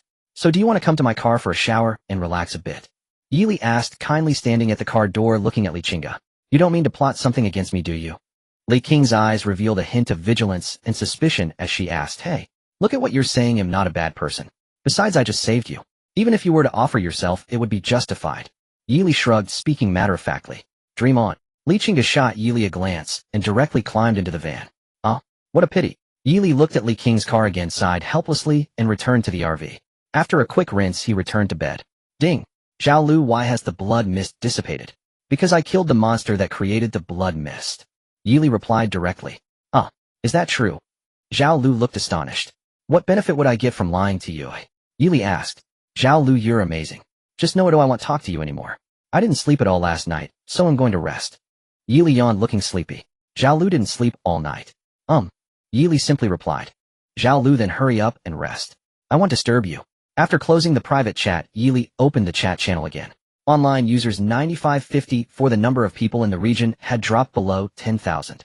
Many were discussing the blood mist in the chat channel. What happened? Why has the blood mist dissipated? The blood mist has finally cleared, and we no longer have to face sudden attacks from night demons. Woo woo woo, I'm still alive. Yesterday was terrifying. There were night demons charging out of the blood mist at every moment. Thanks to Captain Zhao leading us, we didn't suffer any casualties. I hope the road ahead will be smoother. Yili, are you still alive? The healing ointment and anti-night demon serum in the shop have sold out. Hurry up and put up new ones. I just got caught by a night demon, or I feel like I'm about to die. To the one upstairs, let me tell you some good news. You won't need to buy healing ointment from Yili anymore. Our safe convoy is also out. As long as survivors join our safe convoy, they can use healing ointments for free. Wow. Zhao, I want to join. Let me in quickly. I have anti-night demon serum. Does anyone need it? I guarantee it's cheaper than what Yili sells. I want it. I just accidentally got caught by a night demon. That's great. Finally, it's not just Yili's family monopolizing everything. Yili watched the messages in the chat channel and unknowingly fell asleep. Zhao Lu drove steadily along the road. Previously, thanks to Yili providing her with high-quality automotive parts blueprints, she upgraded her vehicle to a superior level. She chose an off-road motorhome as well. However, due to a lack of materials, the overall length of the motorhome she selected was only 6 meters. It was 5 meters wide and 3 meters high. The interior facilities were quite cramped, with the independent kitchen and bathroom located at the back of the vehicle. On the right side in the front was a single sofa bed. On the left side were a massage chair, a work desk, and a small reserved space. Just as Zhao Lu was about to lower the screen and accelerate forward, a dozen cars suddenly followed closely behind her. Several vehicles directly blocked her path in front. 2 others positioned themselves on either side of her motorhome. This left her unable to accelerate or overtake. Stop! A man in the van blocking her right side suddenly rolled down the window and shouted at Zhao Lu. What a hassle! Zhao Lu's expression turned slightly cold. She gently stepped on the brake, bringing the motorhome to a steady stop in the middle of the road. She counted and saw 13 people exiting their vehicles. Among them were 2 women. These people wielded machetes, banging on her motorhome. The sound was sharp and grating. The man standing at the front was even more arrogant, brandishing a short shotgun. People inside the car, get out. If you don't show yourselves, don't blame us for being merciless. The leading man shouted hoarsely, tapping the shotgun. Zhao Lu had upgraded the glass of the motorhome to high-quality bulletproof glass. Therefore, those outside could not see what was happening inside. As soon as he finished speaking, Zhao Lu slowly lowered the window. The man immediately raised the shotgun, aiming at the people inside the vehicle. However, when she recognized the people inside, her face immediately showed a look of astonishment. She even stammered while speaking. Zhao Lu. Zhao Lu looked at the crowd outside with a smile and softly asked, Handsome, do you need something? The group of men following him also widened their eyes in disbelief. They never expected that the vehicle they casually stopped would turn out to be a female celebrity. Her gentle smile was like a spring breeze, intoxicating those around her. Even the 2 women accompanying them nearly jumped up in excitement upon seeing Zhao Lu. She was their idol. The expression on the team leader's face immediately softened as he looked at Zhao Lu invitingly, saying, Lu, I am your idol. No, I am your fan. Can we take a picture together? Yes, let's take a picture. The people standing behind the team leader echoed enthusiastically. The 2 women in particular were excitedly screaming, their voices piercing. Sorry, I don't have time right now. Zhao Lu shook her head and said, Do you have any other matters? If not, could you please move aside? Lu, meeting you in this world is a kind of fate. How about you join my team? I can make you the vice captain. The team leader continued to persuade her, already thinking of ways to win Zhao Lu over. Compared to Zhao Lu, the 2 women beside him were simply country bumpkins. Sorry, I don't need that. Zhao Lu remained unmoved, shaking her head again to refuse. Zhao Lu, don't you dare reject the wine, but accept the punishment. The team leader's expression darkened instantly. The previous smile vanished without a trace, replaced by a chill and severity. He aimed the shotgun directly at Zhao Lu in the vehicle, coldly saying, Do you know what this is? If I just pull the trigger lightly, do you think your car window can protect you? Bang! A gunshot rang out, drowning out the team leader's words. Everyone's bodies involuntarily trembled as they looked at the leader standing in front of them. A mist of blood erupted from the back of the leader's head, carrying fragments of brain tissue. It splattered the two people behind him. The leader's body slumped helplessly to the ground. Up! A scream erupted, causing the crowd to scatter in both directions. Two of the bolder individuals even attempted to fight back. The temptation of Zhao Lu and her motorhome was simply too great. They raised their weapons to throw at Zhao Lu. Bang! Bang! Two more gunshots rang out. The two men fell alongside their leader. As for those who fled, Zhao Lu paid them no mind. She was not a demon of murder and did not wish to add to the bloodshed. Soon those people hurriedly drove away. All that remained were 3 corpses and 3 abandoned vehicles. Zhao Lu got out and picked up the shotgun on the ground, glancing at it. There was only 1 bullet left inside. Zhao Lu casually tossed the shotgun into the vehicle, collected the 3 vehicles, and continued her journey forward. Meanwhile, the chat channel became lively. Everyone, Zhao Lu is on our road. Not only has her car been upgraded to a motorhome, but she also has a handgun. She just killed the captain of our team and robbed our supplies. Everyone be careful. That's right, the image she portrayed on television was all a lie. She is a murderer. What? Zhao Lu is on our road. Haha, you upstairs must have just found out. When we first arrived, Zhao Lu even contacted me for supplies. Attached image. As he spoke, the person sent a photo of Zhao Lu. You actually have a photo of Lulu, why are you only posting it now? Haha, you upstairs, quickly tell me, have you done anything with our Lulu's photo? From south to north, Lulu is the most beautiful. I want to find my idol for a photo for an autograph. You upstairs, didn't you see someone just said that Zhao Lu has a gun and just robbed them? If you go over now, aren't you just asking to be robbed? Our Lulu wouldn't do such a thing. It must have been those people who first robbed our Lulu, forcing her to kill. This is called justifiable defense. I never expected our Lulu to be in a motorhome with a gun. Truly deserving of my C, so capable. Lulu, where are you? I want to find you very loudly. You idiots are just a bunch of brain-dead fans. Our captain sincerely invited her to join our team. It's fine if she refuses, but she even killed someone. He'll just watch you all go find her and see how you get killed by her. I don't care with Lu, my feelings remain unchanged. Lulu, under your skirt, I would die happily.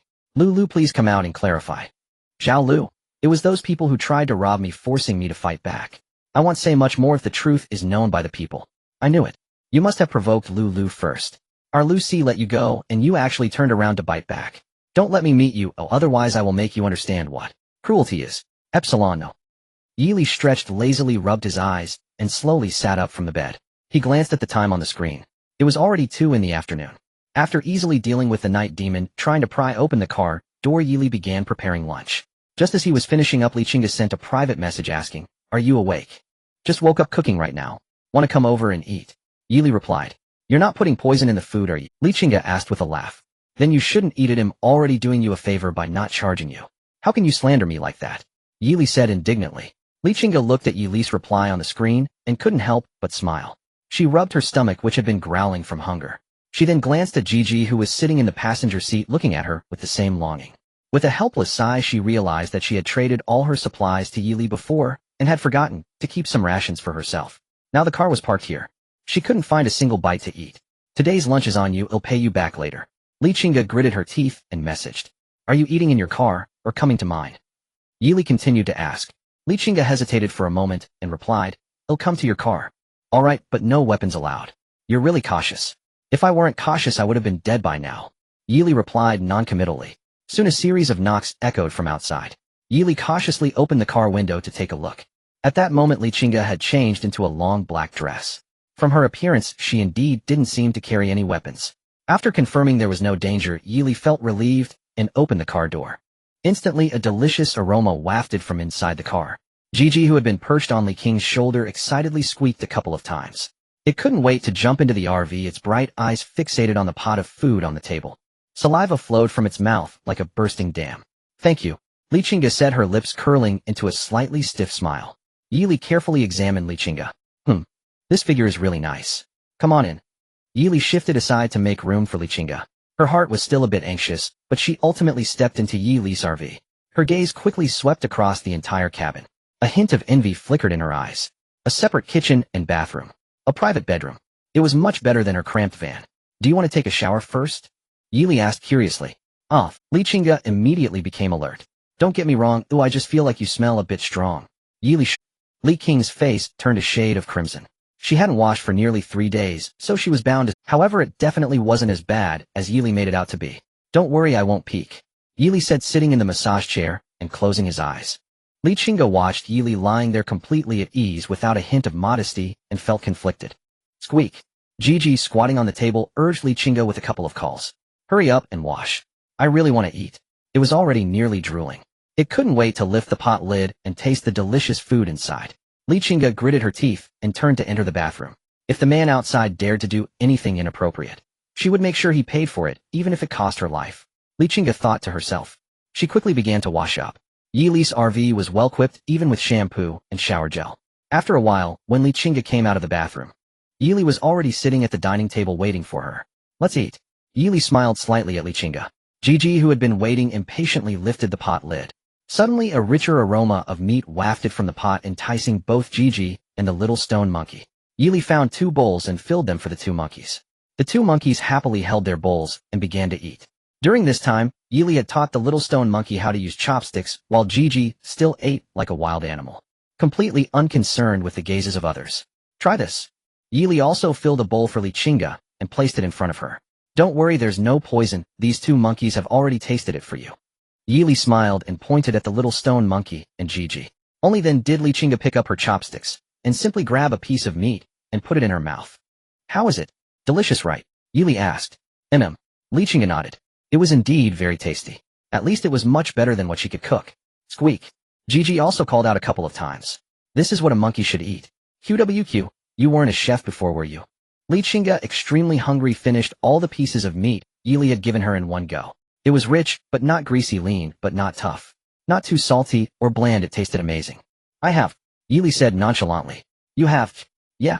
I worked for a while, but the boss cut my salary, so I quit. You make food this good, and the boss cut your salary. Li Qing's eyes widened in disbelief.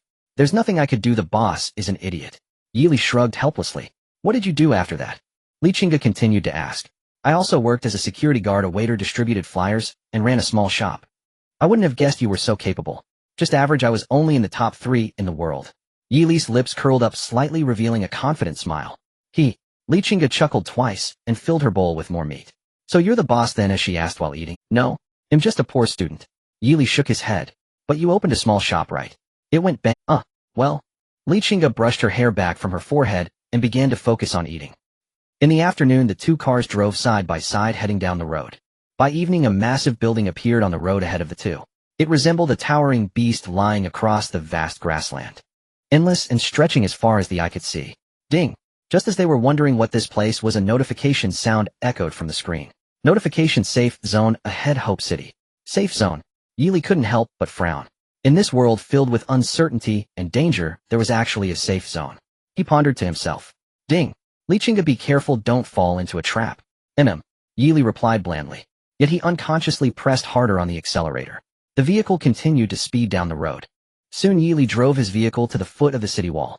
The broad highway stretched straight to the wall, and the gate resembled a toll plaza on a modern highway back on Earth. Several barriers spanned the center of the road. A chime sounded. Notice upon entering Shiwang City, please pay 100 gold coins. Yili slowly guided his car beneath the gate as 1,000 gold coins vanished from his account. The barrier before his vehicle rose slowly. Yili pressed the accelerator gently and steered the car into Shiwang City. Steel buildings dominated the skyline. No human figures could be seen, yet the streets were lined with numerous shops. Produce market, clothing shops, auto parts store, material shop, weaponry shop, restaurants. A soft chime marked the list. Notice you have entered a safe zone. Combat and destruction are prohibited and will be met with severe punishment. A breath of relief escaped him. It's really a safe zone. Hearing the system's reminder, once more Yili finally allowed himself to relax. The recent days of highway survival had been riddled with peril. Yili had not dared a moment's laxity for fear of some sudden misfortune. Now on that alert, the taut string in his chest eased considerably. A chime. Li Qingge, come let me treat you to dinner.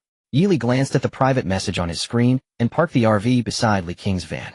They stepped out and followed Li Qingge into a nearby hotel. The establishment looked exceedingly upscale, surpassing even some 5-star hotels back on Earth. At the entrance, a robot intercepted them. Welcome, esteemed guests. I am the hotel's attendant, Xiao Wang. Please follow me. The robot led them to a table and handed a screen to Li Qingge. Please place your order. What about mine? Yili asked curiously. The robot's expression shifted to surprise. Aren't you together? Never mind, Yili muttered, waving his hand. You order. It's on me, Li Qingge said, lightly passing the screen back to Yili. Yili did not demur and took the screen. The menu offered many dishes. Braised beef noodles, 30. A premium portion of tiger meat, 50 gold coins. A 1,000 milliliters bottle of orange with pulp, 20 gold coins. The prices were not excessive. Do you like spicy food? Yili asked. Yes. Do you eat seafood? No. Do you like cilantro? A little. After a rapid volley of questions, Yili ordered a tableful of dishes. Though each item was cheap, together they added up. The meal cost Li Qingge a full 1,000 gold coins. Can you eat all this? She asked as she looked over the abundant spread. She had only a little over 5,000 gold coins. Entering the safe zone had cost her 1,000, and the meal another 1,000. She now had about 3,000 gold coins left. Don't forget Gigi and Ryukong. Are you underestimating their appetites? Yili said with a puckered smile. The little stone monkey and Gigi thumped their chests as if to declare that these dishes would hardly fill them. Li Qingge pressed a hand to her forehead in helplessness, yet the food was undeniably delectable. This is probably the best meal I've ever had. After the meal, Yili rubbed his round belly and sighed with contentment. Li Qingge sank back on the sofa, her face radiating satisfaction. Let's stroll through the city. Those shops might hold something good, Yili suggested. Li Qingge nodded. They left the restaurant and wandered the streets without taking the car. It feels like being back on Earth, only there are so few people, Li Qingge remarked. The others should arrive tomorrow, she added. They chatted in fragments as they entered a nearby materials shop. The shop's interior was vast enough to hold 10,000 people, yet it did not display a glittering assortment of, instead rows of self-service vending machines filled the hall. Yili sauntered to one, opened the interface, and a catalog of materials appeared. Iron ingots, copper ingots, plastic glass, shards, scrap cloth, rocks, saltpeter, timber, sponge paper. These common materials were all priced at 2 gold coins per unit. Higher grade materials, refined iron, refined copper, premium plastic, advanced glass shards, cost 20 gold coins per unit. There were no rare tier materials. The machines also accepted recycling, though the buyback rate was only half the same. It was frankly exploitative. Are you going to buy anything? Yili asked Li Qingge. No, she shook her head. She did not even possess a single blueprint. Extra materials would be useless. Besides, she had only around 3,000 gold coins left. She wanted to see if there was anything more valuable. They entered the weapons shop where melee and ranged arms of every sort were displayed. The best the shop offered was merely a quality-grade heavy blade. The only pistol was a common flintlock. Yili glanced and felt no interest. Those pieces felt archaic, outdated by centuries. Even the common Desert Eagle in his possession outmatched them. They skipped the produce and clothing shops. They arrived at an auto parts shop stocked with components ranging from common to good grade. There was no car core and no premium parts. Yili felt somewhat indifferent scrolling to the end of the list. Something called a vehicle repair kit caught his eye. Vehicle repair kit, a device that can greatly mend a vehicle's damage when used. The higher the vehicle's grade, the more kits required. Price 100 gold coins. Purchase limit 100 per person per day. Purchase counts reset at 8 o'clock each morning. They even limit purchases. Yili exclaimed, immediately raising the quantity to 100 and confirming the order. A white halo poured from the vending machine. A box appeared before Yili and Li Qingge filled with palm-sized vehicle repair kits. They'll transfer you some money. Buy another 100 for me, Yili said. Yili withdrew 10,000 gold coins from his dimensional ring and handed them to Li Qingge. Why are you buying so many repair kits? She asked in astonishment. Li Qingge stared in surprise. I'm a merchant, Yili replied with a smile. Though puzzled, she obeyed and purchased another 100 vehicle repair kits, as he had asked. Could you lend me some money? Li Qingge asked awkwardly. Her own car remained at common grade. Most of its parts had been upgraded to good grade, but only the engine and the chassis remained unupgraded. What do you want to buy, Yili asked. A good grade car engine and chassis, Li Qingge replied. Yili located both items on the screen. The good grade car engine cost 200 gold coins. The good grade chassis cost 1500. Yili added both to the cart and purchased them. Those items were likewise limited to 100 purchases per day. A white glow rose from the vending machine and 2 finished auto parts appeared before them. Thank you, Li Qingge said with a small smile upon seeing the parts. Don't mention it. After all, you were the one who gave me the money, Yili replied casually. Yili waved his hand and walked outside, leaving Li Qingge standing there in a daze. Yili stepped out of the auto parts store and turned into the adjacent blueprint shop. It was equally disappointing. The items displayed in the vending machine were almost all ordinary level production blueprints. There were very few good level blueprints. Yili casually bought a few good level automotive upgrade blueprints priced at merely half of the finished parts. Upon exiting the blueprint shop, Yili saw Li Qingge standing next to his RV. As he approached, Li Qingge softly asked him, "Could you lend me an ordinary level automotive core again?" Yili casually tossed her an ordinary level automotive core. Li Qingge received it as if it were a treasure and quickly ran back to her vehicle. Soon Yili saw a white halo enveloping Li Qing's car. Clearly it had upgraded.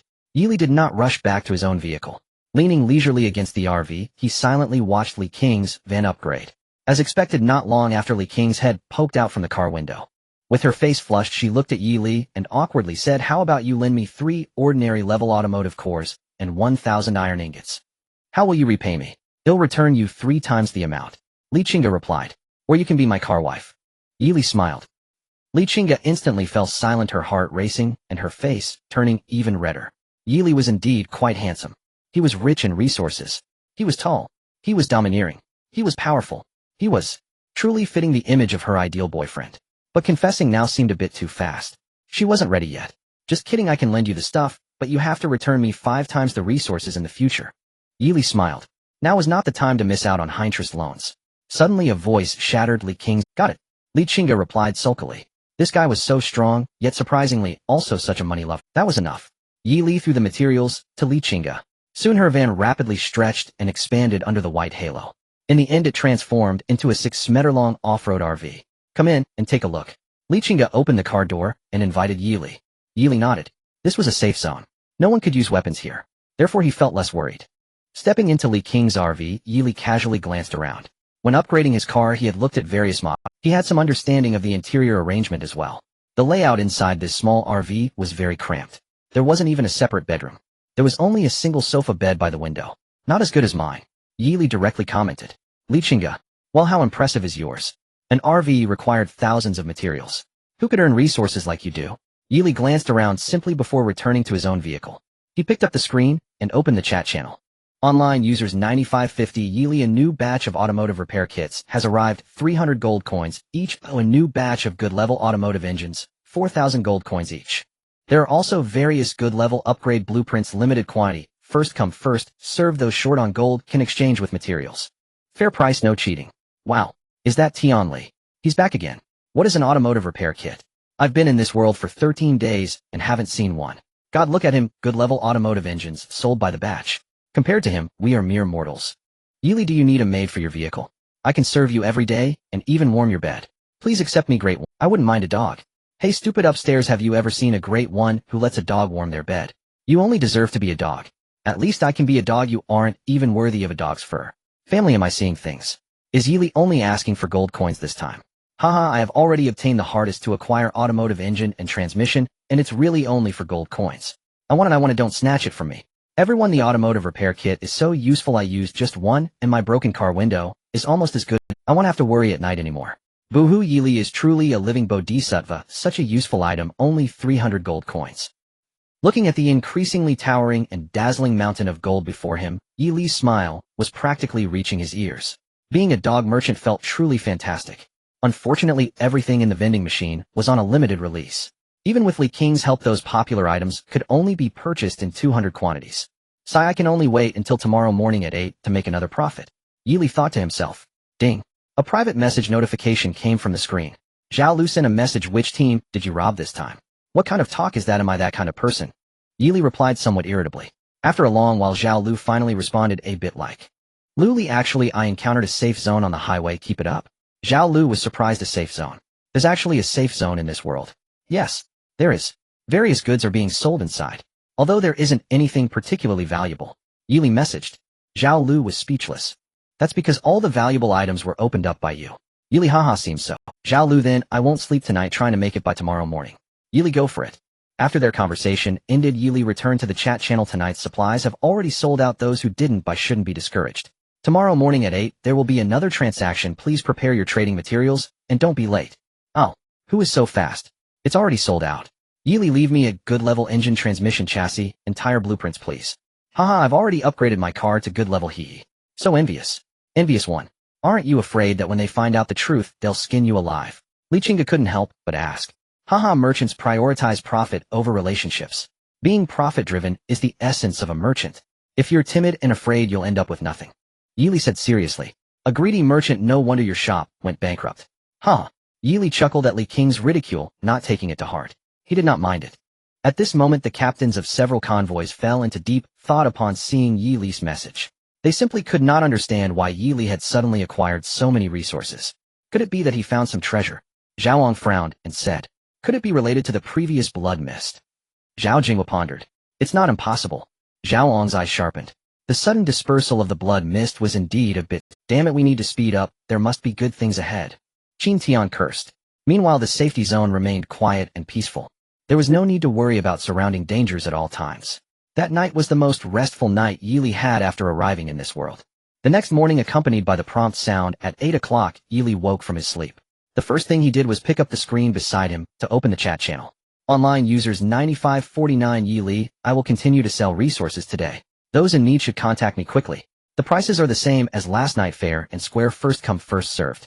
This will be my last welfare giveaway. Wow. I want it. I want it. Yili, I woke up at 7 and have been waiting for you. Yili, do you need any materials? I don't have that many gold coins left. Do I want to exchange materials? Yili. A group of people had already gotten up early and were staring at the messages in the chat channel. These people used to be big spenders in the game. Yili sighed and called Li Qingge, who was beside him, to get off the vehicle and start purchasing entry resources in the safety zone. Yili, do you need fresh fruits? The price is cheap and fair. An apple only costs 10 gold coins. Yili, how about watermelons? A watermelon is only 20 gold coins. Yili, do you want a McDonald's family bucket? 2 burgers, 3 pairs of chicken wings, corn, and egg tarts. Only 200 gold coins for all of it. A great price. Yili, what about abalone? Do you want some? 20 gold coins each. Yili, what about gum? An essential item for driving while drowsy. How about a bottle? Only 40 gold coins. I want a KFC family bucket. Yili, is the gum from Yida? If it's not from Yida, I want eat it. Yili, I want watermelon. Do you have it chilled? Watching the gold coins beneath Yili's feet increase, Li Qing's eyelids twitched as she suddenly thought of something very important and asked, have you considered a question? What question? Yili was currently immersed in selling goods. If you take all their gold coins, how will they enter this? That's clearly their problem. I have already entered. Yili shrugged indifferently. Li Qingge began to feel fortunate that she had entered with Yili. Besides, I have already thought of a solution for them. Yili suddenly said, what solution? If they don't have gold coins to enter the city, they can exchange the materials in their hands with me. Yili smiled. I use my materials to exchange for my money. Li Qingge murmured. Her gaze toward Yili became even more peculiar. She had never seen someone so shameless. By noon, outside the safety zone, a convoy consisting of hundreds of cars slowly approached. Zhao Jinghua and the others looked at the black city wall stretching ahead in the reddish hue. A trace of shock appeared in their eyes. Ding! Prompt ahead is the safety zone, Hope City. Safety zone. Zhao Jingguo's gaze paused slightly as he slowly reduced the speed of the vehicle. Ding! To enter the safety zone, please pay a toll of 1,000 gold coins. We still have to pay a toll. Zhao Jinghua was taken aback. However, 1,000 gold coins were nothing to him. The more people gathered, the more monsters attacked them on the grassland. The more monsters they killed, the more gold coins they had. Especially after entering the blood mist, those night demons attacked them as if they had gone mad, allowing them to earn quite a few gold coins. As they drove into the safety zone, Zhao Jinghua was also stunned by the steel city before him. He never expected that in this apocalyptic survival world there would be such a prosperous place. What was even more eye-catching were the shops. Fruit and vegetable supermarket. Auto parts store. So that's where Yili got all his resources. No wonder he has so many good things. Zhao Jinghua frowned slightly, preparing to drive away. Suddenly, ding. A prompt sound rang from the screen. Someone in his convoy sent him a private message. Whoa, Captain Zhao, I exchanged all my gold coins with Tianli for resources, and I don't have enough gold coins on me to enter the safety zone. What did you exchange with him? Zhao Jinghua couldn't help but ask. Watermelon, KFC, high-quality auto parts, and car repair kits. Zhao Jingguo's face suddenly darkened. How many gold coins do you have left? 121 gold coins. They'll give you 1,000. Thank you, Captain Zhao. In the future, do not trade with outsiders without my permission, understand? I understand, Captain. After the transaction was completed, that person hurriedly drove into the safety zone. Soon these people saw a large and small RV parked on the road ahead. That must be Yili's vehicle. And whose is the other one? Zhao Jinghua looked at the luxurious off-road RV, a trace of envy flashing in his eyes. He also wished he could have such a luxurious RV. Squeak. Zhao Jinghua parked the van next to Yili's. He got out of the vehicle and knocked on Yili's door. Soon he saw a young and handsome boy open the window, looking at him with a puzzled expression, and asked, is there something? Looking at that young face, Zhao Jingguo's brain momentarily short-circuited. He never expected that the one who was so far ahead on this road would be a young man who looked only about 20 years old. Hello, my name is Zhao Jinghua. May I ask if you are Yili? Zhao Jinghua forced a kind smile on his face, trying to make himself appear more amiable. Upon hearing this, Yili couldn't help but squint his eyes slightly. He also took a moment to assess Zhao Jinghua, a middle-aged man in his 30s. Scruffy beard. He looked like he hadn't groomed himself for many days. During the time, Yili was observing, people from Zhao Jingguo's convoy also got out of their vehicles and rushed over to watch. Everyone felt very curious about this only European king in the area. They wanted to see if Yili had 3 heads and 6 arms. In Zhao Jingguo's convoy, there were several women as well. They were equally curious about what Yili looked like, and rushed over to take a look. When they saw Yili's appearance, they all stood there in a daze, unable to contain their admiration. They didn't expect Yili to be so young and handsome. Yes, even more handsome than those Korean oppas. Even Shunting couldn't help but blush when she looked at Yili. Back then she had sent Yili quite a few alluring photos. What do you need? Yili directly ignored the fiery gazes directed at him, and asked. Nothing, I just wanted to come and befriend you. Zhao Jingguo said with a smile. Such a person could potentially provide significant help in the future, even if he couldn't win him over to the convoy. Sorry, I don't need friends. Yili shook his head and firmly rejected. Zhao Jingguo was left speechless by a single sentence. The loyal follower beside Zhao Jingguo's side changed his expression dramatically, a flame of anger igniting in his eyes. He pointed at Yi Li and scolded. How the hell are you talking? Our captain is lowering himself to speak to you out of respect. Don't you dare take it for granted. Do I need your respect? Yi Li glanced at the man coldly and asked. You? The man was about to get angry, but Zhao Jingguo quickly suppressed him and said, Our safety convoy advocates mutual help. Although you don't want to consider me a friend, our convoy will still treat you as one. If you encounter any difficulties in the future, feel free to find me. I can't guarantee anything else, but I will definitely help if I can. Thank you. Yi Li nodded. He wasn't the kind of person who liked to slap others in the face. As long as the other party spoke to him nicely, he wouldn't give them a cold shoulder. Then continue to rest, we won't disturb you. Please do. Once Yi Li rolled up the window, Zhao Jingguo walked. Big brother, you're being too polite to him. The man beside Zhao Jingguo said unkindly. For someone like him, it's better to befriend than to provoke. We might need him in the future. If it's only because we can't use force in the safety zone, otherwise I would definitely make this kid pay a price for his error. The man snorted coldly, not taking Zhao Jingguo's words to heart. Alright, everyone go wander around. Zhao Jingguo stood at the entrance of the auto parts shop, patted the man's shoulder, and shouted to the crowd.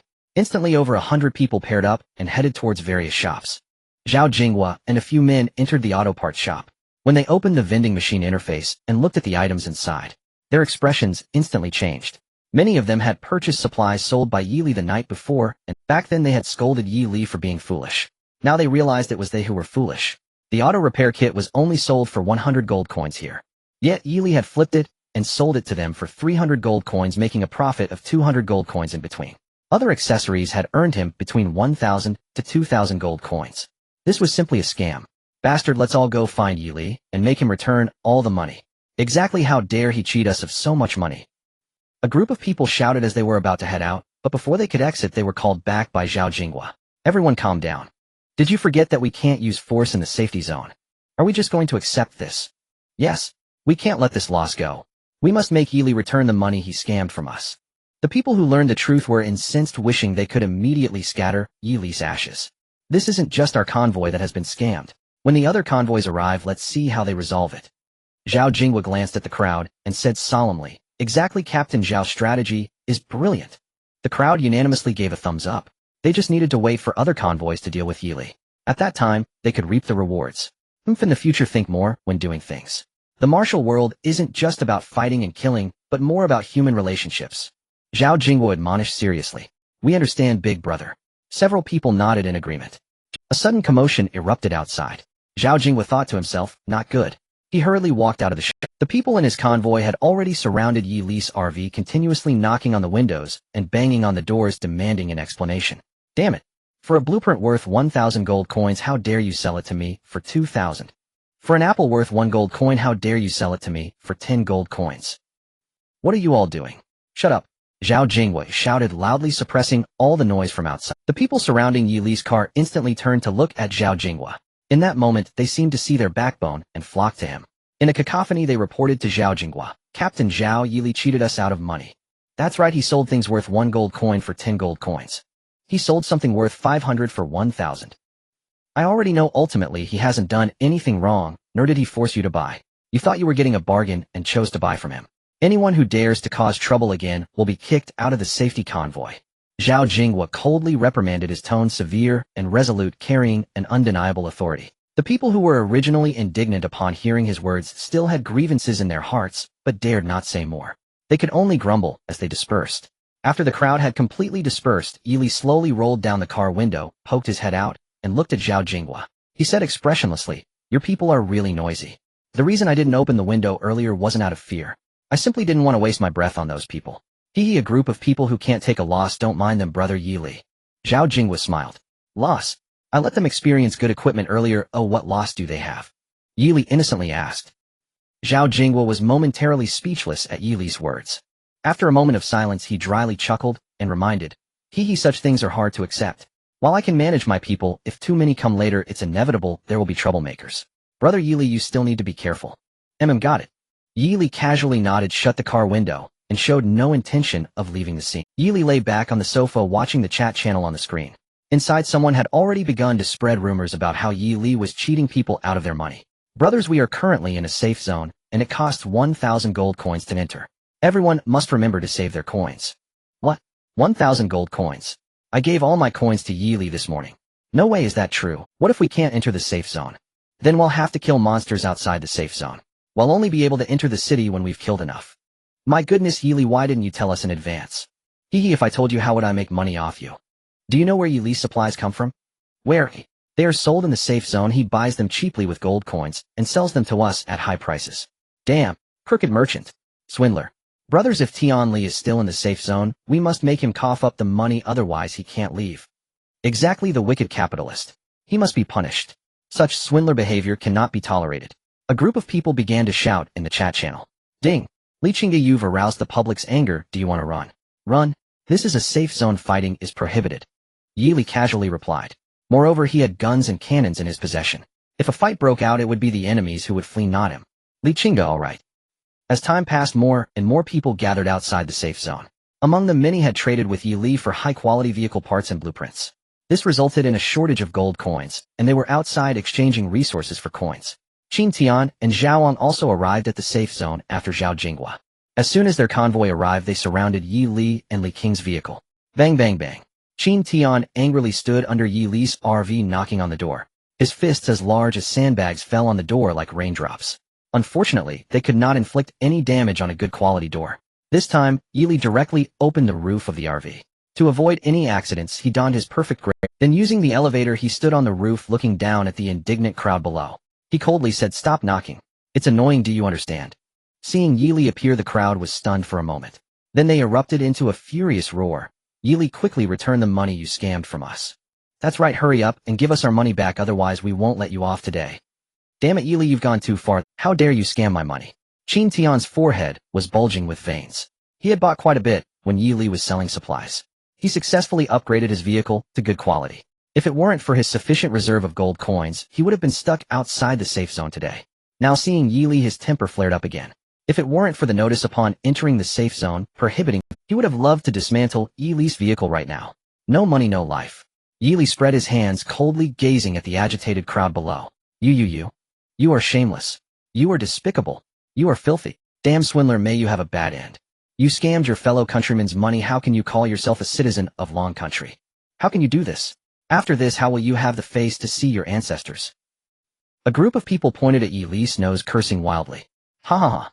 Hearing the curses from below, Yi Li couldn't help but laugh. The ones cursing below looked at Yi Li in confusion. What's going on? Could it be that he went mad from our curses, eh? It would be great if this kind of person went insane. Standing on the blood of our fellow countrymen, he deserves a bad end. At this moment, Yi Li's laughter abruptly stopped. His cold gaze swept over these people, and he said in a deep voice, "How many of you have clean hands? Haven't you killed anyone? Have your hands never been stained with the blood of your fellow countrymen? Haven't you ever profited from your fellow countrymen? And now you stand on a moral high ground, like a saint judging others right and wrong. Should we move the Leshan giant Buddha, so you can sit where it is?" As Yi Li spoke, he pointed at a few people below. Those pointed at averted their gazes, unwilling to meet his eyes. What are you really angry about? You are just angry that I am stronger than you. You are angry that your earnings are not as much as mine. You are angry at your own weakness. Angry at my strength.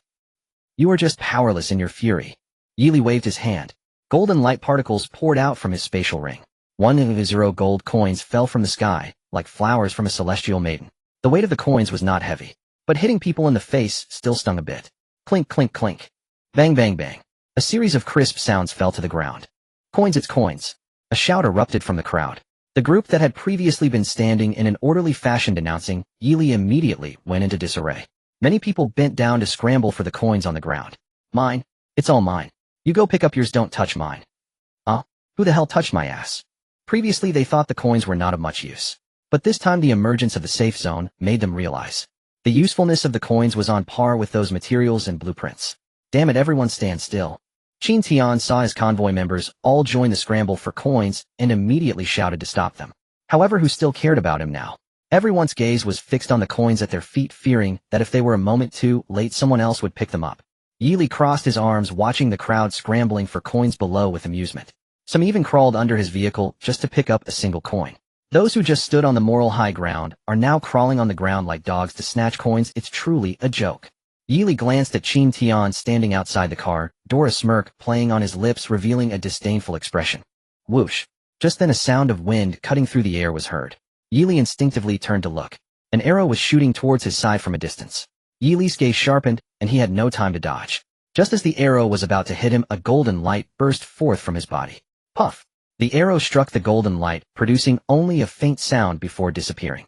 Following that, a golden arrow shot out from the golden light towards the archer in the distance. It pierced the center of the archer's brow. The speed was so fast that the archer had no time to dodge and was struck by the golden arrow, resulting in his head exploding in an instant. Ding! Notice the rules of the safe zone must not be violated. No one is allowed to fight within the safe zone, or there will be severe punishment. Another voice echoed in everyone's minds. Yili's gaze was fixed on the distance. There, a group of people was horrified as they looked at the man's corpse. As if sensing Yili's gaze, they hurriedly returned to their vehicles and drove away, indicating that this matter had not. This safe zone has its own charm. Yili raised his hand to take a look. The golden halo that had protected him from attacks and countered the enemies had now vanished. Yili glanced again at the crowd still scrambling for gold coins on the ground. He had just thrown away 1,000 coins to show off, which made him feel somewhat pained. Using the lift platform, he returned to the vehicle. Shall we go for a meal? Yili sent a message to Li Qingge. Li Qingge quickly replied. Yili removed his armor. Since he already knew about the golden light protecting him, there was no need to continue. After a quick tidy-up, Yili opened the other side of the car door. He walked side by side with Li Qingge into the nearby hotel. As for the little stone monkey and Gigi, both of them tacitly left them inside the car. Yili's exit attracted the attention of many. Even those who were scrambling for gold coins on the ground slightly raised their heads to take a look. However, they were all too busy snatching gold coins on the ground, and no one came forward to stop him. Qin Tian also stood still, his face dark as a storm cloud. Many people had not seen clearly what had just happened, yet he had seen it all.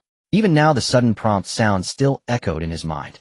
Even though his heart was filled with rage being in the safe zone, he did not dare to act recklessly. He could only snort coldly and turned to walk towards a nearby shop. You were really domineering just now. Li Qingge, wearing a mask that concealed her stunning face, only her captivating phoenix eyes occasionally glanced at Yili. So, do you feel a stirring in your heart? Yili smiled. Hee. Li Qingge chuckled lightly. By the way, what kind of mask are you wearing? Yili asked curiously. Li Qingge changed back into her black sportswear, completely concealing her perfect figure. Originally, there was a stunning face to see, but now it's as if her face has been covered by clothing. Now nothing. I'm too beautiful to let others see, Li Qingge said. Yili was left speechless. This woman was a bit too much with her self-praise. Nevertheless, she was indeed very beautiful.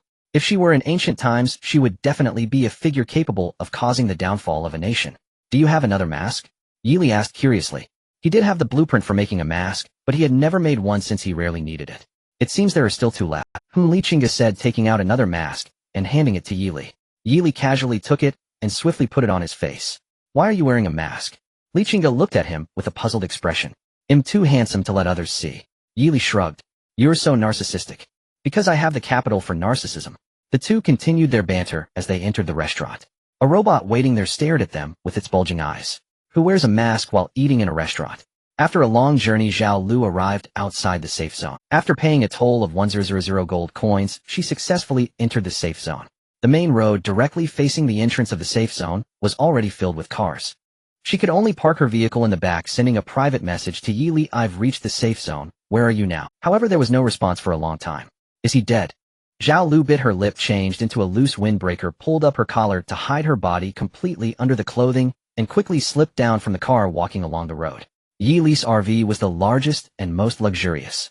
There wasn't a second one to be found in the entire area. It was very easy to spot. Soon she saw the RV parked in the middle of the road.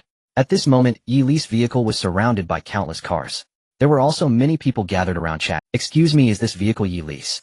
Zhao Lu asked. Indeed, it's that scoundrel Yili's. Upon hearing Yi Li's name, the man's face immediately showed a hint of he. Zhao Lu let out a helpless bitter laugh. The resentment of these people was indeed quite strong. But just thinking about Yi Li's outrageous luck and behavior. If these people had no resentment, that would be strange. Is that bastard Yi Li in the vehicle? Zhao Lu imitated the tone of those people and asked. He's not here, he went in to eat. Do you have a grudge against him too? Another man looked Zhao Lu up and down. From the voice, he could tell she was a woman. However, as she was completely covered in her clothing, only a pair of beautiful eyes were visible. It was impossible to tell what she looked like. Thank you, big brother. Zhao Lu got the information about Yi Li, and not wanting to answer the man's question directly turned and entered the nearby hotel. As soon as she stepped inside, a robot blocked her path. Welcome, esteemed guest. I am the hotel staff, Jerry. Please follow me. Hello, I'm here to find someone. Upon seeing the enthusiastic robot leading the way, Zhao Lu called out from her. Upon hearing this, the robot's previously smiling face seemed to have been doused with cold water instantly. Turning back to its original position, it impatiently said, Sorry, this robot does not provide search services. Please feel free to leave. Are you not afraid of being complained about? Zhao Lu widened her eyes, looking at the robot that changed expressions faster than flipping a book, puzzled. Our hotel does not accept any form of complaints. The robot proudly raised its chin, completely unafraid. That's impressive. Where is the dining area in your hotel? Zhao Lu continued to ask. Inquiring about information requires a payment of 10 gold coins. The robot said, slowly extending a drawer box from its chest. Do I have to pay for this? That's right, the robot nodded. Zhao Lu had no choice but to throw in 10 gold coins. As the drawer was retracted, the robot's eyes immediately turned into cute crescent shapes. Pointing inside with 2 fingers, it said, All the diners are over there. Zhao Lu walked towards the interior of the hotel. Passing through a partition door, the hotel appeared like a large banquet hall. Inside there were already quite a number of diners, at least 1,000. Zhao Lu scanned the crowd. Soon she spotted a familiar figure in a quiet corner. Surprisingly, he was having a meal with a woman. They were even laughing together. Zhao Lu felt a surge of anger rising in her heart. She bit her lip, tightly quickened her pace, and strode towards that dining table. Yi Li and Li Qingge, hearing the noise, instinctively looked up. At that moment, Zhao Lu's entire face was fully exposed to their gazes. You're here? Yi Li greeted calmly. What? Are you blaming me for coming at an inconvenient time and interrupting your flirtation with the girl? Yi Li had an increasingly ominous feeling. Are you Zhao Lu? At this moment, Li Qingge suddenly spoke up, standing to help him out. Although she rarely paid attention to those entertainment stars in the 21st century, where the internet was highly developed on Earth, those overwhelming and pervasive advertisements and short videos had made her somewhat aware. Who are you? Zhao Lu looked at Li Qingge. That face was indeed flawless in beauty. Not to mention in this era filled with internet celebrities. Even in the past era of dazzling stars, Li Qingge's beauty would definitely be at the top of the entertainment industry. Hello, I am Li Qingge. Li Qingge extended her hand towards Zhao Lu with a smile. Not only do you look good, but your name is also so pleasant to hear. Zhao Lu reached out to shake Li Qing's hand, praising her. Thank you. Do you two know each other? Li Qingge glanced at Yi Li and Zhao Lu, inquiring. Oh, we've just met once, and I suppose she has long forgotten me. As Zhao Lu spoke, she shot Yi Li a glare. Even Li Qingge cast him a sideways glance. Yi Li helplessly shrugged his shoulders, looking innocent. I didn't expect you to know a big star. Since you both know each other, let's sit here and eat something together. Li Qingge looked deeply at Yi Li before pulling Zhao Lu to sit beside her. She called for a robot and ordered some food.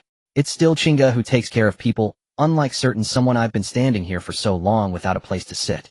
Zhao Lu smiled. Yi Li chuckled awkwardly a couple of times, too lazy to respond, burying himself in his food. People around occasionally glanced over. At first their gaze was fixed on Yi Li. Until the appearances of Li Qingge and Zhao Lu, everyone's attention inevitably shifted to the two women. Wow, these two women are stunning. If I could have one for a night, even if it meant being bitten by a night demon, ID. Except that woman who just came in, why does she look so familiar? Isn't that Zhao Lu? Wow, Yi Li knows Zhao Lu. So what if she's a star? Yi Li is recognized as the resource king in our area. Even stars have to come to him. I wish I could get close too. I'm so envious. I also want to eat with pretty girls. Just enjoy your meal, get some sleep in the car later, and you'll dream of everything. Now many survivors are gravitating towards the safety zone. When the time comes, we can see if there are any pretty women. Perhaps there will be some beautiful ones. Under the envious and jealous gazes of many survivors, the three quickly finished their meal and left the hotel. Yi Li's RV was surrounded by people. Instantly everyone's gaze was fixed on Yi Li, Li Qingge, and Zhao Lu. Both Li Qingge and Zhao Lu. Instantly everyone's gaze was fixed on Yi Li, Li Qingge, and Zhao Lu. Both Li Qingge and Zhao Lu had masks on. So more people's attention was focused on Yi Li. Yi Li, pay up, someone shouted, instantly eliciting a response. Yi Li, pay up. Yi Li, pay up. Are you guys done yet? Yili looked helpless. Here in the safety zone, he couldn't take action. If they were in the grasslands, he would have shot all of them right away. Not done. Pay us back. Someone yelled hoarsely. Li Qingge had already witnessed such scenes, while Zhao Lu looked shocked. This was even more insane than her fan meetings. You should hire some bodyguards. Zhao Lu whispered with a laugh. That's not really necessary. Yili directly ignored these people and walked towards the RV. After all, with the restrictions of the safety zone rules, these people couldn't do anything to him. Otherwise, the corpses in the distance that no one had dealt with would be their fate. Yili walked forward, and those people automatically scattered to the sides. They didn't dare to stop him. In the end, they could only watch as Yili, Li Qingge, and Zhao Lu returned to the RV. Hey, wasn't it said that Yili would scatter gold coins? Yeah, where are the gold coins? Damn, it was all lies. Let's go. We can't do anything, we look like fools gathering here. Damn it, when we get out of the safety zone, I hope I don't run into that scoundrel. What if you do? Someone curiously looked at the man with a fierce expression. If I run into him, it's death. I want to join Yili's team. The man said halfway, his expression suddenly turned. TSK, fool. People cursed again, and then turned to leave. Zhao Lu followed Yili into the car immediately, letting out a gasp. Wow, Yili, your car is huge. It's even more spectacular than it looks in the photos. Compared to your car, the interior space of my RV feels like a cage. Hey, is that a little stone monkey? How did it grow so big? It's not as cute as it was when it was small. Zhao Lu was like a curious baby looking left and right. Finally, her gaze landed on the little stone monkey. She wanted to reach out and touch its head. As a result, the little stone monkey immediately screeched in fright. The scene of Zhao Lu tormenting it was still vivid in its memory. Even now it remained a haunting shadow deep within its heart. Especially every night when it slept, the ghost it dreamed of was always Zhao Lu. We are here to survive. This person is here on vacation. I suspect he is related to the planner of this. Li Qingge sighed from the side. The gap between them was simply too vast. As more and more people poured into the entire street, quickly became lively. Zhao Jingguqin Tian Zhao on Wang Lufei. Some team leaders started to promote their teams, inviting those survivors who were still acting alone to join their teams. Some cars began to vibrate to varying degrees. As they passed by, one could even faintly hear gasps and moans coming from inside the cars. After so many days of life and death moments, the men needed to vent. The women needed protection. Within the safety zone, everyone would no longer have safety issues. Those women no longer had to worry about being forced to stay in others' cars. Thus, both sides quickly came to an agreement and reached a deal. Among them, several women even came over to knock on Yili's car door and windows. Although a few of them had decent looks and figures compared to Zhao Lu and Li Qingge, they were worlds apart. Yili couldn't be bothered. Those women called out for a while. Seeing that Yili ignored them, they all left with understanding. Which one of you will stay tonight? Or both if you prefer. Nili regarded Zhao Lu and Li Qingge, his eyes shimmering with quiet suggestion. I still need to go back and take care of Gigi. I'm leaving first. And Li Qingge spoke, then stepped directly out of the car door, not a trace of hesitation in her departure. What do you intend to offer me this time for our transaction? And Zhao Lu asked with a faint knowing smile. And, what would you like? Nili countered. Hee, goodbye. And Zhao Lu waved lightly and strode away without glancing back. And, tisk tsk, Yukong, it's just you and me now. Yili shook his head, helplessly shifting his gaze toward the small stone monkey. And Gigi, and, I love monkeys. And the little stone monkey's expression instantly twisted in dismay. Clutching his rear, he dashed into the driver's cabin and slammed shut the partition door. And Yili's face darkened with exasperation. And the night lay heavy and still. All around, cars began trembling violently. Nevin Zhao Jing's vehicle parked beside him shuddered with the same intensity. And the noise was deafening. Whether Zhao Jingwa truly possessed such power, or merely staged the commotion for Yili's benefit, remained unclear. Nili opened the screen and glanced at the chat channel. Online users 9545N. Damn it. Whose car is that next to mine? Can't you keep it down? Are you calling your mother? CP wanted. Upstairs or UL. It's now, and you're still hunting for CPs. Online romance is unreliable. Choose friends with caution. Tea tasting 100 gold coins per session. What the hell kind of tea costs that much? Upstairs. Go sleep already. This has nothing to do with you. Excuse me. How many gold coins for an entire night? Is there a limit? Brothers, grant me the honor. I'll go first. Hold on. Don't rush. What if she's ugly as a flower? Any photos? Attached. I'm again. Whoa. Prime fcup. Yili clicked open the image too. His eyes were instantly drawn to the two inflated orbs in the picture. Yet the woman's face fell disappointingly short. Having grown accustomed to Zhao Lu's and Li Qingge's exquisite features, such mediocrity no longer stirred his interest. In the next morning, Yili awoke, drenched in heat. And when he opened his eyes, the previously pitch-black world revealed, rarely, a sliver of light. Inside the motorhome, the air burned thick and suffocating, like a steaming chamber. Niley hastily flung open the window, waves of scorching air rushed in. Outside, wails already filled the air. Countless people had spilled from their vehicles and tilting their heads upward, gazing at the blazing sun overhead. The eternal night has ended. The calamity is over. But it's so hot. What's happening now? A cacophony of voices erupted along the streets. Ding! And suddenly a chime resonated within every survivor's mind. All survivors have successfully reached the safe zone. Alert: the true calamity will commence in 30 minutes. All survivors must immediately return to their vehicles. What? So soon? I only arrived at the safe zone last night. Can't we wait just one more day? Wah! I should have stayed outside the safe zone. Instantly the street drowned beneath a tide of anguished cries. A new calamity. Niley's brow furrowed slightly. He glanced at the temperature displayed on the screen: 42°C, the highest ever recorded since their arrival. Heat. Ding. Ding. Chinga, good morning. Are you awake? Zhao Lu, lazy pig. Have you woken up yet? I'm awake. Use these final 30 minutes wisely. Buy anything essential right away. Niley sent the message swiftly to both women. He tossed the screen aside and swung open the door, whereupon a searing wave crashed against him, stealing his breath. Outside, crowds surged toward nearby supermarkets, especially fruit stores and grocery markets. At this temperature, water was non-negotiable. Yili, what do you plan to buy? Chinga opened her own door, meeting him face-to-face as she asked. First automotive repair kits and gasoline, then fruit, Niley replied. Agreed. Chinga nodded firmly. They waited by their vehicles for Zhao Lu to join them. Together the trio headed first to an auto parts store, purchasing 300 repair kits and 300 liters of fuel. Then they visited a fruit and vegetable supermarket and bought fresh produce. Yili, your vehicle has a refrigerator. May I store my fruit inside? Zhao Lu gazed at him pleadingly. I'd like to store mine there too, Chinga added, turning her. In this sweltering heat, a single bite of chilled fruit promised pure, unadulterated bliss. Yes, Niley nodded. But before either woman could rejoice, he added, payment required. Their faces instantly fell. Why does everything with him come down to money? 30 minutes passed swiftly. By the time all survivors re-entered their vehicles, screen chimed once more. Teleportation initiated. As the tone faded, blinding white radiance flooded Li's vision. Intense, overwhelming. Ding. Notice 10 highway survivor groups have been merged. Ding. Notice teleportation complete. You have entered the Kavada Desert. Survive at all costs. Kavada Desert. As the voice echoed in his ears, Li slowly opened his eyes and gazed out the window. The highway remained straight and familiar, but on either side stretched an endless expanse of golden dunes. Shimmering heat haze rippled visibly across the desert sands. Fortunately, he'd foreseen this. Back in Hope City, he'd already activated the vehicle's air conditioning. Thanks to its premium-grade system, the interior temperature held steadily at approximately 25°C, neither cold nor hot, perfectly balanced. Ding! Zhao Lu, my car is roasting. Don't you have air conditioning? Niley asked, puzzled. Zhao Lu, still unbearable, even with AC. Where are you?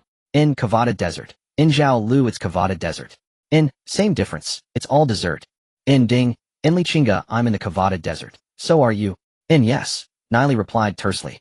Chinga, let's push forward together. May we meet again on this highway. Yes.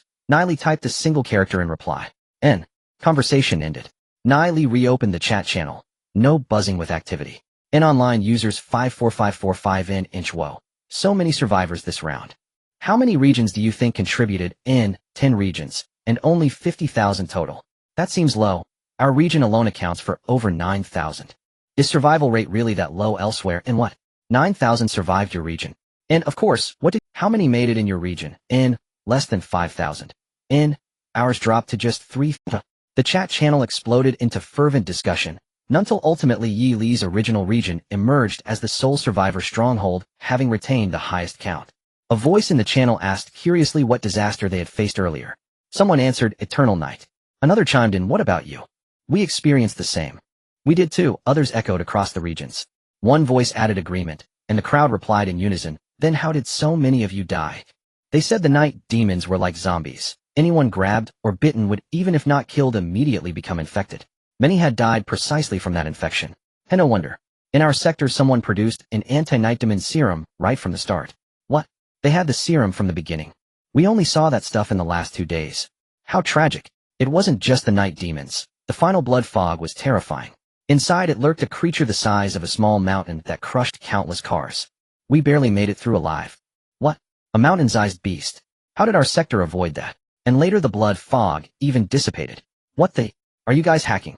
Was that highway made for the dev's father? Someone urged the others to stop bragging in chat, and asked if their water condensers were still producing. Mine has already stopped working, another replied. Condenser stopped working. A good-grade condenser reported by its output is lower than before, but still used. I still have 5 liters in my storage tank. Ration it, it should be enough. Don't talk about condensers. My vehicle still lacks air conditioning, it's like a steam box inside. The chat erupted into a chorus of panicked cries. Yeely fixed the screen to the dashboard, started the vehicle, and drove toward the highway ahead. The desert was even more silent than the grasslands. On the plains one might still see beasts and insects moving through the grass. In the desert, only the occasional gust of sand stirred. After driving over 30 kilometers, a tone rang. A prompt informed him resource box detected 360 meters to the left of the vehicle. At the sound, Yeely slammed on the brakes and stopped, glancing to his left. Amid the yellow sand, a pale white halo flickered in the distance. Yeely opened the window, shouldered the Barrett heavy sniper, and aimed. At 360 meters, a platinum chest lay there, yet no creatures stood guard. It felt odd.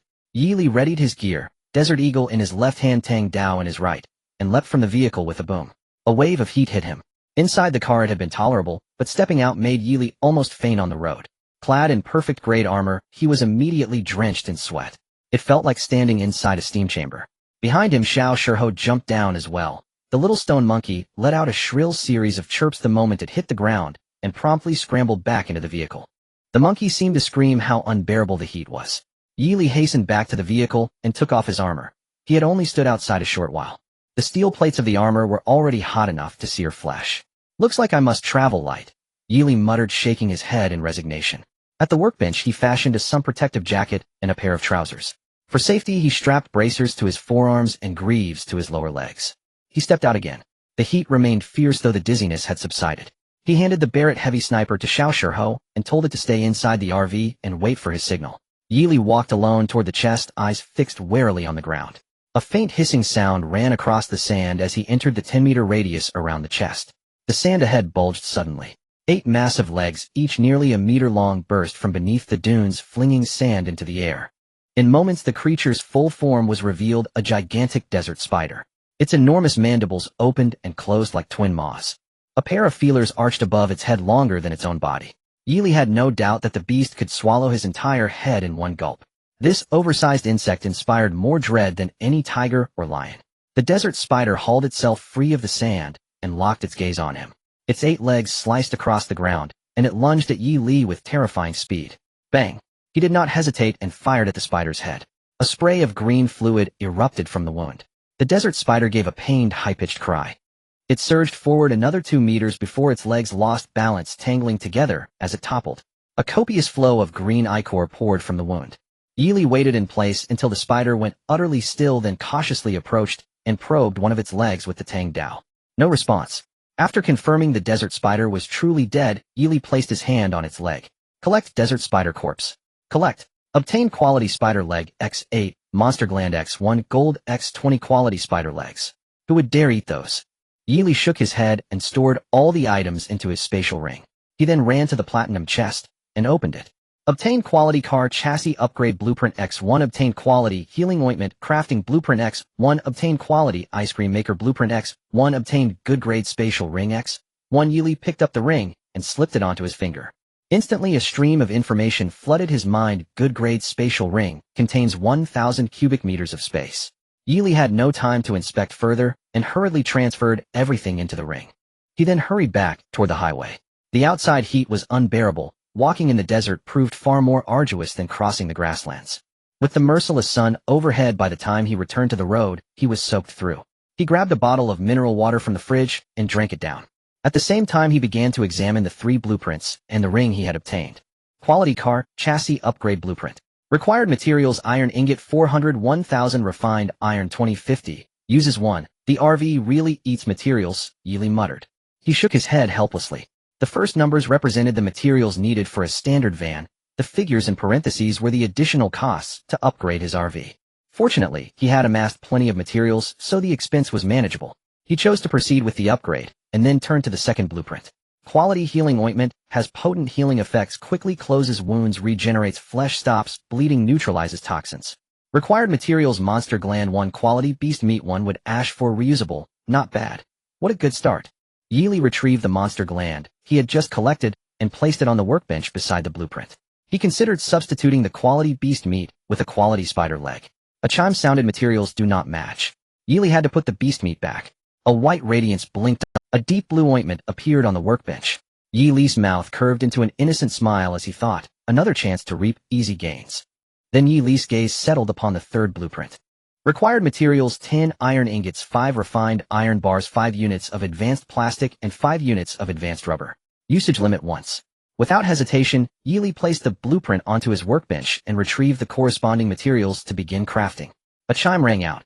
High-quality ice cream machine successfully crafted. A soft white aura drift. Yeely followed it inside. Beside the sink stood a brand new appliance. High-quality ice cream machine. Compatible fillings: dairy products, water, ice cubes, fruits, and more. Different combinations yield distinct flavors. Yeely fetched a bottle of fresh milk and several blueberries from the refrigerator and loaded them into the machine. He tapped craft. A low, resonant hum emanated from the machine. Puff, puff, puff. And creamy swirls began emerging from its dispensing nozzle. Yeely hastily positioned several cups beneath it to catch the flow. This sound is truly indescribable, he muttered, exasperated. He casually picked up a cup and tasted it. Silky smooth, melting instantly on the tongue, banishing the oppressive heat from his body in an instant. Cool and refreshing, yet rich with the deep tangy aroma of blueberries. A perfect antidote to the scorching desert outside. Xiao Shurho, perched nearby, could no longer resist and eagerly scooped up a bowl for himself. The moment the ice cream touched his lips, the chill contorted Xiao Shurho's features into a comical grimace. GG. I'm frozen stiff. Though initially overwhelmed by the icy shock, he soon acclimated, and then surrendered entirely to its exquisite taste. Xiao Shurho devoured 3 full bowls in rapid succession. GG. Absolutely glorious. Meanwhile, Yeely returned to the driver's seat, steering steadily while savoring his icy treat. He kept one eye on the chat channel. Online players 54500. In such a short time the count had already dropped by 45. Good heavens, this is hotter than Africa. How are we supposed to venture out for supplies? Just now I slipped while scavenging. Felt like my very bones were roasting. Hey upstairs, did you step out bare-bottomed? What? In this inferno, wearing pants would be suicide. Watch out. The desert swarms with venomous scorpions and insects. Your dignity may not survive. No worries. I've got ironclad dignity. 666. Friends, who among us understands? The car has no air conditioning, and it's even hotter inside than out. My standard grade AC barely keeps the interior below 30 degrees Celsius. I missed the last disaster. Back then at least the vehicle was comfortable. Now both outside and inside have become unbearable. Yeely, I offer premium ice cream, chilled purified water, and refrigerated fruit. Fair prices, honest dealings. Come with sincerity, casual inquiries need not apply. Also available high-quality healing ointment. Stops bleeding on raw flesh, neutralizes toxins, and disperses bruising far more effectively than standard variants. After sending the message, Yeely photographed his freshly made ice cream and everything stored in his refrigerator, uploading them all to the chat channel. He wasn't showing off. He was marketing his wares and drawing in potential buyers. Whoa, what region does this powerhouse hail from? Ice cream. High-quality healing ointment. And, wait, is that a refrigerator? Packed with food. Who is this guy? Are you even here to survive? Why is the gap between humans wider than that between humans and beasts? Who's this legend? Yeely. How come he switched routes and still dominates? Behold, the chosen one of our region, blessed by the game's designers. We're here to endure. He's here. Salute the master. Big brother, I'm drenched in sweat. Please, just one cool creamy cone. Won't you indulge me? Attached image. Curious, Yeely opened the image and froze. Damn, a class vehicle. The photo showed a woman sticking out her tongue. She appeared no older than 30, radiating mature allure. Her skin glistened, faintly soaked through with perspiration. Especially the elegant valley between her proud, uplifted bosom. TSK. That pair of headlights nearly blinded me. Upstairs, that's our region's top survivor, nicknamed the region's blooming flower. Slurp. Slurp. My saliva's flowing uncontrollably. Big brother, I've sent you a private message. Just give me one cone, and we can discuss something far more intimate. Yeely opened the message, intrigued. Dozens of private messages flooded his inbox, including one from the cup woman. Chun Shally brother, I'm dying for your ice cream. Fulfill me please. Epsilon, attached image, tongue extended, glistening with subtle stretch. Disgusting. Yeely replied with 2 words, and blocked her instantly. Not even a video. Did she think so little of him? A chime sounded. Zhao Lu, I want ice cream. Pay up. Yili shot back. Trade request received. Accept. Zhao Lu immediately listed a compact spray weapon sheet scavenged. What junk is this? Yili Epsilon though, it's a sprayer. Unbeatable within 2 meters stronger than any handgun, Zhao Lu insisted. 6 Yili replied curtly, and uploaded a bowl of ice cream. Hee. Spotting the carefully placed spoon inside, Zhao Lu smiled knowingly, and scooped a generous portion into her mouth. Delightfully satisfying. It surpassed even the legendary Shuawang Grand Sundae in flavor. Yili gave the sprayer a cursory glance. Its magazine was completely empty. Utterly useless scrap, tossed straight into storage to gather dust. He would never sell it. Arming others with ranged weaponry posed a direct threat to his own survival. Yili, if you encounter monster gland sacks, bring them to me. I have use for them. Zhao Lu understood. Yili then reviewed incoming private messages.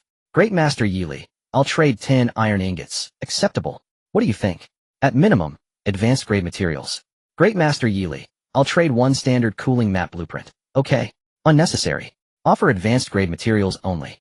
Yili scrolled through dozens of messages. 9 out of every 10 lacked genuine intent. Yili returned to the chat channel and shouted, for those wanting to exchange for ordinary materials, at least 200 pieces, for advanced materials, at least 15 pieces, for rare materials, at least 3 pieces. If you want to use high-quality blueprints, I will give you a bowl of super luxurious ice cream. If you want to exchange for high-quality healing ointment, at least 50 pieces of advanced materials over 10 pieces of rare materials, and a high-quality blueprint or above, otherwise no deal. Anyone causing trouble will be directly blacklisted. What? You want to exchange 200 pieces of ordinary materials for a bowl of ice cream? 20 pieces of advanced materials? 5 pieces of rare materials? You want to exchange for high-quality blueprints? Have you lost your mind? Why are you selling a bowl of ice cream for such a high price? Woo, I still haven't seen what rare materials look like. Dog Kunba, just eat it. With so many things you'll end up ruining your stomach. Yili looked at the wails and curses in the chat channel without a hint of concern. He had long become accustomed to such things. Moreover, during his previous gaming days online, who hadn't been insulted at some point? These people were merely envious and jealous. Yili quickly edited a message and replied, because I have what you don't. If you want to buy it, if you don't want it, then don't covet it. I will say this. High-quality ice cream is best paired with a scorching desert. Damn ruthless. You used to run an advertising company, didn't you? Actually, what they say does make sense. If you want to eat, buy it. If you don't want to eat, then don't buy it. Anyway, elite first as a sign of respect. It really tastes good, better than Haagen-Dazs. Attached image, damn. Be a person. I can't hold back anymore. Oh, I also want to buy it. Isn't it just 15 pieces of advanced materials? I have plenty. Yili had initially ignored all those private messages from earlier. Soon another wave of private messages started flashing on the screen. Yili checked each one. Most were already seeking to trade ice cream with the materials he mentioned. Wukong, stop slacking off and go make ice cream. Due to driving, Yili had to handle the trading himself, while the task of making ice cream could only be entrusted to the little stone monkey. Gigi. The little stone monkey was lazily lying in the passenger seat, enjoying the air conditioning. Upon hearing Yili's directive, it immediately voiced its displeasure. However, it couldn't disobey Yili's orders. It could only reluctantly get up and head to the back of the vehicle to start making ice cream. Damn it. Is there anyone who can deal with this Yili? All the resources in the entire area are monopolized by him alone. This guy is too unreasonable. Zhaoang's face turned pale as he sent messages to Qin Tian and Zhao Jinghua. The three of them stared at the chat channel, all with ashen faces. Since entering this road, they had been driving furiously. They did this to get good items as soon as possible and gain an advantage. Fortunately, their luck was decent. The first treasure chest they encountered was of golden quality. However, the items they obtained were all worthless. Good quality car part upgrade blueprint. Good quality desert boots. Various materials. None could fetch a good price. They had just come out of the safe zone. Many people had replenished their supplies in the safe zone. So now even the good quality car part upgrade blueprints were unwanted.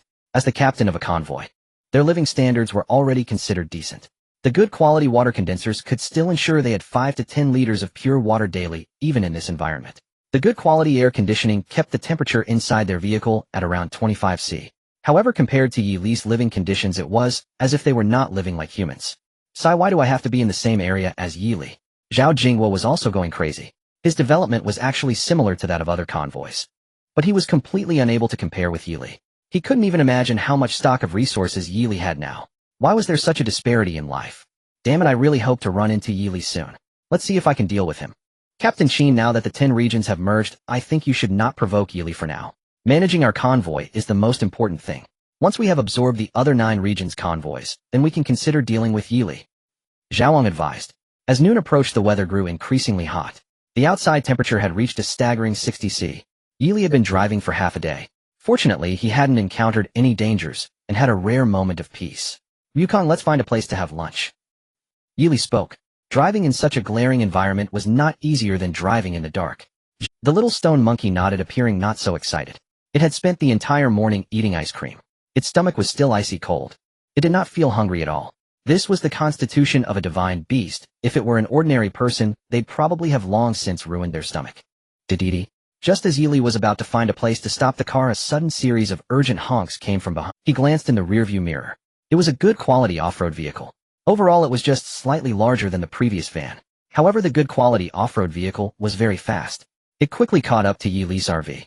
Driving alongside it, the off-road vehicle kept honking. Dididi. Yili frowned tightly. This vehicle clearly wanted him to stop. As for the reason, it was hard to say. Anyone who has survived to this point surely has blood on their hands. Dididi. Dididi. Dididi. The honking of the off-road vehicle grew more and more frantic. Even when it saw that Yili had no intention of stopping, the off-road vehicle accelerated, overtaking Yili and positioning itself in front of the RV, attempting to force Yili to stop. This is not a good sign. Yili's expression turned cold. There was no way to shake them off. The speed of the off-road vehicle was faster than his. As for a heating collision, his current speed was too slow to flip over the off-road vehicle ahead. Thus, Yili lightly pressed the brake. He steadily stopped the RV in the middle of the road. The off-road vehicle saw the RV stop and elegantly turned around, parking beside Yili's vehicle. Then it slowly lowered a window, revealing a pair of shadowy eyes. The man held a revolver, quietly resting it against the window. His eyes kept scanning the RV. As someone who had already upgraded their vehicle, he had a deep impression of this RV. It was the most luxurious off-road RV. Upgrading it required thousands of materials. Back then, he had thought that unless someone insisted on not upgrading, waiting for materials to accumulate. Otherwise, who could drive it? Unexpectedly, he would encounter it today. Not to mention how many resources the people inside had. Just this RV had already captivated him. Yili tightly grasped the Desert Eagle in his hand, his sharp gaze sweeping over the parked off-road vehicle. Compared to those who approached without hesitation, the person he encountered this time was clearly more alert, only rolling down the window slightly. In case of any danger, they could make a quick escape by driving away. Yili also lowered his window a bit and asked, "Do you need something?" Truly cautious, not easy to deal with. Seeing that the person in the RV did not reveal themselves, the man couldn't help but mutter. He then raised his voice and shouted, "Brother, don't misunderstand. It's rare to meet other survivors." I'm a bit excited. "Brother, it's not easy to survive here. We must stick together. Your strength should be considerable. How about we form a convoy together for mutual support?" Hearing this, Yili's lips curled into a slight arc as he chuckled lightly. "You got excited too soon. I don't team up with others." Huh. The man was instantly at a loss for words. Oh, why was this person not following the usual script? He bluntly refused. "Brother, do you look down on me?" the man asked in a deep voice, tightening the revolver in his hand. "You've misunderstood," Yili replied calmly. "Misunderstood? I don't look down on you, I just look down on everyone."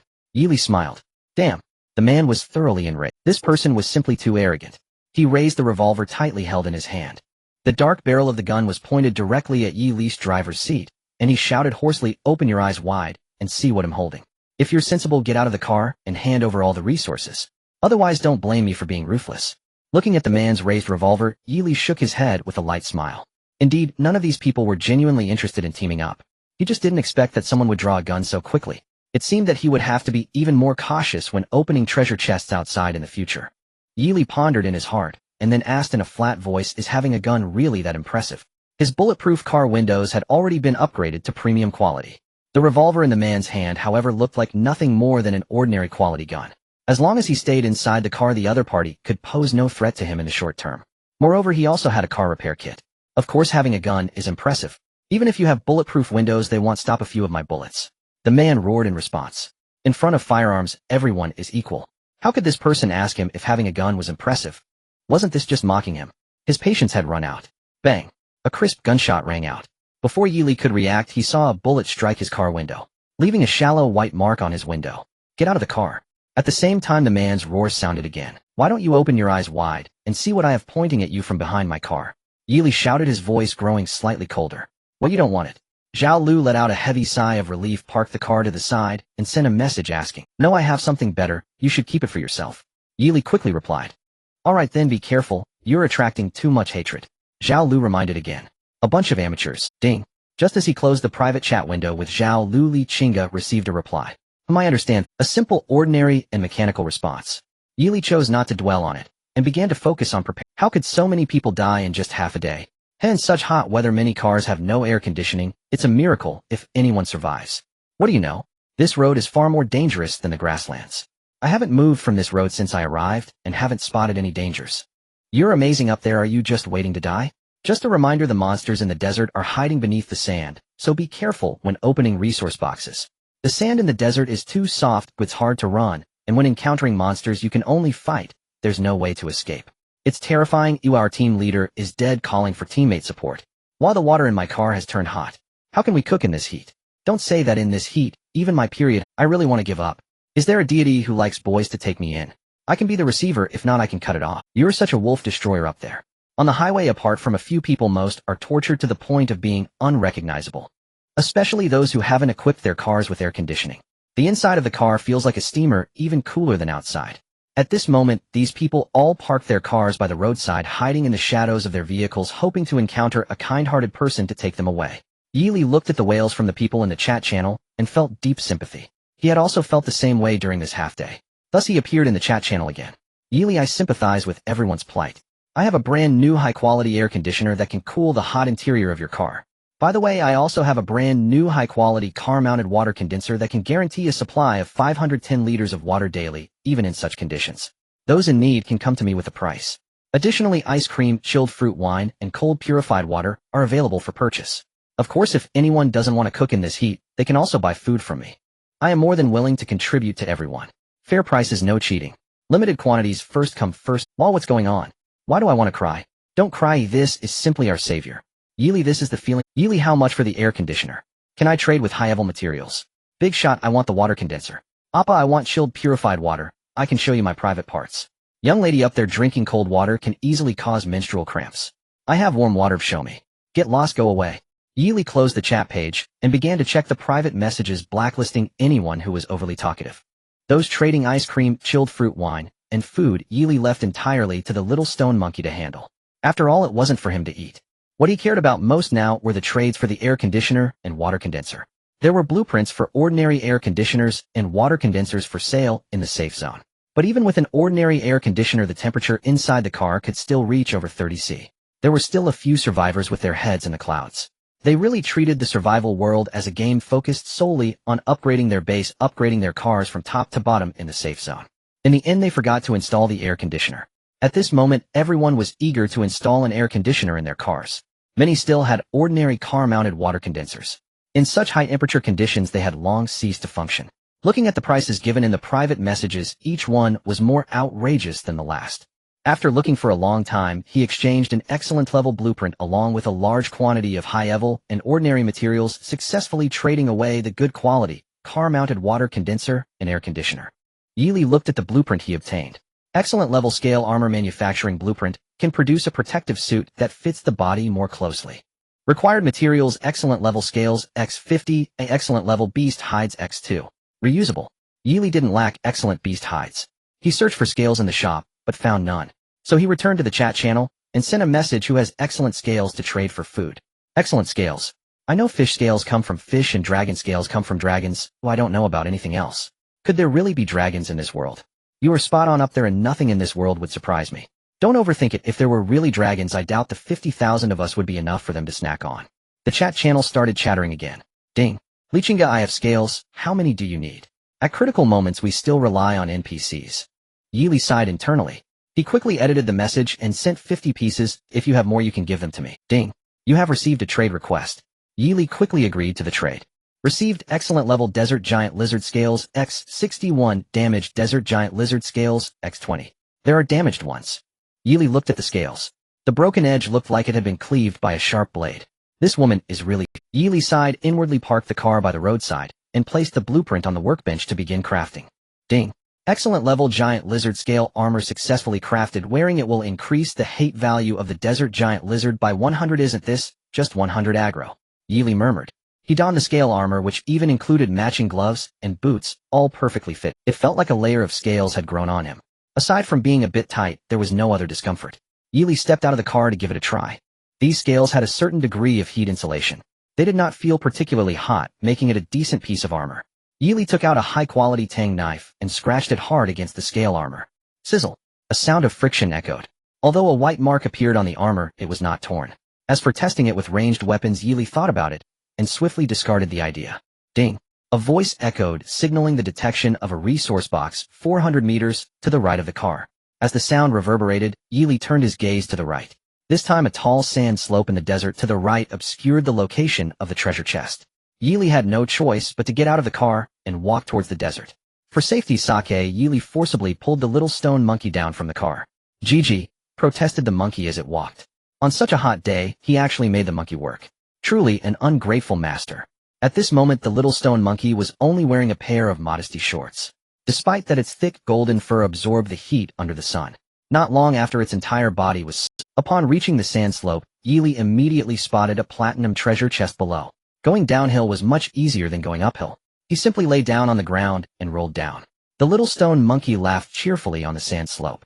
Yili rolled down to the bottom and quickly pulled out the Desert Eagle and Tang Dao, heading towards the platinum treasure chest. Puff puff.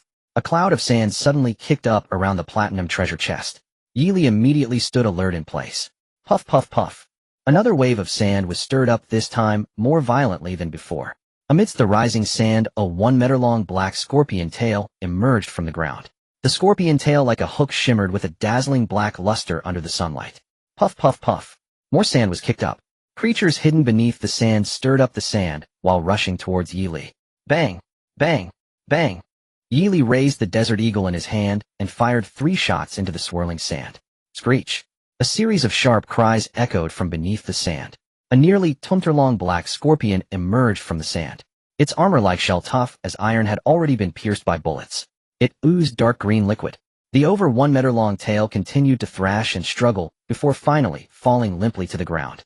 Yili raised the Desert Eagle and shot the scorpion in the head again. After confirming that the creature was dead, he approached to collect it. Obtained high-quality scorpion tail 1, high-quality scorpion meat 50, high-quality scorpion venom 1, monster gland 1, gold 20, scorpion venom. Yili looked at the pile of items, especially the bottle of 100 milliliters of black liquid, feeling a bit uneasy. He wondered if the system could tell if food had been poisoned. If it couldn't tell, then in the future, he wouldn't be able to use meat, water, and other food obtained from others easily. Otherwise, he wouldn't even know how he died. Yili placed these items separately in a spatial ring. Then he dashed to the treasure chest and opened it. Obtained high-quality car explosion-proof tire upgrade blueprint 1. Obtained high-quality car door upgrade blueprint 1. Obtained high-quality goggles crafting blueprint 1. Obtained perfect level car protective electric net crafting blueprint 1. Car protective electric net. Yili gazed at the final blueprint. Perfect level car protective electric net. Once installed, it can electrify the car body with a current sufficient to electrocute a high-quality adult elephant. Please use it wisely and do not touch the car body while starting the engine. Required materials: electronic components, tin, a refined gold 20, refined iron 100, high-grade rubber 100. Usage times 1. With this thing, which ignorant monster would still dare to pry open the car door? Yili satisfactorily stored all the blueprints in his spatial ring. He raised his head to look at the sand slope not far away and let out a long sigh after the lengthy climb. When Yili returned to the car, both he and the monkey lay unceremoniously on the massage sofa, gulping down ice-cold soda. Next time you go, open the treasure chest, Yili said to the little stone monkey beside him. Gigi. The little stone monkey shook its head vigorously. I would rather die than go. It's so hot outside. Nowhere is as comfortable as in the car. After recovering somewhat, Yili placed the blueprints one by one on the workbench to start crafting. Ding. High-quality explosion-proof tire upgrade successful. Ding. High-quality car door upgrade successful.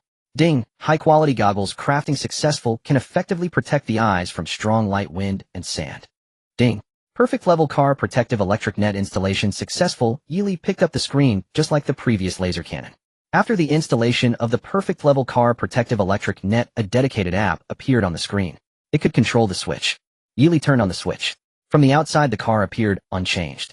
He casually tossed a piece of meat onto the car body. Screech. A sharp buzzing sound rang out. The piece of meat he threw onto the car seemed to be stuck to the car. As it vibrated violently, wisps of black smoke rose between the two, accompanied by a strong, burnt smell. Thud. Not long after, the entire piece of meat turned charred black before falling off the car and landing on the ground. What a strong current.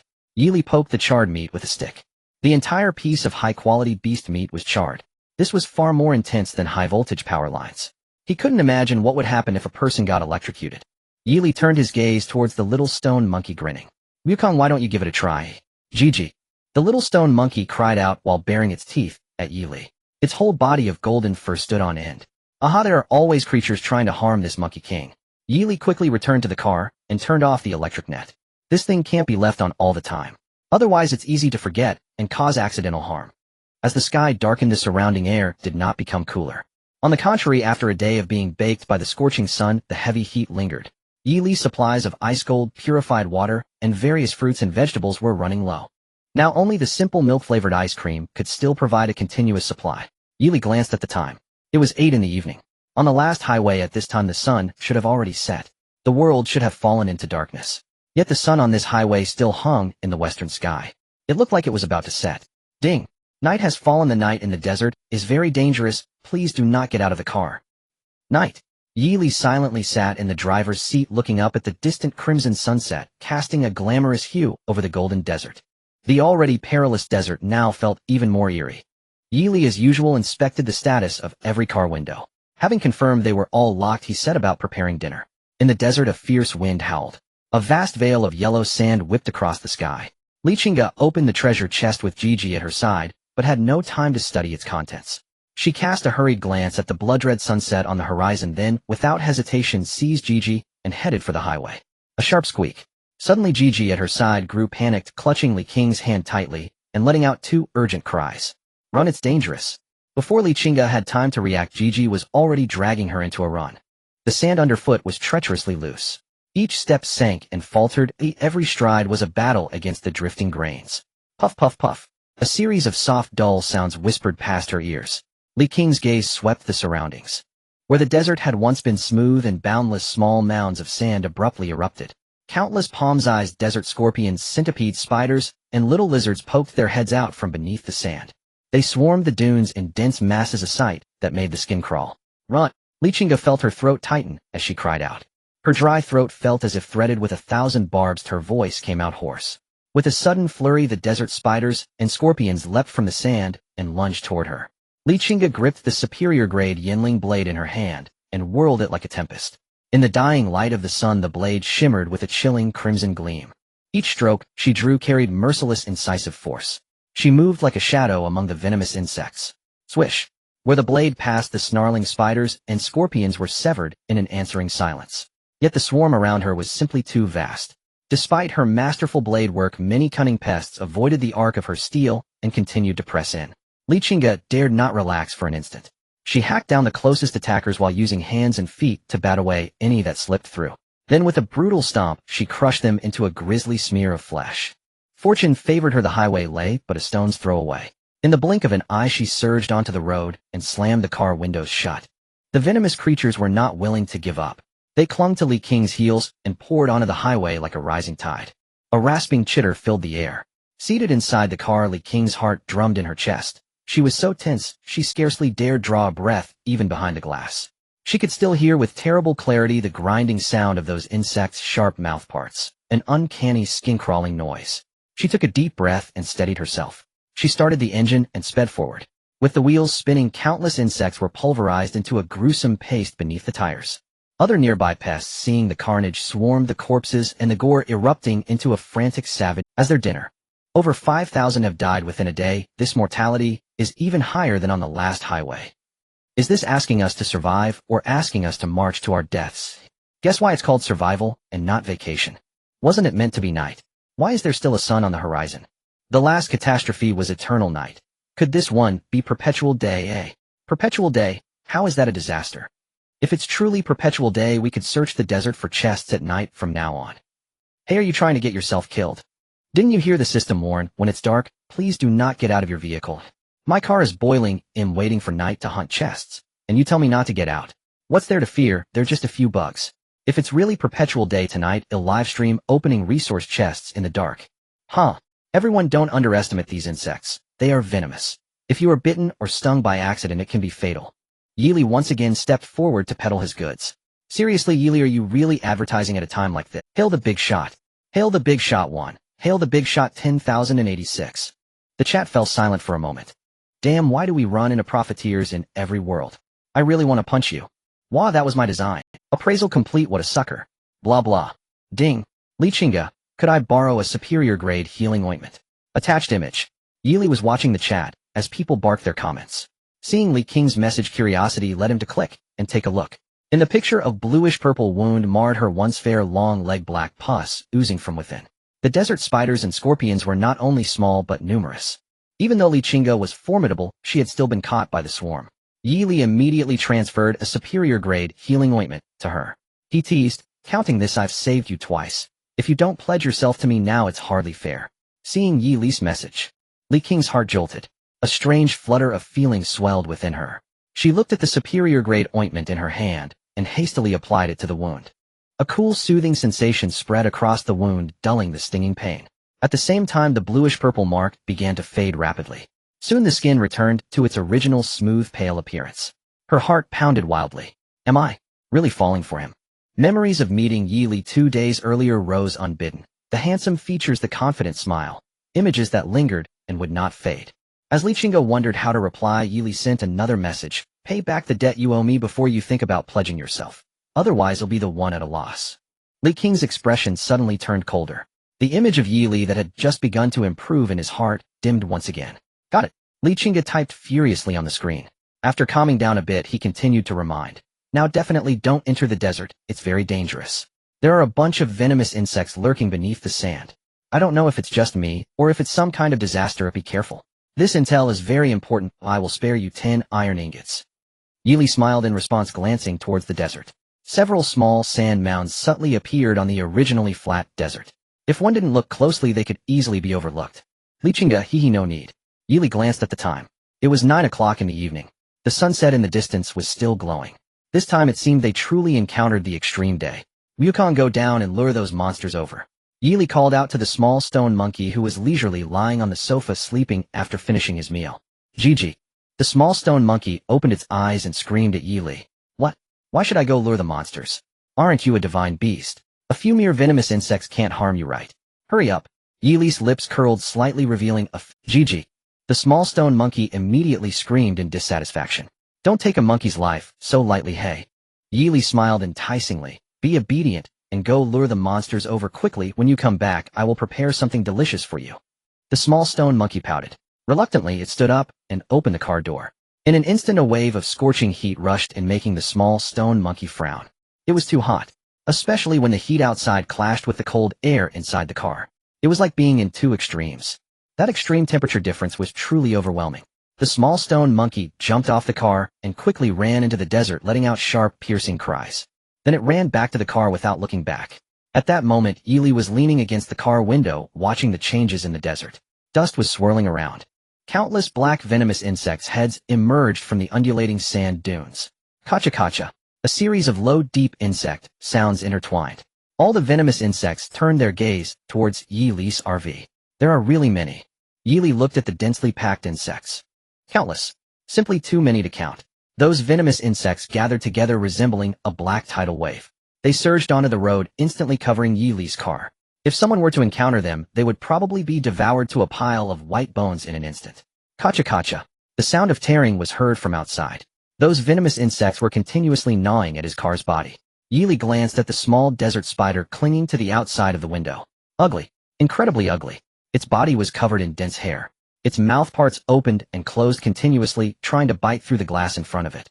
Unfortunately, the high-quality explosion-proof car window was beyond its capability to break.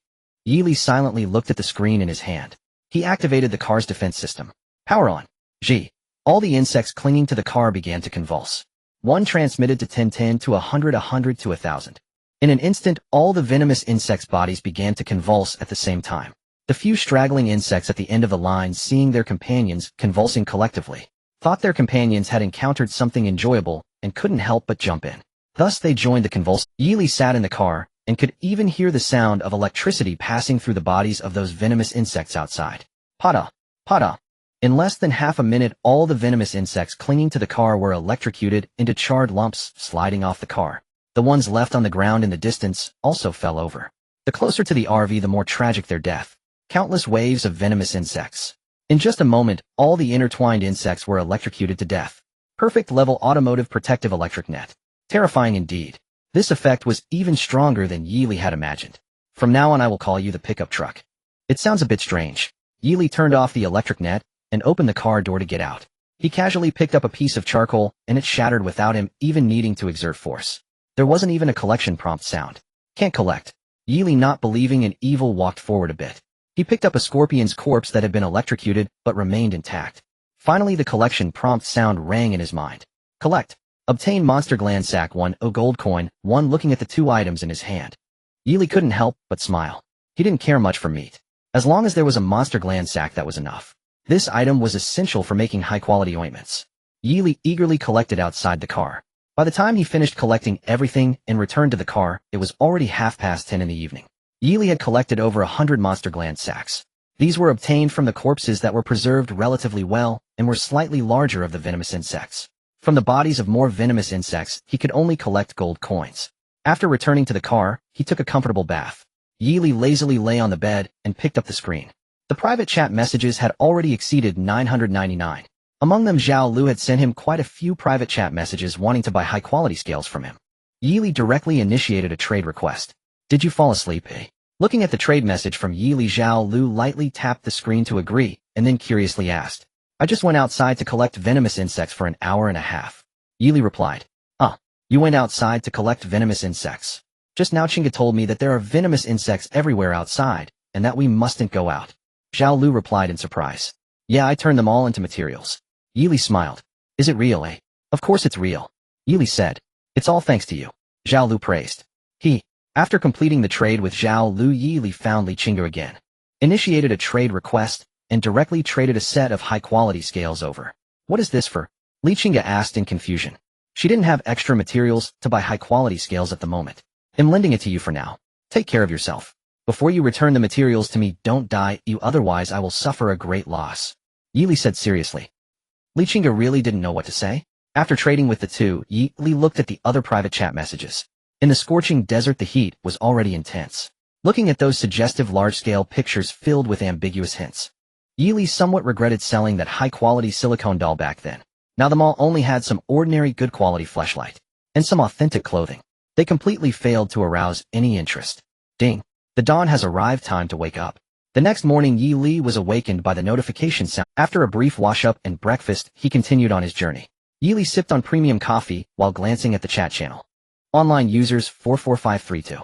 Over the course of yesterday and last night, more than 10,000 people died. Such a death rate is truly terrifying. Everyone be cautious when collecting from the abandoned vehicles on the road. Who knows what might jump out. Just now when I was collecting, 2 poison scorpions dropped out from one of them. Are you serious? Why did over 10,000 people die? Did you encounter an attack last night? I have no idea. I slept particularly soundly. Those people must have ventured into the desert. At night, swarms of poisonous insects appear in the desert. Entering the desert is tantamount to seeking death. The person finished speaking and shared a video. In the video, a man was running naked under the setting sun, surrounded by a mass of poisonous insects that quickly covered his body. The person filming clearly did not dare to stay long. The video ended there.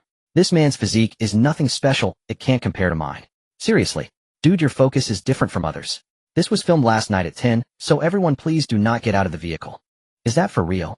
This is even scarier than the night demon. During the eternal night, I would dare to get out to relieve myself, but now I don't even have the courage to step out to urinate. Haha, be careful of poison scorpions stinging your little buddy. Oh, we just started urinating on the grassland and got stung. Damn, we have them in our area too. What a coincidence we have them too. You two aren't from the same area, are you? The chat channel was buzzing with discussion. Yili was not at all worried about whether those poisonous insects would appear at night. What he was concerned about was whether those insects would swarm during the day.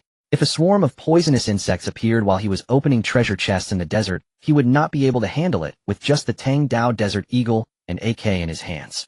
Ding! A resource box has been detected 389 meters to the left of the car. What you think comes true? Yili steadily parked the vehicle on the far left side of the highway. Looking towards the desert, aside from the occasional gust of sand, there was nothing else to see. In the distance, a platinum treasure chest was quietly placed at the center of the desert. Wukong, why don't you go? Yili looked at the little stone monkey and said, Gigi. The little stone monkey shook its head decisively in refusal, without even thinking. The weather outside was too hot, unsuitable for a monkey with such thick fur. Yili left the Barrett sniper rifle for the little monkey, opened the car door, and jumped down. He cautiously walked into the desert. The sand in the desert was very flat with no bumps at all. After walking 100 meters forward, Yili encountered no dangers. Thus he quickly made his way towards the platinum treasure chest. Puff puff. Accompanied by a cloud of dust, a half-segment of a centipede darted out from under the yellow sand. Its twisted and grotesque head kept shaking and swaying, while dozens of sharp long legs struggled wildly in the air attempting to break free.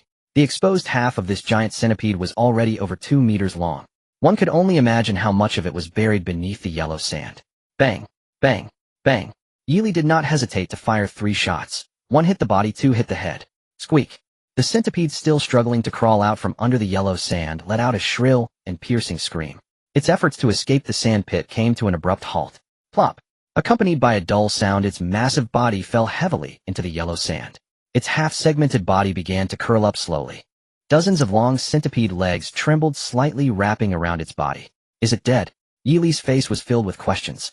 Insects are different from beasts. When a beast dies and falls to the ground, it's immediately obvious. It's easy to distinguish. A centipede, however, can be dead, yet not stiff. In a sense, they possess even more tenacity than beasts. Sometimes it's hard to tell whether it's alive or dead. Bang bang bang. Yili fired 3 more shots at the body of the centipede. In an instant, a large amount of dark green viscous liquid splattered everywhere. The centipede, however, did not move again. In the future, I should carry the Barrett and blast its body apart with 1 shot. That will surely kill it. Yili cautiously walked in front of the giant centipede to collect its body. Acquired high-quality centipede meat 200 monster gland 1, gold 20. Subsequently, Yili walked up to the platinum treasure chest and opened it. Acquired refined gold 1. Acquired high-quality car chassis upgrade blueprint 1. Acquired high-quality car massage seat upgrade blueprint 1. Acquired high-quality silicone doll 1. Acquired perfect car-mounted antenna production blueprint 1. It seems something strange has snuck in. Not sure, let me take another look. You really gave me a silicone doll. As a dignified 7-foot man, do I need this? Yili disdainfully placed the item into his dimensional ring. He prepared to walk towards the highway. Just as he turned around, he spotted a convoy of 5 cars approaching. Tungu, there's a motorhome parked up ahead. I see it. This motorhome is really big. Whose vehicle is this? Who knows? If it's an abandoned vehicle, well, make a fortune. Hurry and go take a look. The 5 vehicles moved in parallel and soon arrived in front of Yili's motorhome.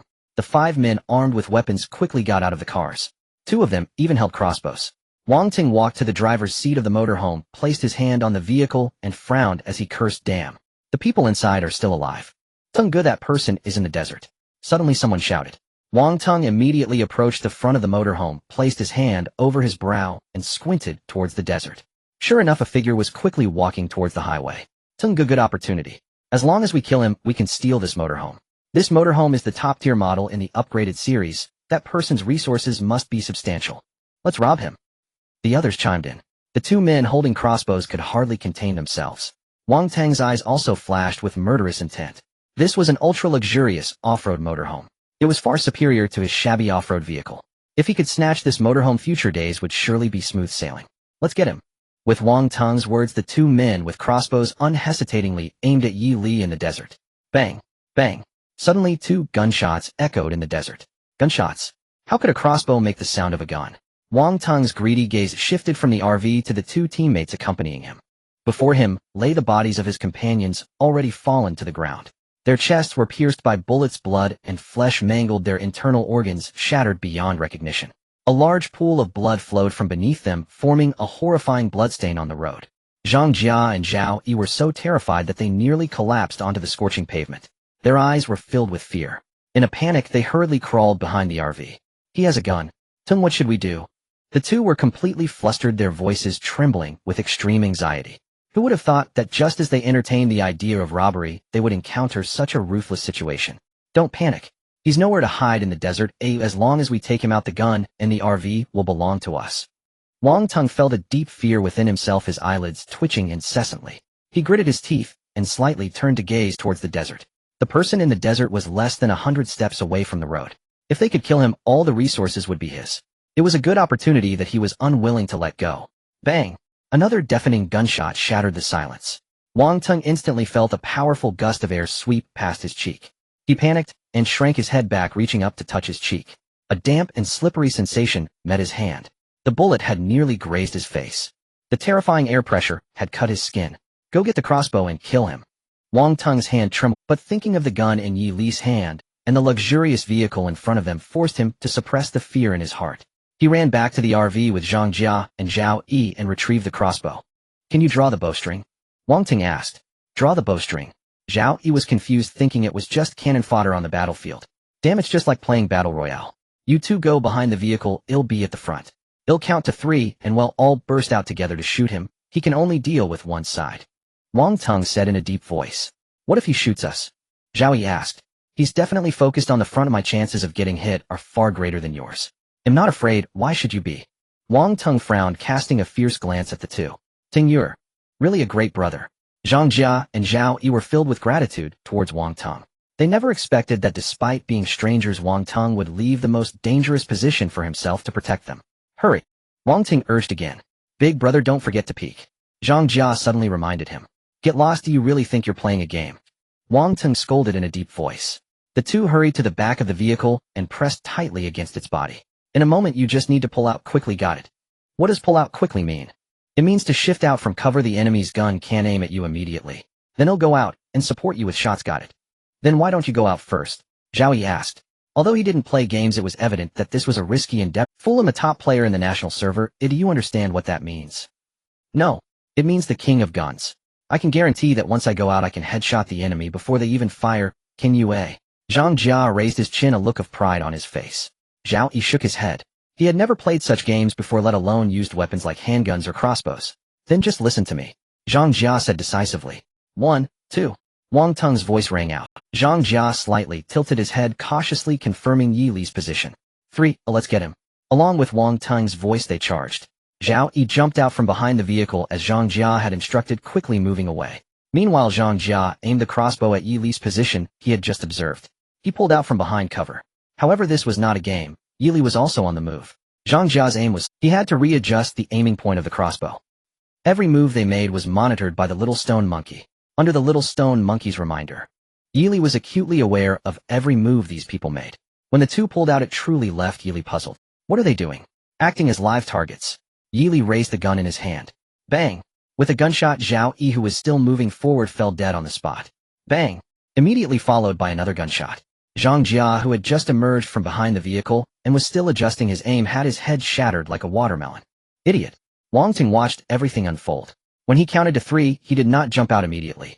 Instead, he waited until Yi Li's gunshot rang out before swiftly darting out from behind cover. He raised the crossbow and shot a bolt at Yi Li. Whoosh, whoosh, whoosh. He fired 5 crossbow bolts in quick succession. In reality, all the fancy tactics were useless. Firepower coverage was the only truth. Of the 5 bolts, the first 3 missed, but the last 2 struck Yi Li. Thud, thud. 2 muffled sounds echoed as the bolts failed to penetrate even his quality armor. They fell directly into the yellow sand. Wang Tung's eyes widened in fear upon witnessing this. Especially when he saw Yi Li aiming his gun at him, he was terrified beyond belief. His body instinctively reacted. He fell flat against the side of the vehicle for cover, then quickly rolled back behind. This damn whether that guy is wearing armor. Wang Tung's face turned pale as paper, his heart racing rapidly. At this moment, he had lost all will to fight. All he could think about was how to escape from this dangerous place. Hey, stop hiding and come out so I can give you a quick death. A voice suddenly echoed in the desert. Getting closer, closer, gradually approaching the road. Wang Ting could no longer endure such torment. He didn't even have the courage to look back. He rolled and crawled towards the off-road vehicle. As soon as he got in, Wang Tung slammed down the accelerator. The vehicle sped away faster than a runaway stallion. He raced forward towards the road. Run! Yi Li quickly returned to the vehicle and took the Barrett sniper rifle from the little stone monkey. Climbing onto the roof, he raised the gun and aimed at the off-road vehicle, kicking up sand. Sayonara, bang. With Yi Li's murmured words, a thunderous boom echoed in the desert. Boom. Wang Ting hadn't even processed what was happening. A large-caliber armor-piercing round penetrated his car, blowing his upper body to smithereens. The off-road vehicle lost control, plunging into the nearby desert. Now there's not even a whole corpse left. Yi Li stepped down from the vehicle. He collected 2 abandoned vehicles parked beside the RV, then drove the RV next to Wang Tung's vehicle to collect the one stuck in the desert. Obtained good quality vehicle core 1. Obtained good quality vehicle air conditioner 1. Obtained quality upgrade scroll perfect 1. WOW. Yi Li looked at the scroll in his hand, somewhat surprised. He never expected that these people would have such items. It seems they wanted to keep it for upgrades once they have something good, but unfortunately it has become my good fortune now. The only valuable items are those good quality car parts, including good quality car air conditioners and condensers, as well as some high-grade materials and a few rare materials. Yi Li stored everything into his spatial ring. Back in the RV, he took out the high-quality car chassis upgrade blueprint and the high-quality car massage seat upgrade blueprint he had just obtained from the treasure chest and placed them on the workbench. He planned to upgrade these two components. Then he glanced at the last blueprint he had just revealed, perfect level car-mounted antenna production blueprint. After installation in the car, it can expand the resource search area. Materials required: refined gold 10, high-grade rubber 50, electronic components 10, usage 1. It can expand the resource search area. Yili looked at the introduction on the blueprint, immediately intrigued. He eagerly placed the blueprint on the workbench and retrieved the corresponding materials. Production. Ding. Perfect level car-mounted antenna produced successfully. Install. Perfect level car-mounted antenna installed successfully. The resource search range of the RV increased by 1,000 meters. An increase of 1,000 meters. Together with the previous 400 meters, the current search range is 1,400 meters. Yili swallowed hard, gazing out at the vast desert outside. A distance of 1,400 meters would take some time, even when driving on the road. Walking 1,400 meters on foot in the desert, the difficulty can be imagined. However, correspondingly, the chances of obtaining better resources would also increase. After a busy day, Yili sat down on the massage chair and took a chilled watermelon slice from the fridge, casting his gaze out the window. At some point, winds and sands began to rise in the desert outside. Chat channel online users 43531. Damn, why did the wind suddenly pick up? I just got a mouthful of sand. Be grateful I just squinted my eyes and almost went in the wrong direction. The heat is unbearable, and now there's a sandstorm. How are we supposed to survive? While I'm hot in the car, and there's a sandstorm outside. Where should I go? Listen to me, brother, you can try soaring to— Hey, brothers, I have ordinary level goggles here. They work well. If you need them, come find me. Hey, big brother upstairs, how much resource can I exchange for your goggles? Hee 200 basic materials. So expensive. Can you make it cheaper? This price isn't profitable at all. Oh, I still have to waste time making them for you. Take it or leave it. I want one. Me too. I also have the production blueprint for ordinary level goggles here. If you need them, come to me to buy. The chat channel instantly became lively. In such sandstorm weather without goggles, it's nearly impossible to move outside. Ding. You have a trade request. Yili curiously clicked in to take a look. It was sent by Zhao Lu. After clicking the interface, Zhao Lu directly listed an ordinary level pair of goggles for him. Zhao Lu, no need to thank me, sis. I wasn't planning on thanking you, and next time when buying something, just ask me in advance. I have high-quality goggles. Yili declined the trade and sent a message. Zhao Lu sent a surprised emoji, incredulously asking, you have better ones, and yet aren't selling them in the chat channel. This is just not your style? The effects of these items are actually quite similar, it's just that mine are a bit better. However, people nowadays are all about survival, so anything that can work will do. I don't lack resources, and I'm too lazy to compete with these people. Besides, this stuff isn't worth much. Luli messaged. Zhao Lu, I didn't expect you to be so humane. Of course. Zhao Lu, then give me a high-quality pair of goggles. Bargain price, only 50 high-grade materials. Zhao Lu, people only want ordinary-level materials, and you're asking for high-grade materials. What a profiteer. My high-quality goggles can guarantee a 1-meter visibility in the sandstorm. Can yours? Yili said nonchalantly. Is that for real? Zhao Lu put on the goggles in her hand and got out of the car to try. Not to mention guaranteeing 1 meter of visibility. There was still quite a bit of wind and sand seeping through the gaps. Poor review. Yili, why would I lie to you? Zhao Lu returned to the car and immediately replied, ill by one. Soon Yili initiated the trade. The transaction completed, and a brand new pair of goggles appeared in his hands. Wearing the high-quality goggles, Zhao Lu tried again. Indeed, the high-quality goggles fit much better against her skin. Not only did they prevent sand and wind, but she could also see clearly within a 1-meter range ahead. Since you're not selling them, why don't you give me the blueprint for the high-quality goggles? When I make money, I'll give you half. Zhao Lu continued to message Yili. That's a good proposal. Yili rubbed his chin and thought, first bring a high-quality blueprint. We're so familiar, why go through all this? Zhao Lu replied impatiently. Yili, brothers should be clear about accounts, and don't talk to me about feelings, it wastes money. Okay, just wait. Zhao Lu said as she ran to the compartment and rummaged through the car storage. Soon she took out a blueprint and traded it to Yili. High quality. Very amazing. Oh, Yili's eyes widened as he looked at what Zhao Lu had listed. His mind felt a bit overloaded. What use do I have for this thing? Yili couldn't help but ask. Trading with me isn't about what you want, it's about what I have. Just tell me, how's this thing? In the entire area, probably just this one copy. Zhao Lu smiled. Hee. Yili replied with 2 words, speechless, and clicked to agree to the trade. Soon he saw the product information Zhao Lu sent in the chat channel. Zhao Lu, don't miss out, hey. High-quality goggles, all-around eye protection, 100 resistant to sandstorm invasion, and can guarantee a 1-meter visibility range in the sandstorm. A must-have tool for traveling and desert survival, only 70 high-grade materials. My Lulu is actually selling things, I must support her. I just bought ordinary level goggles from those people. They block the sun, but can't stop the sand at all. Lulu's support team is actively recruiting. Is this the power of brain-dead fans? Even if starving the next moment could mean death, they would still die on the path of chasing stars. Yili couldn't help but express his exasperation. Yili looked at the blueprints for the high-quality fairy wand in his hand. Electronic components, high-grade silicone. These items are acceptable, but needing a piece of refined gold is too much. Indeed, the items used by the little fairy are extraordinary. Ding. Lichinga, I just acquired a blueprint for high-quality desert boots. I'll trade it to you. Yili just glanced at the private message. Immediately after, he received a trade notification. Blueprint for high-quality desert boots allows for better movement in the desert, more breathable, convenient, and possesses certain defensive capabilities. Materials required: high-quality bee skin 1, steel ingot 2, high-grade rubber 2. Usable. Yili looked at the blueprint for the fairy wand in his hand and ultimately chose not to trade it away. Otherwise, Lichinga might really think of him as a creep. Go ask Lucy for a high-quality goggles, just tell her. Yili sent the message. Lichinga, Lucy has already traded it to me. Oh.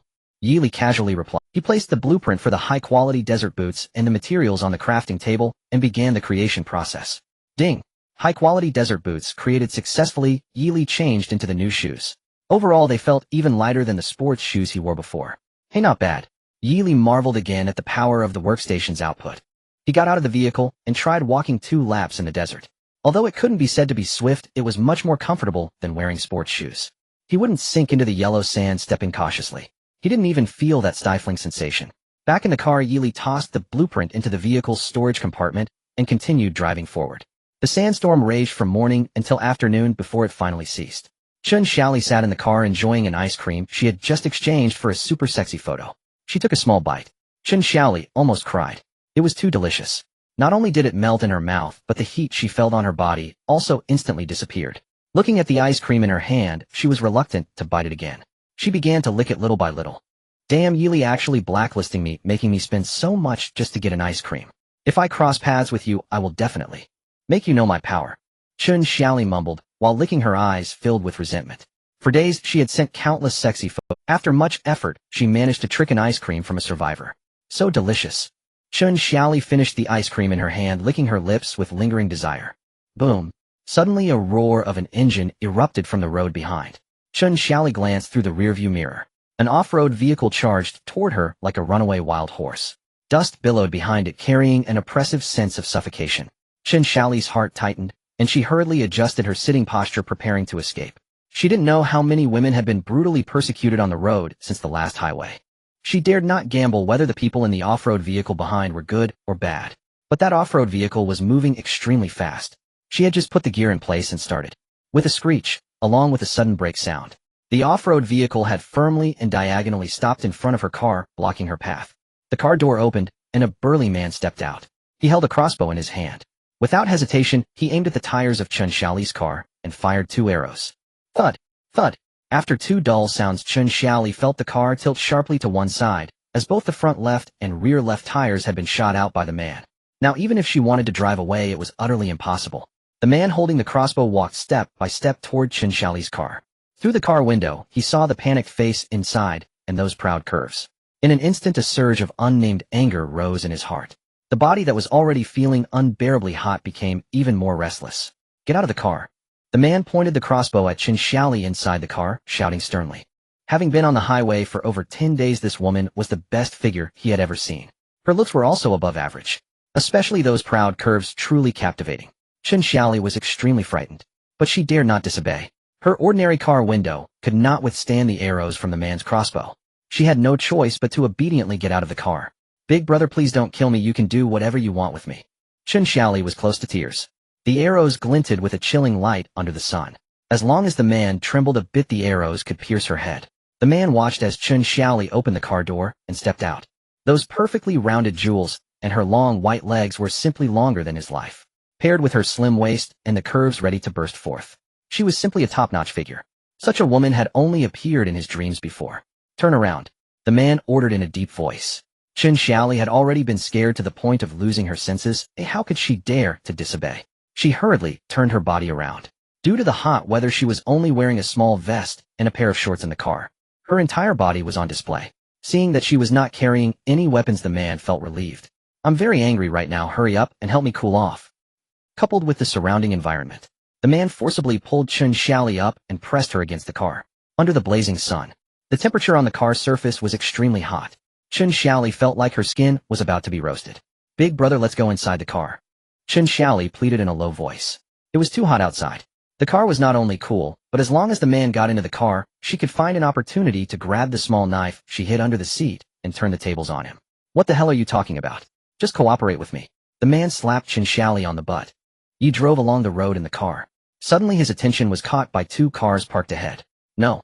To be precise, it was the people moving beneath those cars that drew his gaze. Damn, this is so thrilling. Even with Yes' calm demeanor, he couldn't help but curse. He picked up the screen on the central console and began recording the two people on the road. GG. The little stone monkey was wide-eyed, dumbfounded. Wow, what a playful city. Boom boom, the sound of the RV's horn caught the attention of the men and Chun Xiaoli, who were locked in a fierce battle. They both turned their gazes towards the approaching RV almost simultaneously. What a massive RV. Chun Xiaoli's eyes widened immediately. Why hadn't this RV come first? If it had, even if she was humiliated, she would have been willing. In fact, she would even have taken the initiative to humiliate the person driving the RV. The man's gaze was similarly drawn to the RV, a luxurious off-road model. It was one of the models that required the most materials for upgrades. Remarkably, someone had actually managed to create one. Cohen had already wilted the moment the RV appeared. The man let go of Chun Xiaoli and whispered, "In a moment you will serve the big shot in the RV well, and we will seize his vehicle while we have the chance." Chun Xiaoli nodded, but deep in her eyes a trace of resentment flickered. She hurried back to the car to put her clothes on properly. The disgraceful scene from earlier had definitely been seen by the big shot in the RV. She wondered if he would find her undesirable. All of this was caused by this man. If only this man had come a little later. If only he hadn't come at all. If only she had encountered the big shot in the RV. With her figure, she was sure to gain the big shot's favor. RV's gourmet food resources. In the future, all of that would be hers. But now it was all ruined by the man who had humiliated her. The more Chun Xiaoli thought about it, the angrier she became. She wished she could kill this man right now. Unfortunately, she couldn't do that. She could only pin her hopes on the big shot in the RV. Stop! Stop! The man pulled Chun Xiaoli to stand in the middle of the road, waving his hands towards Yes' RV while shouting, "Shoo! You stopped the car beside the two." A cloud of dust from the RV rushed towards them, covering their faces, and they frantically waved their hands to disperse the encroaching dust. This woman looked so familiar. He looked at Chun Xiaoli, who had walked up to his car, raising an eyebrow slightly. In recent days, the women who had messaged him numbered at least 8,000. Chun Xiaoli's appearance could only be considered above average. She didn't register in Yes' memory. However, seeing her ample bosom, Yes' impression began to sharpen. Just yesterday, when he had sold ice cream, a big-bosomed woman had sent him a photo which he had blocked. He didn't expect to run into her again today. Vroom, the window slid down slightly. Seeing the handsome face appearing inside the car, Chun Xiaoli's eyes widened. At the same time, her resentment towards the man who had forced her earlier intensified. "Is there something you need?" He glanced at the crossbow in the man's hand and asked. "Brother, meeting in this world is fate. Let's have a drink together and take a break." The man spoke with a smile that held a hint of goodwill. "It's so hot outside, why not come into my vehicle to rest?" He smiled back. Sure. Chun Xiaoli immediately nodded in agreement upon hearing this. With such a large RV, it must be very comfortable. However, the man furrowed his brows. He could tell that he was mocking them. "Actually, I want to make a deal with you, brother." The man fell silent for a moment before, "What kind of deal?" he asked. "This woman has some looks, and her figure is undeniable. As long as you join me to form a convoy, this woman will be yours, brother." The man gestured towards Chun Xiaoli. Upon hearing this, Chun Xiaoli not only didn't get angry, but instead wore a face of desire. "If you don't like her, is there anyone else?" He shook his head and asked. Not interested." Chun Xiaoli looked at Yes' face, which began to blur. Indeed, this person had definitely seen her earlier disgraceful appearance. That's why he wasn't interested. And all of this was caused by the man beside her. She bit her silver teeth tightly. A surge of anger and humiliation rose within her. She immediately shouted, "Big shot, don't believe him. He wants to kill you and take your car."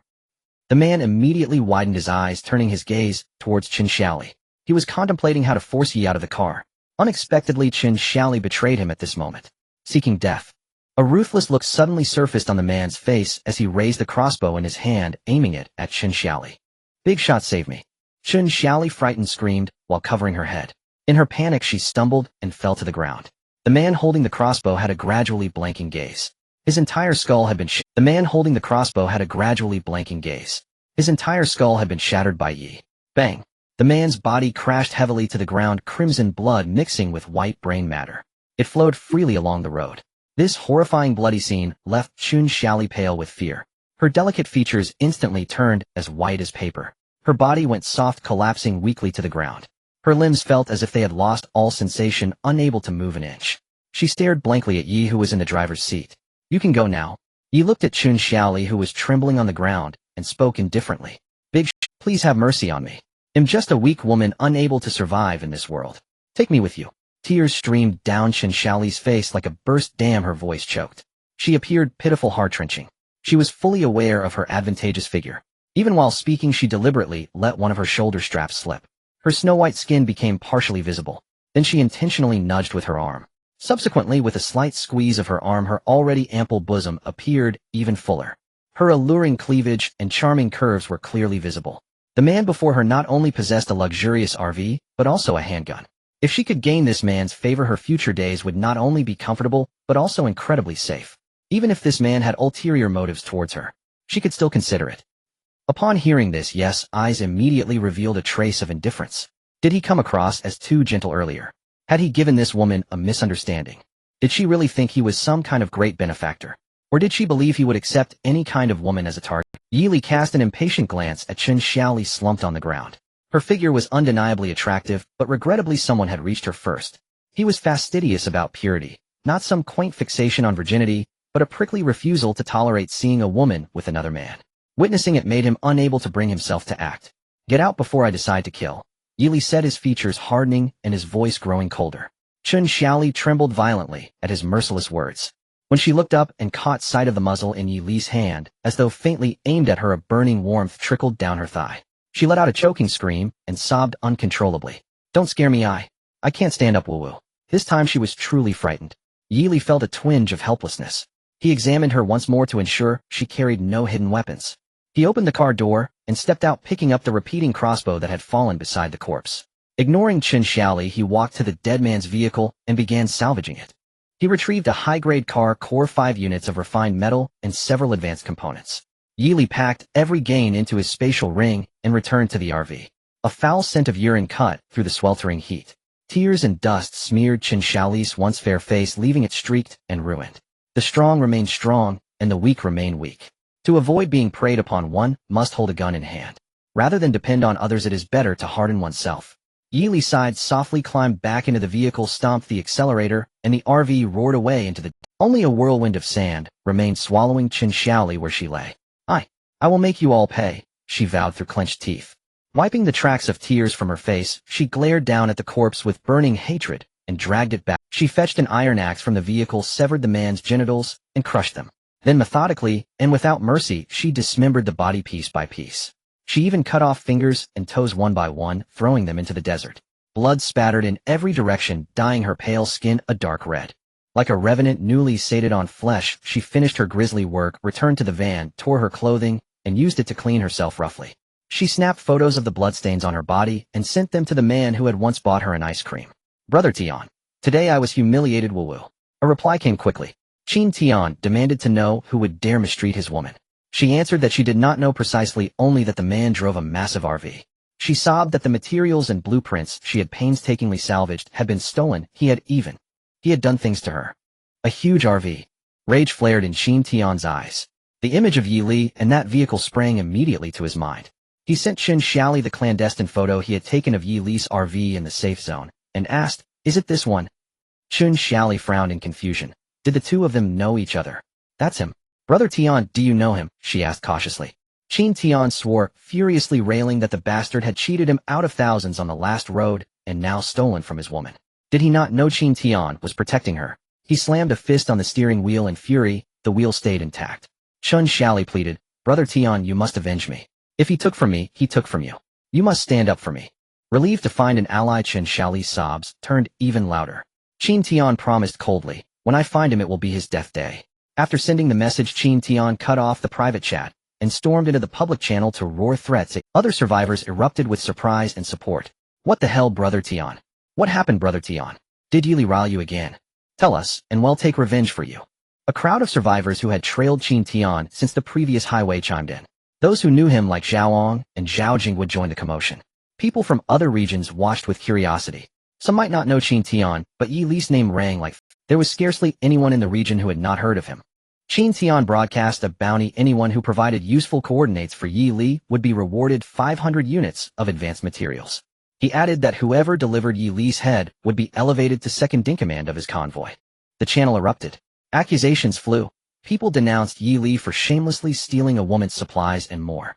Amid the outrage, flirtatious messages appeared. Some offered favors and posed for attention, while others threatened deadly revenge for daring to dishonor their leader. Warnings proliferated. If anyone crossed them, they swore to mutilate the offender and feed the remains to venomous creatures in revenge for Brother Tian. Chun Xiaoli wore a triumphant smile. "Thank you, Brother Tian," she messaged, only to receive an automated notice moments later. Her messages could not be delivered because she had been blocked. Her expression froze cold. Qin Tian had proven himself merciless and ungrateful. "We'll see about that," she said through clenched teeth. Yi Li lounged comfortably in the passenger seat, eating watermelon and watching the chat channel unfold. The RV had been handed over to Xiao Shiho to drive. As he read, the situation felt increasingly absurd. How had he ended up the target of this gossip? "When did I ever steal your woman's supplies or humiliate you?" he asked. Qin Tian spat an insult in reply, and Yi Li's sudden reappearance detonated the channel anew. Messages and images flooded the feed. Girls in the chat began vying for Yi Li's attention, posting flattering photos and teasing one another about looks and styles, trying to catch his eye. They paraded different aesthetics: innocent faces, mature allure, restrained elegance, and continued to flood the channel with provocative images and claims. A chorus of women tagged Yi Li directly with coquettish pleas: "Yi Li, take us under your wing." Each followed with their own portraits, giving the male survivors a feast for the eyes and turning the chat into a spectacle of vanity and desire. That person just now was Yi Li. No wonder he could upgrade the vehicle into the most luxurious off-road RV. Chun Xiaoli sat in the car reading the messages in the chat channel. Her eyes were wide with astonishment. Had she known earlier that it was Yi Li, she would have clung to that favor with her. Thinking this, she immediately shifted into gear to give chase. But when she read the chat messages and remembered Yi Li's cold gaze and tone, Chun Xiaoli forced the excitement down.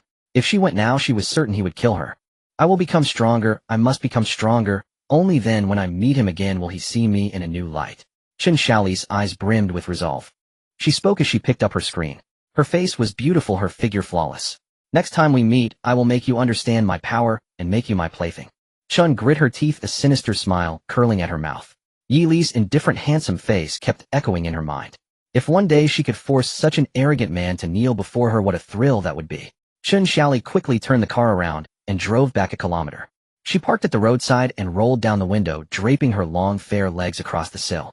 Yi Li, contentedly browsing cool photos of female survivors in the chat, suddenly felt a chill. He rose at once and turned the air conditioning down. Suddenly his screen was bombarded with a stream of pride. Zhao Lu demanded an explanation. "Explain what happened now, or next time I see you will deal with your Shao Kunkin." The messages kept coming. Yi Li was momentarily speechless, then messaged back, falsely accused, "No explanation." Zhao Lu snorted in annoyance. Seeing Yi Li's reply, Zhao Lu huffed. She knew deep down he had not done such a thing. She had only wanted an excuse to talk to Yi Li, but she disliked his attitude. Zhao Lu warned, "Be careful of the women you meet on the road. You might be deceived someday and not even know how you died." Yi Li replied casually. Women only slowed his pace of earning.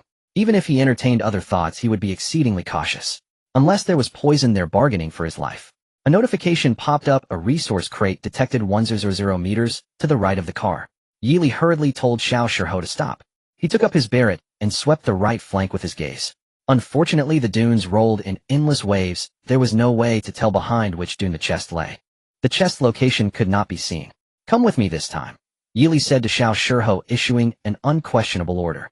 They had to venture a kilometer into the desert, unsure of what dangers awaited. Having an assistant at his side, Xiao Shiho protested with an indignant chirp. Its face plainly refused. It was unbearably hot outside, and it truly did not want to go. But under Yi Li's overbearing command, it shouldered its gun and followed in silence. Fortunately, beyond the heat and occasional gusts of sand, they encountered no real danger. Soon Yi Li climbed the dune and beheld a chest encrusted with diamonds. He cast a quick glance around. There were no monsters in sight. So as before, he rolled down the dune, and Xiao Shiho followed suit. After the tumble, Xiao Shiho ended up with a mouthful of sand. It stood and pawed at its tongue, both ridiculous and amusing. Yi Li paid it no mind, twin guns in hand, and edged toward the diamond chest. After only a few steps, the surrounding sand began to churn. Low surging roars rose from beneath the tumbling sand. Enormous lizards thrust their heads out of the dunes one after another. The exposed heads were nearly a meter-long golden pupils flashing with a searing, unsettling light. In an instant they fixed on Yi Li's position. One giant lizard bellowed skyward, and as if obeying an order a dozen more desert behemoths burst. They lunged at Yi Li with lightning speed. Farther off a wall of dust rose as another dozen or so desert lizards poured forth from the dunes. Have we disturbed a lizard nest? Yi Li's chest tightened, tense, and alert. He raised both guns. Rounds cracked in rapid succession. Bullets rained down like a storm. The charging desert lizards were struck and fell. Xiao Shihou at Yi Li's back did not hold back either. It steadied its AK and unleashed a staccato of fire. Countless bullets poured forth, weaving a deadly net. Not even a tyrannosaur could withstand such a barrage of firearms. Soon the aggressive desert lizards lay on the sand with blank eyes, motionless. Yi Li stood and topped off the magazines. He then carefully collected from the carcasses. There were 32 adult desert lizards in total. Obtained premium lizard scales 3,200, premium desert lizard meat 16,000, monster gland sacks 32, gold coins 3,200. Li Qingge killed creatures like this with a blade. Yi Li wondered. He had never asked Li Qingge what she had done, and she was remarkably formidable. Frankly, without guns in hand, faced with so many desert lizards, he would have been frozen in fear, let alone fight. How could one possibly grip a blade under such circumstances? Yi Li approached the chest. As his hand touched the diamond-encrusted surface, information about the chest imprinted itself into his mind. Diamond chest 12 chance to yield common resources 67 chance to yield high-grade resources 20 chance to yield rare resources 0. 9 chance to yield legendary resources 0. 1 chance to be empty. Yi Li snorted inwardly at the probability breakdown and opened the chest. A golden light flashed, and its contents were revealed. He received refined gold 2, flora essence 10, Ocean iron 1, high-quality car engine upgrade blueprint 1, high-quality car headlight upgrade blueprint 1, perfect grade gasoline 160L, a legendary blueprint for concentration cigarettes 1. 2 previously unseen materials and a blueprint radiated a golden aura, clearly extraordinary artifacts. This is the true golden legend, Yi Li murmured in awe, stowing everything into his spatial ring before hastening back. Upon returning to the RV, both Yi Li and the monkey were drenched in sweat. Yi Li swiftly stripped off his clothes and devoured an entire chilled watermelon. He then began inspecting the newly acquired resources. First he picked up a plant shimmering with golden light, resembling ginseng in appearance. Fruitwood essence, legendary material, can be consumed directly. Possesses moderate healing properties, enhances physical vitality, and promotes secondary physiological development. Yi Li's eyes gleamed, his throat instinctively swallowing. Was this not a supreme test of moral fortitude? Who could resist the allure of enhanced vitality? Yi Li licked his lips and carefully set the item aside. With only a monkey aboard, propriety demanded restraint. Next his gaze fell upon a black iron slab, brick-sized, yet astonishingly heavy. Xian iron, legendary material, not intended for blunt force use. Fatal impact is highly probable. Ideal for forging legendary-grade equipment. Finally, Yi Li fixed his attention on the blueprint. Legendary tier spirit calming cigarette blueprint. Causes no adverse physiological effects, significantly enhances mental acuity, sharpens focus, and sustains peak physical endurance. Required materials: fruitwood essence 1, paper 1, sponge 1. Reusable. Legendary tier. Yi Li sighed in quiet astonishment. Beyond perfect tier lay legendary, epic, and mythic tiers. It actually uses fruitwood essence. He shook his head faintly. Enhanced vitality and sustained peak endurance. Both temptations proved formidable. Thus Yi Li selected 5 portions of fruitwood essence to craft spirit calming cigarettes. A soft chime sounded. Legendary tier spirit calming cigarettes successfully crafted. 50 pristine cigarettes rested in perfect alignment upon the workbench, a single batch. After completing 5 batches, 250 cigarettes lay uniformly arrayed across the workbench. Curious, Yi Li lifted one to his nose. A delicate, refreshing fruitwood fragrance filled his senses. Calming, uplifting, profoundly serene. Merely inhaling its subtle aroma rivaled the efficacy of premium-grade coffee. A soft click echoed as Yi Li lit the cigarette with practiced ease and drew a deep, unhurried breath. The smoke glided smoothly down his throat, rich, velvety, impeccably balanced, laced with the faintest whisper of botanical freshness. Neither harsh nor acrid, it surpassed by far the cheap cigarettes he'd once smoked. Yi Li exhaled slowly, releasing a plume of mist-like breath that drifted gently through the cabin. In an instant the entire vehicle was enveloped in a delicate, lingering fruit fragrance, subtle yet sophisticated, rivaling even the finest automotive air fresheners. Just one inhalation seemed to open every pore, his mind sharpened with crystalline clarity, his body suffused with profound ease. Truly worthy of the legendary tier. Were these ever sold, openly legions would clamor for them. Yi Li sighed softly, then retrieved the premium tier automobile engine upgrade blueprint and the premium tier automobile headlight upgrade blueprint. Having upgraded both components, he accelerated forward once more. The sky darkened, the sun bled crimson on the horizon. That evening the sun hung low and reluctant above the horizon. Having learned the hard way yesterday, most survivors resolved all personal needs before 8 o'clock. Then they sealed themselves inside their vehicles. Yi Li did likewise. The desert at night was lethally treacherous.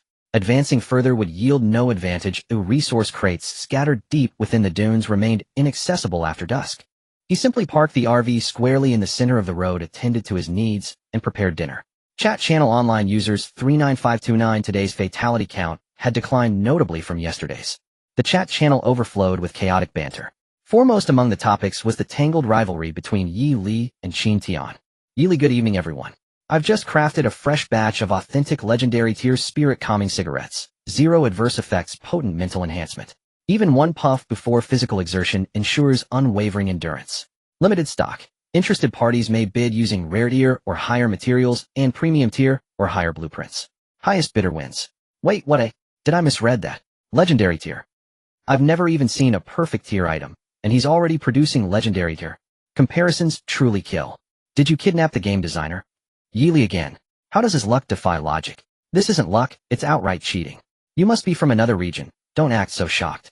Here such things happen. No Tianli. Holy, 16 days without a cigarette. Brother, father, grandfather, ancestor. Grant me just one. I'll serve you as ox or hua. Do you know what these 16 days have been like? Driving without smoke. That hollow, powerless despair. You understand it, right? Exactly like a celebrity stripping before you, yet your body refuses to respond. But the price, is it really that steep? Who could possibly afford it? Wah, I barely possess 3 rare tier materials. Yi Li father, can I please buy on credit?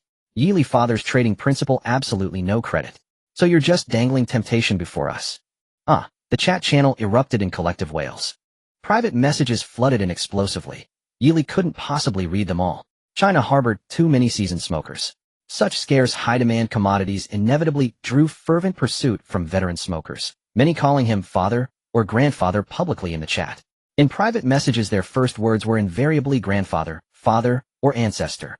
Some even filmed kowtowing videos to wish him well. Yet none offered prices that satisfied Yi Li, though the actual utility of legendary tier spirit-calming cigarettes might fall short of premium tier healing salves. Their production cost was extraordinarily high. Fruitwood essence, the primary ingredient, could only be obtained from diamond chests. He possessed but a limited supply. Such items would never be sold cheaply, unless someone presented something truly exceptional. A crisp sound echoed, instantly capturing Yi Li's attention. He slightly turned his head to glance at the little stone monkey lounging on the massage chair beside him. This little guy mimicked Yi Li's earlier actions, lighting a cigarette. He lay there carefree, puffing out clouds of smoke. The expression on his face was even more content than Yi Li's earlier. Not even worried about the ash igniting his fur. Damn it, you mischievous monkey. At such a young age you shouldn't be smoking before you're even an adult. Yi Li snatched the cigarette from the little stone monkey's hand.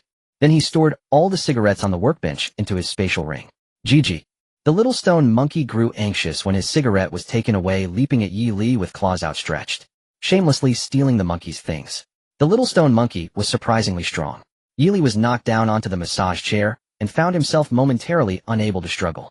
Soon the cigarette was back in the little stone monkey's hands, and he took a deep puff, a blissful smile spreading across his face. Children will not listen to their parents. Yi Li sighed helplessly. On the highway, Chun Xiaoli quickly ate a little something. Glancing at the empty road in the rearview mirror, a trace of disappointment crossed her face. Just as she was about to roll up the window to rest, out of the corner of her eye she suddenly spotted a black dot approaching in the rearview mirror. Chun Xiaoli's heart began to race. She stretched out her already clean, fair legs. The vehicle slowly passed by her car. It was even a well-conditioned SUV. A fiery glimmer appeared in Chun Xiaoli's eyes. The SUV had ordinary windows not equipped with privacy features. She could clearly see the man driving inside the car. He was a little chubby and was also sizing her up. Their gazes merely brushed against each other before the chubby man drove away. Is this guy a dead eunuch? How could he drive off when I'm so charming? A flicker of displeasure flashed in Chun Xiaoli's eyes as she said coldly. However, the chubby man did not drive away immediately. Instead, he turned around ahead and drove back. A glimmer of joy flashed in Chun Xiaoli's eyes. Sure enough, no one can resist my charm. Song Hao parked his car next to Chun Xiaoli's. He rolled down the window, his eyes gleaming with lewd desire. Those fair legs, that overwhelming allure, were simply exquisite, far surpassing the women he had encountered before. Beautiful lady, why are you here alone? Song Hao wiped his face, silently swallowing his saliva. It's dark now, and I'm afraid to drive, Chen Xiaoli said timidly, putting on a weak demeanor. Hey, don't be afraid. There's nothing to fear at night. As long as you don't enter the desert, there's no danger at all. Song Hao said, his gaze constantly appraising Chen Xiaoli. Chen Xiaoli nodded, her face blushing. She looked at Song Hao's car with envy, and said, Brother, your car is so beautiful. Is it upgraded? Of course. My car is a well-conditioned SUV, not only larger in space than an ordinary van, but also very safe. It's really comfortable to sit in. Would you like to sit in my car? Song Hao's eyes narrowed slightly, eagerly inviting her. Off. Chen Xiaoli's face suddenly showed reluctance, looking like a frightened little rabbit. She shook her head vigorously. I've heard that many girls are tricked by boys like you into the car and never come back. Brother, you wouldn't be that kind of person, would you? Chen Xiaoli slightly shrank back, her fair chest becoming even more eye-catching. Song Hao didn't even hear what his gaze was entirely drawn to her alluring figure. Don't worry, little sister. I'm not that kind of person. You can come over without hesitation, Song Hao said with a friendly smile. Originally, he only intended to drive to the next resource box location and rest for the night, planning to directly go for the resource box at dawn. He didn't expect that fate would bring him to such a beautiful woman on the road. If he didn't win her over, he would regret it for life. Poochie, Chen Xiaoli suddenly laughed. This smile made her even more charming, captivating Song Hao's gaze. Brother, do you want me to sit in your car, or on your lap? Chen Xiaoli asked softly. Of course I want. Song Hao blurted out without thinking. However, as soon as the words left his mouth, he felt something was amiss and hurriedly corrected himself, saying, I just want you to sit in my car. Don't worry, I'm a gentleman. I promise I won't touch you, or else I would be a dog. Off. Chen Xiaoli's expression changed to one of disappointment. Is it because I'm not beautiful that you don't want me to sit in your lap? What do you mean, little sister? Song Hao felt the fire within him nearly boiling over, stuttering as he spoke. Actually, I want to exchange some resources with you. I don't know if you're willing. Chen Xiaoli proactively opened the car door. At that moment, her figure was perfectly presented before Song Hao's eyes. She was simply more enchanting than a succubus. Song Hao's eyes reddened and his breathing quickened. He was about to fall in love with this world. Before coming to this world, apart from the salon girls who would actively flirt with him, no other women would approach him. Now, although the essence of this woman was no different from those salon girls, her looks and figure were incomparable to those he had encountered before. You don't think I'm an easy woman, do you? In fact, before meeting you, I have never done such things. If my car hadn't run out of fuel, I wouldn't want to do this. Boo-hoo. Chen Xiaoli saw that Song Hao's gaze was only lingering on her and had no intention of getting out of the car, so she directly leaned on the steering wheel and began to sob. Song Hao could hardly bear this. The weather outside had been hot, and now he had finally encountered a woman. It was a perfect opportunity to release his suppressed feelings. He directly opened the car door and jumped into Chen Xiaoli's car. 3 minutes later, a wailing sound suddenly erupted inside the car, and the frequency of the car's movements intensified. Accompanied by increasingly lower wails, a large amount of blood splattered against the car window. Blood stained the entire interior of the van. A surge of blood flowed from the gaps of the car doors onto the road.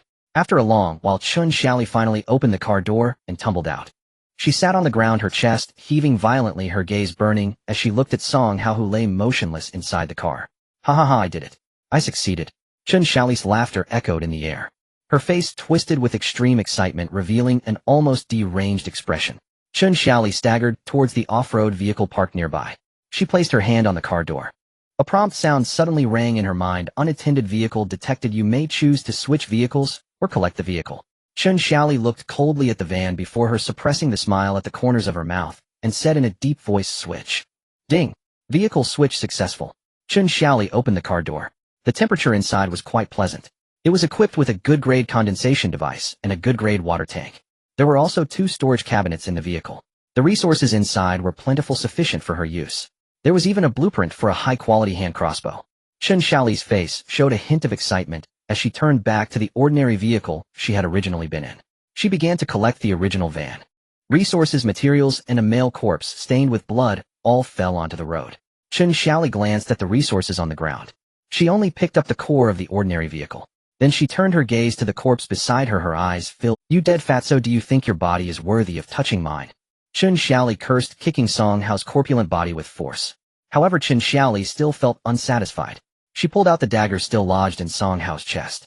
Without mercy, she severed his lower body, and with all her strength threw it into the desert. Squeak, squeak. Suddenly, a chilling sound of insects emerged from beneath the yellow sand. Countless poisonous insects crawled out. They writhed, pouncing on Song Hao's severed lower body like hungry tigers on prey, fiercely competing for this rare delicacy. The remaining insects that did not manage to grab a piece turned their bloodthirsty gazes toward Chen Xiaoli and Song Hao's corpse on the road, quickly swarming towards them. The dense swarm of insects did not scare Chen Xiaoli. She even looked at the insects and kicked over a barrel of gas, calmly returning to the vehicle as those poisonous insects drew closer. Chen Xiaoli lit a piece of toilet paper in her hand and threw it towards the gasoline spreading across the road. Boom. As the flames reached the gasoline, a fireball suddenly surged up, splattering flames that rapidly spread across the road. Bang! Bang! A series of muffled thunderclaps erupted. The gasoline barrels and fuel tanks abandoned by Chen Xiaoli on the road exploded. Endless waves of fire swept in. All the approaching poisonous insects were burned to ashes. Chen Xiaoli drove the off-road vehicle out of the flames. With a stylish turn, she drove forward on the road. Watching the flames in the rearview mirror, the madness in Chen Xiaoli's eyes intensified. So exhilarating. This feeling is truly exhilarating. My fate is in my own hands, not dictated by heaven. Yili was absolutely right. I want to become even stronger. Yili, I will make you pay for not sheltering me today. Chen Xiaoli said fiercely. Achoo. Yili couldn't help but sneeze again. Hee, now that the legendary cigarettes are out, more people are eyeing me. Yili grinned. Now there are over 39,000 people in the area. If I kill them all, there should at least be over 39,000 rare materials, right? Yili thought, feeling somewhat tempted. This is much more efficient than opening resource boxes. The next morning, Yili was awakened from his dreams by a rapid screen notification. Groggily opening his eyes, the sound of wind outside rustled like countless wronged souls howling. Yili opened the curtains and looked outside. The sky was filled with yellow sand, blocking out the sun, rolling like tumultuous waves. The entire RV was covered by the surging sandstorm, with not a glimmer of light to be seen. It really looks like the end of the world. Yili rubbed his face and lit up a soul-retrieving cigarette. As the smoke entered his mouth, his previously groggy brain instantly became remarkably clear. Gigi. The little stone monkey also woke up, looking at Yili sleepily. Give me one. Yili was at a loss for words. This monkey not only had a strong learning ability, but also loved to learn everything. Yili handed half of his cigarette to the little stone monkey. He walked out of the bedroom, put on his goggles, and tried to open the car door to take a look outside. In an instant, endless waves of scorching air swept in with the yellow sand, making it almost impossible to breathe. The wind and sand outside were even stronger than yesterday. In this situation, going out to look for treasure boxes was not a wise choice. Yili shrank his neck, pulled up his collar, and covered his mouth and nose. Quickly retreating back into the vehicle, he shut the door, then plopped down into the massage chair and began to check the chat channel. Online users 3867. Not many had died last night. Today's sudden sandstorm, however, had made many people miserable, and they began to complain in the channel. What a big sandstorm. How can we go out to find resource boxes? Find resource boxes. Just lie down in the car. Damn bro, how did you manage to be so optimistic? Have you ever thought that if there are sandstorms every day, how are we supposed to live? Shut your crow's mouth, or I'll have to fan you with my shoe sole. Whoa, why is it so hot even when it's windy? I can't stay in my car at all. Upstairs I have an extra good grade air conditioner, do you want it? They'll give you a 20% discount. I don't give a damn about the air conditioning issue, though I'm worried about the gasoline. I've been running the air conditioning for days, and the gasoline is dropping fast. I should have known not to upgrade the RV at the beginning. A poor person like me is more suited to drive a van. You have the princess disease without the princess fate. You deserve it. Everyone should just stay in the car obediently, don't run around. Such a big sandstorm can blow people away. RVs are better. RVs have dedicated toilets, but my off-road vehicle doesn't have a toilet. At this time, don't be picky. Just grab a bowl to solve it in the car. I have a feces basin and urinal here. Anyone in need can contact me. Sold in units of 10, disposable after use. The price is really cheap. We don't deceive our own people in Longwa. If you buy it expensive, come and scold me. Compared to the time of eternal night, people's mentality is much better now. The weak have already been eliminated. The survivors who can live now, except for a few lucky ones, mostly have a certain level of strength and resource reserves. Yili had a simple breakfast. The sandstorm outside continued unabated, showing no signs of weakening. Yili chose not to take any risks and prepared to enjoy this rare, leisurely time. In the morning, he exercised with the little stone monkey in the cabin. In the afternoon, Yili took out the study materials he had previously opened. A person and a monkey sat in the driver's seat, studying earnestly. Gigi. Not pleasant. This person is ugly. Change it. Is there something about monkeys? The little stone monkey shouted while watching. As a monkey, even a divine beast-level monkey, in its eyes human women were less attractive than a female monkey. Yili's expression darkened. It was essential to ensure a quiet environment while studying. The little stone monkey kept shouting, making it impossible for him to focus on studying. Helpless, Yili had to search online. To his surprise, the study materials on this USB drive were quite extensive. Yili indeed found several study materials about the animal world and played them for the little stone monkey. Gigi, Gigi. On the screen, two monkeys were screaming in both pain and joy. There was no translation at all, and it looked quite dull. However, the once clamorous little stone monkey suddenly fell silent. Yili curiously glanced to the side. Goodness! Yili's face turned green. He directly unplugged the USB drive and put it away in his space ring. Gigi. The little stone monkey looked at Yili with lingering desire. It was eager to improve. It hadn't studied enough yet. First clean this place up, or he'll throw you out.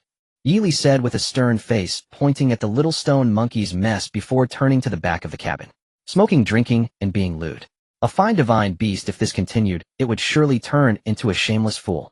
Just as Yili laid down in the cabin, a series of private chat notifications rang out. Without even looking, Yili knew it must be from Zhao Lu. Li Qingge was relatively indifferent. Every time, she would only send a message waiting for his reply.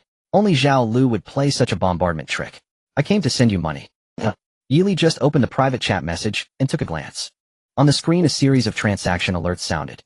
Entering the transaction page, he soon saw a large batch of basic and advanced materials listed by Zhao Lu. There were even a few blueprints inside. There was no reason not to take what was delivered to his door. Yili decisively accepted the transaction and then curiously asked, "Where did you rob the rich? Bring me along." "What rich? I'm a decent person. How all these resources were exchanged for high-quality windbreakers." Zhao Lu replied. "Looks like business is good. Of course, don't you see who I am?" Zhao Lu said proudly, starting from the message she sent yesterday.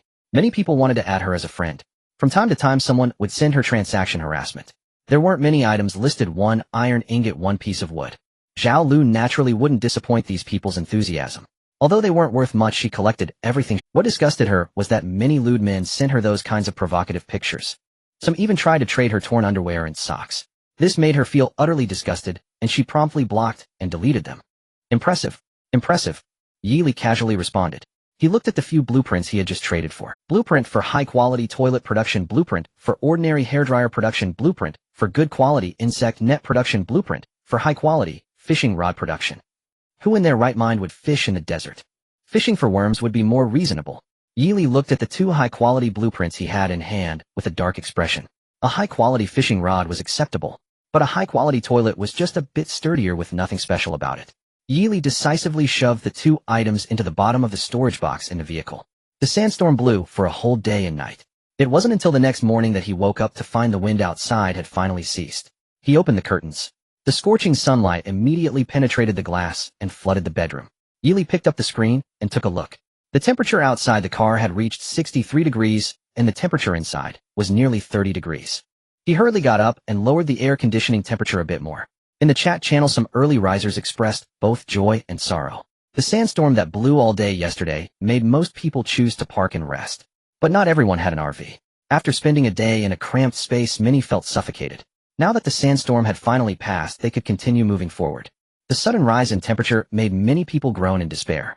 Heavens, 63 degrees, it's not much different from the highest temperature in the Sahara Desert.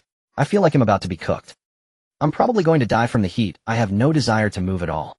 I really want ice cream. I really want cold cola. I really want to eat ice watermelon. I really want. You upstairs, please shut up. You're making me crave it. Not to mention, besides Yili, is there anyone else who can open a fridge? Can you provide some? Do you think a fridge can just be opened? Even if it could an ordinary car carry it? It's probably only vehicles like Yili's RV that can fit it. I brought out a small car-mounted refrigerator. There was only enough room for 10 bottles of 500 milliliters water, and I don't have enough for myself. How could I dare to sell? Image. I'm so envious that tears are flowing from my mouth. Where are you? I want to find you and team up with you. After finishing breakfast, Yili started the vehicle and continued moving forward.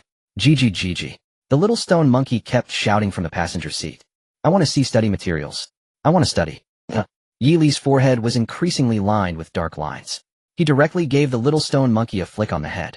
He admonished, "A little excitement is fine, but too much can harm your health. You need to exercise restraint, understand?" Gigi.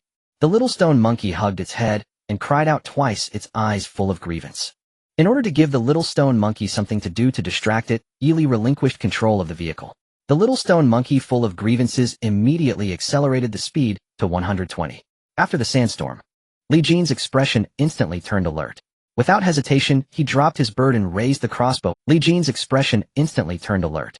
Without hesitation, he dropped his bird and raised the crossbow in his hand and aimed at the direction of the road.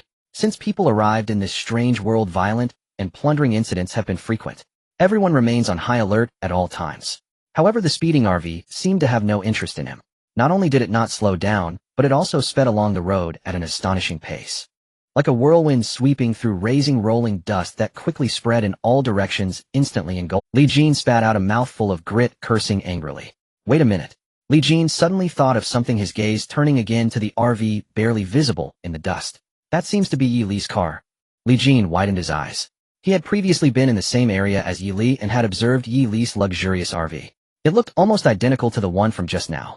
Li Jin didn't think much, quickly picked up the materials on the ground and rushed toward the road. If it really was Yi Li, this might be the opportunity to change his fate. Li Jin excitedly opened the friends. Finding Qin Tian, he shouted excitedly, "Brother Tian, I think I encountered Yi Li." Qin Tian was driving when he heard the private message and casually glanced at it. When he saw the name, Yi Li, in the message, he almost jumped from the driver's seat, grabbing the screen and shouting angrily, "Where is it?" Although this time he almost jumped from the driver's seat, grabbing the screen and shouting angrily, "Where is?" Only then did he send a message, "Brother Tian, I just saw a car that looks exactly like Yi Li's. I don't know if it's him, but I'm following behind him now. Damn it, keep your eyes on him. If you run into any brothers on the road, let them know to follow him. He'll make sure to deal with that bastard." Qin Tian cursed. "Got it, Brother Tian, I guarantee I won't lose him," Li Jin promised. This time he didn't receive a reply from Qin Tian. However, he received a trade request. Qin Tian directly sent him 2 bottles of somewhat cool purified water. It felt not icy, as if it had just been frozen not long ago. Even so, Li Jin's eyes were still filled with excitement. A bottle of iced water was priceless now. No one in the mall was selling it. Occasionally Yi Li would release a batch into the mall, but there were too many people fighting. His eyes were strained and his fingers were sore. Not a single bottle was secured. He didn't expect that Qin Tian would directly give him 2 bottles. Li Jin eagerly opened one bottle, and the slightly cool sensation flowed from his mouth to his stomach. That feeling was simply marvelous. Keep a close eye on him. After dealing with Yi Li, you won't miss out on the benefits. Qin Tian sent another message. Just watch and see, Li Jin said confidently. Unfortunately, Qin Tian couldn't see his expression. Yi Li continued on. From morning until noon, he encountered many survivors. Among them was even a convoy of 5 vehicles, either resting inside their cars or fighting monsters. However, no one came out to greet him. Yi Li was quite pleased with the tranquility. Yet after he passed, these people would look at his RV to some extent. Qin Tian had already posted a photo of his RV in the chat channel. Not everyone could say so, but almost everyone knew the appearance and color of his car. Soon news of him speeding down the road spread in the chat channel. Damn it, I encountered the great Yi Li. Where's the video? Where's the picture? I didn't capture it. The great Yi Li's RV is really fast. By the time I reacted, it was already too late. Damn it, you all better cherish the opportunity to hug his leg, and are still leisurely chatting here. If it were me, I'd hurry up and catch up to him. Damn it, the great God won't rob us, right? What are you afraid of? Just kneel and call him daddy when the time comes. What good daddy would kill his own child? Upstairs, you're really something. Mainly, I'm not his biological son. Being cautious will mean you won't eat 4 dishes in this life. Yi Li looked at the messages in the channel and then glanced at the rearview mirror. Dust was flying behind the car. He could vaguely see the shadow of a car following him. Yi Li parked the RV beside the off-road vehicle, carefully examining the entire car. Through the window, he could clearly see the person inside, sitting nervously in the driver's seat. Holding a crossbow in his hands, Yi Li slightly lowered the car window and called out to the man, "Hey." However, the person in the off-road vehicle seemed not to have heard. Still sitting steadily in the car without responding, Yi Li took out an iron ingot from his dimensional ring and threw it directly at the driver's side window of the off-road vehicle. Bang! A muffled sound echoed as the iron ingot struck the window, leaving a white mark. Hearing the commotion outside, Li Jin couldn't help but shiver. This person had once annihilated the members of the Black Dragon team. His strength shouldn't be underestimated. Are you deaf? Yi Li's voice rang out again from outside the vehicle. Li Jin hurriedly lowered the glass a bit and raised his gaze slightly to look at Yi Li in the RV. What? Seeing that Li Jin finally lowered the window, Yi Li bluntly asked, "Who said I was following you? There's only this one road in the entire area. If you go, everyone goes. Why should it be said that I'm following you?" Li Jin countered with a prepared response. Indeed, there was only this one road in the area. He couldn't just drive the car into the desert. Yi Li smiled, slightly nodding in agreement, and continued to ask, "Then why aren't you leaving?" Li Jin cleared his throat to cover his embarrassment and said, "I'm tired from driving. Can I take a break?" "Do you have a better excuse? You've been following me all morning. I don't rest, you also don't rest. If I rest, you also rest," Yi Li said. I've been driving all morning, can't I take a break? Li Jin continued to stubbornly argue. His tone was firm as if what he said made perfect sense. Yet his gaze kept dodging, not daring to meet Yilise. Yili stared at Li Jin, a glint of coldness flashing in his eyes. He had originally thought it was some crazy little fan wanting to join his team. Now it seemed otherwise. After a moment of silence, Yili suddenly asked, "Are you one of Qin Tian's people?" Upon hearing this, Li Jin's face instantly stiffened, and he hurriedly shook his head saying, "Who is Qin Tian?" This was something that he absolutely could not admit. 2 days ago, Qin Tian had sent a challenge to Yi Li in the chat channel. If he admitted to being one of Qin Tian's people now, regardless of whether it was justified or not, he would not escape Yi Li's wrath. However, all of his expressions did not escape Yi Li's eyes. Moreover, when Li Jin had just denied it, his nervous tone had changed. Yi Li became more certain that this person was sent by Qin Tian to follow him. "How about you choose a method of dying?" With this thought, Yi Li revealed a harmless smile. Since he already knew this guy's purpose, there was no need to keep him alive. "Two really don't know who Qin Tian is. I'm just resting here, can't I take a break?" Li Jin became anxious. "I gave you a chance, but unfortunately you're useless." Yi Li lowered the window, already holding a high-quality Desert Eagle. "No, don't shoot. It's Qin Tian. It's Qin Tian who told me to follow you. I'll leave now, I'll leave right now." Seeing the gun in Yi Li's hand, Li Jin immediately panicked. A warm current surged uncontrollably like a flood bursting a dam flowing out from his lower body. He hurriedly shifted gears in the car, trying to escape. Bang, bang, bang, bang. 4 consecutive gunshots rang out. The front and rear tires on the left side of the off-road vehicle were shot out by Yi Li, and the car body tilted sharply to the left. Escaping was now impossible.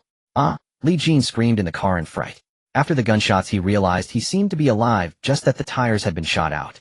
He hurriedly opened the car door and rolled out of the off-road vehicle, kneeling on the ground and frantically bowing to beg for mercy. "Great Yi Li, I was wrong. I shouldn't have followed you. I really made a mistake. I shouldn't have listened to that bastard Qin Tian. From now on, I will never follow you again.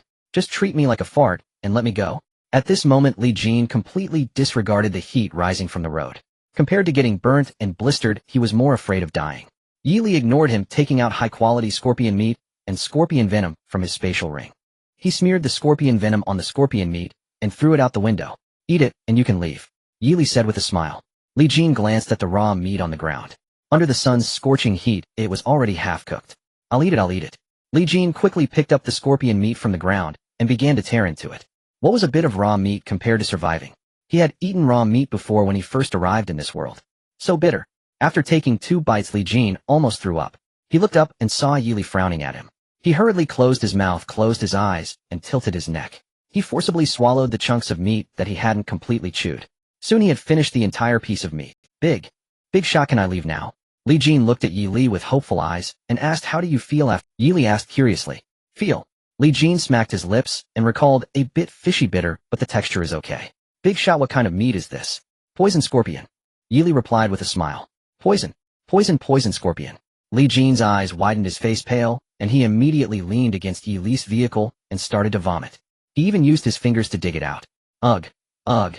Chunks of vomit were forcefully pulled from his mouth. Even so, he felt a sharp pain starting in his stomach, growing stronger and stronger, as if countless sharp knives were mercilessly cutting through his insides.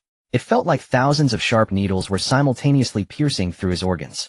Li Jin pressed his hands tightly against his stomach, blood slowly seeping from his 7 orifices. His face twisted and contorted in extreme agony, becoming fearsome and hideous. "Ah!" He let out a series of heart-wrenching wails from his throat. The immense torment caused his body to twist into an extremely bizarre shape. "Yi Li, you're so cruel. Kill me. Just kill me. Even if I become a ghost, I will never let you go. Yi Li, may you not have a good death." Li Jin cursed in a hoarse voice for several sentences, followed by a series of desperate pleas. "It hurts so much. Yi Li, give me a quick death. I beg you, please give." Li Jin struggled in pain, while constantly scratching at his neck and stomach with his hands, even using his nails to peel off layer after layer of skin. Even so, the harm he caused to himself was not even 1/10th of the agony in his body.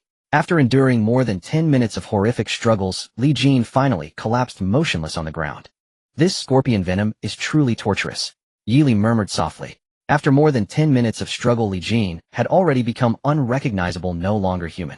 His death was extremely tragic and terrifying, with a layer of eerie black gas permeating beneath his skin. Yi Li took a photo of the lifeless Li Jin on the ground and sent it to the chat channel. He also sent a message, "Whose dog is this? Remember to collect the body."